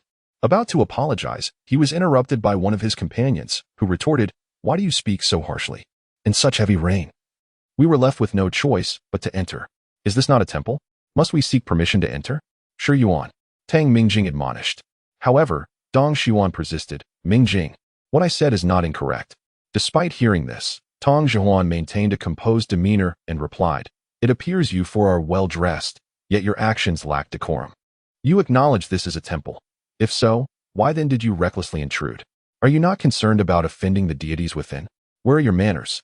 Dong Xuan was about to retort, but Tang Mingjing restrained him. He stepped forward, clasping his hands in a gesture of respect, and said, "My friend, we acted in haste and regret disrupting the peace of the temple. However, given the relentless rain, we had no other refuge. Might you permit us to stay until the rain subsides? We shall leave at once." Seeing the sincerity in Tang Mingjing's words, Tong Zhuan's ire subsided slightly, yet he responded, "You at least possess some reason." At that moment, the master's voice resonated from behind. "If it is merely to escape the rain, then let them." Tong Zhuan was obliged to heed the master's words. Yet, he harbored no desire to make it easy for the four intruders. "My master may be forgiving, but I am not so accommodating." It took considerable effort for him to find rest, only to be disturbed by you lot. Truly, Tong Zhuan directed his gaze at Tang Mingjing, adding, "You may remain inside, but as for the other three, there is a 3-inch ledge by the temple entrance suitable for shelter from the wind and rain." Tang Mingjing felt a wave of embarrassment wash over him, stammering, "My friend." "This," Dong Xuan interjected, waving his hand. "No need to say more, Mingjing. Since we are unwelcome, we shall leave. The entrance will suffice. I prefer to avoid any ill fortune. A gentleman does not impose on others." With a disdainful snort, Dong Xuan turned and exited the temple, followed by the other two who exchanged glances before trailing behind him. Tang Mingjing, feeling helpless, could only shake his head. Once the three had departed, Tong Zhuan's expression softened considerably. He turned to Tang Mingjing and said, "Please, come in and sit." With a resigned smile, Tang Mingjing nodded, "Thank you, my friend." Returning to the main hall, Chen Changsheng regarded Tong Zhuan with a wry smile. "Why make it difficult for the three?" Tong Zhuan replied, "The master is kind-hearted and does not hold a grudge against them, yet they intruded and disturbed his rest. Their arrogance was palpable. Although the world holds scholars in esteem, I shall not indulge their presumptuousness. Each of them seems to think that having read a few more books grants them immunity. Besides, master, you mentioned merely allowing them to escape the rain, be it within the temple or under the wall outside. Both serve the same purpose. If you believe I have erred, then punish me. I simply cannot abide seeing the master suffer," Tong Zhuan concluded. Chen Changsheng chuckled but did not chastise him, instead remarking, "You, always scheming."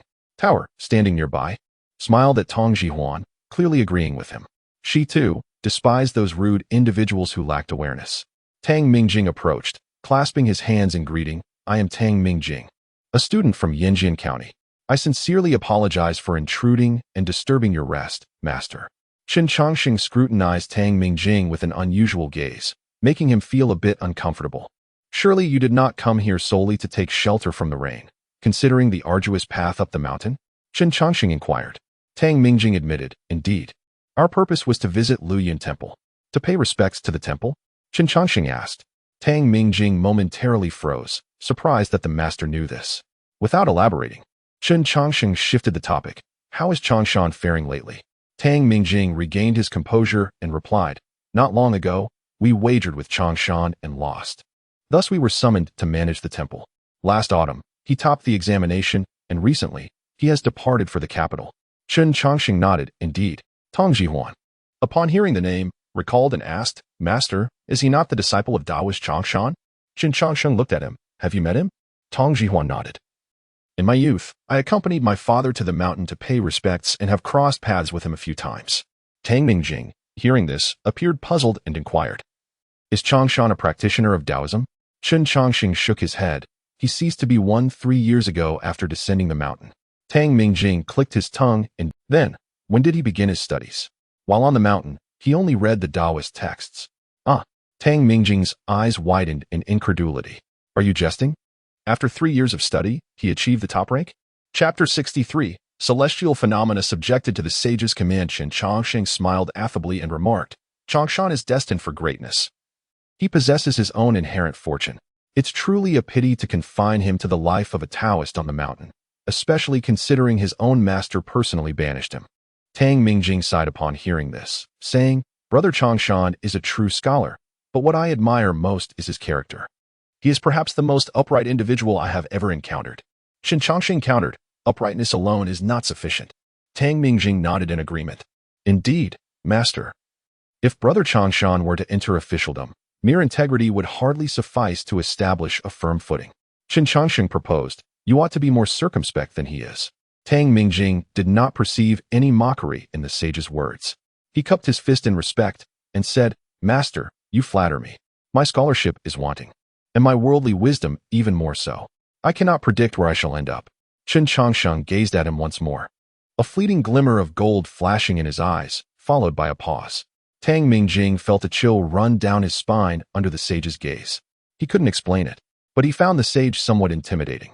Why is master staring at me? Chen Changsheng retracted his gaze and replied, just observing. Tang Mingjing nodded and refrained from further inquiry. Chen Changsheng suggested, sit for a while. The rain should cease within a quarter of an hour. A quarter of an hour? Tang Mingjing was taken aback, but he saw the sage rise and head inside the Taoist temple, seemingly uninterested in further conversation. Tong Jihuan invited him to sit down. Tang Mingjing shifted his gaze from the sage to Tong Jihuan and asked, Brother, isn't your master the abbot of this temple? Tong Jihuan pondered for a moment and responded, both yes and no. He elaborated, the former abbot entrusted the temple to my master some years ago. Since the old abbot's passing, my master has been managing the temple of flowing clouds. Tang Mingjing nodded in understanding, I see. Tong Jihuan concurred, I overheard you mentioning the young Taoist Changshan earlier. Are you his classmate? Indeed. Speaking of which, my encounter with Brother Changshan. Tang Mingjing engaged in casual conversation with Tong Jihuan. He gradually learned that Tong Jihuan was a physician and even had his pulse taken, relieved to find his health in good order. In turn, Tang Mingjing shared stories from their student days, including Changshan's reign of terror in Yin County. Changshan was no ordinary fellow. He had studied martial arts, and after entering the academy, no one dared provoke him, leading to many amusing incidents and forging numerous friendships. I recall being pinned to the ground by Brother Changshan, which was Tang Mingjing smiled wistfully, reminiscing about those days. Studying was quite enjoyable. Tong Jihuan chuckled, I admire you, brother. Tang Mingjing replied, Brother, you traverse the land, healing the you possess great perseverance, which I lack. Tong Jihuan countered, isn't studying also a means of governing the people? Tang Mingjing paused, a smile then gracing his face. Your words ring true, brother. Studying is indeed a way to govern the people. He suddenly felt a vast difference between himself and the man before him, realizing his own inferiority. When speaking of aspirations, Tang Mingjing couldn't help but feel ashamed that his pursuit of knowledge was merely for personal advancement. The rain has stopped. Precisely a quarter of an hour had passed. Tang Mingjing, observing the cessation of the rain, was astonished. Does your master also understand celestial phenomena? Celestial phenomena? Tong Jihuan was initially taken aback, but his face then adopted a meaningful smile. My master does not understand celestial phenomena, but rather, celestial phenomena are subject to his command. What does this mean? Tang Mingjing inquired, puzzled. Tong Jihuan offered no explanation. Brother Mingjing, the rain has stopped. Your three companions must be outside gossiping about you. If you don't leave soon, they might include you in their tales. Hearing this, Tang Mingjing refrained from further questioning. He rose to take his leave. In that case, I shall not linger. If you ever find yourself in Yin County, brother, I shall treat you to wine. It's a promise. Tong Jihuan nodded in agreement. At that moment, Tower suddenly approached and whispered something in Tong Jihuan's ear. Tong Jihuan frowned and asked, did the master say that? Tower nodded yes. Tang Mingjing, witnessing Tong Jihuan speaking into empty space, couldn't help but feel perplexed. What were you saying, brother? He couldn't see Tower and was unaware of whom Tong Jihuan was addressing. Tong Jihuan turned back and said, it's nothing. My master asked me to convey a message to you. Tang Mingjing paused, a strange feeling arising in his heart.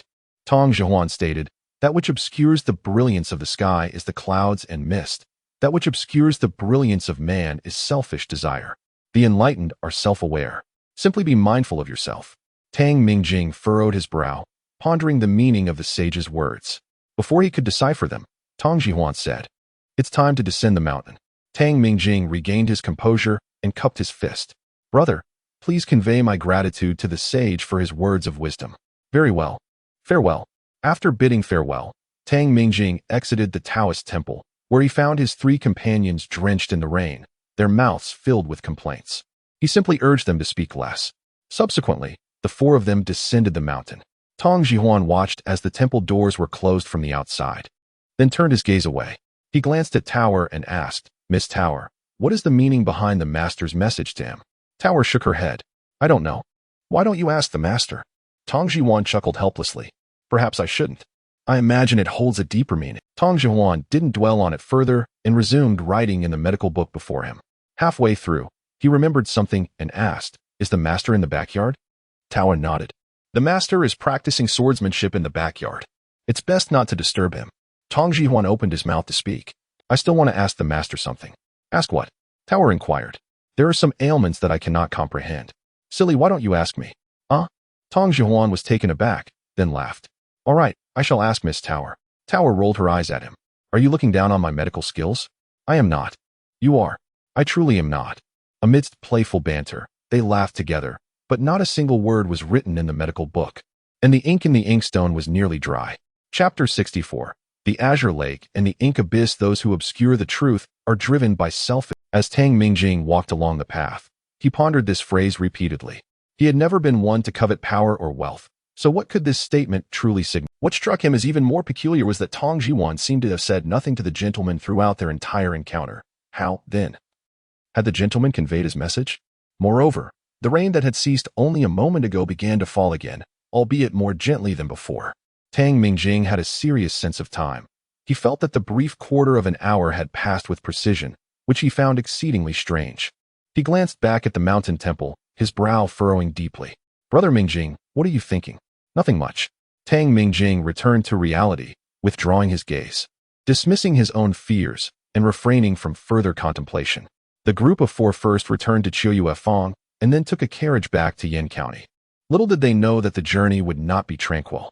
Miss Tower, exhausted from quarreling with Tang Jihuan, decided to visit the backyard to observe the gentleman practicing swordplay. In truth, the gentleman's swordsmanship was not particularly impressive. It lacked the aura of violence and aesthetic beauty, and at times his movements were sluggish. Yet, Miss Tower found it captivating.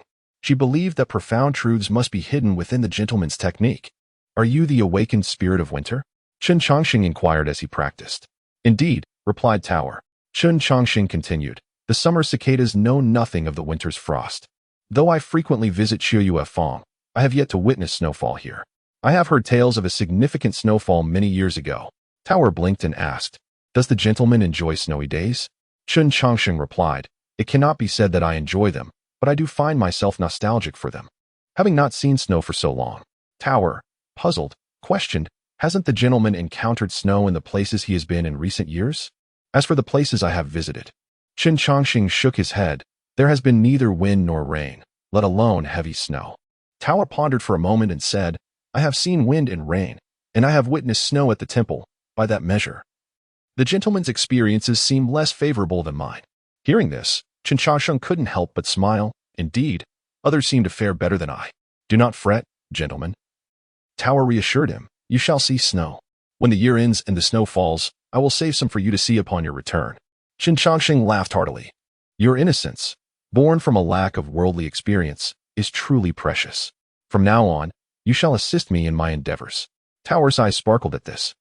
May I observe the gentleman's writings? Chen Changsheng sheathed his sword and nodded, of course. Tower was filled with excitement, expressing her gratitude.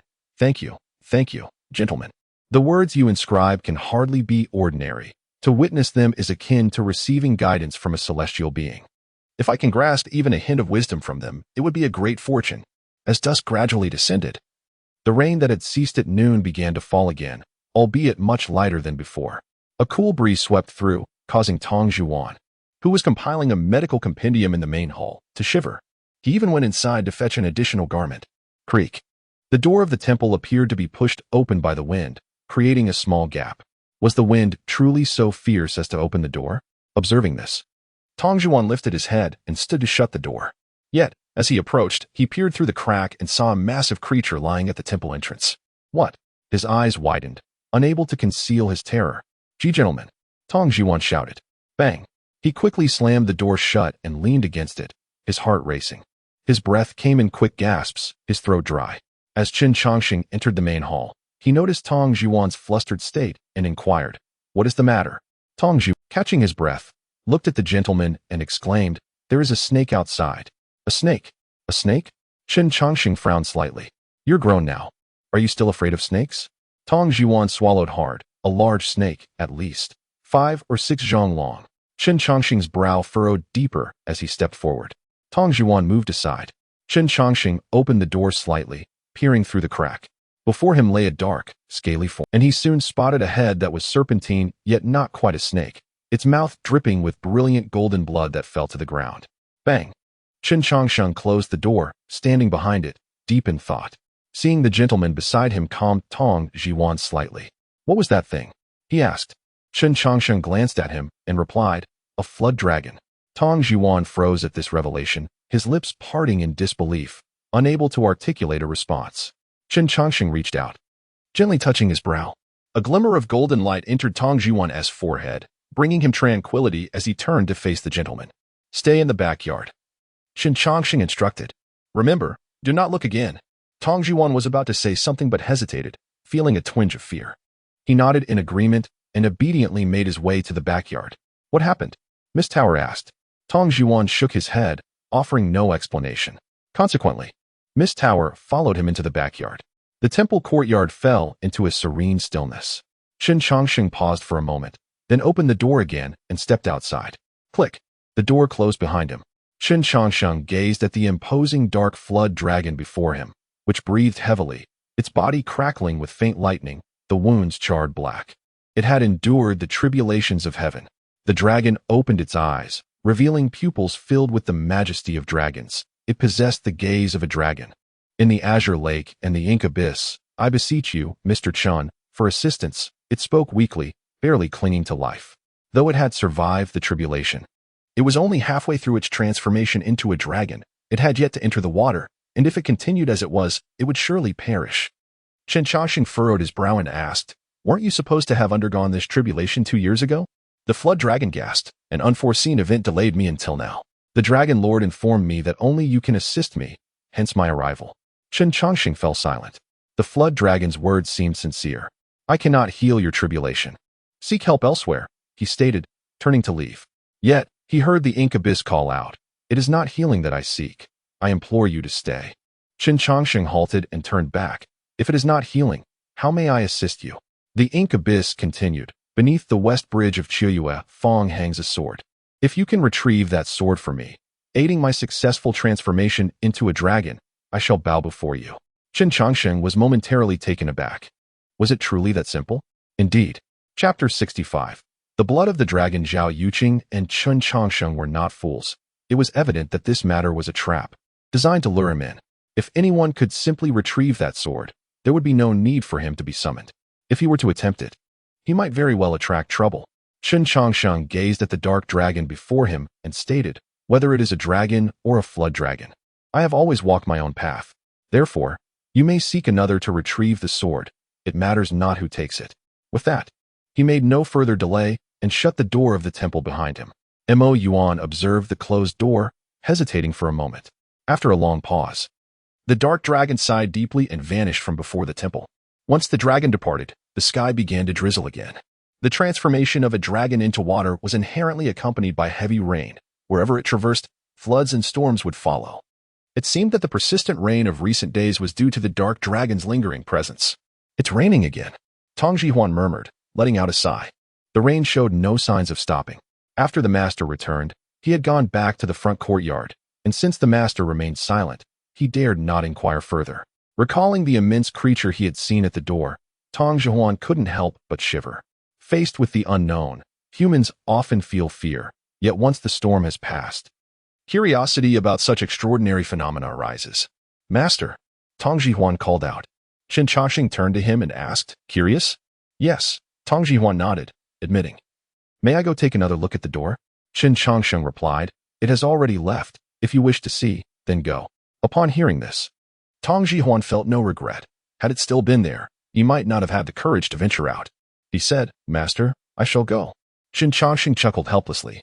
"Why are you so talkative?" Tong Jihuan forced a laugh and stepped outside the temple. The master was correct. The dragon had indeed departed. Raindrops splattered onto his shoes, dampening them slightly. Under the incessant drizzle, a thin mist rose from the distant mountains, which was more likely vapor than fog. As Tong Jihuan lowered his head, he suddenly froze. What is this? He saw a pool of brilliant golden liquid flowing on the ground, something that must have been left behind by the dark dragon. Recalling the scene from earlier, he realized it had emanated from the dragon's mouth, and it appeared severely injured at the time. If that were the case, could this truly be the blood of the dragon? Tong Jihuan's eyes widened, and he bent down to touch it just as a voice called from behind him. "Fool, stop." Tong Jihuan halted his hand and turned to see Miss Tao standing there, arms crossed. "That is dragon's blood. Do you dare to touch it directly? Do you wish to lose that hand?" At her words, Tong Jihuan's arm trembled, and he quickly withdrew it, his lips quivering as he stammered, "Is it truly dragon's blood?" Miss Tao shot him a disapproving glance and said, "Fortunately, the master allowed you to come out. Otherwise, you would have been in real trouble." Tong Jihuan was struck with terror, silently grateful for her warning. Miss Tao continued, "Dragon's blood is of the purest yang essence, capable of incinerating everything. The master's book mentioned that a martial artist once attempted to temper their body with dragon's blood and was instantly turned to ash, their spirit extinguished. Did you not pay attention while studying?" Tong Jihuan retorted, "I thought that was fabricated, and over time, I cannot remember every detail." "You deserve a beating," Miss Tao exclaimed, bringing her hand down upon the back of his head. Tong Jihuan bore no resentment. He recognized he deserved the reprimand. The master's book encompassed all medical knowledge, yet he had only retained 70%, a source of deep regret for him. He opened his mouth, saying, "But Miss Tao, did the book not also state that dragon's blood can be used in medicine?" Upon hearing this, Miss Tao exclaimed, "Oh, so you do know, knowing it can be medicinal. Do you not understand that you cannot touch it?" Tong Jihuan received another light smack. He rubbed his head, saying, "Miss Tao, please do not hit me again. I understand my mistake." She shot him an admonishing look and summoned several peach leaves. With a rustle, the leaves danced before Tong Jihuan's eyes. Then, with a deft flick of her finger, the leaves transformed into a small box. With another gesture, the dragon's blood floated up and gently settled into the peach leaf box, which then closed and descended into Miss Tao's hand. Tong Jihuan's gaze remained fixated on the box, unable to look away. Seeing his rapt attention, Miss Tao playfully smacked him again. "Ouch!" Tong Jihuan snapped back to reality, rubbing his head. "Take it," she said, handing him the box. "There is a small opening. A touch will open it.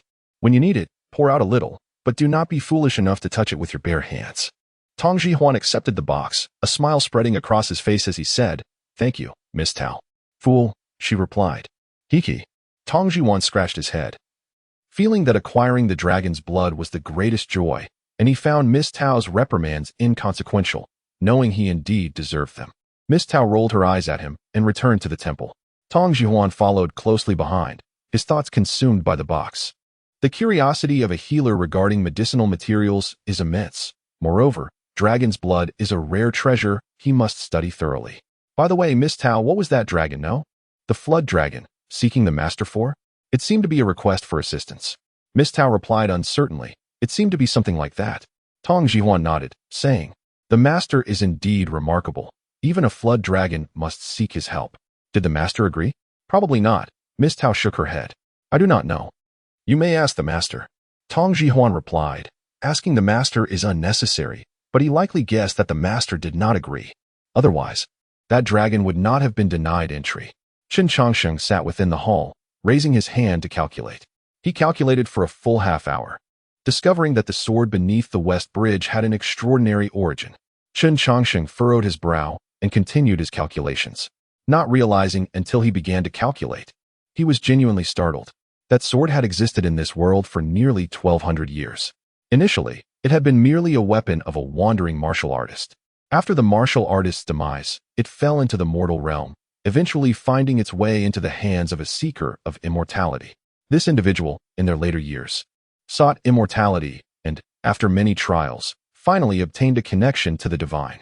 The sword, nurtured over the years, ultimately transformed into a celestial blade. Chen Changsheng paused for a moment, murmuring the name, Zhao Yuqing. Chapter 66. The resolute Zhao Yuqing. I shall step out for a while and return later. Tong Ji responded with a nod, inquiring, will you be back for dinner, sir? No need. Chen Changsheng replied shortly before exiting the temple. The door of the temple closed once more. Tong Ji glanced at Tower beside her, who shook her head, equally perplexed about the master's destination. After descending the mountain, Chen Changsheng made his way directly to Chiuyuefang. The city god temple was bustling with visitors, and as he entered, the fragrant sandalwood incense filled the air. He surveyed his surroundings and soon encountered two patrolling officials approaching him.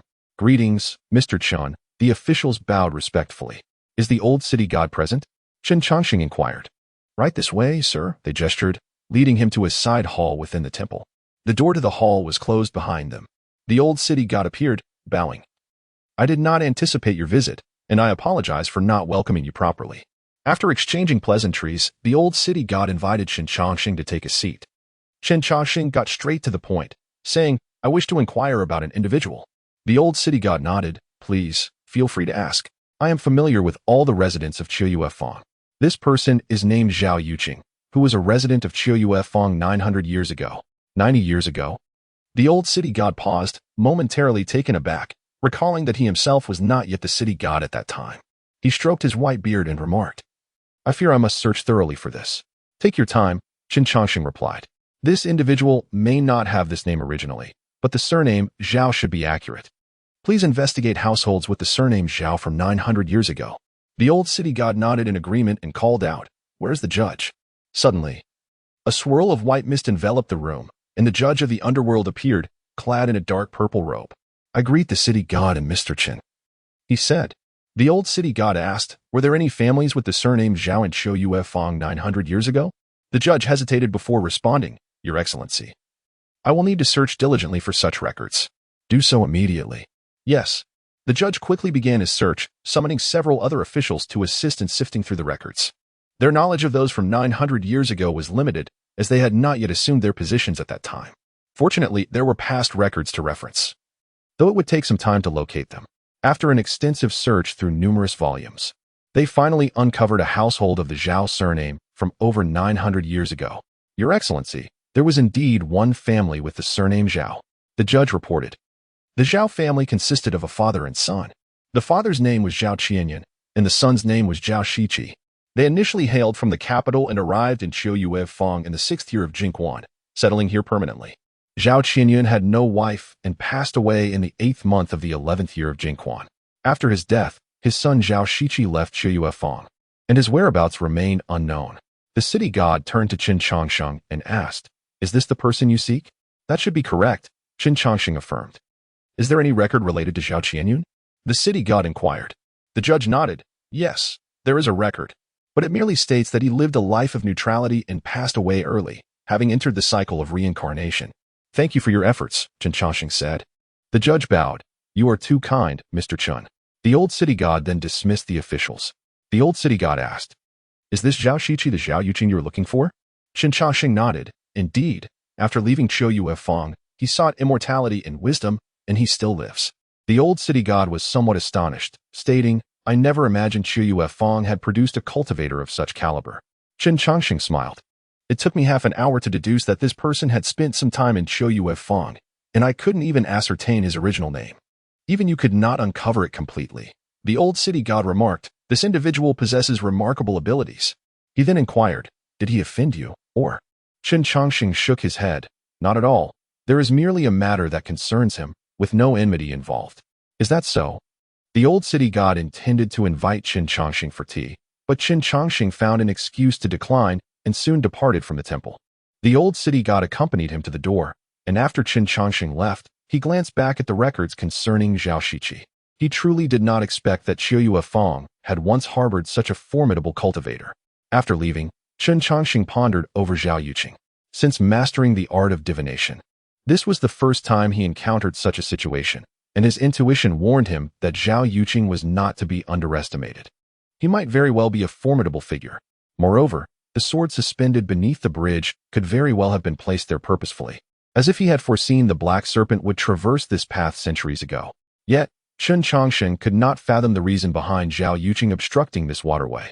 Arriving beneath the western bridge, he gazed up at the sword hanging there. Unremarkable. No matter how he looked at it, it appeared entirely ordinary, not resembling a celestial sword at all. Strange. Chen Changsheng furrowed his brow, sensing something unusual about the sword. At that moment, a figure appeared before him. Turning to face the newcomer, he recognized the old Dragon King. It seems that Mo Yuan truly sought you out, Mr. Chen, the old Dragon King remarked. Chen Changsheng inquired. I am somewhat puzzled. Why would the Dragon Lord send him to request my assistance? Could no one else suffice? The old Dragon King replied. I merely believed that Zhao Yuqing would grant you this favor. I never suggested that others would not do so. Who is this Zhao Yuqing that even you would hesitate to offend? Chen Changsheng pressed. The master of Yunfu Mountain, Zhao Yuqing, is a wandering cultivator like yourself. 300 years ago, a conflict erupted between the demon clan of Chiha Island and the female cultivators of the Qinla Palace.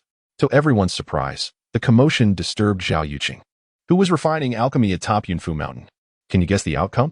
Chen Changsheng remained silent, waiting for him to elaborate. The old Dragon King had a knack for building suspense. The result was that 70% of the demons from Chiha Island perished, and 40% of the cultivators from Qinla Palace met their demise, forcing them to relocate. Two once prominent powers in the cultivation world were utterly devastated by Zhao Yuqing alone. And to this day, the names Chiha Island and Qinla Palace are scarcely heard in the realm of cultivation.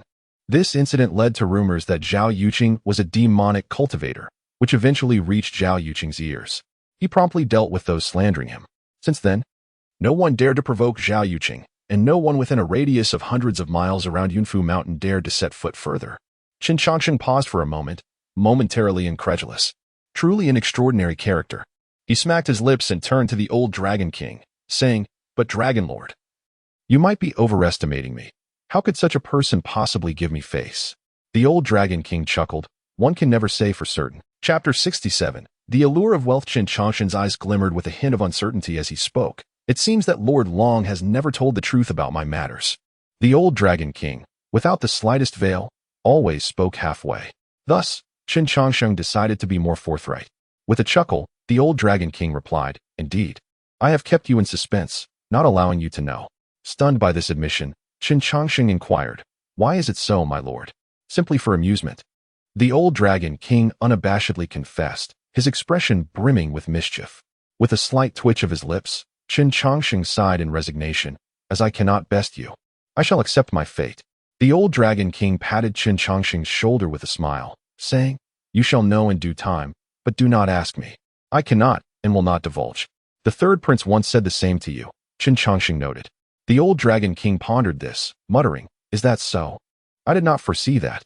Then I am left in the dark, the old Dragon King admitted with a shake of his head. Chen Changsheng sensed a subtle truth.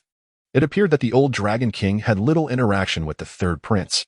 Perhaps the old Dragon King's earlier mention of receiving guidance during his tribulation from the third prince was indeed true. With a shake of his sleeve, Chen Changsheng remarked, No matter, I shall learn the truth eventually. Indeed, the old Dragon King nodded with a smile. Chen Changsheng continued, As for the matter of the dragon-slaying sword, I shall refrain from involvement.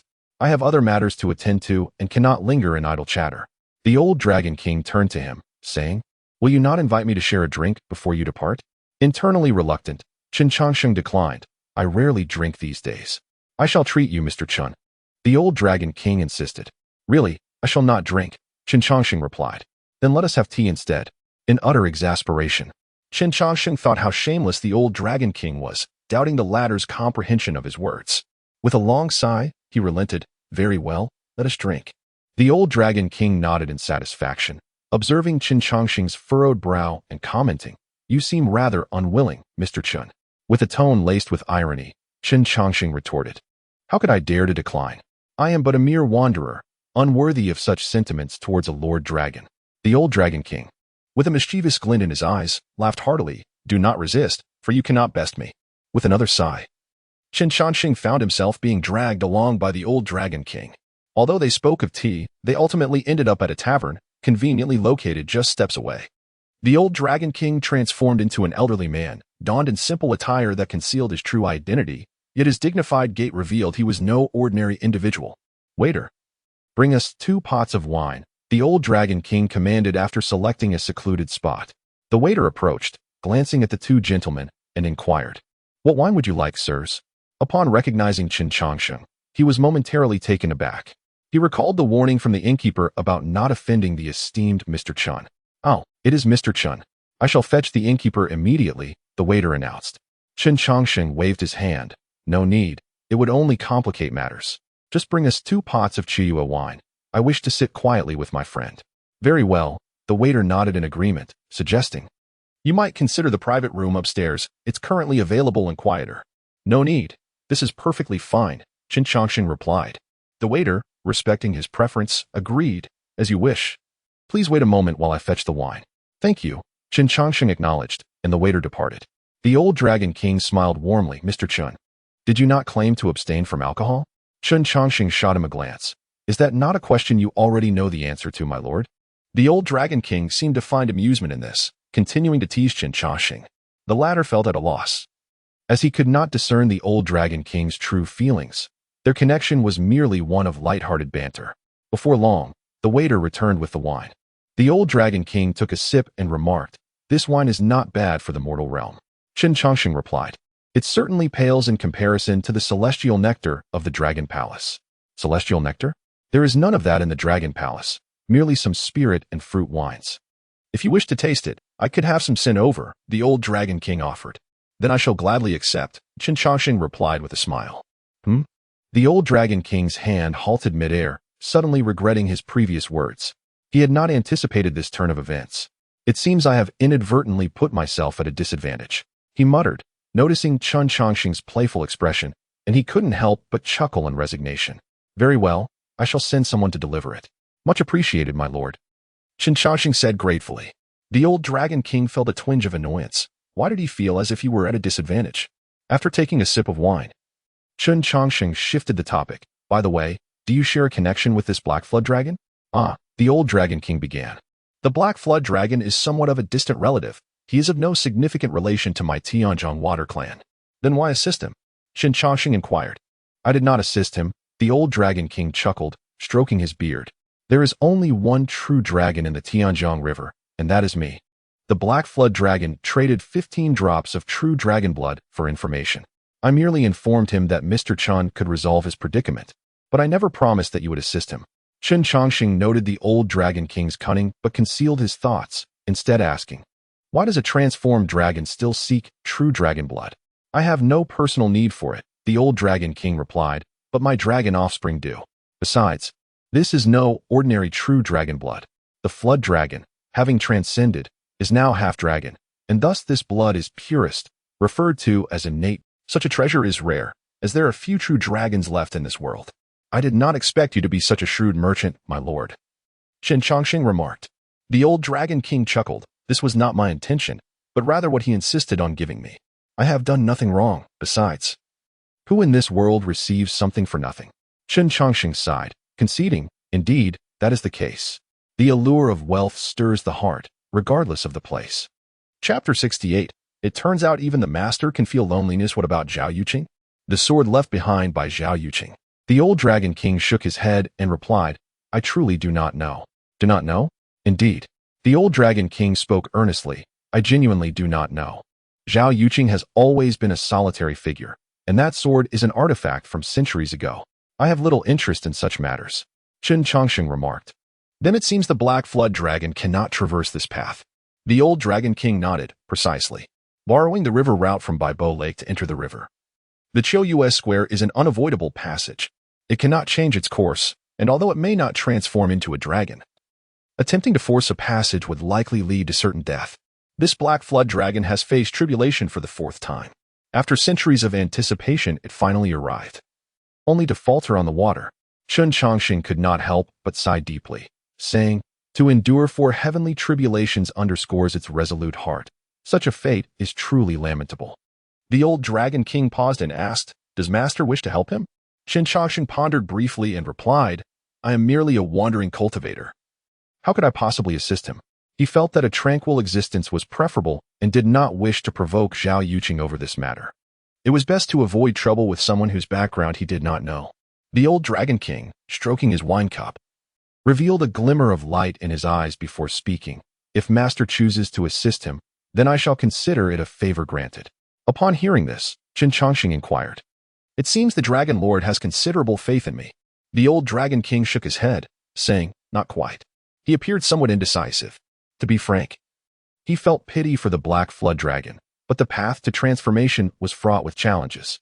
The principle of one mountain cannot accommodate two tigers was inevitable. He secretly leaned towards the idea of the Black Flood Dragon perishing beneath the sword of the West Bridge.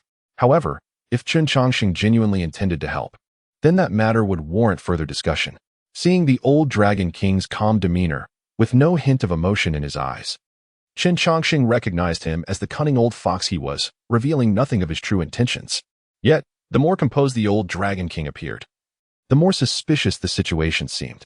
The answer that diverged from his demeanor perhaps explained his hesitation. Chen Changsheng downed his drink and set the cup down, asked, if I were to seize that sword, would the Dragon Lord consume me? The old Dragon King was momentarily taken aback. In truth, the moment Chen Changsheng spoke those words, he realized he had no choice. He could neither affirm nor deny. The reason was simply that the person before him was Chen Changsheng. The old Dragon King fixed his gaze on Chen Changsheng and declared, no. A smile crept onto Chen Changsheng's face upon receiving that affirmation. He picked up the wine jug and filled the old Dragon King's cup. To the Dragon Lord's health. The old Dragon King lifted his cup, glanced at the wine within, then looked back at Chen Changsheng. His expression had transformed from the earlier calm to one of complexity. Ultimately, he drank the wine. The clinking of the cup on the table signified an irrevocable decision. Once the 2 jugs of wine were finished, the old Dragon King returned to the Tongdian River, while Chen Changsheng made his way back to Luoyuan Temple. He did not seek out the sword. Even though he sensed from the old Dragon King's words that Zhao Yuqing would likely grant him this favor, he still refrained. Chen Changsheng had spoken those words as a gamble, curious about the nature of his relationship with the old Dragon King. Clearly, the outcome aligned with his expectations. Initially, the old Dragon King regarded him with deference, but following the incident with the third prince, he began to meet Chen Changsheng's gaze as an equal. At that moment, Chen Changsheng suspected that the old Dragon King was concerned about something. It was not simply a matter of friendship, but rather a recognition of the necessity to avoid offending someone, thus adopting a defensive stance. The old Dragon King had drunk the wine, symbolizing his concession. Chen Changsheng stroked his chin and mused, it appears I still hold some influence. He shook his head, dismissing further contemplation. No matter how much he thought about it, it was merely speculation. Without witnessing it firsthand, it would never be the truth.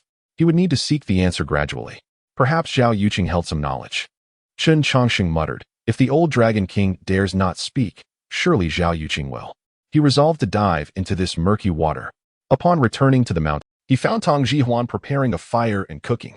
The mountain fare was simple, a bowl of plain porridge accompanied by some wild vegetables. The vegetables, foraged from the mountains, bore a somewhat bitter taste yet possessed a refreshing aroma, making for a delightful meal. Master, you have returned. Tong Jihuan had anticipated that Master would not be back until nightfall. Chen Changsheng inquired, when did you learn to cook? Tong Jihuan replied, I often travel outside, so I had to learn a few things, but what I make is merely edible. Chen Changsheng glanced into the pot and remarked, I think it looks quite good. He reached into the pot and picked a wild vegetable, tasting it. Master. Tong Jihuan was surprised that Master would take such initiative. He was taken aback as he watched Master enjoy the dish. Chen Changsheng nodded. The flavor is quite pleasant. I often foraged for wild vegetables in the mountains during my childhood. It seems like a distant memory. Tong Jihuan snapped back to reality and smiled, saying, I'm glad you enjoy it. He had never thought of Master as someone who would have any faults in cooking. In his mind, immortals were lofty beings untouched by the mundane, yet Master was different. He would devour peaches with abandon, sit in the courtyard sipping wine, and even rummage in the pot for food. Tong Jihuan felt that such a master was the most relatable. Did you have a difficult childhood, Master? He asked. Chen Changsheng replied, not particularly. I loved eating vegetable rice. Fresh wild vegetables, diced and stir-fried into the rice, created a myriad of flavors. Back then, I could easily finish 3 bowls by myself. It was the first time Tong Jihuan had heard Master speak of his past. It dawned on him that before becoming an immortal, Master lived like an ordinary person. Curiosity sparked within him about Master's history. Tong Jihuan couldn't help. May I inquire about your hometown, Master? Chen Changsheng paused at this question. After contemplating, he responded, my hometown is near yet far, at times. It is closer than the eye can see, and at others, it is farther than the horizon. Chen Changsheng smiled and patted Tong Jihuan's shoulder, saying, I envy you a bit. You still have family and friends by your side. Tang Jihuan gazed at Master, a bit dazed. He suddenly sensed Master's loneliness. Yet, he could not comprehend why Master could recount these memories with a smile. Was it acceptance? Tang Jihuan dismissed that notion. It must be difficult to let go. He sighed deeply within, reflecting, so it turns out even the Master can feel lonely. Chapter 69. A solemn embrace of death. The sky grew increasingly somber, and the light rain that had ceased earlier in the afternoon began to fall once more. It had been several days since the sun graced the autumn moon square. As darkness approached, the tortoise chancellor of the Dragon Palace arrived, accompanied by a host of water spirits, bearing wine. Chen Changsheng had anticipated the delivery for the following day, so he was taken aback by its expedience. The tortoise chancellor, his black gauze hat trembling slightly, proclaimed, "Mr. Chen, I shall leave the wine here, and I must return to report to my lord." Chen Changsheng cast a glance at the numerous jars of wine and nodded, saying, "Please convey my gratitude to the Dragon Lord." Of course, of course." The tortoise chancellor clasped his hands in a gesture of respect before departing with the water spirits. Once they were gone, Chen Changsheng could not help but mutter to himself, "This old dragon king certainly holds a grudge. He sends the wine but does not help carry it inside." He turned to the young disciples, Tang Jihuan and Tower, and instructed, "Hurry and bring in the wine." Tang Jihuan set aside his task and joined Tower at the entrance. "So much," he exclaimed, gazing in astonishment at the dozens of jars. "Who sent all this, sir?" "The Dragon Lord of the Tongtian River," Chen Changsheng replied as he stepped into the temple. Tang Jihuan was momentarily bewildered by this revelation. He turned back to his master, lingering in silence before questioning himself. "Who?" Blinking in confusion, he stared at the wine before him. Tower, noticing his daze, gently tapped him on the head and chided, "Simpleton, stop dawdling and help carry the wine." "Oh, right." Tang Jihuan snapped back to reality. He lifted a jar and turned to Tower, asking, "Who did you say sent this?" Tower answered, "The Dragon Lord of the Tongtian River." Tang Jihuan nearly dropped the jar in shock, his mouth agape as he stammered, "Is it the Dragon Lord from the temple?" Tower nodded, "It must be him. He has visited the temple before, but you were not here then." Tang Jihuan swallowed hard, awestruck by the notion that true dragons existed in this world. "Indeed," Tower affirmed, "where there are flood dragons, there are surely true dragons. You really are a simpleton if you doubt that." "Well, hold on, I'm not a simpleton," Tang Jihuan protested, grappling with the astonishing revelation. He recalled his master's words and inquired, "But does the Dragon Lord truly reside in the Tongtian River?" "When you ask me, how would I know?" Tower replied, urging, "We must hurry. It will soon be dark." Tang Jihuan realized she was right. Having never ventured beyond the temple, Tower possessed little knowledge of such matters. He ceased his questions, not wanting to provoke her further. He mused to himself, "My master wields great influence to receive wine from a dragon lord." Contemplating this, his admiration for his master deepened. They were diligently moving the wine when suddenly the rain intensified, accompanied by flashes of lightning and the rumble of thunder. Boom! A deafening clap of thunder startled Tang Jihuan as he carried the wine. A gust of wind burst through, flinging open the temple doors. After finally bringing in the last jar, Tang Jihuan exhaled in relief, only to glance outside and see torrents of rain cascading into the courtyard, reaching even 2 feet under the eaves. Where did this rain come from? He wondered, wiping the water from his brow. He noticed the doors remained ajar and stood to close them. However, Tower stopped him. "Don't go," she urged, her brow furrowed.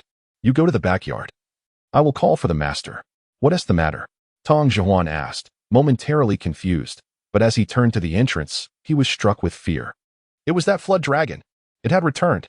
Tang Jihuan's throat tightened, a wave of dread washing over him. "Go back and sit down," Chen Changsheng commanded as he emerged from the temple. "Master," Tower called, then turned to Tang Jihuan, tugging at his sleeve and leading him to the backyard. Stepping into the rain, Chen Changsheng remained unscathed, his robes untouched by the downpour. Upon reaching the temple's threshold, he faced the ebony flood dragon. The dragon lowered its head and spoke, "Mo Yuan must cross the western bridge tonight. I have come to inform you, Mr. Chen, so that the thunderstorm does not disturb you. Time is fleeting. Do you still have the leisure to visit me?" Chen Changsheng replied. Mo Yuan's expression turned somber as he responded, "After a millennium of cultivation and 4 encounters with thunder tribulations, I have finally obtained this opportunity to cross. Yet, I understand that I may not survive the western bridge. My heart is heavy with reluctance. Thus, I came to seek your assistance. It is only natural for you to hesitate." Mo Yuan, fearing the loss of this singular chance, had not fully disclosed his intentions. Crossing the bridge would signify his death. There was no return. He implored Chen Changsheng for a modicum of solace in his final moments. Hearing these words, Chen Changsheng replied, "I bear no resentment over such trivial matters." "Thank you, sir." Mo Yuan sighed deeply. He then opened his maw and released 5 drops of dragon blood. "These 5 drops are primordial. Keeping them would be wasteful, so I bestow them upon you." After a moment, he added, "May you achieve enlightenment soon, for calamity approaches. I must take my leave." As his words faded, the black dragon descended the mountain, vanishing into the nearby river. In an instant, the waters surged, and the heavens erupted with thunder.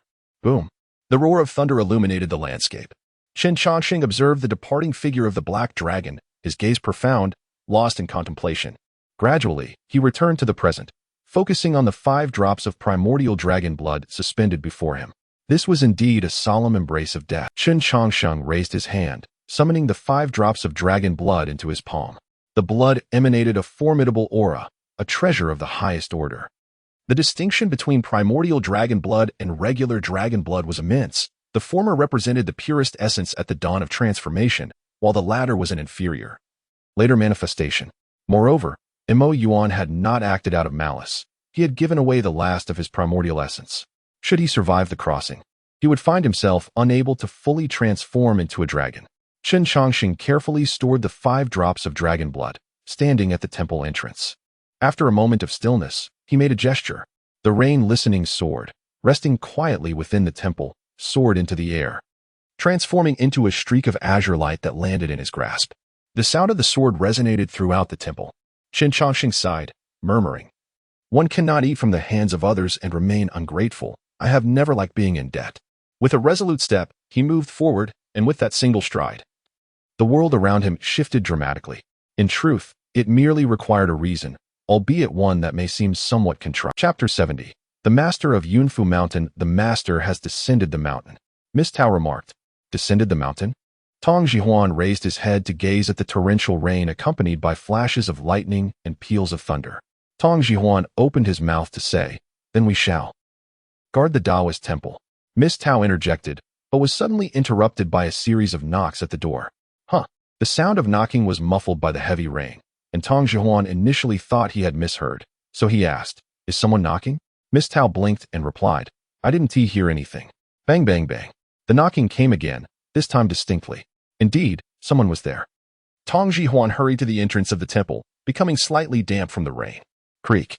Tong Jihuan hesitantly opened the door, feeling a twinge of fear, half hoping it was the master and half fearing it might be a flood dragon. To his surprise, it was neither the master nor a flood dragon, but a Taoist clad in a robe, sporting a topknot. "You." Tong Jihuan hesitated. The Taoist spoke. "Is Mr. Chen here?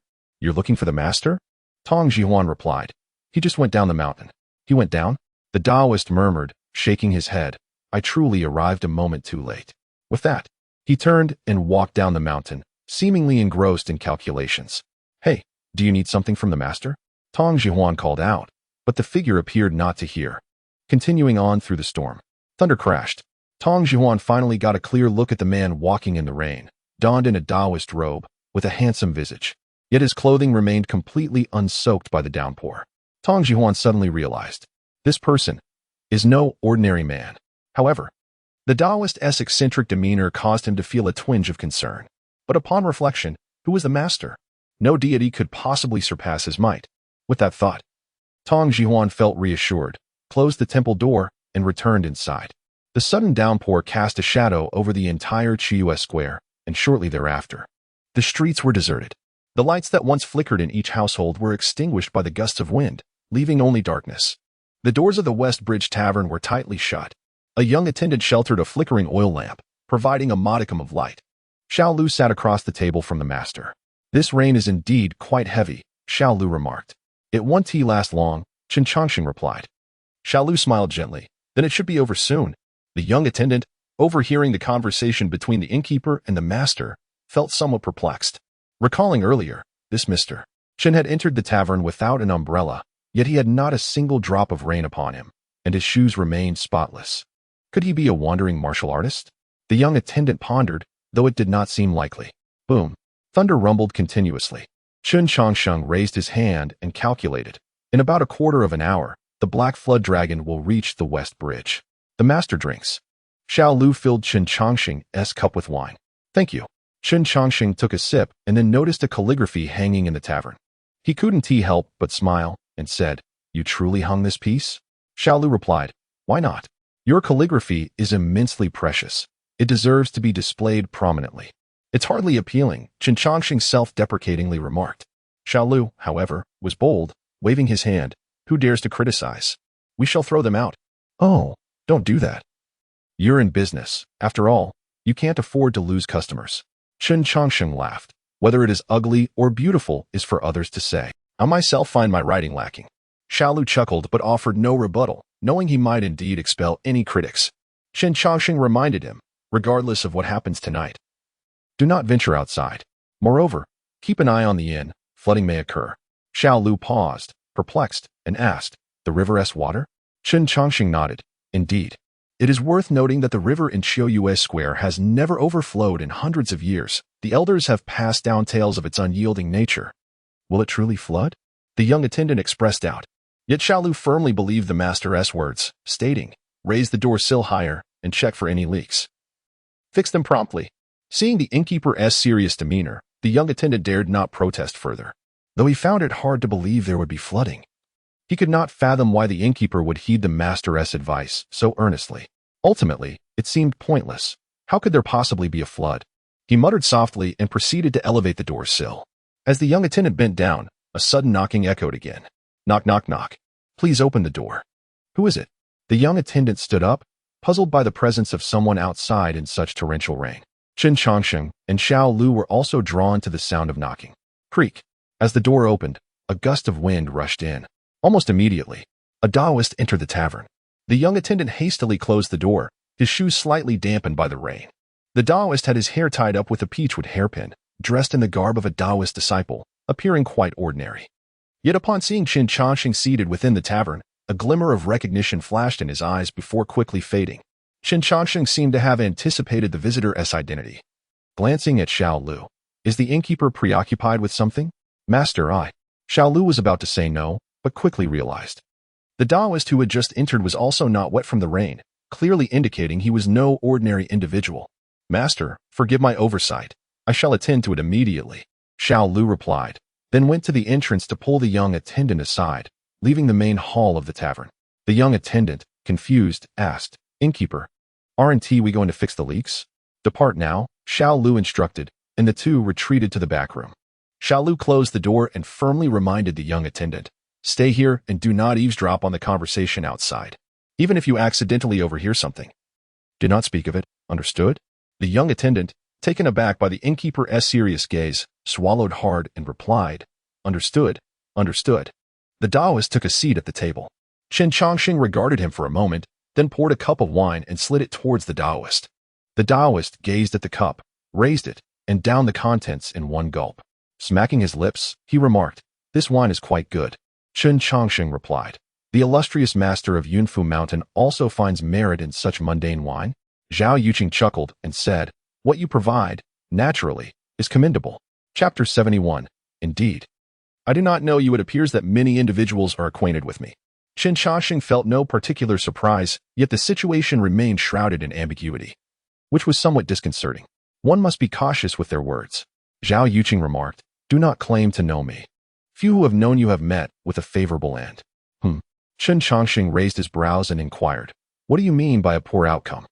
Zhao Yuqing scoffed lightly and replied, "Those who have met their demise have perished tragically, or suffered to death, or have waited endlessly. Thousands of years may not suffice to wait for you.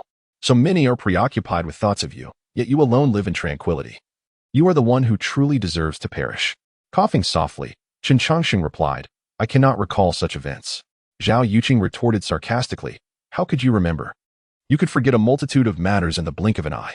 The most human of you is also the most devoid of humanity. Now, it seems, those who remember you have been worn down to nothing. Are you satisfied?" Holding his wine cup, Chen Changsheng glanced at Zhao Yuqing and began to reminisce. However, despite searching for those fragmented memories, he found no trace of clues. "Is it truly so?" Chen Changsheng asked. Zhao Yuqing shot him a look and did not answer, but instead stated, Were it not for the fact that the person before me is you, I would have surely lost my temper. Chen Changsheng opened his mouth to speak, saying, I was pondering whether the rumors circulating outside might be untrue. But it appears they are indeed factual.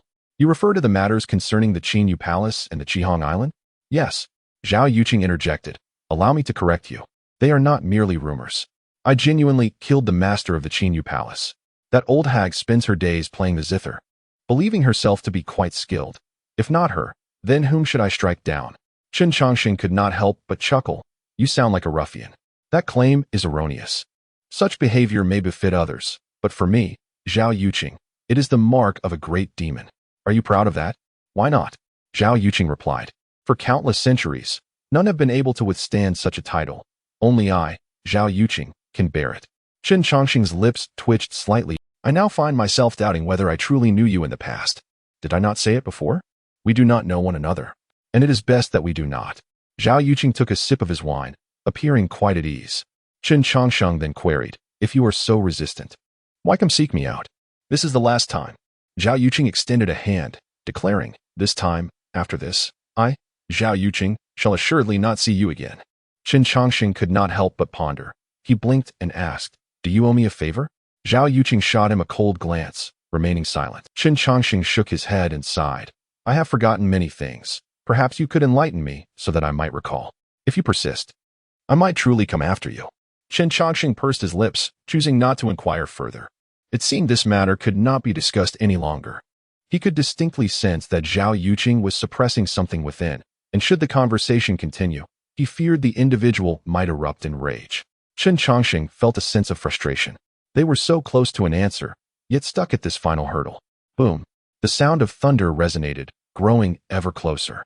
The heavens above flickered with lightning, resembling a dense web, accompanied by torrential rain and fierce winds that swept through the small town. The river surged violently, and bold souls peeked through windows to witness the water rising at an alarming rate. Good heavens! This is truly extraordinary. The water is rising. The sounds of rising water echoed throughout Qiuyue Square, as residents along the riverbank fled their homes, some seeking shelter with neighbors, while others hastened to the magistrate's office. Within the Western Bridge Tavern, the young waiter felt a twinge of worry. Accompanied by the thunder, he shivered involuntarily. Boss, should we leave? He asked. Yet the proprietor remained remarkably composed, responding, if you are afraid, you may leave.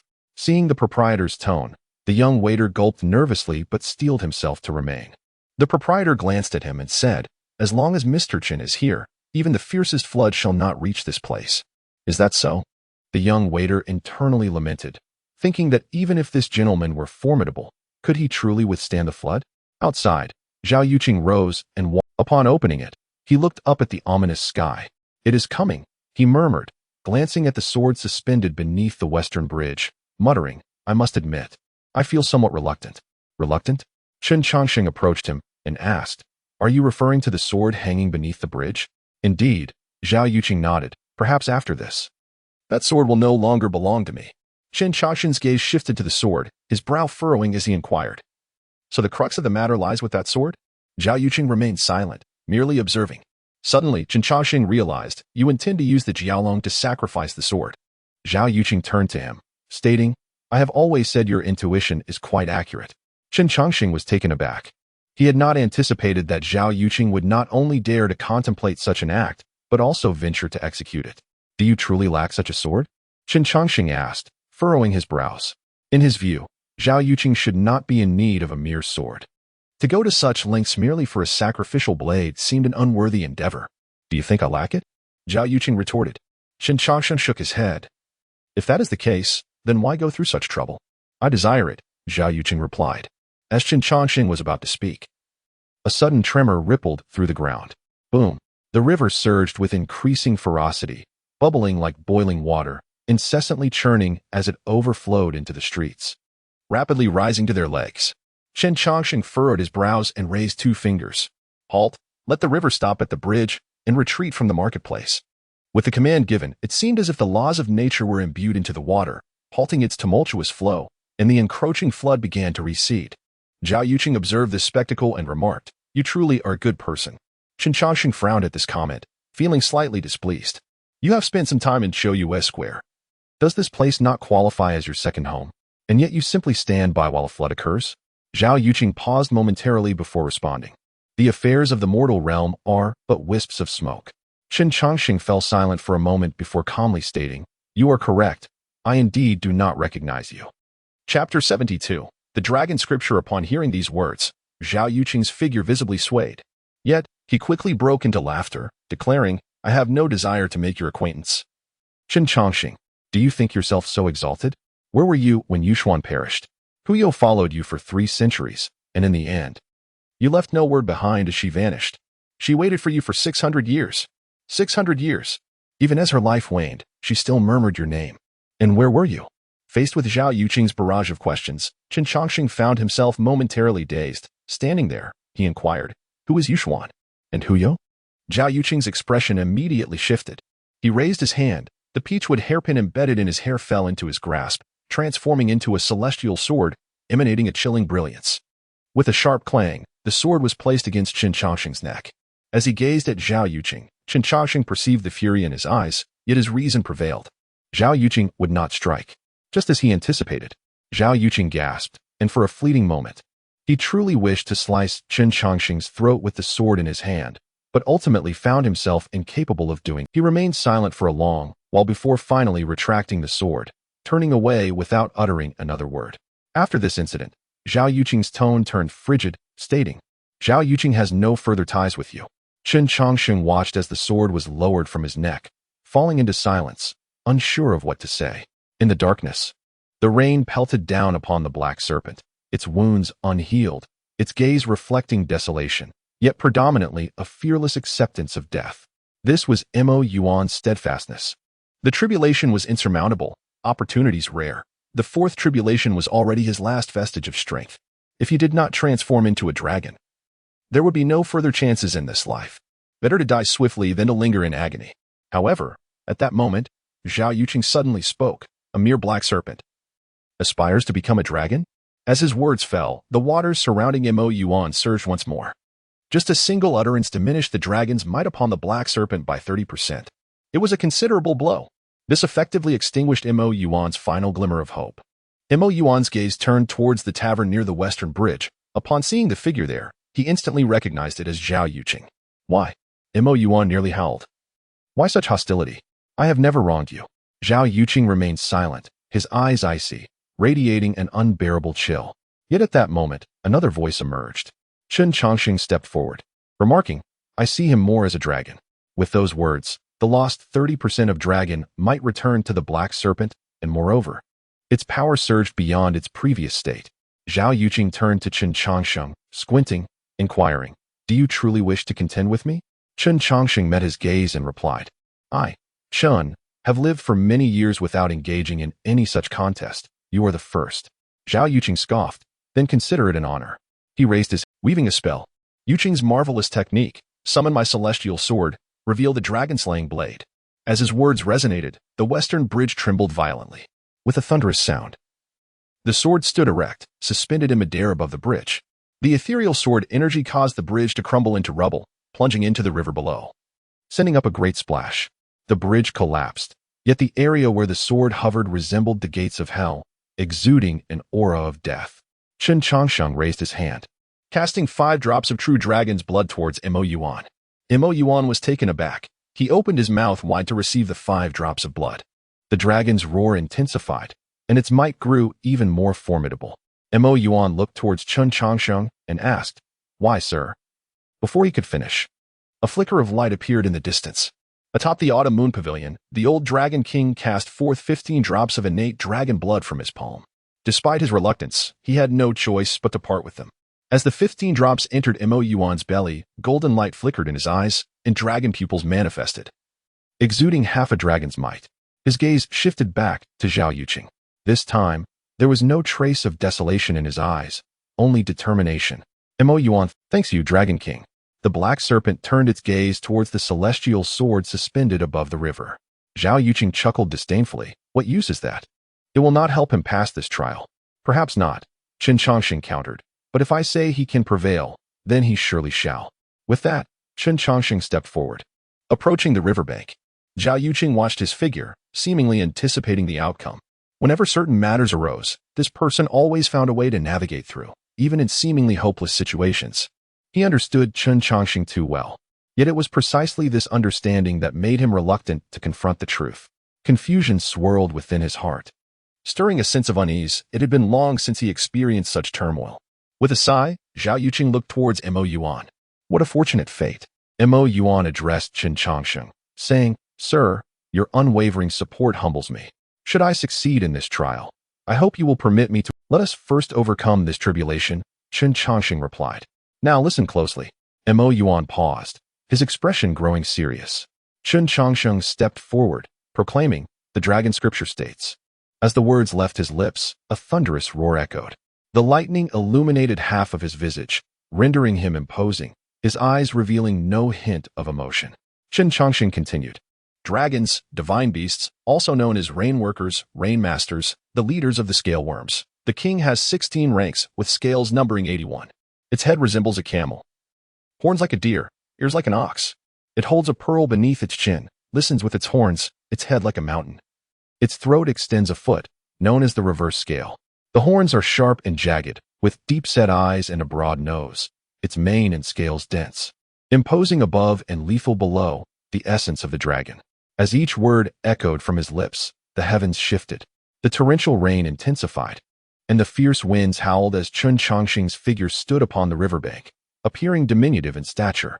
Yet to those observing this scene, his presence seemed to encompass the entirety of the cosmos. The divine dragon stirs clouds and brings rain. The earth dragon digs rivers and opens channels. The heavenly dragon guards the celestial palace, while the hidden dragon conceals the wheel king. With another rumble, the heavens echoed with thunder. Chen Changsheng's voice resonated in the ears of all dragons and serpents across the realm. In that instant, every dragon and serpent raised, gazing towards the vast southern domain. Change is impermanent, entering and exiting as commanded, living until a myriad of years, virtue harmonizing with the 6 lines. Chen Changsheng's voice was resounding, each word a truth. From afar, atop the pavilion, the old dragon king raised his head towards the heavens. "May the heavens bless my dragon clan."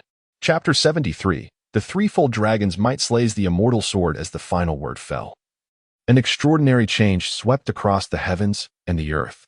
The old dragon king lifted his gaze, witnessing countless threads connecting throughout the world.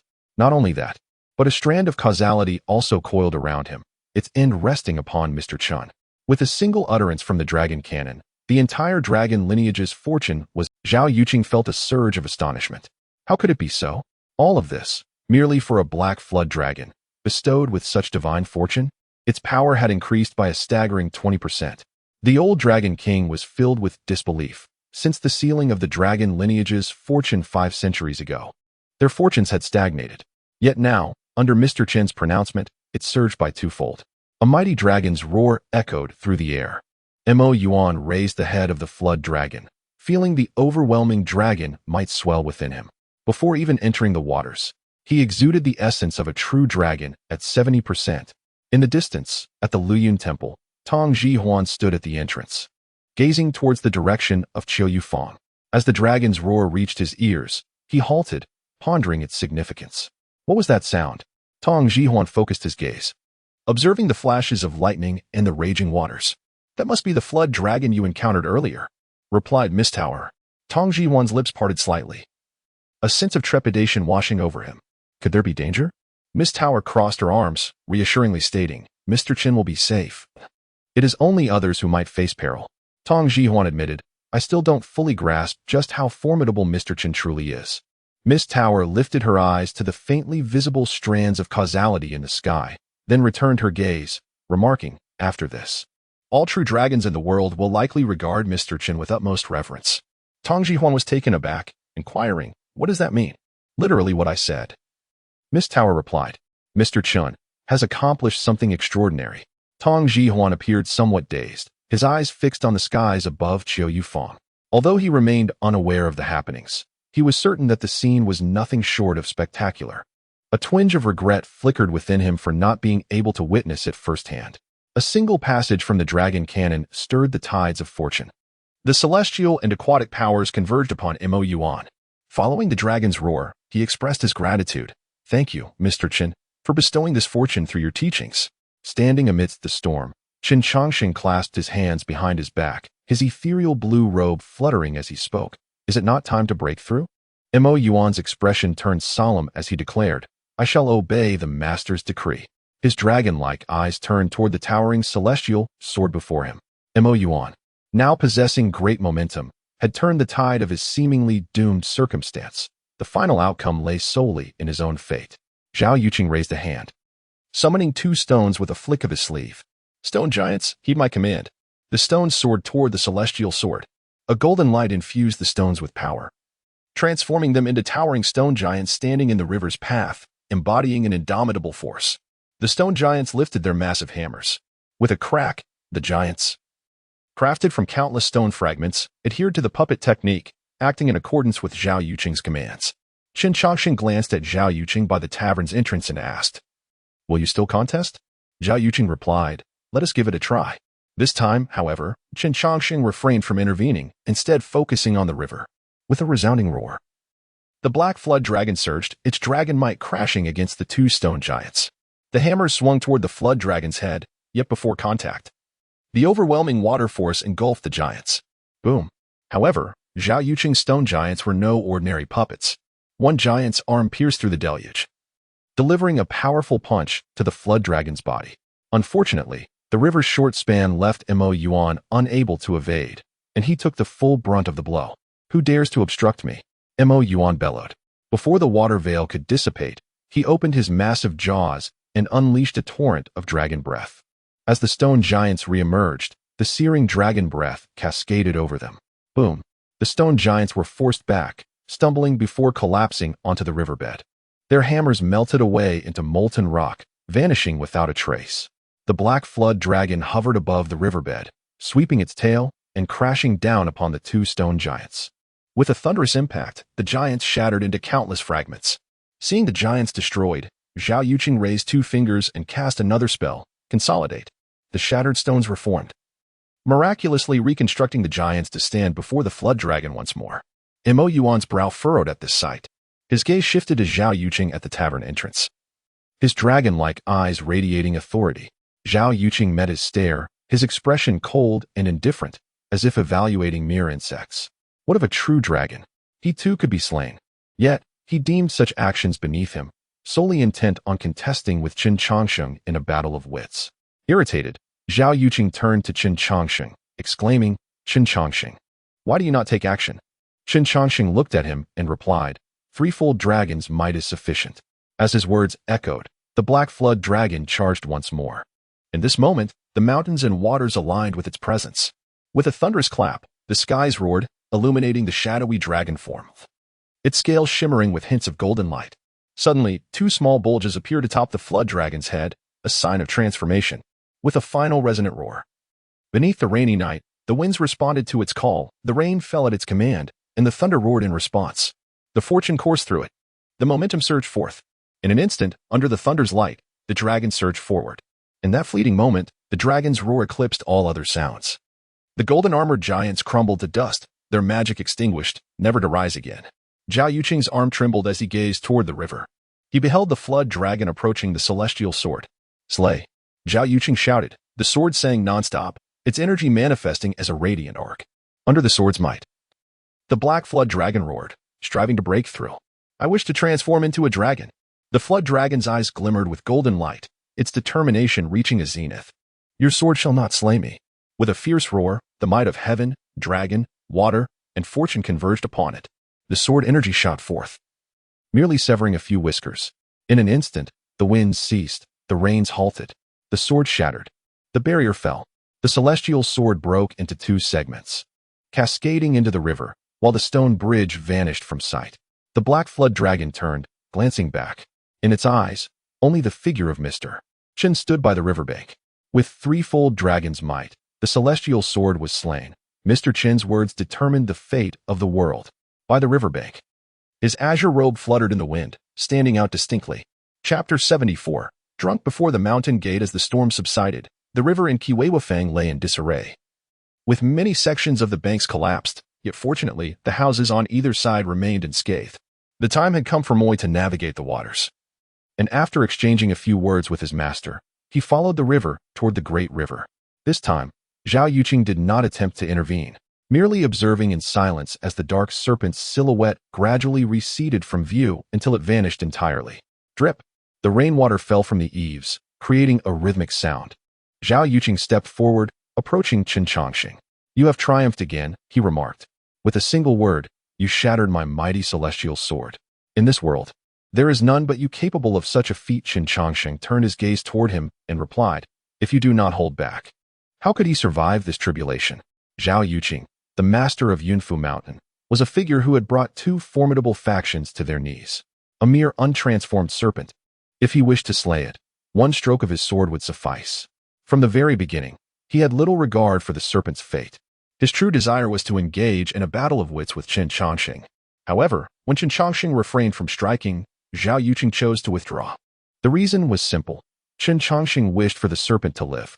Rather than harboring resentment toward someone he barely knew, Zhao Yuqing preferred to avoid such entanglements. He looked into the river and gestured, summoning the shattered celestial sword from beneath the waters into his palm. "What a pity," he sighed. "This sword has accompanied me the longest." Chen Changsheng regarded the sword in his hand and inquired, "You do not lack for swords. Why use this serpent to offer a sacrifice?" "To gift it to someone," Zhao Yuqing answered with a soft sigh, his gaze steady on Chen Changsheng. His eyes, once filled with fury, now exuded tranquility. Chen Changsheng paused, meeting his gaze. Zhao Yuqing extended his hand, offering the broken sword. Chen Changsheng did not accept. Zhao Yuqing continued, 300 years after you departed, I could only glean a few matters through the fate stone of Tiangji Mountain. Upon your return, I intended to use this serpent to repay your earlier kindness, yet you already possess a celestial sword and do not desire this one." He exhaled deeply and waved his hand. "Forget it. I shall repay this kindness elsewhere." Chen Changsheng furrowed his brow at his words. What truly transpired back then? What debt did he owe? Who was he in the past? Questions swirled in his mind, leaving him unsettled. It felt as though fate were playing a cruel joke on him. "Who are you?" Zhao Yuqing suddenly laughed at this question. "Who could you be?" "You are Chen Changsheng. Among countless celestial beings, the path of longevity resides solely within you." With that, Zhao Yuqing took his leave, transforming into a wisp of smoke. He left much unsaid, believing these matters to be of little consequence. Whether remembered or forgotten, they no longer existed in this world. The past had solidified into an unchangeable fate. And speaking of it now would only sow further discord. Chen Changsheng did not attempt to stop him, watching as the wisp of smoke dissipated. He stood alone on the riverbank for a long time, feeling as though everyone in the world knew him, while he recognized no one. Who was Yushuan? Who was Huyo? What was Zhao Yuqing's relationship with him? What did the old Dragon King truly know? From where did the law and divinity arise? The answers seemed tantalizingly close, yet remained elusive, as if destiny forbade him from uncovering these truths. What had truly transpired? Chen Changsheng furrowed his brow in inquiry, yet received no response. The old Dragon King descended from the pavilion and approached the riverbank of Kiweiwafeng, standing beside Chen Changsheng. "The rain has ceased. It is time for you to depart," he kindly reminded. However, as he spoke, a sudden sound of a sword rang out. Clang! The listening rain sword transformed into a streak of brilliance. Grasped firmly in Chen Changsheng's hand, its blade poised against the old Dragon King's neck. The unexpected turn of events startled the old Dragon King, yet he remained composed, glancing down without fear. "Are you intending to kill me?" he asked. Chen Changsheng's voice turned cold. "Tell me, what do you know?" At that moment, the warmth that once enveloped Chen Changsheng vanished, replaced by a palpable hostility, his eyes icy. The old Dragon King remained silent, merely observing Chen Changsheng with understanding rather than anger. He reached out, lowering the sword from his neck. "This is the first time someone has pointed a sword at my throat," he remarked. "But if it were you, I would hold no resentment." The listening rain sword fell to his side, and the chill in Chen Changsheng's gaze gradually dissipated as he regained his composure. "All matters must be uncovered by you in due course. I know only a fraction and cannot speak of them, nor dare I," the old Dragon King stated. Chen Changsheng sheathed the listening rain sword. After a long pause, he raised his head and said, "I apologize for my rudeness." The old Dragon King chuckled. "Would you care for a cup of wine?" Chen Changsheng lifted his gaze towards him. Under the moonlit sky, the puddles reflected their figures as the dark clouds dispersed overhead, allowing moonlight to cast two shadows upon the ground. The rain had ceased. Tongji called out, observing that the skies had cleared of storm. He turned to the maiden tower beside him, asking, "Do you think the master is safe?" Tower shook her head. "I cannot see that far." "Can you not see?" Tongji blinked. Tower blinked back. "Do I appear to look formidable?" Tongji glanced at her. "It seems so." "Simpleton." "Tower, I assure you, I am not foolish." "Simpleton." Sighing, Tongji scratched his head, perplexed by his own behavior, as he was not usually so absent-minded. Yet, whenever he spoke with Tower, he felt uncharacteristically silly. "The master should return soon. Let us wait," Tower said, and the two settled at the door of the temple. After waiting for an extended period, Tongji yawned, noticing the master had yet to appear. Surely, he decided not to return? Just as Tower was about to respond, her peripheral vision caught sight of movement down the mountain. "The master is at the foot of the mountain." "Where?" Tongji queried. "Didn't you say you couldn't see far?" "Simpleton, let us go and greet him." The two hurried down the mountain. However, upon reaching the foot, they were met with a different scene altogether. The master lay drunkenly at the base of the mountain, soaked and covered in mud. It seemed he had succumbed to intoxication. This was likely the most uncharacteristic display from the master thus far. Chapter 75. Resolution. On the road, the gentleman was so inebriated that he was completely oblivious to his surroundings, ultimately relying on Tongji Huan to carry him up the mountain step by step. After preparing a bowl of detoxifying soup for him, the gentleman began to recover, his breathing becoming steadier. Once he was taken care of, it was nearly the hour of the tiger. Following a rain, the mountain was chilled to the bone. "How cold it is." Tongji Huan rubbed his shoulders and, after sneezing, decided to return indoors for some sleep. Creak. Miss Tao emerged from the door. "Fool." "Miss Tao?" Tongji Huan turned to look at her. She offered him a peach, saying, "Eat a peach before you sleep. It will warm you." Tongji Huan stared at the peach in his hand, momentarily taken aback. Once he regained his composure, he looked up at Miss Tao and smiled mischievously. "Thank you, Miss Tao." She shot him a glance, turning her head away. "What are you thinking?" "I'm just worried you might catch a chill. So I want to have to take care of you again in the morning." Tongji Huan took a bite of the peach and replied, "Thanks again." "All right, off you go," Miss Tao said, standing at the door, watching as he walked toward the side room. She observed how he seemed to glide with the wind and couldn't help but stifle a giggle. "Fool." Once Tongji Huan returned to his room, Miss Tao resumed caring for the gentleman. This was the first time she had witnessed him so thoroughly intoxicated, completely unaware of his surroundings. Miss Tao sighed softly, murmuring, "I suppose the gentleman has encountered some troubling matters." A night passed in silence. After the dark storm departed, the incessant rain ceased. The mountain air turned cooler. And as dawn broke, a delicate mist emerged. Opening the door revealed a landscape enveloped in fog.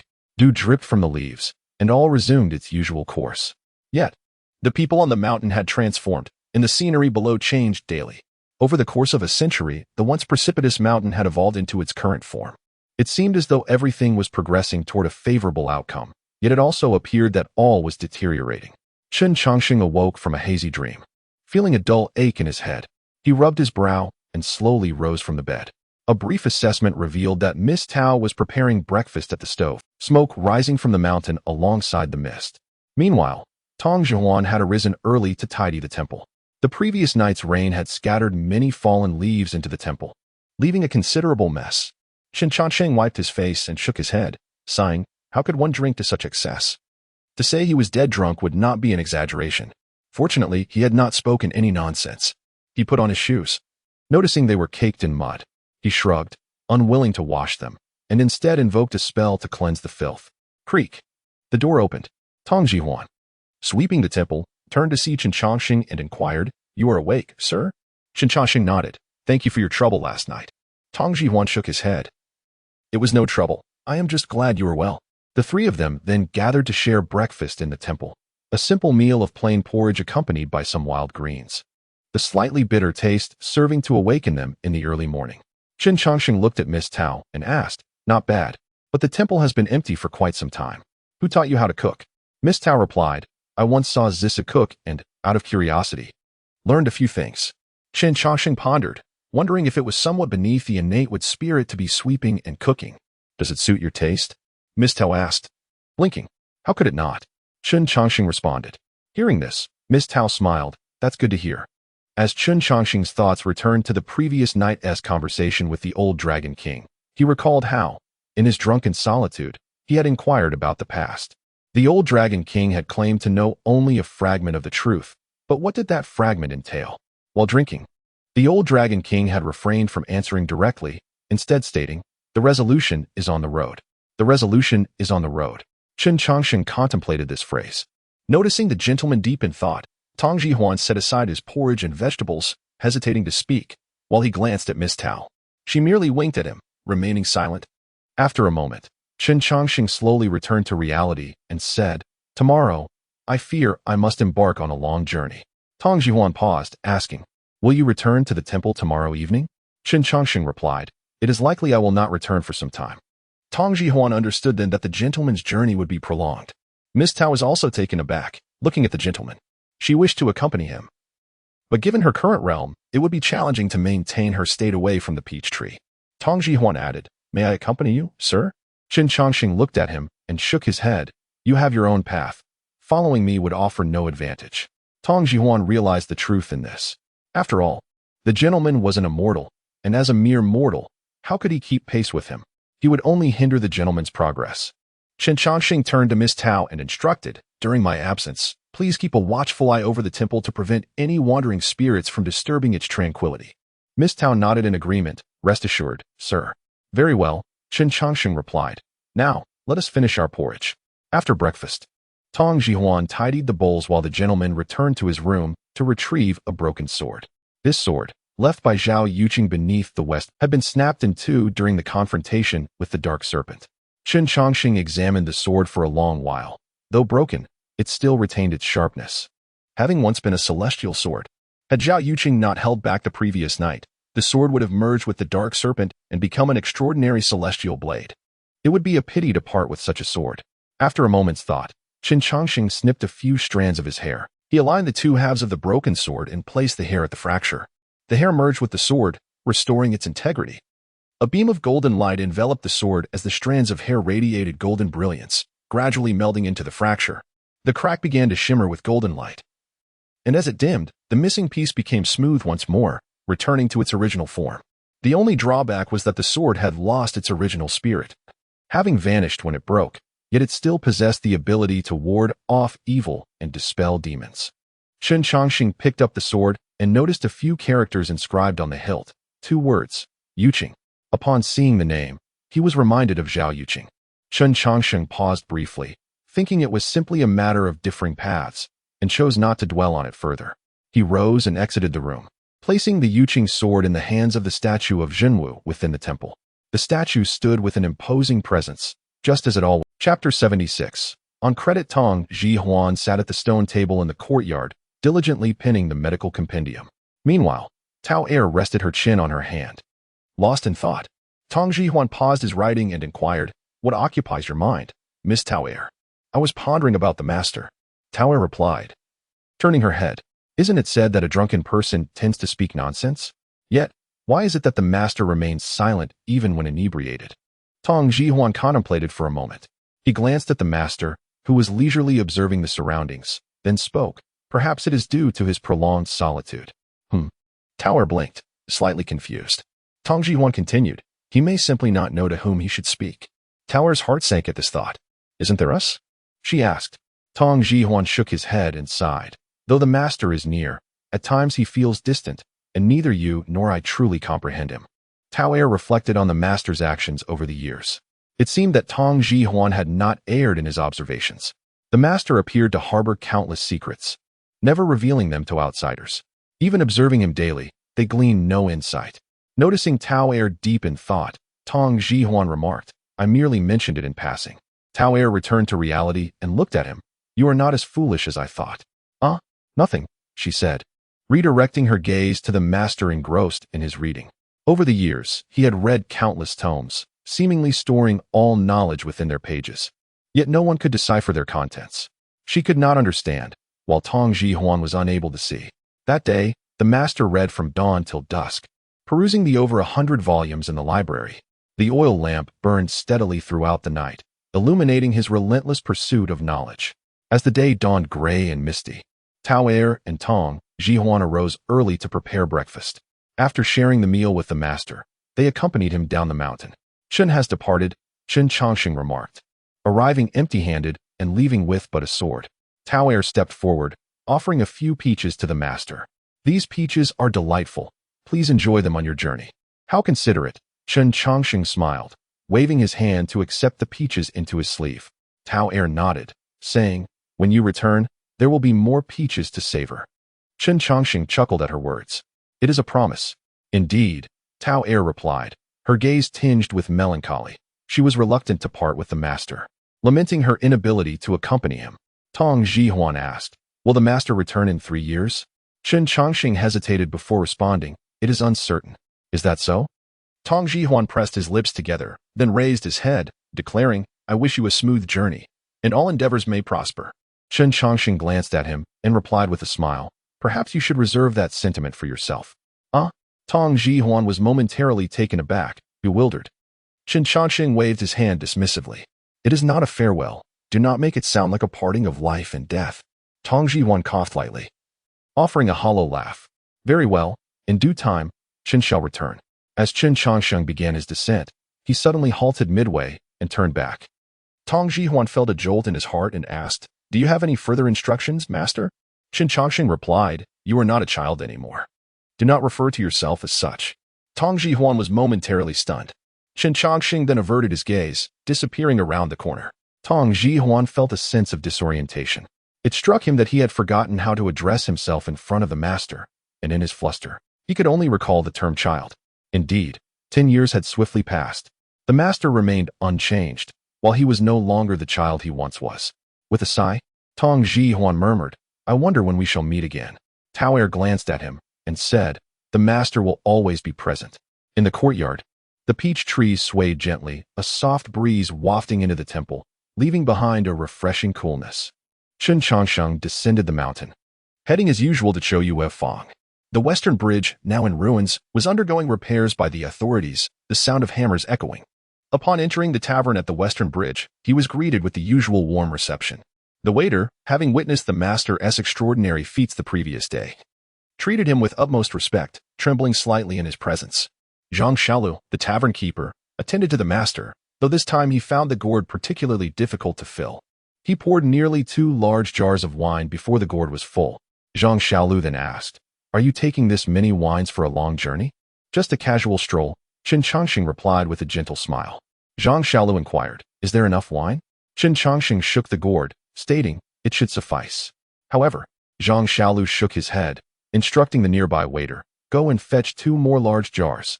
The waiter hurried off, and Chen Changsheng could not call him back in time. With a helpless smile, Chen Changsheng remarked, what is this all about? His smile faded as he continued, tavern keeper, I must confess, I have not brought any silver this time. Zhang Shaolu paused for a moment before promptly responding, master, please feel free to drink as much as you desire. Even if I were to give this tavern to you, I would not dare utter a word of complaint. Chen Changsheng replied, let it be on credit. Zhang Shaolu was taken aback, his arm trembling slightly as he stared blankly at the master. The tavern keeper and the waiter escorted the master out of the establishment. After his departure, Zhang Shaolu opened the account book, marking a bold line on the first page. The waiter asked, you seem quite pleased, tavern keeper? He was puzzled as to why the tavern keeper could be so happy after extending credit for such a substantial sum for tales of silver. That meant the tavern would essentially earn nothing for several days. The tavern keeper shot him a glance and replied, it is surprising you've worked here so long and still lack such understanding. The waiter paused, pondering, but still could not grasp the meaning.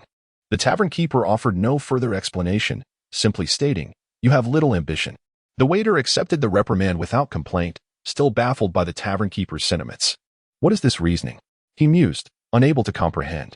The tavern keeper remarked, you will understand in due time. Suddenly, he halted, recalling the old tavern keeper. It seemed that he had once said something similar.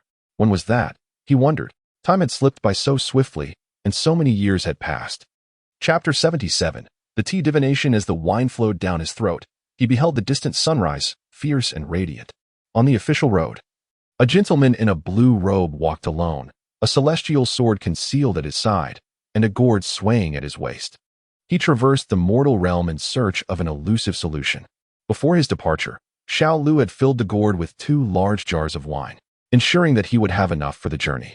Not long after, Chen Changsheng exited the Qiuyu Lane. He noticed an eatery beside the official road. offering some drinks and light snacks to satisfy the hunger of passing travelers. The establishment was sparsely populated, primarily due to the remoteness of Chiuyu Lane, with only a few passing officials and merchants stopping for a bite. Upon entering the eatery, Chen Changsheng politely inquired, "Pardon the interruption, might I ask for directions?" The proprietor, a middle-aged man in his 40s clad in coarse linen, responded, "Please, esteemed sir, feel free to ask. Is it possible to reach the capital via this road?"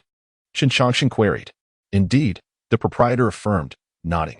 "Continue straight ahead, and once you reach the water, follow the river until you arrive at the ferry. There, you will find boats. The journey will require 3 segments by water, taking approximately half a month to reach the capital." After expressing his gratitude with a respectful gesture, Chen Changsheng added, "Thank you, kind sir. It's a trivial matter. Are you journeying to the capital for the imperial examination? Why not come in for a cup of tea?" the proprietor suggested. Chen Changsheng sighed, "Regrettably, I forgot to bring silver. I fear I cannot pay."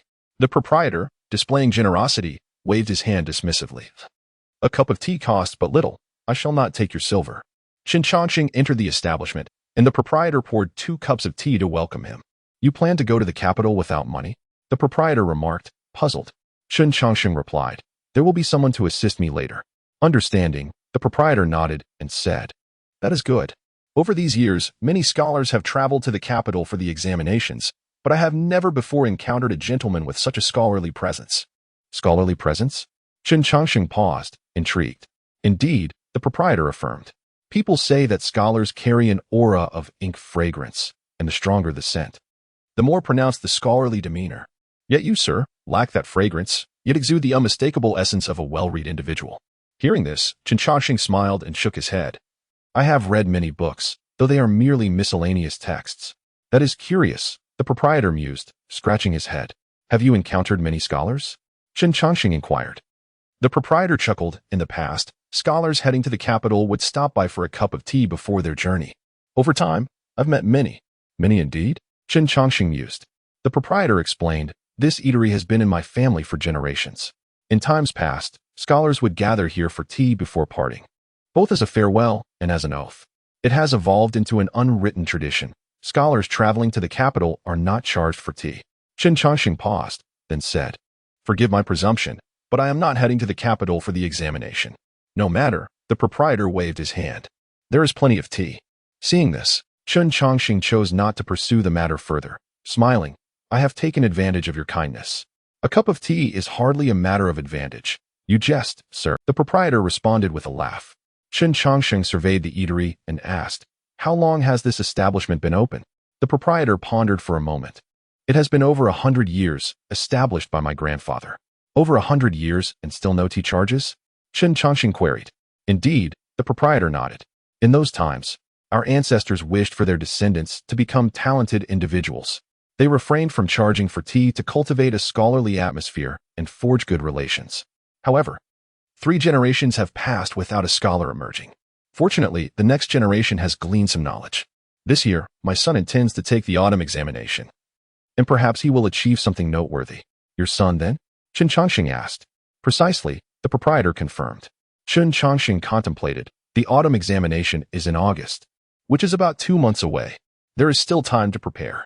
The proprietor nodded. "Indeed, with 2 months remaining, he need not manage the eatery and can focus on his studies." Chen Changsheng acknowledged this with a nod. He glanced at the tea on the table, and after a moment's thought, he proposed, "I cannot accept your tea without offering something in return. I possess some knowledge of divination. May I offer a reading regarding your son's prospects in the upcoming examination?" "Sir, you possess such skills?" The proprietor appeared surprised. "On a whim, I have dabbled in it," Chen Changsheng replied. The proprietor, intrigued, asked, "What do you require?"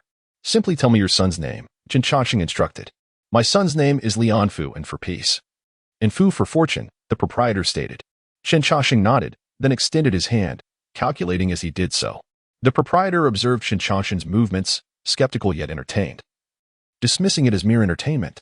He had always held little faith in fortune-telling. After a moment, Chen Changsheng ceased his calculations and looked at the proprietor. "Have you divined the outcome?" the proprietor inquired eagerly. Chen Changsheng replied, "The signs are favorable. Your son possesses considerable talent. Among the 137 candidates in the autumn examination His name will indeed be listed at 65. 65. The proprietor exclaimed. If he can pass, that would be quite commendable. I shall take your words as auspicious. With a warm smile, Chen Changsheng said, I am grateful for your hospitality today. As I journey through the world, I shall return for tea upon my return, and I will certainly bring silver with me. Ah, tea is hardly worth much. And your reading shall serve as future payment, the proprietor chuckled, increasingly entertained by this gentleman. After finishing his tea, Chen Changsheng bid farewell to the proprietor and departed the eatery, following the path as instructed. The proprietor stood at the door, wearing a simple smile. This gentleman was indeed fascinating, appearing scholarly yet engaging in divination with such finesse. The proprietor murmured to himself, 65, how unfortunate. If only it were true. I know my son's abilities all too well. If he could make the list, it would truly be a stroke of fortune. With that thought, the proprietor returned to his eatery, likely to forget this incident in a few days. Chen Changsheng cast a glance back at the eatery. Moments later, he withdrew his gaze and murmured, fortune awaits. As the morning sun embraced his blue robe, the path ahead seemed illuminated with promise. Chapter 78. The traveling merchant caravan on the road. Chen Changsheng murmured this phrase to himself. The words left by the old Dragon King had indeed occupied his thoughts for quite some time. What could this journey reveal? Which path should he take? After careful contemplation, Chen Changsheng found the matter somewhat perplexing and indeed quite mysterious. He shook his head with a sigh and decided not to dwell on it any longer. Perhaps the path lay directly beneath his feet. He had already taken a step forward, and perhaps that so-called revelation would soon present itself. During the journey, a merchant caravan approached from behind, pulling carts laden with goods, 3 large carts in total. Chen Changsheng considered that he had been traveling alone and thought it wiser to join this caravan for a while, thereby avoiding potential troubles, as in this world. Traveling alone often attracts the unwanted attention of the ill-intentioned, and he was reluctant to deal with such matters. Thus, Chen Changsheng approached the caravan leader and inquired, Might I ask where this caravan is headed? May I accompany you for a time? The leader, noticing the man's clean attire and courteous demeanor, responded with a polite gesture and said, We are bound for Yin County. Where does the gentleman intend to go? Is it along our route? To the capital? Chen Changsheng replied. That indeed aligns perfectly with our path, the leader said. Once we reach Yin County, you can find a boatman to take you to the ferry. And from there, a large vessel will take you directly to the capital. You may simply follow behind our caravan. Thank you. Leader, Chen Changsheng expressed his gratitude. Traveling together can provide companionship, the leader added, but I advise you not to wander alone in the future. While there may be no bandits on this road, there are always a few unscrupulous individuals drawn by the sight of money. I shall keep that in mind, Chen Changsheng replied. Joining the caravan, he followed closely behind. The 3 carts were heavy, and the horses moved slowly. Chen Changsheng found that by hastening his pace slightly, he could keep up and occasionally engage the leader in casual conversation. Where do you hail from, sir? The leader inquired. After a moment of thought, Chen Changsheng replied. From Kiwei-Fang. The leader, upon hearing this, remarked, There is a tavern at the west bridge of Kiwei-Fang, known for its exceptional Chiyua liquor. Have you had the pleasure of tasting it? Chen Changsheng lifted the gourd at his waist, gave it a gentle shake, and said, What you hear is indeed Chiyua liquor. Would you care to try some? The leader's eyes brightened at this. What a coincidence! He exclaimed. Indeed, it is quite fortuitous, Chen Changsheng smiled in agreement. Feeling a sudden craving, the leader did not hesitate and requested Chen Changsheng to pour some into his palm. Chen Changsheng uncorked the gourd and poured a modest amount. This was indeed a simple man, who held the liquor in his hand without any sense of entitlement. The leader tilted his head back and drank it down, exclaiming afterward, What splendid wine! No wonder Chiyua liquor is renowned for miles around. I have finally had the pleasure of experiencing it. Would you like a bit more? Chen Changsheng inquired. The leader shook his head with a laugh, saying, One taste is more than enough. You, sir, clearly appreciate fine wine. If I were to drink more, you would have none left. My gourd holds plenty of liquor, Chen Changsheng assured him. He then requested the leader to fetch an empty water pouch, and proceeded to pour some of the liquor into it. The leader insisted repeatedly, That's enough. You mustn't pour any more. Finally, Chen Changsheng ceased pouring, saying, This should suffice. The leader accepted the pouch, saying, You are truly generous, but I suspect there isn't much left in your gourd. It wouldn't be right for you to go without. With that, he reached for his money pouch. Chen Changsheng stopped him, saying, What is this, leader? Our meeting is a fortuitous bond. You will be accompanying me on this journey. It's merely a flask of wine to savor. One must provide for what is owed. The leader replied. However, Chen Changsheng persistently declined, refusing to accept any payment. The leader felt a bit embarrassed, but ultimately relented, saying, "Then I must thank you, sir." The leader took the wine, contemplating how he might look after this gentleman during their travels. Through further conversation, Chen Changsheng learned that the leader, surnamed Zeng, was the proprietor of a merchant shop in Yin County, and the caravan was returning from Yin County, transporting cloth back to Yin County. The other members of the caravan hailed from Yin County as well, and the journey was not overly long, taking approximately a day and a half to reach their destination. As night fell, the caravan rested in a dilapidated temple along the way. Some members collected firewood and lit a fire within the temple, casting a warm glow around them. 7 or 8 people gathered around the fire, and Chen Changsheng sat among them. "Try some," the leader said, finally producing the wine pouch from earlier. The group passed the pouch around, each taking a sip and savoring the flavor. "How is it? Isn't it delightful?" Leader Zeng asked with a smile. After tasting, one member, Ernyo, exclaimed, "What splendid wine!" "Leader, what kind is this?" "Show you a liquor from Kiwei. Leader Zeng replied, glancing at Chen Changsheng. "This was provided by Mr. Chen. You all are indeed fortunate today." "Thank you, Mr. Chen," Ernyo said with a silly grin. Chen Changsheng modestly responded, "It's merely a little wine." The conversation continued around the fire. "I've heard there was flooding in Kiwei and the West Bridge collapsed. Is that true?" "Indeed, it is," someone replied. "I even heard strange cries." "I heard it too. It sounded quite eerie," another chimed in. "Stop your nonsense. How could you hear anything from so far away? You must be mistaking it for cries from the neighbor's daughter." Laughter erupted among them, and the atmosphere grew lively as they joked and jostled each other. Leader Zeng was cooking a flatbread, and after it was ready, he handed half to Chen Changsheng. "Here you go," he said. Chen Changsheng accepted it, saying, "Thank you, leader." Leader Zeng responded, "We are all simple folk here, having not read many books. Please do not mind us losing our dignity in this company." "Not at all," Chen Changsheng replied. "I too have my moments of simplicity." Leader Zeng chuckled at this, saying, "As long as you don't find us bothersome." While they conversed, Chen Changsheng's attention was suddenly drawn to the temple entrance. He took a bite of the flatbread, his gaze distant and contemplative. "There truly are those who lack awareness," he thought, before returning his focus to the leader beside him. "What were you looking at just now?" Leader Zeng inquired. "Nothing of significance, merely admiring the night." Chen Changsheng replied calmly. "How many years have you been in this line of work, leader?" After a moment's thought, the leader answered, "About a decade. Our travels are not too far. Some leaders who go to the capital may be away for a year without returning." He sighed, adding, "Ultimately, it is all for the sake of a few coins. If not for the money, who could endure it?" Chen Changsheng remarked, "The world rushes by. All for a handful of silver." "Indeed, you speak the truth," Leader Zeng nodded in agreement. "Supporting one's family is the most pressing matter." Just as he finished speaking, an unexpected change occurred. A chilling wind swept through the temple. With a swift gust, the fire extinguished, plunging the temple into darkness. Leader Zeng shivered, sensing something was amiss. The others in the caravan felt a sudden chill run down their spines, as if something had entered the temple. Chapter 79. The manifestation of the mountain deity. The temple was shrouded in darkness, with a chilling wind blowing through. Chao, the leader, rose without uttering a word and grasped the long staff placed beside him. Leader," someone stammered, fear evident in their trembling voice. "It seems something has entered." Upon hearing this, the expressions of the crowd grew increasingly tense. "What nonsense!" Chao furrowed his brow and reprimanded. "Who dares to speak of ghosts? You're merely scaring yourselves." "Ernyo," Chao called out, "light the fire." Ernyo, upon hearing this, hurriedly bowed his head and attempted to ignite the flame. Yet, no matter how he tried, the fire would not catch. Anxiously, Ernyo muttered, "Ignite. Light up." Chao suddenly sensed that something was amiss. He stopped Ernyo and said, "Do not light it." His brow furrowed tightly as he added, "Everyone, gather around me and do not scatter." Chen Changsheng noticed the leader standing resolutely before the others, and he couldn't help but admire his bravery.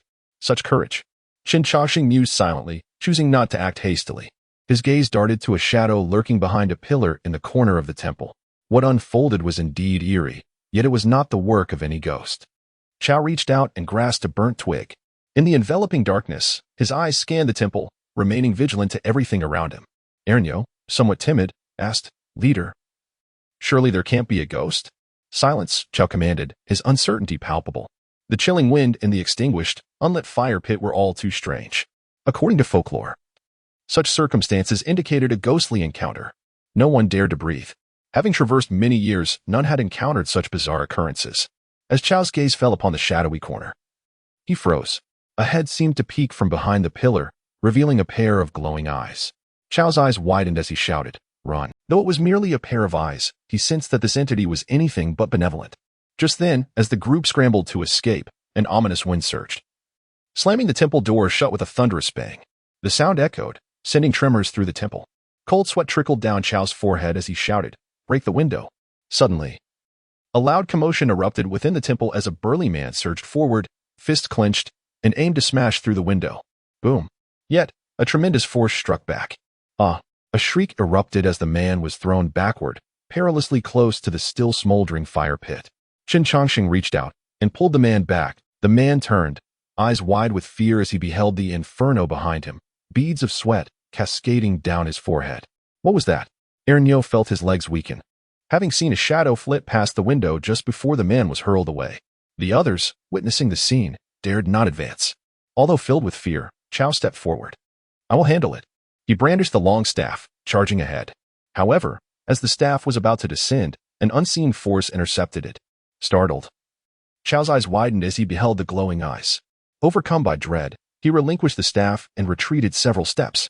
"Back away." Chao urged the group to retreat. Cold sweat dripped from their brows as they huddled into the corner of the temple. In that moment, the eerie green eyes were fully revealed to them. Ernyo cried out in terror, "A ghost!" At the sound of his exclamation, the crowd began to scatter in all directions. "Run! Hurry! I don't want to die." Seeing this chaos, Chao inwardly lamented, "This is bad," and shouted, "Everyone, calm down. Stay put." Yet his voice was drowned out by the panic. Suddenly, a sharp sound pierced the air. A scream erupted as one person felt a sudden gash appear on their shoulder, blood pouring forth.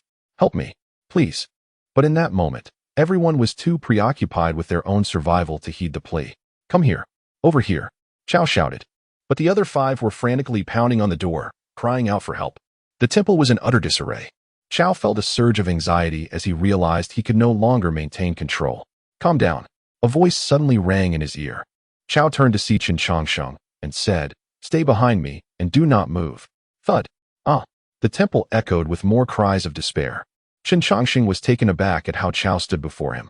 After pondering for a moment, he remarked, "It seems he has not finished playing yet." Chao looked at Chen Changsheng in confusion, who continued, "He has not struck with lethal intent, but rather prolongs their suffering." Chao swallowed hard and asked, "Mr. Chen, do you have a plan?" "I have no strategy," Chen replied. Before shifting his tone, however, "I once read an ancient text that described a method, though I cannot guarantee its efficacy." Chao, feeling anxious, implored, "Please, tell me." Chen explained, "The ancient text states that malevolent spirits often manifest at night. If one is unfortunate enough to encounter such a spirit in the mountains, they may seek refuge in a nearby mountain deity's temple, offering 3 incense sticks. The mountain deity will manifest, and the golden light from the incense will vanquish the evil spirit." Chao paused, skepticism creeping in, then inquired, "But what if we have no incense or candles? Why not give it a try?" Chen suggested. Chao pondered briefly and asked, "Will it truly work?" "It might," Chen replied calmly. Chao's gaze turned resolute as he focused on the mountain deity's statue. He stepped forward, kneeling before it with a thud. "I beseech the mountain deity to manifest. Save our lives." As his voice rang out, the lurking entity was drawn to him. Chao turned to see the glowing green eyes approaching. Embracing his courage, he called out again, "I beseech the mountain deity to manifest." His voice nearly became a roar, and he knocked his head against the temple floor. Chen Changsheng observed the statue, frowning slightly. Suddenly, a golden light emanated from the deity's eyes, illuminating the entire temple. The hidden malevolent spirit had nowhere to hide, revealed before the gathered crowd. A peculiar shriek echoed within the temple. Chen Changsheng's gaze fell upon what appeared to be a malevolent rat spirit, its yellowish skin and sharp fangs on full display. The rat spirit struggled, yet under the radiant golden light of the incense, it had no power to resist. "Do not let it escape," Chen urged. Chao snapped back to reality, seizing the staff from the ground and swinging it towards the rat spirit. Bang! The blow struck the rat spirit solidly, with no strength left to resist. The rat spirit was consumed by the golden light of the temple, its fur charred to a crisp before it was reduced to ashes. As the sinister wind subsided, the temple doors swung open. Chao, still gripping the long staff, remained in a state of shock, unable to fully comprehend the events that had transpired. Chapter 80. The mountain deity. Aside from Captain Chao and the gentleman, nearly everyone else had encountered bloodshed, though fortunately, it was merely minor injuries that did not threaten their lives. After applying some herbal remedies for bandaging, they ceased their endeavors. Once these matters were resolved, the group remained in a state of trepidation, unable to shake off the lingering fear. Captain Chao, however, disregarded their disquiet and called upon them to bow before the statue of the mountain deity, insisting they must comprehend how they had survived such a calamity today. Chen Changsheng observed silently throughout, uttering not a word. As the night deepened into silence, a chilling wind swept through outside the temple. The fire pit was reignited once more, with the newly added firewood crackling and occasionally sending sparks into the air. The atmosphere before the fire was profoundly quiet. Not a soul dared to speak. The group huddled together for warmth, as if the flickering light of the flames offered them some solace. In that moment, they felt they could not venture anywhere else, not even to step outside the temple doors. To them, only within the confines of the mountain deity's temple could they find a modicum of peace. Ernyo, add some more firewood, Captain Chao murmured softly. Ernyo nodded in agreement and proceeded to add more logs to the fire. Soon, the flames blazed even more fiercely. Captain Chao fixed his gaze upon the fire, the dancing light reflected in his eyes, and he stared blankly for a moment. Meanwhile, the others clustered together closely, like survivors of a calamity, grateful to have escaped death. Chen Changsheng handed a flatbread to Captain Chao. Coming back to his senses, Chao accepted it and expressed, "Thank you, sir." Chen Changsheng replied, "It was originally given to me by you." Captain Chao forced a smile and swallowed the flatbread whole. He exhaled deeply and remarked, "It feels wonderful to still be able to eat flatbread." Chen Changsheng replied, "After surviving a calamity, such things are indeed precious." Yet, Captain Chao did not fully absorb the sentiment. The chaos had been overwhelming, and he had not taken note of everyone. However, he was acutely aware that the only calm presence amidst the turmoil was this gentleman, Chen. The gentleman maintained an air of composure, unlike the others who had cried out in panic. Initially, Chao thought it was merely the gentleman's good nature, but upon reflection, he sensed something amiss. This gentleman spoke of the mountain deity. Indeed, the mountain deity had manifested. Captain Chao felt an unshakable conviction that their survival was intricately linked to this gentleman. Has the gentleman encountered such situations before? Captain Chao inquired. Chen Changsheng shook his head, stating, "This is my first encounter as well." Chao gazed into the gentleman's tranquil eyes, devoid of any discernible emotion. "What is it?" Chen Changsheng asked. Chao shook his head again. "It's nothing. Are you still hungry, sir? I can fetch you a couple more flatbreads." Chen Changsheng declined, saying, "Just sit and rest. I am not hungry." As he spoke, he produced a gourd of wine and looked toward Captain Chao, asking, "Care for a drink?" "Yes," Chao replied as before, cupping his hands to receive the wine and tilting his head back to drink. He savored the exquisite flavor, reflecting upon it deeply. After finishing, he sighed contentedly. What a fine wine. Throughout that night, none dared to sleep. It was not until dawn approached, with the first light breaking through the gloom, that they allowed themselves to briefly close their eyes. After an entire night of vigilance, exhaustion began to take its toll, prompting them to rest their eyes for a moment. Chen Changsheng glanced at Captain Chao, noticing him dozing off. After a moment's contemplation, he rose and stepped out of the mountain deity's temple. Turning back to glance at the temple, he called out, "Are you not coming out?" As his words fell, a wisp of white smoke ascended. Before Chen Changsheng stood an elderly figure, hunched and clad in tattered robes. Upon seeing Chen, the old deity's legs buckled, and he knelt. Little deity pays respects to the exalted immortal. The mountain deity knelt, too frightened to raise his head, trembling with trepidation. "Rise and speak," Chen Changsheng said calmly. The old mountain deity nodded slightly and rose, yet still, he dared not lift his gaze to meet the immortals. "How long have you served as the mountain deity?" Chen Changsheng inquired. In response to the immortal, "I have served for over 230 years. Over 2 centuries. Surely you have amassed some offerings?" Chen Changsheng paused before asking, "How is it that you have nothing left to deal with a mere minor demon?" Little deity, little deity." The mountain deity trembled, feeling his legs weaken. "Immortal, spare my life." The mountain deity immediately knelt again, pleading, "Little deity should not have turned a blind eye, nor allowed that demon to run rampant. I implore the immortal for mercy." Chen Changsheng sighed, turning to survey the dilapidated temple. It was evident that no one had come to offer incense for quite some time. He raised a hand, and a gentle breeze lifted the old deity. The old mountain deity was momentarily bewildered, murmuring, "Exalted immortal." Chen Changsheng replied, "It is no small feat to maintain your offerings. With them depleted, your position as the mountain deity is on the verge of dissolution. It is only human to have selfish desires." The old mountain deity stood frozen, letting out a deep sigh. "Immortal, your compassion is boundless. Since the village below relocated years ago, offerings have dwindled. I have diligently upheld my duty to protect this mountain. And last night, in my effort to combat that rat demon, I left not a single offering. I am eternally grateful that the immortal does not hold my faults against me." As he spoke, the old mountain deity appeared on the verge of tears, his expression sorrowful, revealing the hardships he had endured over the years. The temple lay in ruins, unmaintained, a testament to the years spent safeguarding the mountain spirits. Chen Changsheng waved his hand. "I did not claim to overlook everything." The old mountain deity looked up at the immortal, only to hear him continue, "As the mountain deity, you bear the responsibility to protect those traversing the mountain.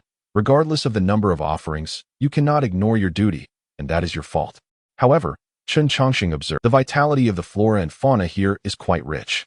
It seems you have expended considerable effort in tending to Jiguanshan, and I shall acknowledge you for that." Upon hearing this, the old mountain deity felt a sense of relief and was about to speak, but the immortal's tone shifted. "Yet this merit does not absolve your previous transgressions." Chen Changsheng stated, "You currently possess no offerings. Thus, there is no punishment to dispense. This mountain requires a rightful deity, and I permit you to redeem yourself through merit and repay your dues in the future." The old mountain deity finally felt a weight lift off his chest, bowing deeply. "Little deity, thanks the immortal for your forgiveness." Chen Changsheng continued, "From now on, any travelers entering this mountain, those of good character or virtue, you must ensure their safe passage. Those of ill intent may be disregarded. Should you encounter any demons wreaking havoc, you must act without regard for good or evil. Do you have any objections?" The mountain deity bowed his head in response. "Little deity, shall do my utmost." Chen Changsheng nodded slightly, affirming, "Good." P.S. Furthermore, Chapter 81. The Lotus Pond of Yin County. However, the old mountain god seemed to have something difficult to express. Chen Changsheng, with a warm smile, said, "With a righteous heart, the incense will naturally thrive." The old mountain god sighed in relief and respectfully replied, "Thank you for your guidance, immortal. You may leave now." Chen Changsheng gestured, and the old mountain god bid farewell before vanishing into a wisp of white smoke. Chen Changsheng glanced at the majestic mountain, observing its peak that resembled a rooster's comb, and couldn't help but exclaim, "Indeed, it is Chicken Comb Mountain." He smiled slightly, withdrew his gaze, and turned to return to the temple. Unexpectedly, he found someone had been watching him at the temple gate for quite some time. Chao Tuer could not see the mountain god, but every word spoken by Mr. Chen reached his ears. "Who was the gentleman just speaking with?" asked Chao Tuer. Chen Changsheng glanced at him and replied, "Do not listen to the sound of leaves rustling in the forest." His words sounded almost like a jest. Chao Tuer paused, coming to a probable conclusion about whom Mr. Chen had conversed with, yet he tactfully chose not to bring it up again. Chao Tuer reached into his pocket and pulled out a flatbread, offering it to Mr. Chen, saying, "Please, allow me to treat you to this flatbread. Then I shall treat you to some wine." Chen Changsheng replied, uncorking his wine gourd. The aroma of the wine wafted through the air, and upon catching a whiff, Chao Tuer smiled. They exchanged glances and continued their conversation without mentioning the earlier matter. Chao Tuer kept this incident in mind, understanding that Mr. Chen likely wished to avoid feeling distant from them due to his status. Although they had merely crossed paths, it was still a form of destiny. This gentleman was not only extraordinary, but also fascinating. As dawn broke, Chao Tuer rode alone to the nearby town. After about an hour, he returned with incense and candles. After distributing them, everyone sincerely offered 3 sticks of incense at the mountain god's temple. After many years, the once desolate shrine of the mountain god once again saw tendrils of smoke rising. Chen Changsheng observed the continuous incense and remarked, "With unceasing incense, the divine path flourishes." Ernio approached Chen Changsheng and quietly asked, "Doesn't the gentleman need to offer incense?" Chao Tuer pondered for a moment and replied, "If Mr. Chen were to offer incense, I fear the mountain god would not be able to bear it." Ernio was taken aback, but noticed that Chao Tuer had already exited the temple. What does that mean? He scratched his head in confusion, as he never cared much for such matters and decided to let it go. The group continued on their journey. Throughout the trip, Chen Changsheng chatted casually with Chao Tuer as before. However, Chao Tuer was no longer as carefree in his speech. He refrained from making foolish remarks and avoided any nonsense, likely due to his newfound awareness of Mr. Chen's exceptional nature. When drinking, he no longer accepted the wine directly, but instead found a flask, waiting for Mr. Chen to pour before drinking. Chen Changsheng noticed the awkwardness in his manner and said, "Why must you be so concerned, my friend? We are both travelers, sharing the same flatbread. I am no different from you." Chao Tuer, upon hearing this, paused for a moment before responding, "Forgive my rudeness, sir." Chen Changsheng sighed at this remark and chose to remain silent, as he had anticipated such a response. When this simple man suddenly became so formal, Chen Changsheng felt that the person before him lacked the authenticity of the previous day, which was indeed a pity. From then on, Chao Tuer did not hear Mr. Chen speak again. He walked alongside him, occasionally taking a sip from his gourd. Although surrounded by many, he felt as if he were alone. Chao Tuer wished to engage more, but found it challenging to do so. Every interaction with Mr. Chen instinctively lowered his posture, stemming from deep-seated respect.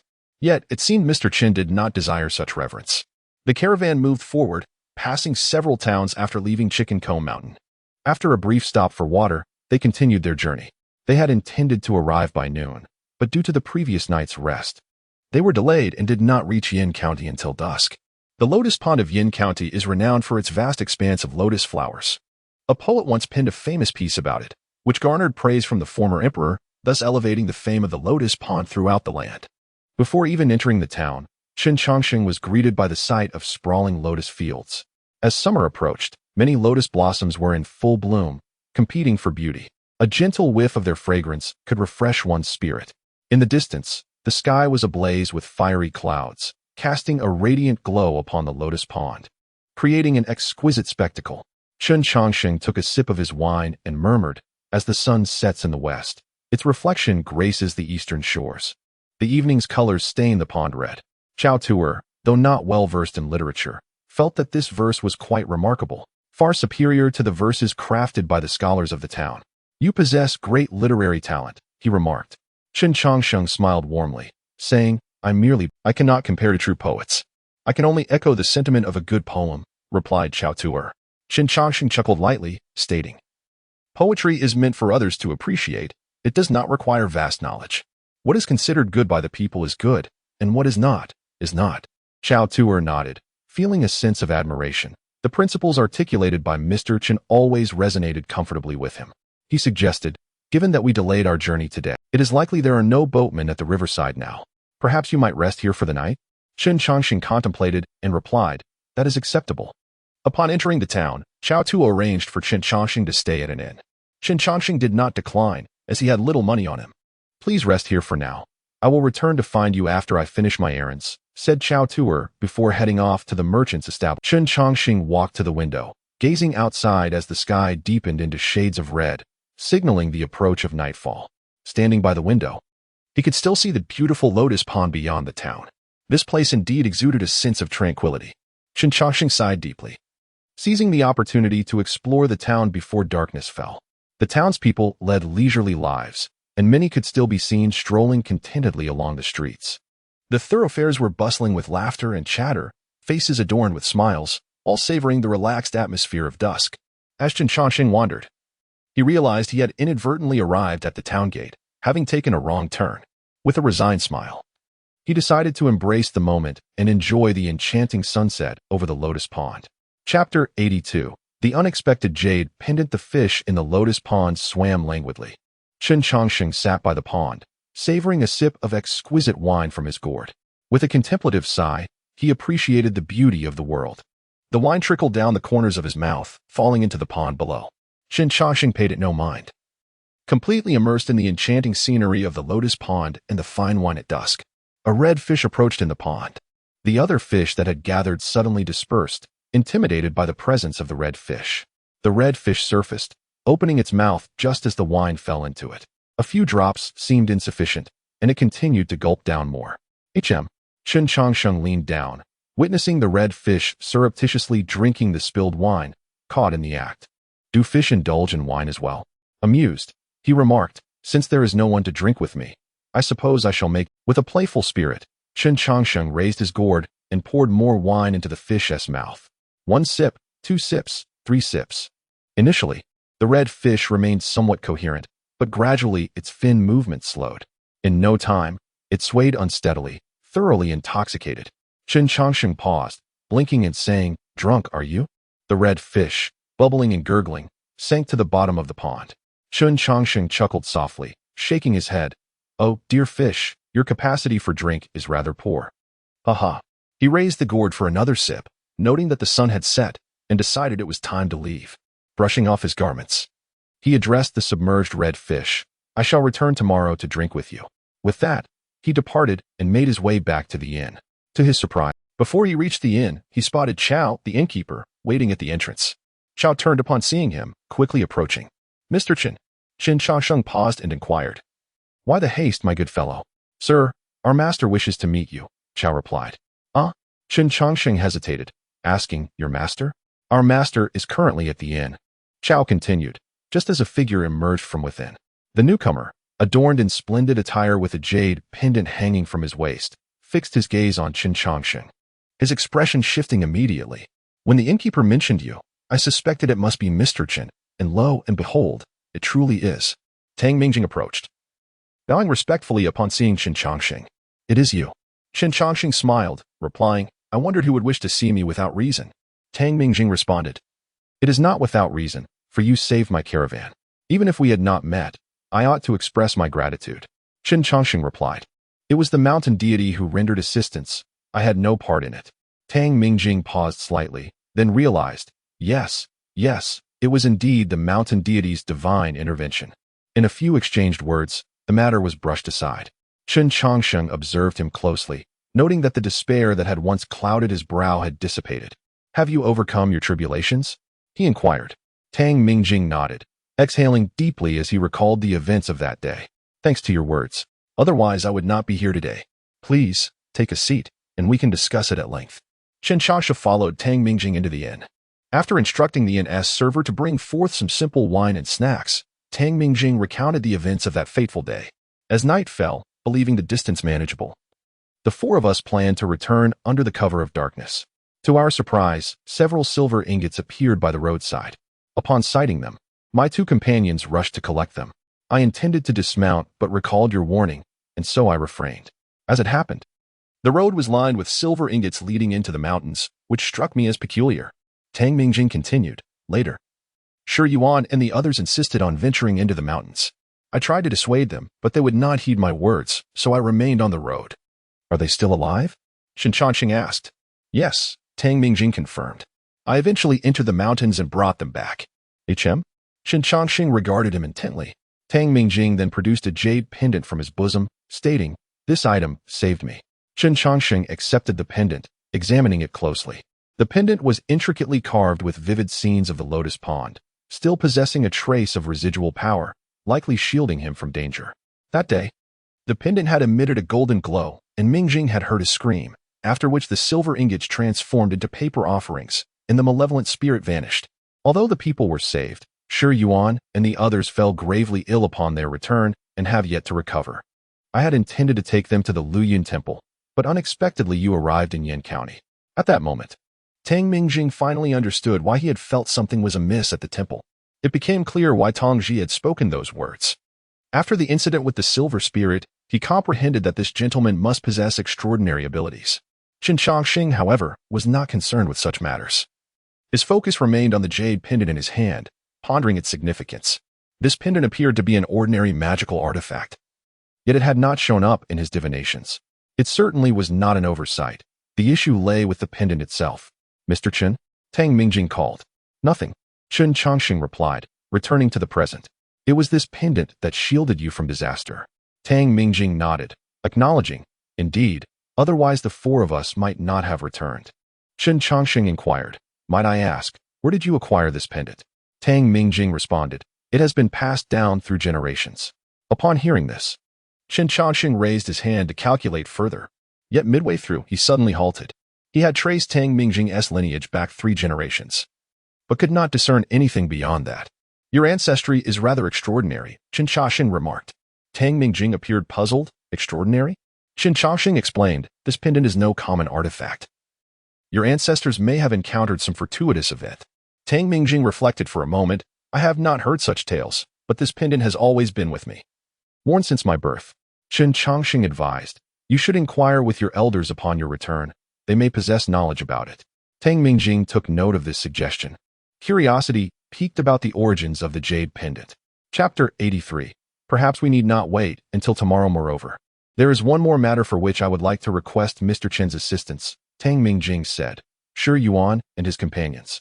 Chen Changsheng replied, it should suffice for them to pay a visit to the city god temple and offer their prayers. Tang Mingjing was momentarily taken aback and inquired, is that all that is required? Chen Changsheng, however, abruptly amended his statement. Not necessarily. Not necessarily? Tang Mingjing paused before responding. Chen Changsheng nodded and explained, this matter varies from person to person. Some may be absolved of their troubles with just 3 incense sticks, while others must visit the city god temple daily for several years to dispel their misfortunes. Upon hearing this, Tang Mingjing felt a surge of curiosity. What could account for such differences? Setting this aside for now, he resolved to have Shi Yuan and his companions visit the temple to offer their incense. He also discerned an unusual nuance in Mr. Chen's words. Tang Mingjing mused, Mr. Chen, is there truly a city god residing within the temple? Observing Tang Mingjing's inquisitive expression, Chen Changsheng replied, whether there exists one or not depends entirely on your perspective. Previously, Tang Mingjing had been skeptical, but now he found himself inclined to believe. Regaining his composure, he nodded and declared, I will instruct Shi Yuan and the others to pay their respects at the city god temple. Indeed. Chen Changsheng nodded and added, keep the jade pendant safe. Although it has lost much of its power in shielding you from calamity, some residual energy remains, which can still ward off misfortune. Tang Mingjing glanced at the jade pendant in his hand, marveling at its remarkable efficacy. After a brief pause, he expressed his gratitude. Thank you, Mr. Chen, for your guidance. It is not guidance, Chen Changsheng replied. If one truly wishes to dispel misfortune, the fundamental path lies in performing good deeds and cultivating benevolent relationships. Tang Mingjing nodded in acknowledgement, committing Mr. Chen's words to memory. They conversed on various topics before Tang Mingjing noticed the hour growing late and excused himself, wishing not to disturb Mr. Chen's rest, promising to return the following day. Chow. The steward awaited him at the door and escorted him home. Meanwhile, Chen Changsheng retreated to his chamber, contemplating the jade pendant Tang Mingjing had shown him. Once seated, he resumed his calculations, yet again failing to discern anything. Is this object truly of extraordinary origin? Even I cannot decipher it? He had managed to glean insights about the esteemed Zhao Yuqing, yet this pendant remained inscrutable. Anything I cannot fathom may indeed harbor significant issues. After a moment of contemplation, Chen Changsheng summoned an attendant from the inn and requested writing materials. He picked up the brush and, recalling the appearance of the pendant, meticulously sketched it. After a short while, Chen Changsheng held the paper aloft, scrutinizing the intricate patterns of the pendant. In a fleeting moment, a vision flashed through his mind. It was that lotus pond. Suddenly, Chen Changsheng realized, is this not the very lotus pond I witnessed beyond the stone gate? The scene he described mirrored that of the pendant almost perfectly. While there are many landscapes in this world and numerous lotus ponds, such a complete overlap of images cannot be mere coincidence. Furrowing his brow in contemplation, he raised 2 fingers, channeling his power. Summon Prince Neza. A flash of azure light illuminated the room, and the figure of Prince Neza materialized before him. Greetings, my lord, the prince saluted. Chen Changsheng presented the paper, asking, do you recognize this jade pendant? Neza took the drawing, studying it intently. After a moment, he shook his head. I have no recollection of it. Chen Changsheng scrutinized Neza's eyes, contemplating for a moment before waving his hand dismissively. You may leave now. With a gentle motion, Neza dissolved into thin air. Chen Changsheng sighed softly. The Neza he had summoned was not the one associated with the lotus pond, and he doubted he could extract any useful information from him. Perhaps I can inquire tomorrow at the Tang residence, he mused. Chen Changsheng suddenly paused. His gaze shifted to the window, and he smiled. Perhaps we need not wait until tomorrow after all. Upon returning home, Tang Mingjing immediately sought out his father. He recounted his encounter with Mr. Chen. Tang Shiji, his father, expressed surprise, asking, is there truly such a remarkable person in this world? Tang Mingjing nodded earnestly. Father, I do not speak falsely. All I have said is what I witnessed with my own eyes. Tang Shiji furrowed his brow, deep in thought. He paced the hall, his expression grave. Tang Mingjing observed silently, refraining from interruption. After approximately 15 minutes, Tang Shiji halted and spoke. That gentleman likely isn't in a hurry to leave, is he? Tang Mingjing hesitated, responding, I am not certain. I heard from Steward Chow that Mr. Chun may be departing early tomorrow morning. Mingjing, you are being foolish. Tang Shiji chastised. This gentleman's abilities far exceed those of ordinary individuals. Do you not intend to extend an invitation? Realizing his oversight, Tang Mingjing quickly replied, I will send someone to invite the gentleman. Wait. Tang Shiji interjected. Tang Mingjing paused, turning back. I will personally extend the invitation. Tang Shiji stepped forward, and together with Tang Mingjing, they exited the study. The household servants promptly prepared a sedan chair, and under the cover of night, they set off for the inn. On the way, Tang Mingjing brought up the jade pendant once more. Tang Shiji inquired, Why do you ask about this? Tang Mingjing explained, Mr. Chen mentioned the pendant's extraordinary origins, and I am curious about how it came into our family's possession. Tang Shiji took the pendant, recalling, You should inquire with your grandfather. This pendant was passed down from him to me, and after your birth, it was entrusted to you. Tang Mingjing's heart quickened as he realized. So, it has been passed down through several generations. Tang Shiji affirmed, Your grandfather once mentioned that this pendant originated from your great-great-grandfather and has remained within the Tang family ever since. That marks 6 generations. Tang Mingjing thought. Astonished. If that is the case, this pendant must extend back even further. As they conversed, the sedan chair arrived at the inn's entrance. The attendants awaited outside, and Tang Shiji led Tang Mingjing into the establishment. It was late in the evening, and the innkeeper was tallying the day's earnings. Upon noticing the visitors, he promptly greeted, Greetings, Lord Tang. Tang Shiji gestured dismissively. Is that gentleman who visited during the day still here? The innkeeper recalled and nodded. Yes, indeed. He just requested that some writing materials be sent up. He is currently upstairs. Please, this way, Lord Tang. With that, Tang Shiji ascended the stairs. However, before they reached the upper floor, the door to the guest room swung open, revealing Chen Changsheng, who looked at the newcomers and said, Let us depart. Both father and son were momentarily taken aback. Tang Shiji quickly regained his composure and stepped forward to bow. Tang Shiji pays his respects to Mr. Chun. Might you have? Tang Shiji cautiously inquired, predicted our arrival? Chen Changsheng replied, Lord Tang, you jest. I merely happened to glance out the window. Is that so? Tang Shiji understood, but chose not to dwell on it. Yet, in his heart, he speculated that Mr. Chen must have known of his impending visit all along. Chapter 84. The maid of the Tang residence and a twist of fate. Chen Changsheng arrived at the Tang residence. True to its reputation as a wealthy merchant family in Yin County, the estate boasted a grand layout of 3 courtyards. Upon entry, he was greeted by a steward and subsequently escorted to a guest room by a maid. Chen Changsheng felt a slight discomfort in this unfamiliar environment. Tang Mingjing followed closely, ensuring everything was in order before saying, Sir, please make yourself comfortable here. Should you find anything amiss, Mingjing will instruct the servants to accommodate you. Chen Changsheng replied, There is nothing amiss, but I prefer solitude. Kindly dismiss the maids. Sir, it is essential to retain at least one for your daily needs.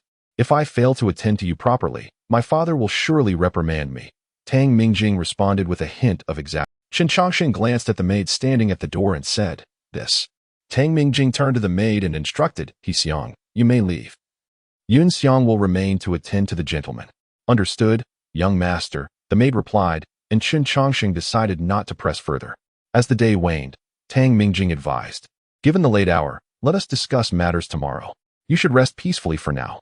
After her departure, Chen Changsheng returned to his room. Tang Shiji had wanted him to stay longer at the Tang residence, bringing him over that very night. Chen Changsheng found no fault in this arrangement. His curiosity about the jade pendant compelled him to stay longer. Yun Xiang stood at the door and inquired, Sir, do you wish to rest?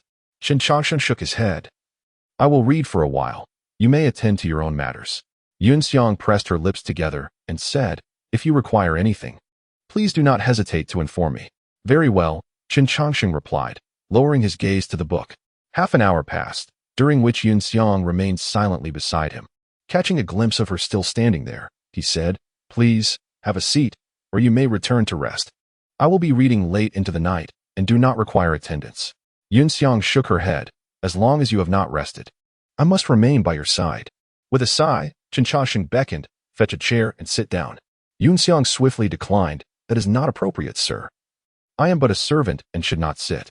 Chen Changsheng, with a resigned smile, insisted, "I command you to sit. There is no need for such formalities." Fearing she had displeased him, Yunxiang quickly brought a chair and obediently sat down, her hands resting on her knees, perfectly still. While reading, Chen Changsheng inquired, "How old are you?" 16, Yunxiang replied. "You appear quite young. Have you received any formal education?" he asked. "I can recognize characters, but I have not studied formally." Yunxiang explained. "How many can you recognize?" After a moment's thought, she answered, "Perhaps over 1,000. "That is no small feat," Chen Changsheng remarked. "Few maids in the residence can read. I only recognize over 1,000. My companion, Xiaoma, knows the most. She can read every character in the books," Yunxiang added. Chen Changsheng pondered before asking, "Would you like to learn more characters?" Yunxiang nodded. "I would." "Why do you wish to learn?" he inquired. "Knowing more characters would provide a better life," she replied candidly, her eyes clear and unclouded, as if she had not contemplated the implications deeply. Chen Changsheng felt a twinge of discomfort at her words. How many others like Yunxiang endured such a reality? After a moment's reflection, he extended the book towards her, saying, "You read aloud, and I will listen."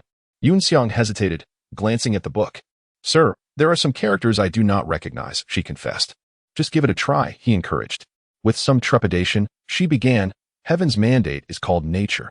Following one's nature is called the way. Cultivating the way is called teaching. The way cannot be separated, nor can it be." Yunxiang faltered, unable to continue. Chen Changsheng gently prompted, "It cannot be separated, even for a moment." "It cannot be separated, even for a moment," she repeated, though her voice trembled. "Do not worry about making mistakes. Just continue," he reassured her. Yunxiang took a deep breath and resumed. "What is unseen is profound. What is subtle is evident. Therefore, a gentleman is true to his solitude." As she read on, her voice grew fainter with each error, and soon she could not continue. "Why have you stopped?" Chen Changsheng asked. Yunxiang stammered, her eyes glistening with unshed tears. "Please punish me, sir." "How can you learn if you do not practice?" he replied. She paused, contemplating his words. "Begin again from the start. If you make mistakes, I will indeed have to punish you," he said. Yunxiang lowered her gaze and picked up the book, starting anew. This time, she managed to avoid her previous mistakes but stumbled upon new ones. Chen Changsheng patiently corrected her, word by word, for nearly half an hour. As the evening deepened, they reached the passage, "Sincerity is the foundation of all things. Without sincerity, nothing exists. Thus, a gentleman values sincerity." "Let us stop here," Chen Changsheng declared. Yunxiang closed the book and asked, "Do you wish to rest, sir?" He nodded. "You may return now. We shall continue tomorrow." She complied and rose to leave his side. Yunxiang assisted him with his attire. Chen Changsheng paused, stepping aside slightly. "There is no need for such assistance. I am not accustomed to it. Please, go rest, and remember to close the door behind you." Yunxiang hesitated for a moment, her expression momentarily dimming before she quickly regained her composure. "Understood, sir," she replied before turning to exit the room. She carefully closed the door and glanced back, taking a deep breath and looking up at the bright moon hanging in the night sky. In her heart, she mused, "This gentleman is indeed quite different." Chapter 85. Unperturbed by poverty and wealth as dawn broke, the call of roosters filled the air. Dewdrops glided down the trees, falling onto the lotus leaves in the basin below. Yunxiang had been waiting at the door early, hesitant to enter. It was not until she sensed movement inside that she dared to speak. "Has the master risen?" Inside, Chen Changsheng paused briefly before rising to open the door. Upon seeing Yunxiang, he inquired, "How long have you been waiting here?" Yunxiang replied that she had just arrived. Chen Changsheng suspected she was not being entirely truthful, but chose not to confront her, simply saying, "Come in." However, Yunxiang responded, "I will fetch water to assist the master with his ablutions." "No need. I have already washed," Chen Changsheng replied. "When did the master?" Yunxiang hesitated, but when she looked up at him, his face bore no trace of uncleanliness. "Sit down," Chen Changsheng instructed. Yunxiang noticed the chair was still in the same place as the night before and hesitated, reluctant to take a seat. Chen Changsheng glanced at her and asked, "Are you afraid?" Yunxiang nodded, remaining silent. Chen Changsheng regarded her and said, "Unperturbed by poverty, ungrasping for wealth. I possess no wealth, my knowledge is scant, and I hold no titles. In essence, we are not so different. Fundamentally, we are all mortals. None of us holds greater dignity than the other. Yunxiang was momentarily taken aback by his words and asked, "But I am merely a servant." "And what of being a servant?" Chen Changsheng countered. Yunxiang found herself at a loss for words. She understood only half of what the master conveyed, grasping the meaning but not the full depth. "Sit and read," Chen Changsheng suggested. After a moment's hesitation, Yunxiang carefully took a seat. Chen Changsheng retrieved the book they had read the previous night and continued from where they left off. "Good," Yunxiang said as she flipped through the pages to find their stopping point and resumed reading. "Truth is not merely self-created, it is also the creation of things. To cultivate oneself is benevolence. To cultivate things is knowledge. This is the virtue of nature, harmonizing the internal and external paths. Thus, it is timely and appropriate." Suddenly, a voice called from outside, "Mr. Chen." Tang Mingjing entered, pausing upon seeing Yunxiang reading to Chen Changsheng. Yunxiang, startled, quickly set down the book and stood. Lowering her head to greet, "I have seen the young master." Tang Mingjing regarded her thoughtfully. Chen Changsheng inquired, "Why are you here so early?" "Oh," Tang Mingjing replied. Snapping back to reality, "I have come to invite the master to the front hall for breakfast. It is indeed time for a meal." Chen Changsheng nodded. "You may continue reading here. I shall return to resume." "Yes, master," Yunxiang answered. Tang Mingjing said no more and led Chen Changsheng to the front hall. As they left, he cast a glance back at Yunxiang, his intentions unclear. Upon reaching the front hall, they were greeted by an array of sumptuous dishes laid out on the table, a testament to the opulence of a merchant's household. "Please, take a seat, Mr. Chen," Tang Shiji urged. With only Tang father and son along with Chen Changsheng present, the table was devoid of any other guests. "I appreciate your effort in preparing such a lavish spread," Chen Changsheng remarked. "Just simple fare, nothing remarkable," Tang Shiji replied. Once seated, they began to eat slowly. After consuming a modest amount, conversation ensued. "I hear you are traveling to the capital?" "Indeed, merely wandering about." "And perhaps I may venture further afield," Chen Changsheng replied. "Are you not to travel the world?" "Not quite," Chen Changsheng said. "I cannot journey to so many places." Tang Shiji nodded, saying, "Previously, you saved my son's life, and I have yet to express my gratitude. Now that you are in Yin County, I must extend the hospitality of a host. If you are not in a hurry to leave, might you stay a few more days?" Chen Changsheng replied with regret. "Thank you, Mr. Tang, but I have matters to attend to and cannot linger here. Should there be a next time, I will certainly stay longer." "Is that so?" Tang Shiji sighed. "What a pity." After exchanging pleasantries, Chen Changsheng broached the main topic. "Yesterday, I heard your son mention the jade pendant, and I am quite curious about its origins. Might Mr. Tang know anything?" "Yesterday," Mingjing inquired as well. "This matter likely requires consulting his grandfather," Tang Shiji responded. After breakfast, Tang Mingjing escorted Chen Changsheng to seek out his grandfather. Though the Tang residence was grand, it housed only 2 generations, as the family had divided. While Tang Shiji wished to have his father live with them, the elder refused, preferring not to be a burden. Thus, they had lived apart for many years. Tang Mingjing's grandfather resided outside the neighborhood, having once made a living by harvesting lotus roots. Now, unable to work in the fields due to age, he had built a modest home by the lotus pond, leading a tranquil life. "Grandfather," Tang Mingjing called. "Coming," came an aged voice from within. The door creaked open, revealing a simple-looking old man, stooped with age, his hair grizzled, and a lotus flower embroidered on his garment. Tang Shan looked at Chen Changsheng and asked, "Who is this?" Tang Mingjing replied, "Grandfather, this is Mr. Chen, who saved my life. He wishes to inquire about the jade pendant." Chen Changsheng clasped his hands in greeting. "I apologize for intruding. I hope I am not disturbing the elder." Tang Shan waved his hand. "Not at all, come in." They entered the house. And as Tang Shan walked slowly, he asked, "Which jade pendant are you referring to, Mingjing?" Tang Mingjing produced the pendant for his grandfather to see. To their surprise, Tang Shan's expression changed upon seeing it, his gaze fixed on Chen Changsheng, but he remained silent for a long while. Chen Changsheng asked, "Why do you look at me so, elder?" Tang Shan snapped back to reality, shaking his head. "It is nothing. Please, have a seat." Chapter 86. The Scholar in Blue. Yet imbued with celestial grace in the courtyard stood a small stove, seemingly brewing tea, with a subtle fragrance of tea and lotus seeds wafting through the air. After Chen Changsheng took his seat, old Master Tang returned from the house with 2 teacups, pouring a portion of the brewed tea into them before presenting them to Chen Changsheng and his companion. As Chen Changsheng accepted the cup, he noticed the tea's pale red hue, accompanied by a delicate scent of lotus seeds. His eyes brightened, and he inquired, "What kind of tea is this?"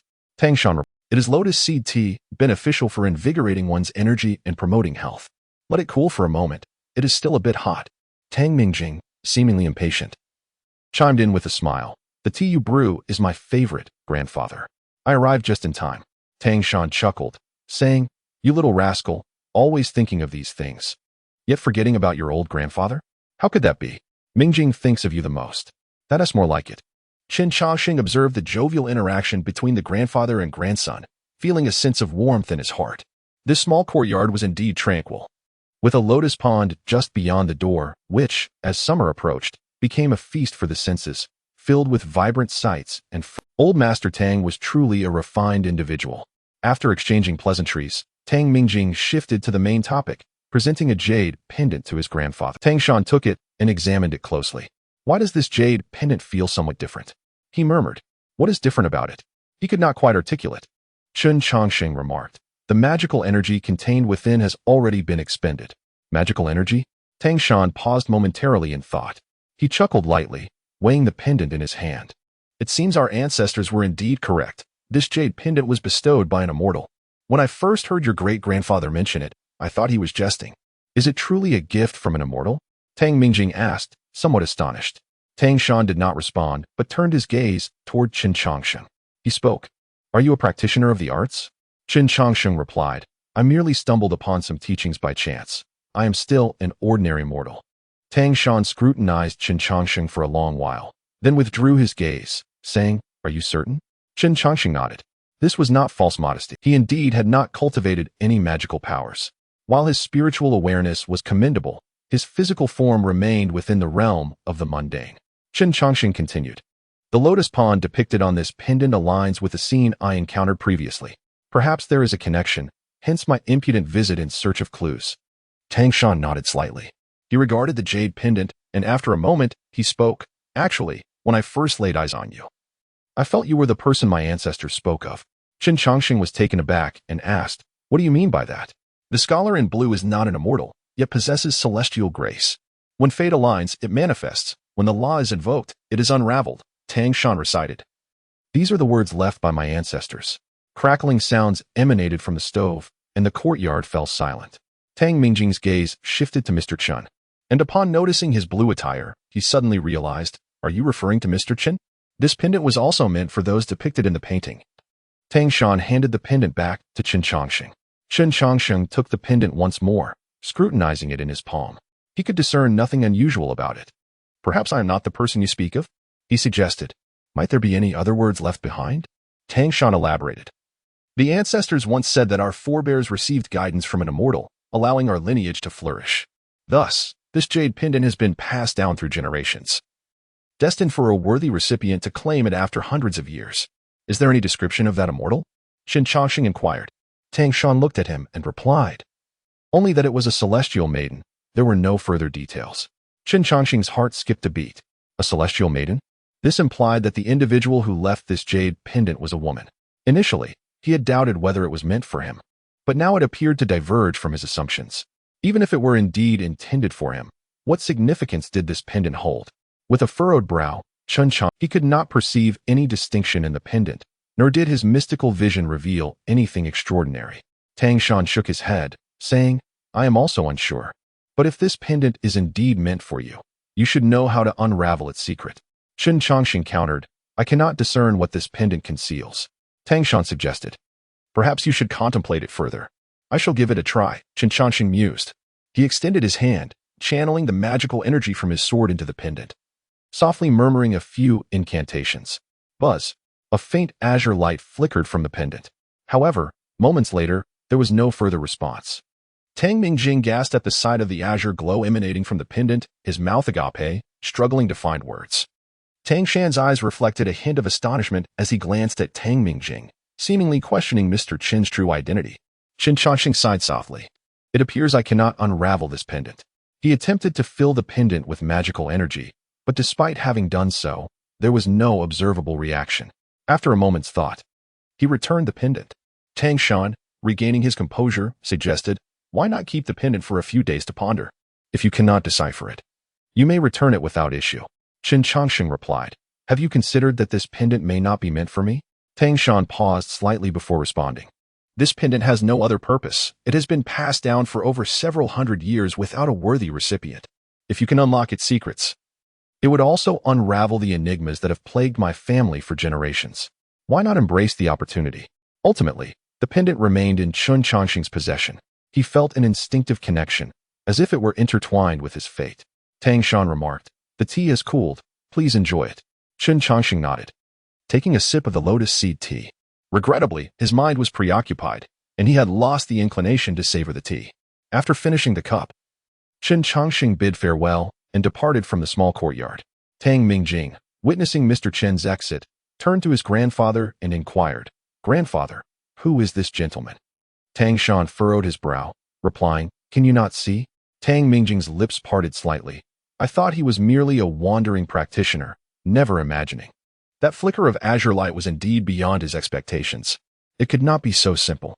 Tang Shan sighed, saying that pendant is undoubtedly meant for him. There is no doubt about it. Chapter 87. The Principles of the Law. Chen Changsheng sat by the lotus pond, tilting his head back to savor a sip of wine. Clad in a blue robe, he lacked the ethereal appearance of an immortal, yet there was an aura of divinity about him. He murmured to himself, glancing down at the jade pendant in his hand, then shook his head and continued to drink. At that moment, fish gathered by the pond, seemingly drawn by the aroma of the wine. Chen Changsheng looked down and addressed the red fish, saying, "Oh, dear fish, who do you think left this jade pendant?"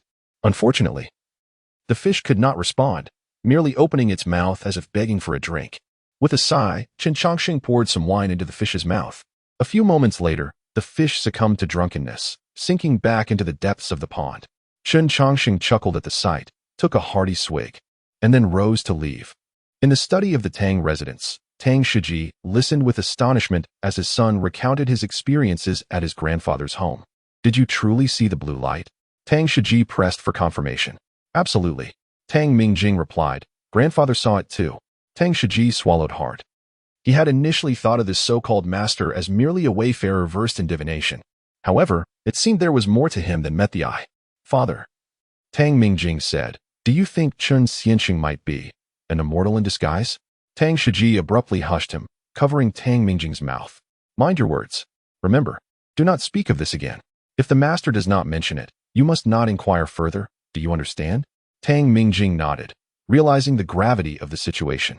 Tang Shiji took a deep breath and said, "Meeting Chen Changsheng is a tremendous opportunity for you. Do not squander it. Treat him with utmost if you can receive some guidance." Tang Mingjing's heart raced, fully aware of the implications. Meanwhile, Chen Changsheng sat indoors, listening to Yunxiang read aloud. While she read, he took out his brush and ink, writing down the words spoken by the old master. Noticing Chen Changsheng's furrowed brow, Yunxiang felt puzzled but refrained from asking, continuing her reading. She assumed he was not paying attention, yet when she mispronounced a word, he immediately corrected her. "Let us pause for now," Chen Changsheng said. Yunxiang set down her book, replying, "Yes, master." Chen Changsheng then inquired, "During your time outside, what have you observed?" Yunxiang answered, "I have reached the 31st passage, but there are unfamiliar characters, about 10 in total. Please read them out," he requested. Yunxiang nodded and began to recite the characters she did not recognize. Chen Changsheng explained each one before advising her. "First, memorize how to pronounce these characters.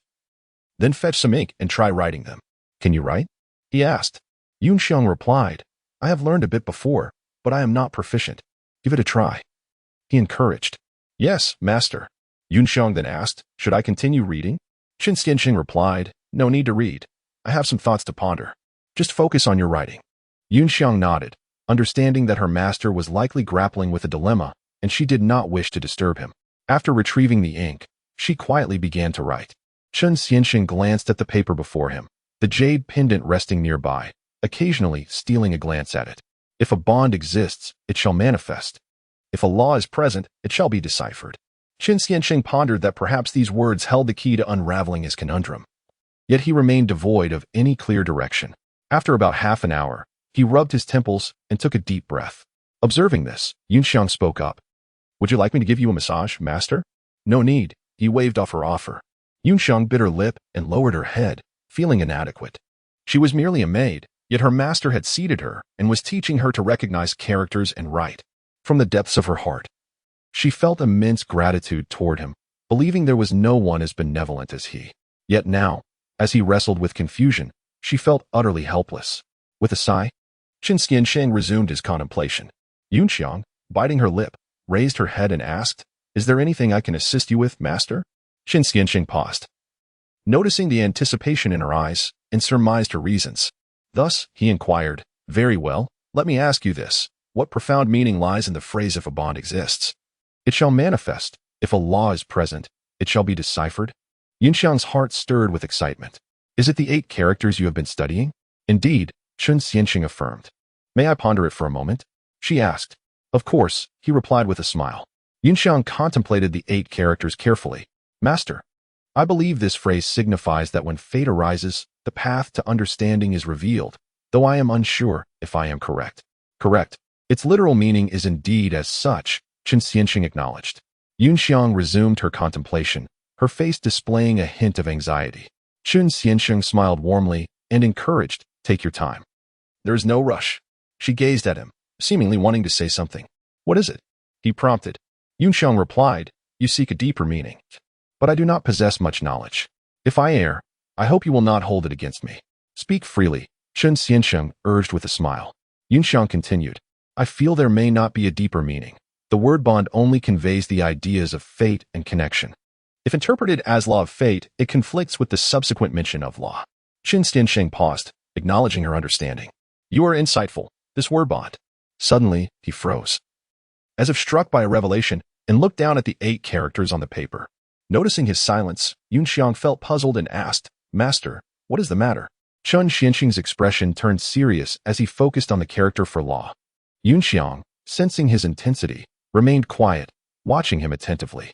After a moment, Chen Changsheng's brow relaxed, and he plucked a strand of his hair. Examining it closely, he murmured, "If a phrase is passed down through generations, might it not become distorted over time?" Yunxiang paused, asking, "Are you inquiring about this, master?"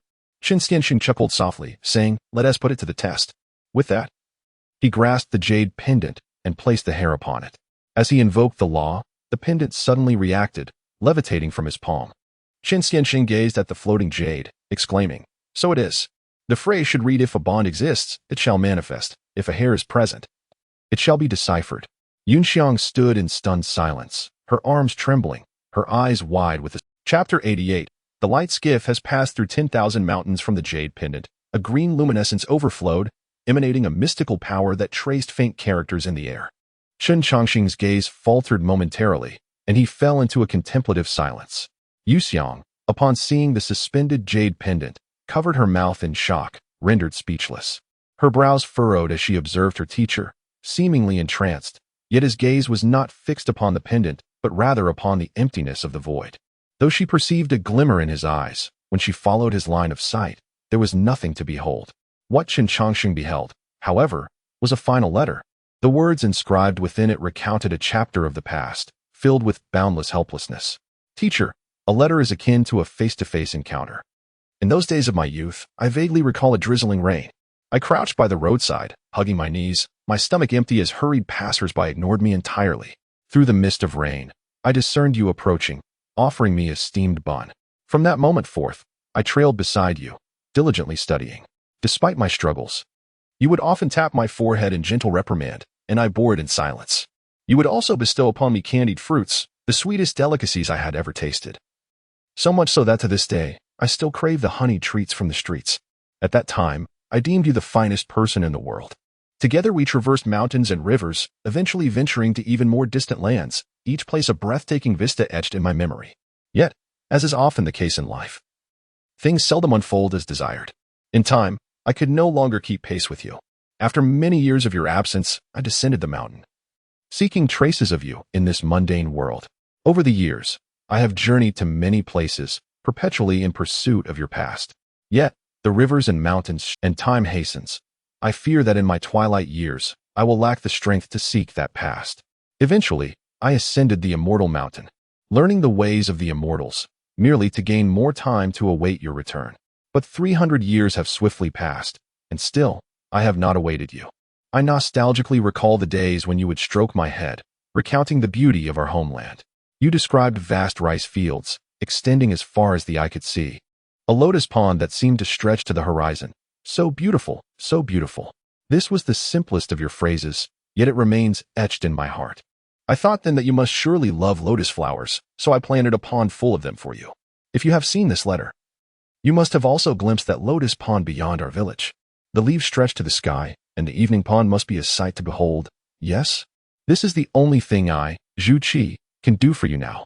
If you take pleasure in it, then gaze upon it for a while longer. Yet, as I reflect on the past, I still long to study alongside you. I yearn for the candied fruits you used to give me. Memories flood my mind, and tears involuntarily stream down my face.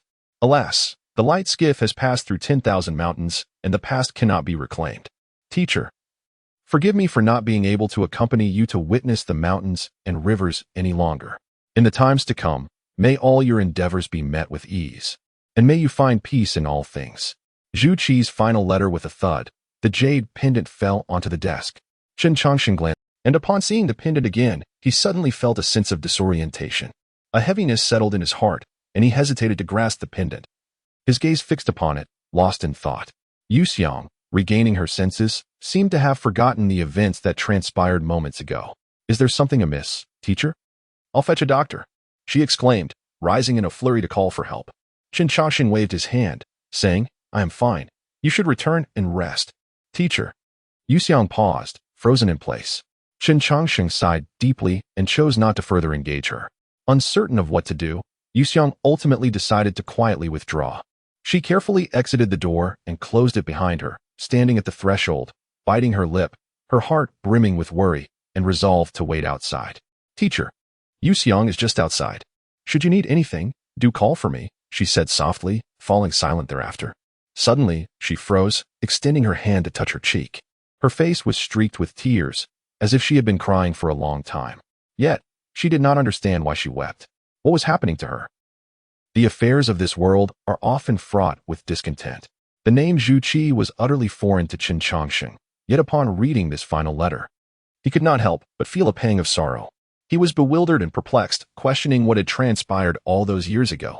Why had he left? Why did so many people remember him? The light skiff has passed through 10,000 mountains. As these words imprinted upon Chen Changsheng's mind, his previously tranquil thoughts became disordered once more. He inhaled deeply, gradually regaining his composure. In that moment, he wished fervently that this jade pendant was not meant for him. With Zhao Yuqing's mention of Yushuan and Huyu, combined with the present letter from Zhu Qi, Chen Changsheng's sense of unease intensified. Is this the resolution? He murmured, preferring not to have such a resolution. Clearly, it was not his concern. He was unaware of these matters and did not know Zhu Qi.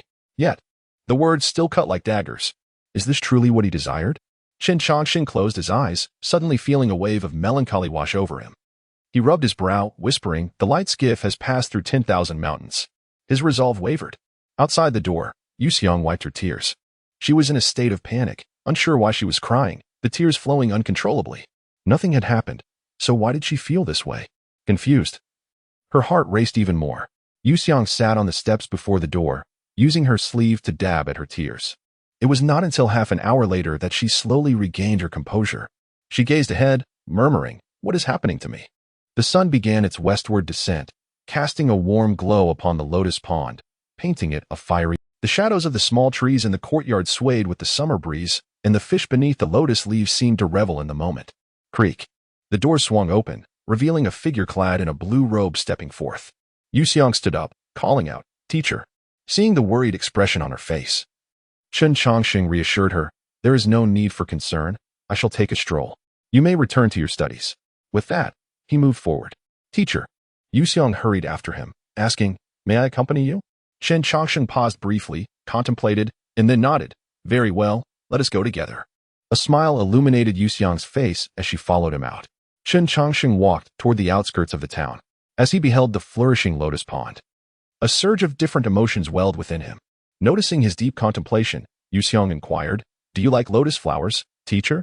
Chen Changsheng hesitated, casting his gaze back towards the pond. Centuries had passed. This pond was no longer as it once was, and the blooming lotuses were not meant for him now. Nevertheless, he replied, I suppose I do. It was a response for the version of himself from long ago. Chapter 89. Hold on, celestial being. As Yunxiang gazed upon the lotus pond before her, A gentle breeze caressed the strands of hair at her temples, inexplicably stirring a flicker of joy within her heart, and a subtle smile graced her lips. Though she could not comprehend the source of her delight, Chen Changsheng turned to her, momentarily taken aback by her smile. He began to calculate with his fingers, and then suddenly paused, a look of realization dawning upon him as he regarded Yunxiang. So that's how it is. Snapping back to reality, Yunxiang blinked and inquired. Sir? Chen Changsheng shook his head, refraining from elaborating, and instead reached out to gently tap her forehead. Yunxiang touched her forehead, asking, Have I done something wrong? Chen Changsheng replied with a smile, You have done nothing wrong. Confusion clouded Yunxiang's eyes, but as her teacher remained silent, she could only respond with a subdued "oh." Chen Changsheng then turned his gaze back to the lotus pond, exhaling deeply. The affairs of this world are often perplexing. In the winding paths of fate, one might unexpectedly encounter the extraordinary. The concept of fate is ineffable, and its depths remain unspoken, yet it lies right before them. After a brief moment, Chen Changsheng, Yunxiang speculated that perhaps he felt somewhat unwell and sought to take a stroll. She followed him silently, sensing that he preferred silence. They meandered through the streets until they came upon a candied fruit shop. Chen Changsheng paused, hesitating for a moment. Yunxiang asked, Do you wish to buy some candied fruit? Sir? Would you like to try some? Yunxiang was momentarily taken aback, but quickly responded, Shouldn't it be you who wants to eat? With a chuckle, Chen Changsheng made his way toward the shop. The establishment boasted an array of treats, honeyed apricots, melon strips, golden dates, red fruits, sugared grapes, and a few skewers of candied hawthorn. Chen Changsheng selected a variety, but when it came time to pay, he discovered his coin purse was empty. Unexpectedly, Yunxiang produced money and handed it to the shopkeeper, leaving Chen Changsheng feeling somewhat embarrassed. Later, when she mentioned that the funds were given by Tang Mingjing, he brushed it aside. Unwrapping the oily paper that encased the candied fruits, he offered a melon strip to Yunxiang. She hesitated, shaking her head. I cannot accept this, sir. It is your purchase. Go on, eat it, Chen Changsheng insisted. Seeing his determination, Yunxiang reluctantly accepted, stealing a glance at him. She bashfully brought the melon strip to her lips. The sweet flavor lingered in her mouth, momentarily leaving her in a daze. Is it sweet? Chen Changsheng inquired. A blush crept upon her cheeks as she nodded slightly, then looked up and replied, Yes, sweet. Is this your first time tasting it? He asked. Yunxiang replied, Yes, it's my first. Although my family occasionally buys some, it's usually just for the master and young master. Then enjoy it a little more, Chen Changsheng encouraged, handing her the entire package of candied fruit. Keep it, it's all yours. Yunxiang's heart raced in disbelief as she quickly declined. No, sir. I cannot accept this. Please, take it. Do not worry, Chen Changsheng reassured her. He would not dare punish you. Yunxiang explained, It's not that I'm afraid of punishment, sir. It's just, I feel embarrassed. You have been more than kind to me. Yet, in the end, she could not resist his insistence. With candied fruits in hand, Yunxiang followed Chen Changsheng, her eyes cast down, her mind adrift in thought. Upon reaching the gates of the Tang residence, Chen Changsheng said, You may return to the estate. I wish to wander alone for a while. Yunxiang paused and replied, Yes, sir. With a nod, Chen Changsheng walked away. And Yunxiang stood at the entrance, observing his retreating figure before glancing at the candied fruits she held. Her heart was a tumult of emotions, leaving her uncertain of how to proceed. She believed, in that moment, that he was perhaps the kindest person in the world. Chen Changsheng made his way towards the Chengwang temple in the marketplace, harboring some uncertainties he wished to inquire about. The temple was filled with the scent of incense, and upon entering, he noticed a large cauldron at the center, smoke curling in the air, mingling with the fragrant sandalwood. As dusk approached, the number of worshippers dwindled. Upon entering, he observed an elderly man sweeping the temple. The old man approached him and asked, Are you here to make a wish, sir? Chen Changsheng shook his head. I am merely here to seek clarity on some uncertainties weighing on my heart. Is that so? The old man nodded and gestured, Please, this way. As Chen Changsheng followed, he inquired, Are you the caretaker of this temple? Not exactly. I only come to clean on occasion. You are fortunate, sir. As we will be closing in about 15 minutes, the old man replied. Once inside, Chen Changsheng gazed upon the imposing statue of the Chengwang deity, flanked by swords, the air thick with a sense of reverence. The old man retrieved 3 incense sticks from a table and presented them to Chen. What is the cost of these incense sticks? He asked. The old man replied, These small incense sticks are free of charge, but the larger ones require payment. After pondering briefly, Chen Changsheng approached the altar to light the incense. Once ignited, the old man instructed, kneel with sincerity, and after 3 bows, voice your query in your heart. Chen Changsheng hesitated. Is it permissible for me to stand and offer my respects instead? He did not wish to disrespect the deity, but feared that kneeling might lead to unforeseen complications. The old man paused, then replied, if your heart is sincere, standing is acceptable. Chen Changsheng nodded and positioned the 3 incense sticks before him.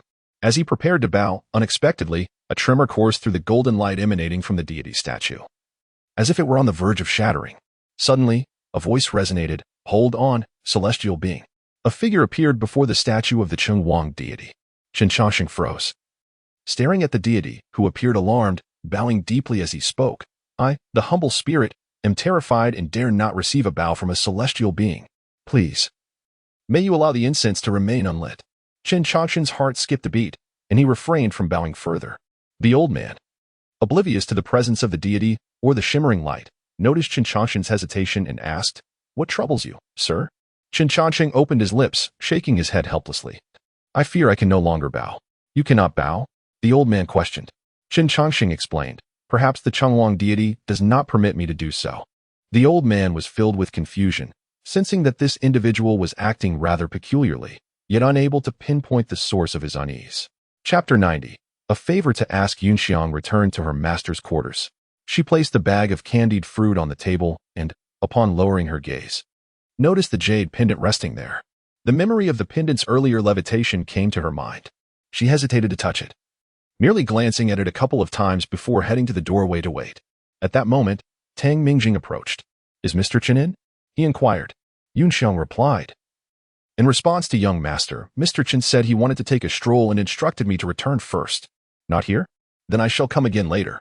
Tang Mingjing initially intended to leave, but suddenly turned his gaze towards Yunxiang. After a brief pause, he asked, how long have you been in the estate? Yunxiang lowered her head and answered, I have been in the estate for 1.5 years. Tang Mingjing nodded slightly and continued, what do you think of Mr. Chen? Yunxiang did not comprehend why the young master asked such a question, yet she answered honestly, Mr. Chen is very kind. Tang Mingjing chuckled and said, I meant to inquire how Mr. Chen treats you. Yunxiang hesitated, unsure of how to respond. How? She stammered. Yunxiang raised her hand and said, Mr. Chen treats me very well. He even taught me how to read. Earlier, he bought candied fruit, but did not taste any. He gave it all to me. She lowered her head, explaining, young master, I did not wish to take it, but Mr. Chen insisted, so I humbly ask for your punishment. Upon hearing this, Tang Mingjing's eyes brightened, and he laughed. What would I punish you for? Yunxiang looked at him in confusion. Tang Mingjing pondered for a moment and asked if, and I emphasize if, I were to ask you to follow Mr. Chen from now on, would you be willing? Yunxiang was taken aback, momentarily unsure of how to respond. Seeing her flustered demeanor, Tang Mingjing smiled and remarked, I was merely asking. He chose not to pursue the matter further and added, when Mr. Chen returns, remember to call for me. I have some matters to discuss with him. With that, he departed. Yunxiang stood at the doorway, reflecting on the young master's earlier words. She pressed her lips together, her expression somewhat dazed. The city god watched as Chen Changsheng extinguished the incense, his anxious heart finally settling. So close, just a hair's breadth away. Had he truly bowed down, my incense offerings would have scattered. The city god followed the immortal out of the temple. At that moment, Chen Changsheng spoke up, I did not come to offer incense intentionally. I wish to inquire about certain matters with the city god. With his head bowed in deference, the city god seemed apprehensive of this esteemed individual. Please ask, immortal. I shall answer to the best of my knowledge. Chen Changsheng directly inquired, after death, when a soul is received by the underworld, is it the city god who oversees the judgment of the deceased and their subsequent rebirth? The city god replied, is what you inquire about the cycle of reincarnation? Indeed. Chen Changsheng nodded. The city god continued, in response to your question, reincarnation of souls is governed by heavenly decree. Although the city god possesses the authority to judge, the ultimate decision regarding rebirth lies with the heavens. Chen Changsheng further asked, what of the immortal cultivators? Are they also under the jurisdiction of the city god? If they do not enter the underworld, will they still have the prospect of rebirth? The city god considered this and then replied, immortal. I have only held this office for a little over 100 years. I have yet to encounter the passing of an immortal. However, there are records in the archives indicating that when an immortal's lifespan ends, their soul ascends to the heavens and returns to dust. There is no mention of reincarnation or the underworld, thus I cannot provide clarity on this matter." He then added, "It is likely beyond my jurisdiction." Chen Changsheng murmured, "Is that so?" The city god nodded, saying, "Indeed." Chen Changsheng furrowed his brow and asked, "What if the soul of an immortal comes seeking?" The city god hesitated for a moment, having never contemplated such a scenario. Chen Changsheng suddenly posited a possibility, saying, "As I understand, all souls received by the underworld are documented. If I wish for you, city god, to assist in locating a soul from hundreds of years ago, would that be feasible?" The city god pondered this and asked, "Do you have a specific time frame?" Chen Changsheng replied, "Only a rough estimate, at least 700 years ago. But no more than 1300 years. Such a long time." The city god felt uncertain, yet he dared not refuse. "If the individual you seek is indeed recorded, I should be able to find them. However, you will need to wait a while, for—" Chen Changsheng waved his hand. "No matter, I can wait." He instructed the city god to come to the Tang residence should he find any information. And the city god promptly dispatched someone to begin the search. Chen Changsheng did not linger any longer, bidding farewell to the city god before returning to the Tang estate. By this time, darkness had completely enveloped the sky. The candles within the room had already been lit, and upon seeing Yunxiang standing at the door, Chen Changsheng inquired, "Why do you stand here instead of reading inside?" Yunxiang responded, "I am waiting for Mr. Chen to return." Chen Changsheng gestured, "Come inside." "Yes." Yunxiang replied, and followed him into the room. After a brief hesitation, she said, "Mr. Chen, young master came by earlier and mentioned he had matters to discuss with you. When you return, he asked me to call for him. Is that so?" Chen Changsheng paused, then added, "To avoid unnecessary trips, I shall seek him out myself." Having just entered, Chen Changsheng turned around and left again. With Yunxiang's guidance, he arrived at the Tang family's study. At that moment, Tang Mingjing was reading when he heard a sound from outside and looked up. He quickly set aside his task and rose to greet him.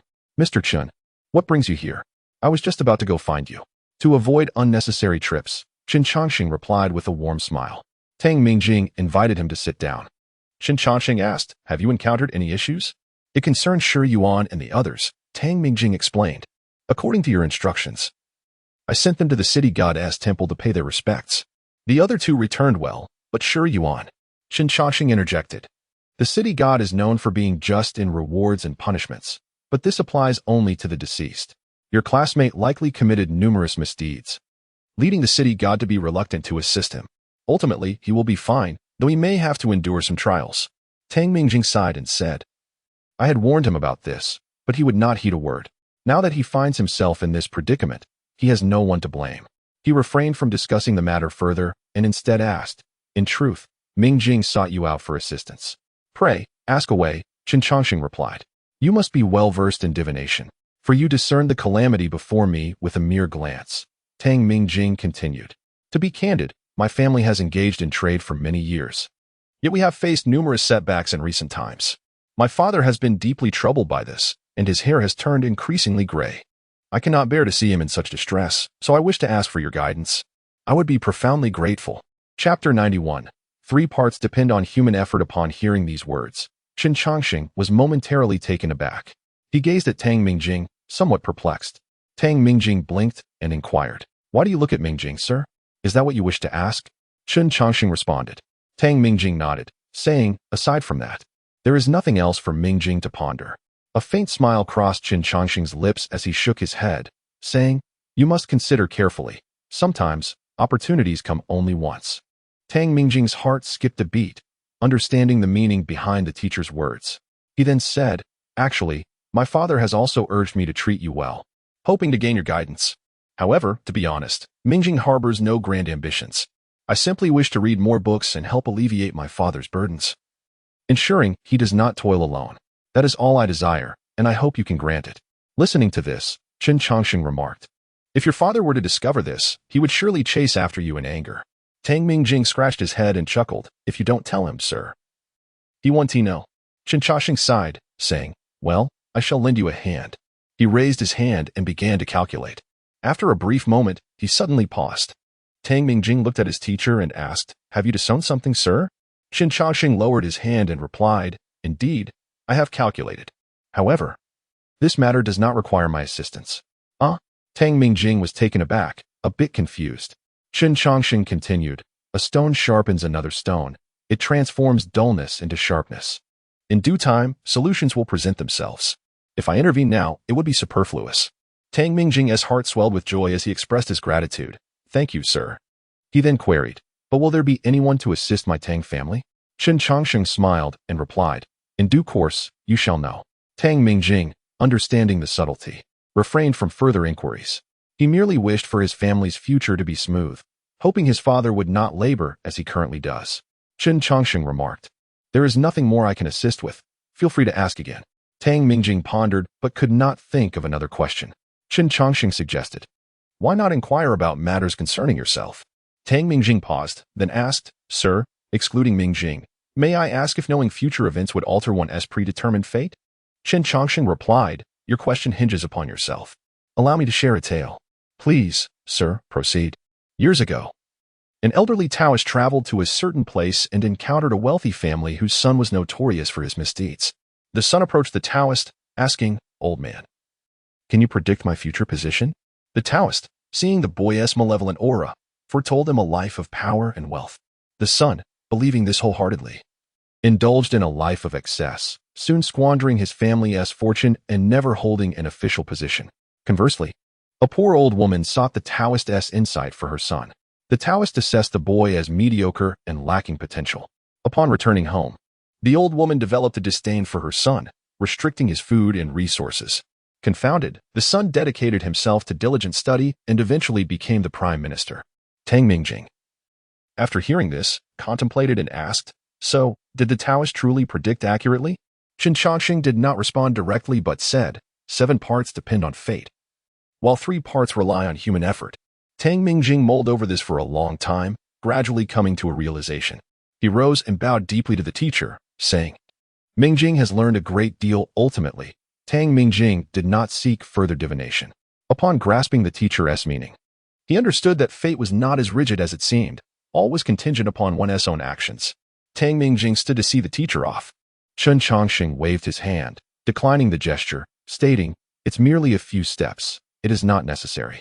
After watching the teacher depart, Tang Mingjing returned to his study and inscribed the teacher's words on a piece of paper, reflecting on them for a long time. 3 parts depend on human effort, so it is. The teacher truly embodies great wisdom. Yunxiang followed the teacher into the room. Earlier, she had overheard snippets of their conversation at the door, not out of intent to eavesdrop, but by mere chance. Yunxiang asked, Sir, are you a diviner? Why do you think so? Chen Changsheng inquired. Yunxiang guessed. Chen Changsheng chuckled softly, saying, You may consider me merely a fortune teller. Not at all, Yunxiang retorted. You are clearly remarkable. I distinctly saw she suddenly realized she had misspoken and quickly silenced herself. Chen Changsheng, with a gentle smile, said, If you saw, then you saw. There is nothing to hide. There are no strictures here. Feeling a bit embarrassed, Yunxiang nodded and followed the teacher into the room. Upon entering, Chen Changsheng noticed the candied fruits on the table and asked, What are these for? Yunxiang, tugging at her garment, replied, Sir, I cannot accept these candied fruits. I do not eat such things. Chen Changsheng remarked, If you do not take them, it would be a waste. Then why did you buy them? Yunxiang queried. Just out of curiosity. I no longer feel curious now, Chen Changsheng replied.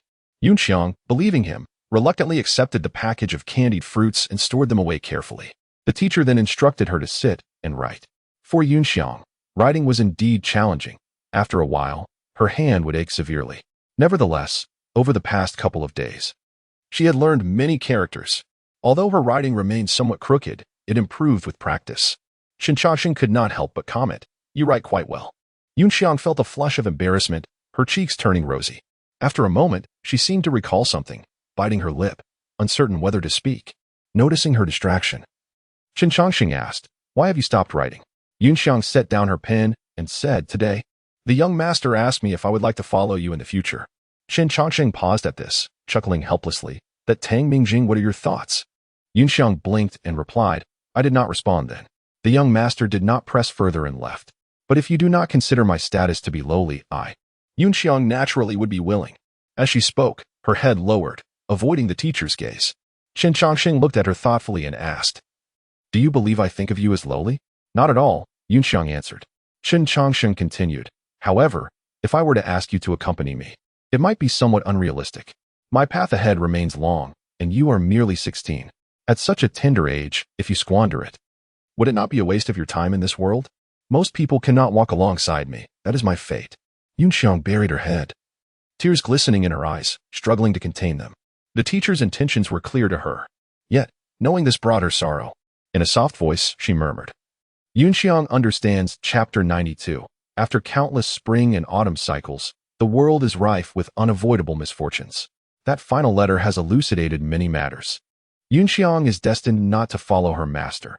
Even if she were to attain immortality, there would still be an unclear outcome. She is Zhui, yet not entirely. The Zhui of your spent her life in pursuit of her master's footsteps, ensnared in the past, ultimately leading to a profound solitude. Chen Changsheng is acutely aware of his current predicament. He knows he will die. Who can wait for yet another 3 years? Moreover, the events of the past remain shrouded in mystery, casting a shadow over him. He senses that the road ahead may be fraught with innumerable obstacles and setbacks. With no one to assist him, it would be better for her to live this life for herself, rather than for others. After all, she is Yunxiang, not merely Zhui. As night fell, Yunxiang cautiously closed the door behind her, cradling a package of preserved fruits in her hands. She glanced back at the flickering candlelight within the room. This young girl harbored someone dear in her heart. Yet, she understood that such thoughts were beyond her reach. Embracing the package of delicacies, a faint smile graced her lips. Regardless of the circumstances, in her heart, her master would always be the finest person in her eyes. The candlelight flickered from dusk until dawn. Chen Changsheng sat at the table, a jade pendant resting before him, which he had yet to touch. His pen moved incessantly, filling the night with countless words, though they were trivial and served merely to pass the time. As dawn broke, the city god of Alien Fang came to pay a visit. Chen Changsheng looked toward the entrance and said, Enter. The city god stepped inside and bowed respectfully, reporting to the immortal. I have inquired about the matter you instructed me to investigate. Chen Changsheng halted his writing and turned his gaze to the city god. The city god produced a record from earlier and flipped to a certain page, presenting it to the immortal. Chen Changsheng took it, glancing at the inscription, Zhui. Deceased on the 27th of April in the heavenly gift year, having achieved complete merit, ascended into the cycle of rebirth. Chen Changsheng felt a moment of disorientation and returned the record to the city god.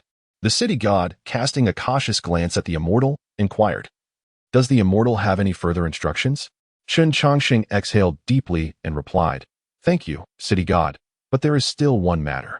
The city god paused, asking, Please, immortal, speak. Chen Changsheng stated, There is a maid in the Tang residence named Yunxiang. I ask that you take extra care of her.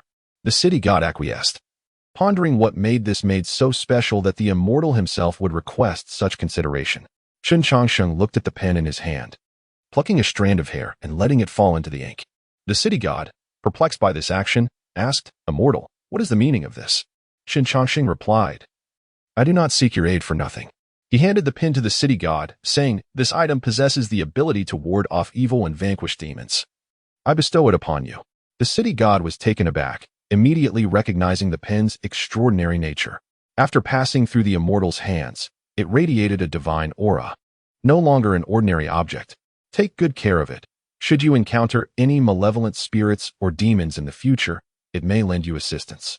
Chen Changsheng offered the pen, and the city god trembled as he accepted it, bowing deeply and stammering. I humbly thank the immortal for this treasure. Go, Chen Changsheng said, gesturing lightly. The city god, no longer wishing to intrude further, exited the room and returned to the city god temple. Upon glancing at the pen once more, his eyes sparkled with delight. With this treasure, he could elevate his status further. Truly, this immortal is remarkably generous. At the same time, he committed the immortal's words to memory, not daring to be careless. As the sun rose, a ray of light filtered through the papered window and into the room. Chen Changsheng lifted his gaze, only to hear Yunxiang's voice outside. Has the master awakened?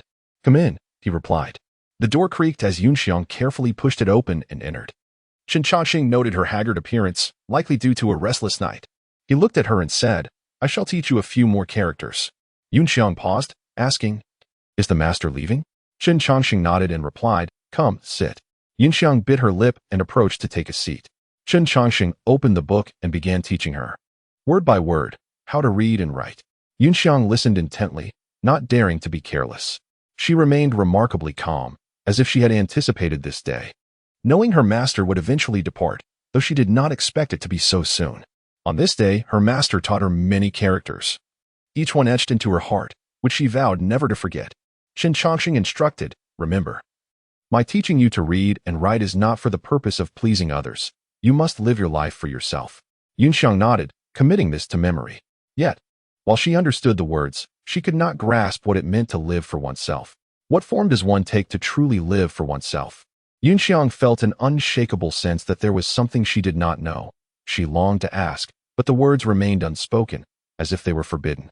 By noon, the father and son from the Tang residence came to bid farewell. Tang Mingjing inquired, "Why does the master not stay a few more days?" Chen Changsheng shook his head, saying, "There is no need. There are still many matters to attend to. If there is a next time, I shall trouble you again." Tang Mingjing sighed, realizing he could not keep the master any longer. Chen Changsheng took a jade pendant from his robe and handed it to Tang Mingjing. "This pendant I have not unfastened. It now returns to its rightful owner. Please keep it safe." Tang Mingjing was momentarily taken aback, then, recovering, said, "This pendant was gifted to the master." Chen Changsheng shook his head, not explaining further, simply placing the pendant in Tang Mingjing's hands. With no other option, Tang Mingjing reluctantly accepted it, gazing at the pendant in confusion. Could it be that this pendant truly was not meant for the master? Regardless, he could not believe it.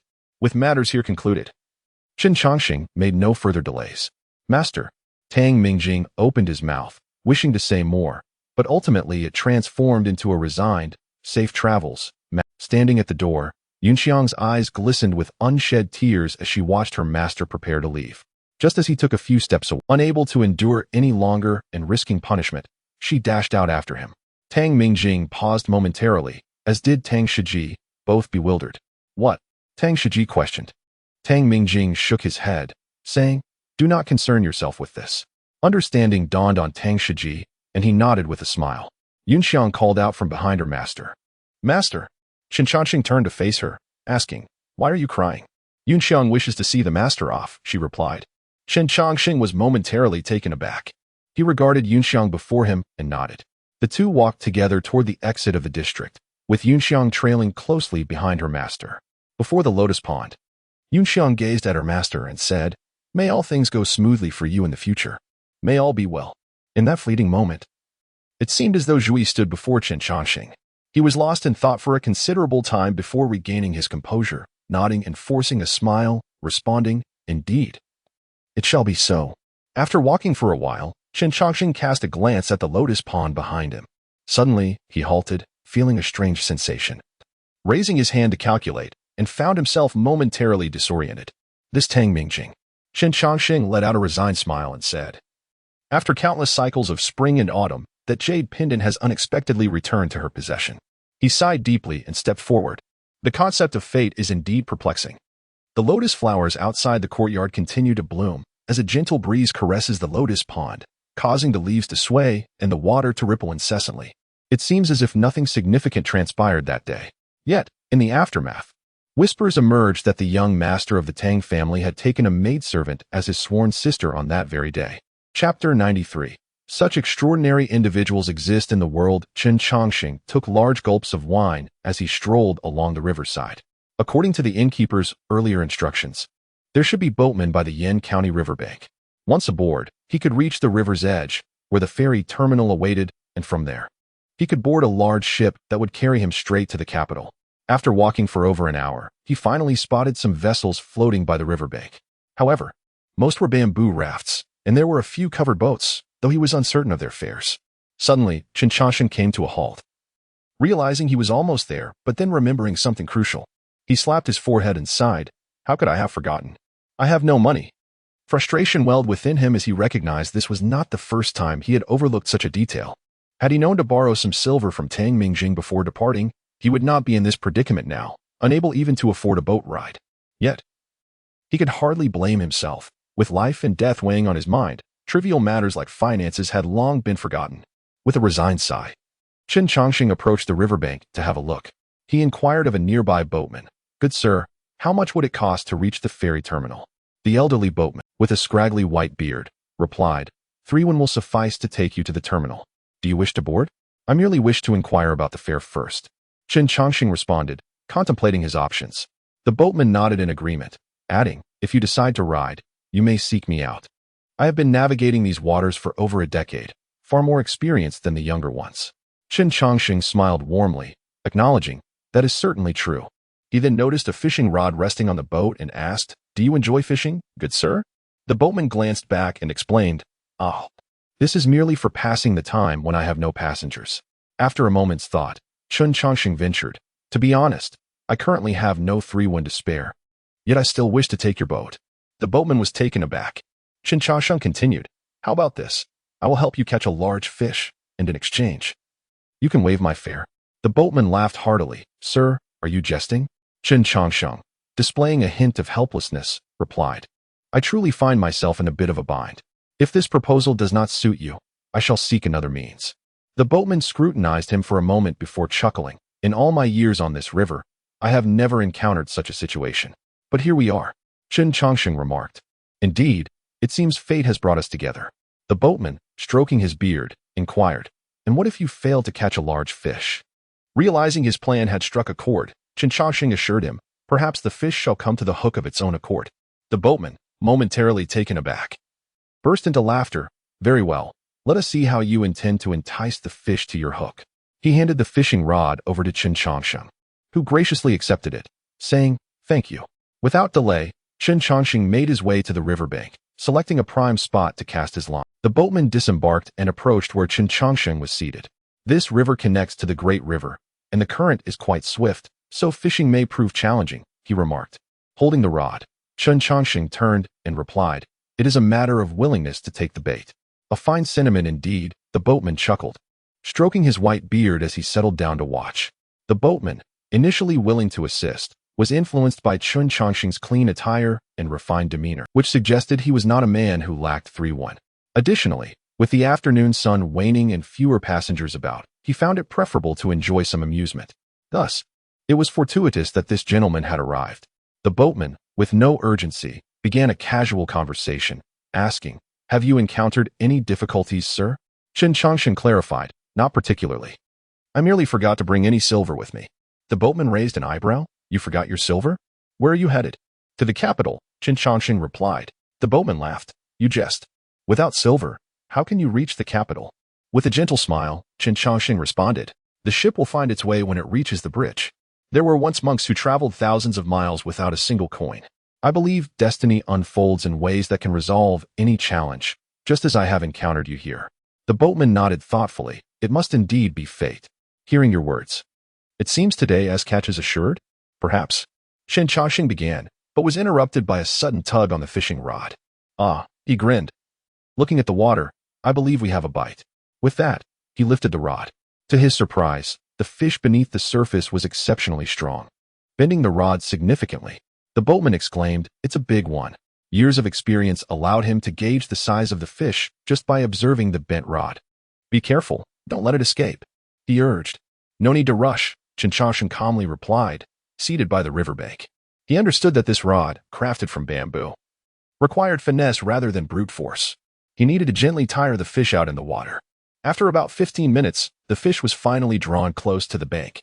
Chen Changsheng reached out and grasped it by the gills, lifting it triumphantly. The boatman's eyes widened in astonishment. What a magnificent catch! Chen Changsheng weighed the fish in his hands. It must be over 4 jin, should suffice to cover the fare. No? With that, he successfully boarded the boat. The boatman skillfully strung the fish up and secured it in a designated spot on the vessel. As the bamboo raft swayed with the current, the green fish danced along. The boatman, beaming, said, "You truly are remarkable. With this worn bamboo rod, you have managed to catch a fish of such size." "It was merely a fortunate coincidence." Chen Changsheng laughed. As the river surged with tumultuous waves, Chen Changsheng stood at the bow of the boat. Ahead, the sound of the great river roared as the waves crashed and surged onward. Half an hour later, they arrived at the ferry terminal. Just as Chen Changsheng was about to disembark, the boatman halted him. "Please wait, sir." He rummaged through his pocket and produced several copper coins, handing them to Chen Changsheng.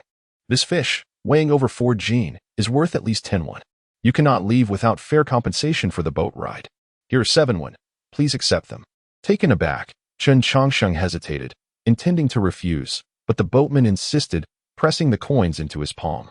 "Good sir, you really need not." Chen Changsheng chuckled. Feeling helpless, The boatman waved his hand dismissively. Just take it. If you find yourself in need again, remember to choose my boat. Standing on the riverbank, Chen Changsheng watched as the boatman navigated back. He clasped his hands in gratitude and said, "Thank you," as the bamboo raft drifted away. Disappearing into the river's embrace beneath the canopy of trees, he uncorked his wine gourd and took a hearty swig. Indeed, like Jiang Taigong, one must be willing to take the bait, he chuckled to himself, hoisting the gourd and turning towards the ferry terminal. Meanwhile, the boatman returned to the riverbank, pondering how best to prepare the sizable fish. As he disembarked, a realization struck him. Did he even use bait? The boatman paused, recalling the gentleman's casting of the rod. He hurriedly opened the belly of the fish, searching within. He rummaged through every nook and cranny, exploring both the fish's belly and mouth. Yet in the end, he found not a single bait. Where could it be? The fisherman stood frozen in place, lost in thought for an extended moment. A gust of river wind swept by, causing him to shiver and abruptly awaken from his reverie. His gaze turned towards the expanse of the river. Is it possible that such extraordinary individuals exist in this world? Chapter 94. The celestial maiden walking on the river. The Hongjiang Ferry is situated in Beijiang County. Since the late Emperor Ding's initiative to enhance water conservancy, the waterways have flourished, with ships constantly traversing and merchant vessels permitted by the government to navigate the river. Subsequently, enterprising merchants recognized the potential for profit and began constructing vessels to carry passengers, establishing a unique livelihood on the water. Chen Changsheng, starting from a state of utter poverty, now possesses 7 copper coins. Yet, this sum is insufficient for a boat ticket. He inquired about the fare for the grand ships heading to the capital and discovered it costs 80 coins per person during the off-season. Currently, during peak season, the fare rises to 100 coins. How could he possibly procure such a sum? Gazing at the grand vessel moored by the river, he realized that while he could find ways to maneuver around obstacles in Yin County, this large ship offered no such opportunities. Resolving to seek an alternative, he believed there must be a way forward. As the departure time approached, a loud call echoed from the ship. The boat is departing. With this announcement, the vessel surged forth from the dock. Chen Changsheng, seated by the riverside, took a swig of wine and muttered, "The ship has sailed. It seems I am destined to miss it." His gaze drifted to a cluster of bamboo trees along the riverbank. A smile crept onto his face as he remarked, "With a riverboat's path and bamboo at the shore, why can't I cross the river?" He stepped forward towards the bamboo grove. After a moment of careful selection, he chose a sturdy bamboo stalk, giving it a gentle tap, and nodded in satisfaction. Not bad. He then raised his fingers, summoning the hidden celestial sword at his side. A streak of sword energy sliced through the air, and with a crack, the robust bamboo fell, its branches cleanly severed. The sound of rustling bamboo leaves echoed through the grove. Observers at the ferry dock murmured, "What is that person doing with the bamboo?" One companion chuckled, "Who knows?"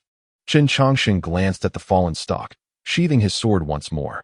He noted that the bamboo grove was still a bit distant from the river. He lifted his leg to hook the bamboo's center of gravity. "Up," he declared, and with a flick of his toes, the lengthy bamboo was hoisted into the air. With another swift kick, the bamboo plunged into the river with a resounding thud, and then it floated. Chen Changsheng stepped forward, lightly balancing on the bamboo as it bobbed on the surging waters. The river churned, waves crashing, yet he remained steady upon the bank, gliding away with the current as if walking upon the water. "Look over there. There is someone in the river." Countless eyes at the ferry dock turned toward the figure in the blue robe, momentarily stunned, unsure if they were seeing things. On the bank stood a figure with a long knife, his eyes glinting with a lethal intent. The swordsman gazed at the figure in the river, murmuring, "Crossing with a reed? What extraordinary skill." The swordsman hastily approached the ferry dock, seeking a boatman. "I'll pay 1 or 2 silver coins. Catch up with that person in the river." The boatman, eyes gleaming with greed, took the coins and immediately rowed forward, propelling the boat in pursuit of the figure in the blue robe. In mere moments, the blue-robed figure had already passed the dock, with a fishing boat following closely behind. Sensing something, Chen Changsheng turned to glance back, noticing the fishing boat with the knife-wielding man aboard. He slowed his pace slightly as the fishing boat caught up, aligning alongside the bamboo. It was only then that the swordsman clearly saw the young man in the blue robe. How remarkably young, the swordsman thought, astonished. He bowed respectfully. "I am Guohan, a swordsman from Beijiang. It is an honor to meet you, senior." Chen Changsheng regarded him and asked, "A wanderer of the Jianghu?" Guohan paused momentarily, then nodded. "Your skills are indeed formidable. I never imagined the legendary crossing with a reed could be realized. I am in awe." He continued, unfortunately, my own skills are lacking. I doubt I could step onto your long bamboo. Might I invite you aboard for a discussion? Chen Changsheng assessed him and then nodded. Very well. He approached the fishing boat and stepped aboard. Guahan turned to the boatman, instructing, take good care of this long bamboo. If anything goes awry, I will hold you accountable. Why, yes. The boatman stammered, realizing the gravity of the situation. Had he the chance to do it again, he would not have been tempted by the silver coins. Once inside the boat's cabin, the two sat down. Guahan inquired, are you planning to travel downstream? Chen Changsheng nodded, responding, yes, I am heading to the capital. Guahan was taken aback, exclaiming, Beijiang is 1,000 miles from the capital. Do you truly intend to traverse that distance on a single bamboo? Chen Changsheng asked, what of it? Guahan suddenly realized he had underestimated this remarkable individual. A journey of 1,000 miles would take days even by boat, let alone on a single bamboo. I am in admiration, Guahan declared. Chen Changsheng scrutinized him and remarked, you are not from Beijiang, are you? Guahan hesitated, then asked, how did you discern that? A guess, Chen Changsheng replied. A guess? Indeed. With a resigned smile, Guahan chose not to reveal his true origins, deflecting, a wanderer of the Jiang who does not inquire about origins. Chen Changsheng did not press further, stating, in that case, I shall not pry. Guahan clasped his hands in gratitude. Thank you, senior. Chen Changsheng regarded him and asked, and now? Where do you intend to go? Guahan replied, just wandering about, wherever the path takes me. Is that so? Chen Changsheng observed him, then suddenly chuckled. Guahan felt a chill as the piercing gaze of this man seemed to see through him. Chen Changsheng abruptly stated, should anything unforeseen occur on this journey, it could lead to irreversible consequences. Guahan's demeanor shifted, his expression growing tense. The atmosphere within the cabin grew heavy. After regaining his composure, Guahan smiled nervously. I do not understand. What do you mean by irreversible consequences? Chen Changsheng looked intently at him and asked, what do you think? This man is audacious, daring even to plot against the emperor's consort. Chapter 95, A Bamboo Journey and a Fisherman's Counsel. Shang Guanhan relapsed into silence. Any failure to comprehend at this juncture would betray a profound dullness. Yet, he was perplexed as to how this individual had come by such knowledge. Secrets he had confided to no one. I am curious, senior, as to how you gleaned these insights, Shang Guanhan inquired. Chen Changsheng merely offered a genial smile, replying, I surmised it, that's all. Shang Guanhan had the smiling countenance of the man in verdant robes, a sudden wariness taking root within him. Chen Changsheng abruptly rose, stating, prolonging this discourse would diminish its essence. Perhaps, with the passage of time, your convictions will diverge from those held today. Shang Guanhan followed him out of the boat's awning. Beholding the gentleman in emerald attire, the man presented his back, unguarded, to Shang Guanhan. In that instant, a flicker of ruthless intent ignited within Shang Guanhan's eyes, his hand tightening around the hilt of his blade. Yet, as swiftly as it arose, the impulse waned, the harshness in his gaze dissolving. Chen Changsheng turned, his gaze drawn to the blade nestled in Shang Guanhan's arms. Perhaps the sword would be more suited to your hand, he remarked. Shang Guanhan hesitated, the words he wished to speak failing to materialize. He watched as the figure in green robes mounted a long bamboo pole. Farewell, until fate decrees our paths cross again, the verdant-clad gentleman bid him, before drifting away with the river's current. Shang Guanhan gazed after him, the emerald figure swaying in the river breeze. He was lost in thought. The man resembled an immortal traversing the river, unburdened by earthly constraints. Shang Guanhan exhaled deeply, musing, who is this man? He cradled the blade. Yet never once had he drawn it. This single blade, nurtured for 3 years, awaited its destined moment. Shang Guanhan recollected himself, recalling the man's parting words. A sword? He shook his head, dismissing the notion. The Shangguan family was renowned throughout the martial world for their mastery of the blade. To suggest he abandoned it seemed preposterous. Nonetheless, he would not soon forget the gentleman in green. A man named Chen, you say? When did such a figure emerge in the martial world?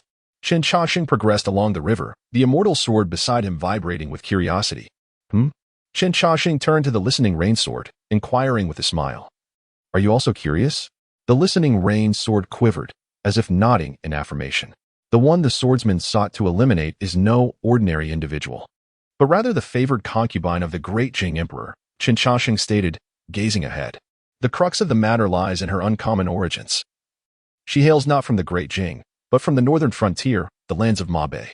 In truth, Chen Changsheng continued, the emperor bears the ultimate blame.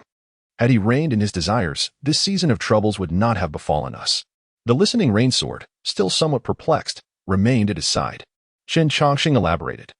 Since time immemorial, dynasties have primarily relied on diplomatic marriages with neighboring kingdoms, with women from those realms rarely entering the Great Jing's imperial harem. The listening rain sword seemed to question the reasons behind this practice. Yet, over a decade ago, the Great Jing Emperor deviated from this precedent. Despite the abundance of comely women within the Great Jing, he became fixated on the northern Mabe princess, ultimately defying the court's objections and in recent years, the northern Mabe princess bore the emperor a son, and with the Great Jing lacking an empress, Mabe seized the opportunity to pressure the emperor into elevating her to that position. Moreover, Mabe has been increasingly restless, using this matter as a pretext. Although the emperor has refused, the border remains in constant turmoil, with Mabe threatening to invade southward. Furthermore, the northern Mabe princess cannot be eliminated, as this would immediately plunge the border into chaos. With the northern Xiang dynasty also poised to strike, the Great Jing would stand little chance of victory in the event of war. However, allowing her to ascend to the position of empress would grant Mabe direct influence over the Great Jing's imperial court, an even less palatable prospect. Thus, the emperor finds himself in an untenable situation, forced to appease Mabe while contemplating his next move. Chen Changsheng chuckled, observing, in truth, this turmoil was inevitable. Regardless of the northern Mabe princess's presence, merely a matter of timing. The listening rain sword appeared to have grasped the situation, understanding the gravity of the circumstances. It had not anticipated that a mere woman could incite such a tempest. The human heart is unfathomable, Chen Changsheng remarked, and the struggles between dynasties are rife with hidden currents. A single misstep can lead to irreversible consequences. Let us simply observe the spectacle. The listening rain sword, understanding only vaguely, chose to remain obediently at his side, refraining from further inquiries. The figure in green robes proceeded along the river, gradually fading into the distance. A light mist began to envelop the river. The gentleman, with his hands clasped behind his back, seemed to tread through the ethereal realm, his garments untouched by the river's waters, drifting downstream. Proceeding along the Tongtian River, numerous fishing vessels dotted the riverbanks, a testament. Chen Changsheng, tilting his head back, took a swig of wine, exclaiming, "The river's grandeur is truly awe-inspiring." Passable, he mused. Suddenly, he heard a shout emanating from the riverbank. "Hey!" Chen Changsheng turned to see a man standing on a fishing boat, calling out, "Is there anyone out there in the river?" He hesitated, unsure if he was indeed seeing a person standing on the water. Upon noticing the man, Chen Changsheng turned his bamboo pole, using his magical power to propel himself toward the fishing boat. "Is that really a person?" The man on the boat rubbed his eyes in disbelief. It was not until he saw the figure approaching on a bamboo pole that he realized the truth, his eyes widening in astonishment. This person could actually walk on the river with just a bamboo pole. Chen Changsheng stood on the bamboo pole, cupping his fist in greeting, "Young friend, were you the one who called out to me?" The man snapped out of his daze, quickly responding, "Yes, it was me." He studied the person before him, noting his elegant green robes and handsome features, realizing he was no ordinary individual. "Are you a martial artist?" the man inquired. Chen Changsheng paused, considering the question before answering, "Indeed." The man hesitated to invite him aboard, instead offering a warning, "Your martial arts are truly remarkable. To be able to walk on the river with just a bamboo pole. However, a heavy rain is expected around 6 o'clock. So it would be best to return to the shore." 6 o'clock? Chen Changsheng paused, asking, "How do you know it will rain?" The man did not elaborate, instead rowing his boat away, likely wanting to avoid trouble. He was just a fisherman, after all. Chen Changsheng watched him leave, sighing. It seems being too conspicuous isn't always a good thing. He looked up at the sky, then began to calculate. The young man was indeed correct. There would be rain around 6 o'clock, and the river would experience some unusual activity. After further calculations, Chen Changsheng realized the truth. There was a master of divination in this area. It would be worth investigating. With this in mind, Chen Changsheng abandoned the bamboo pole and headed towards the nearby town.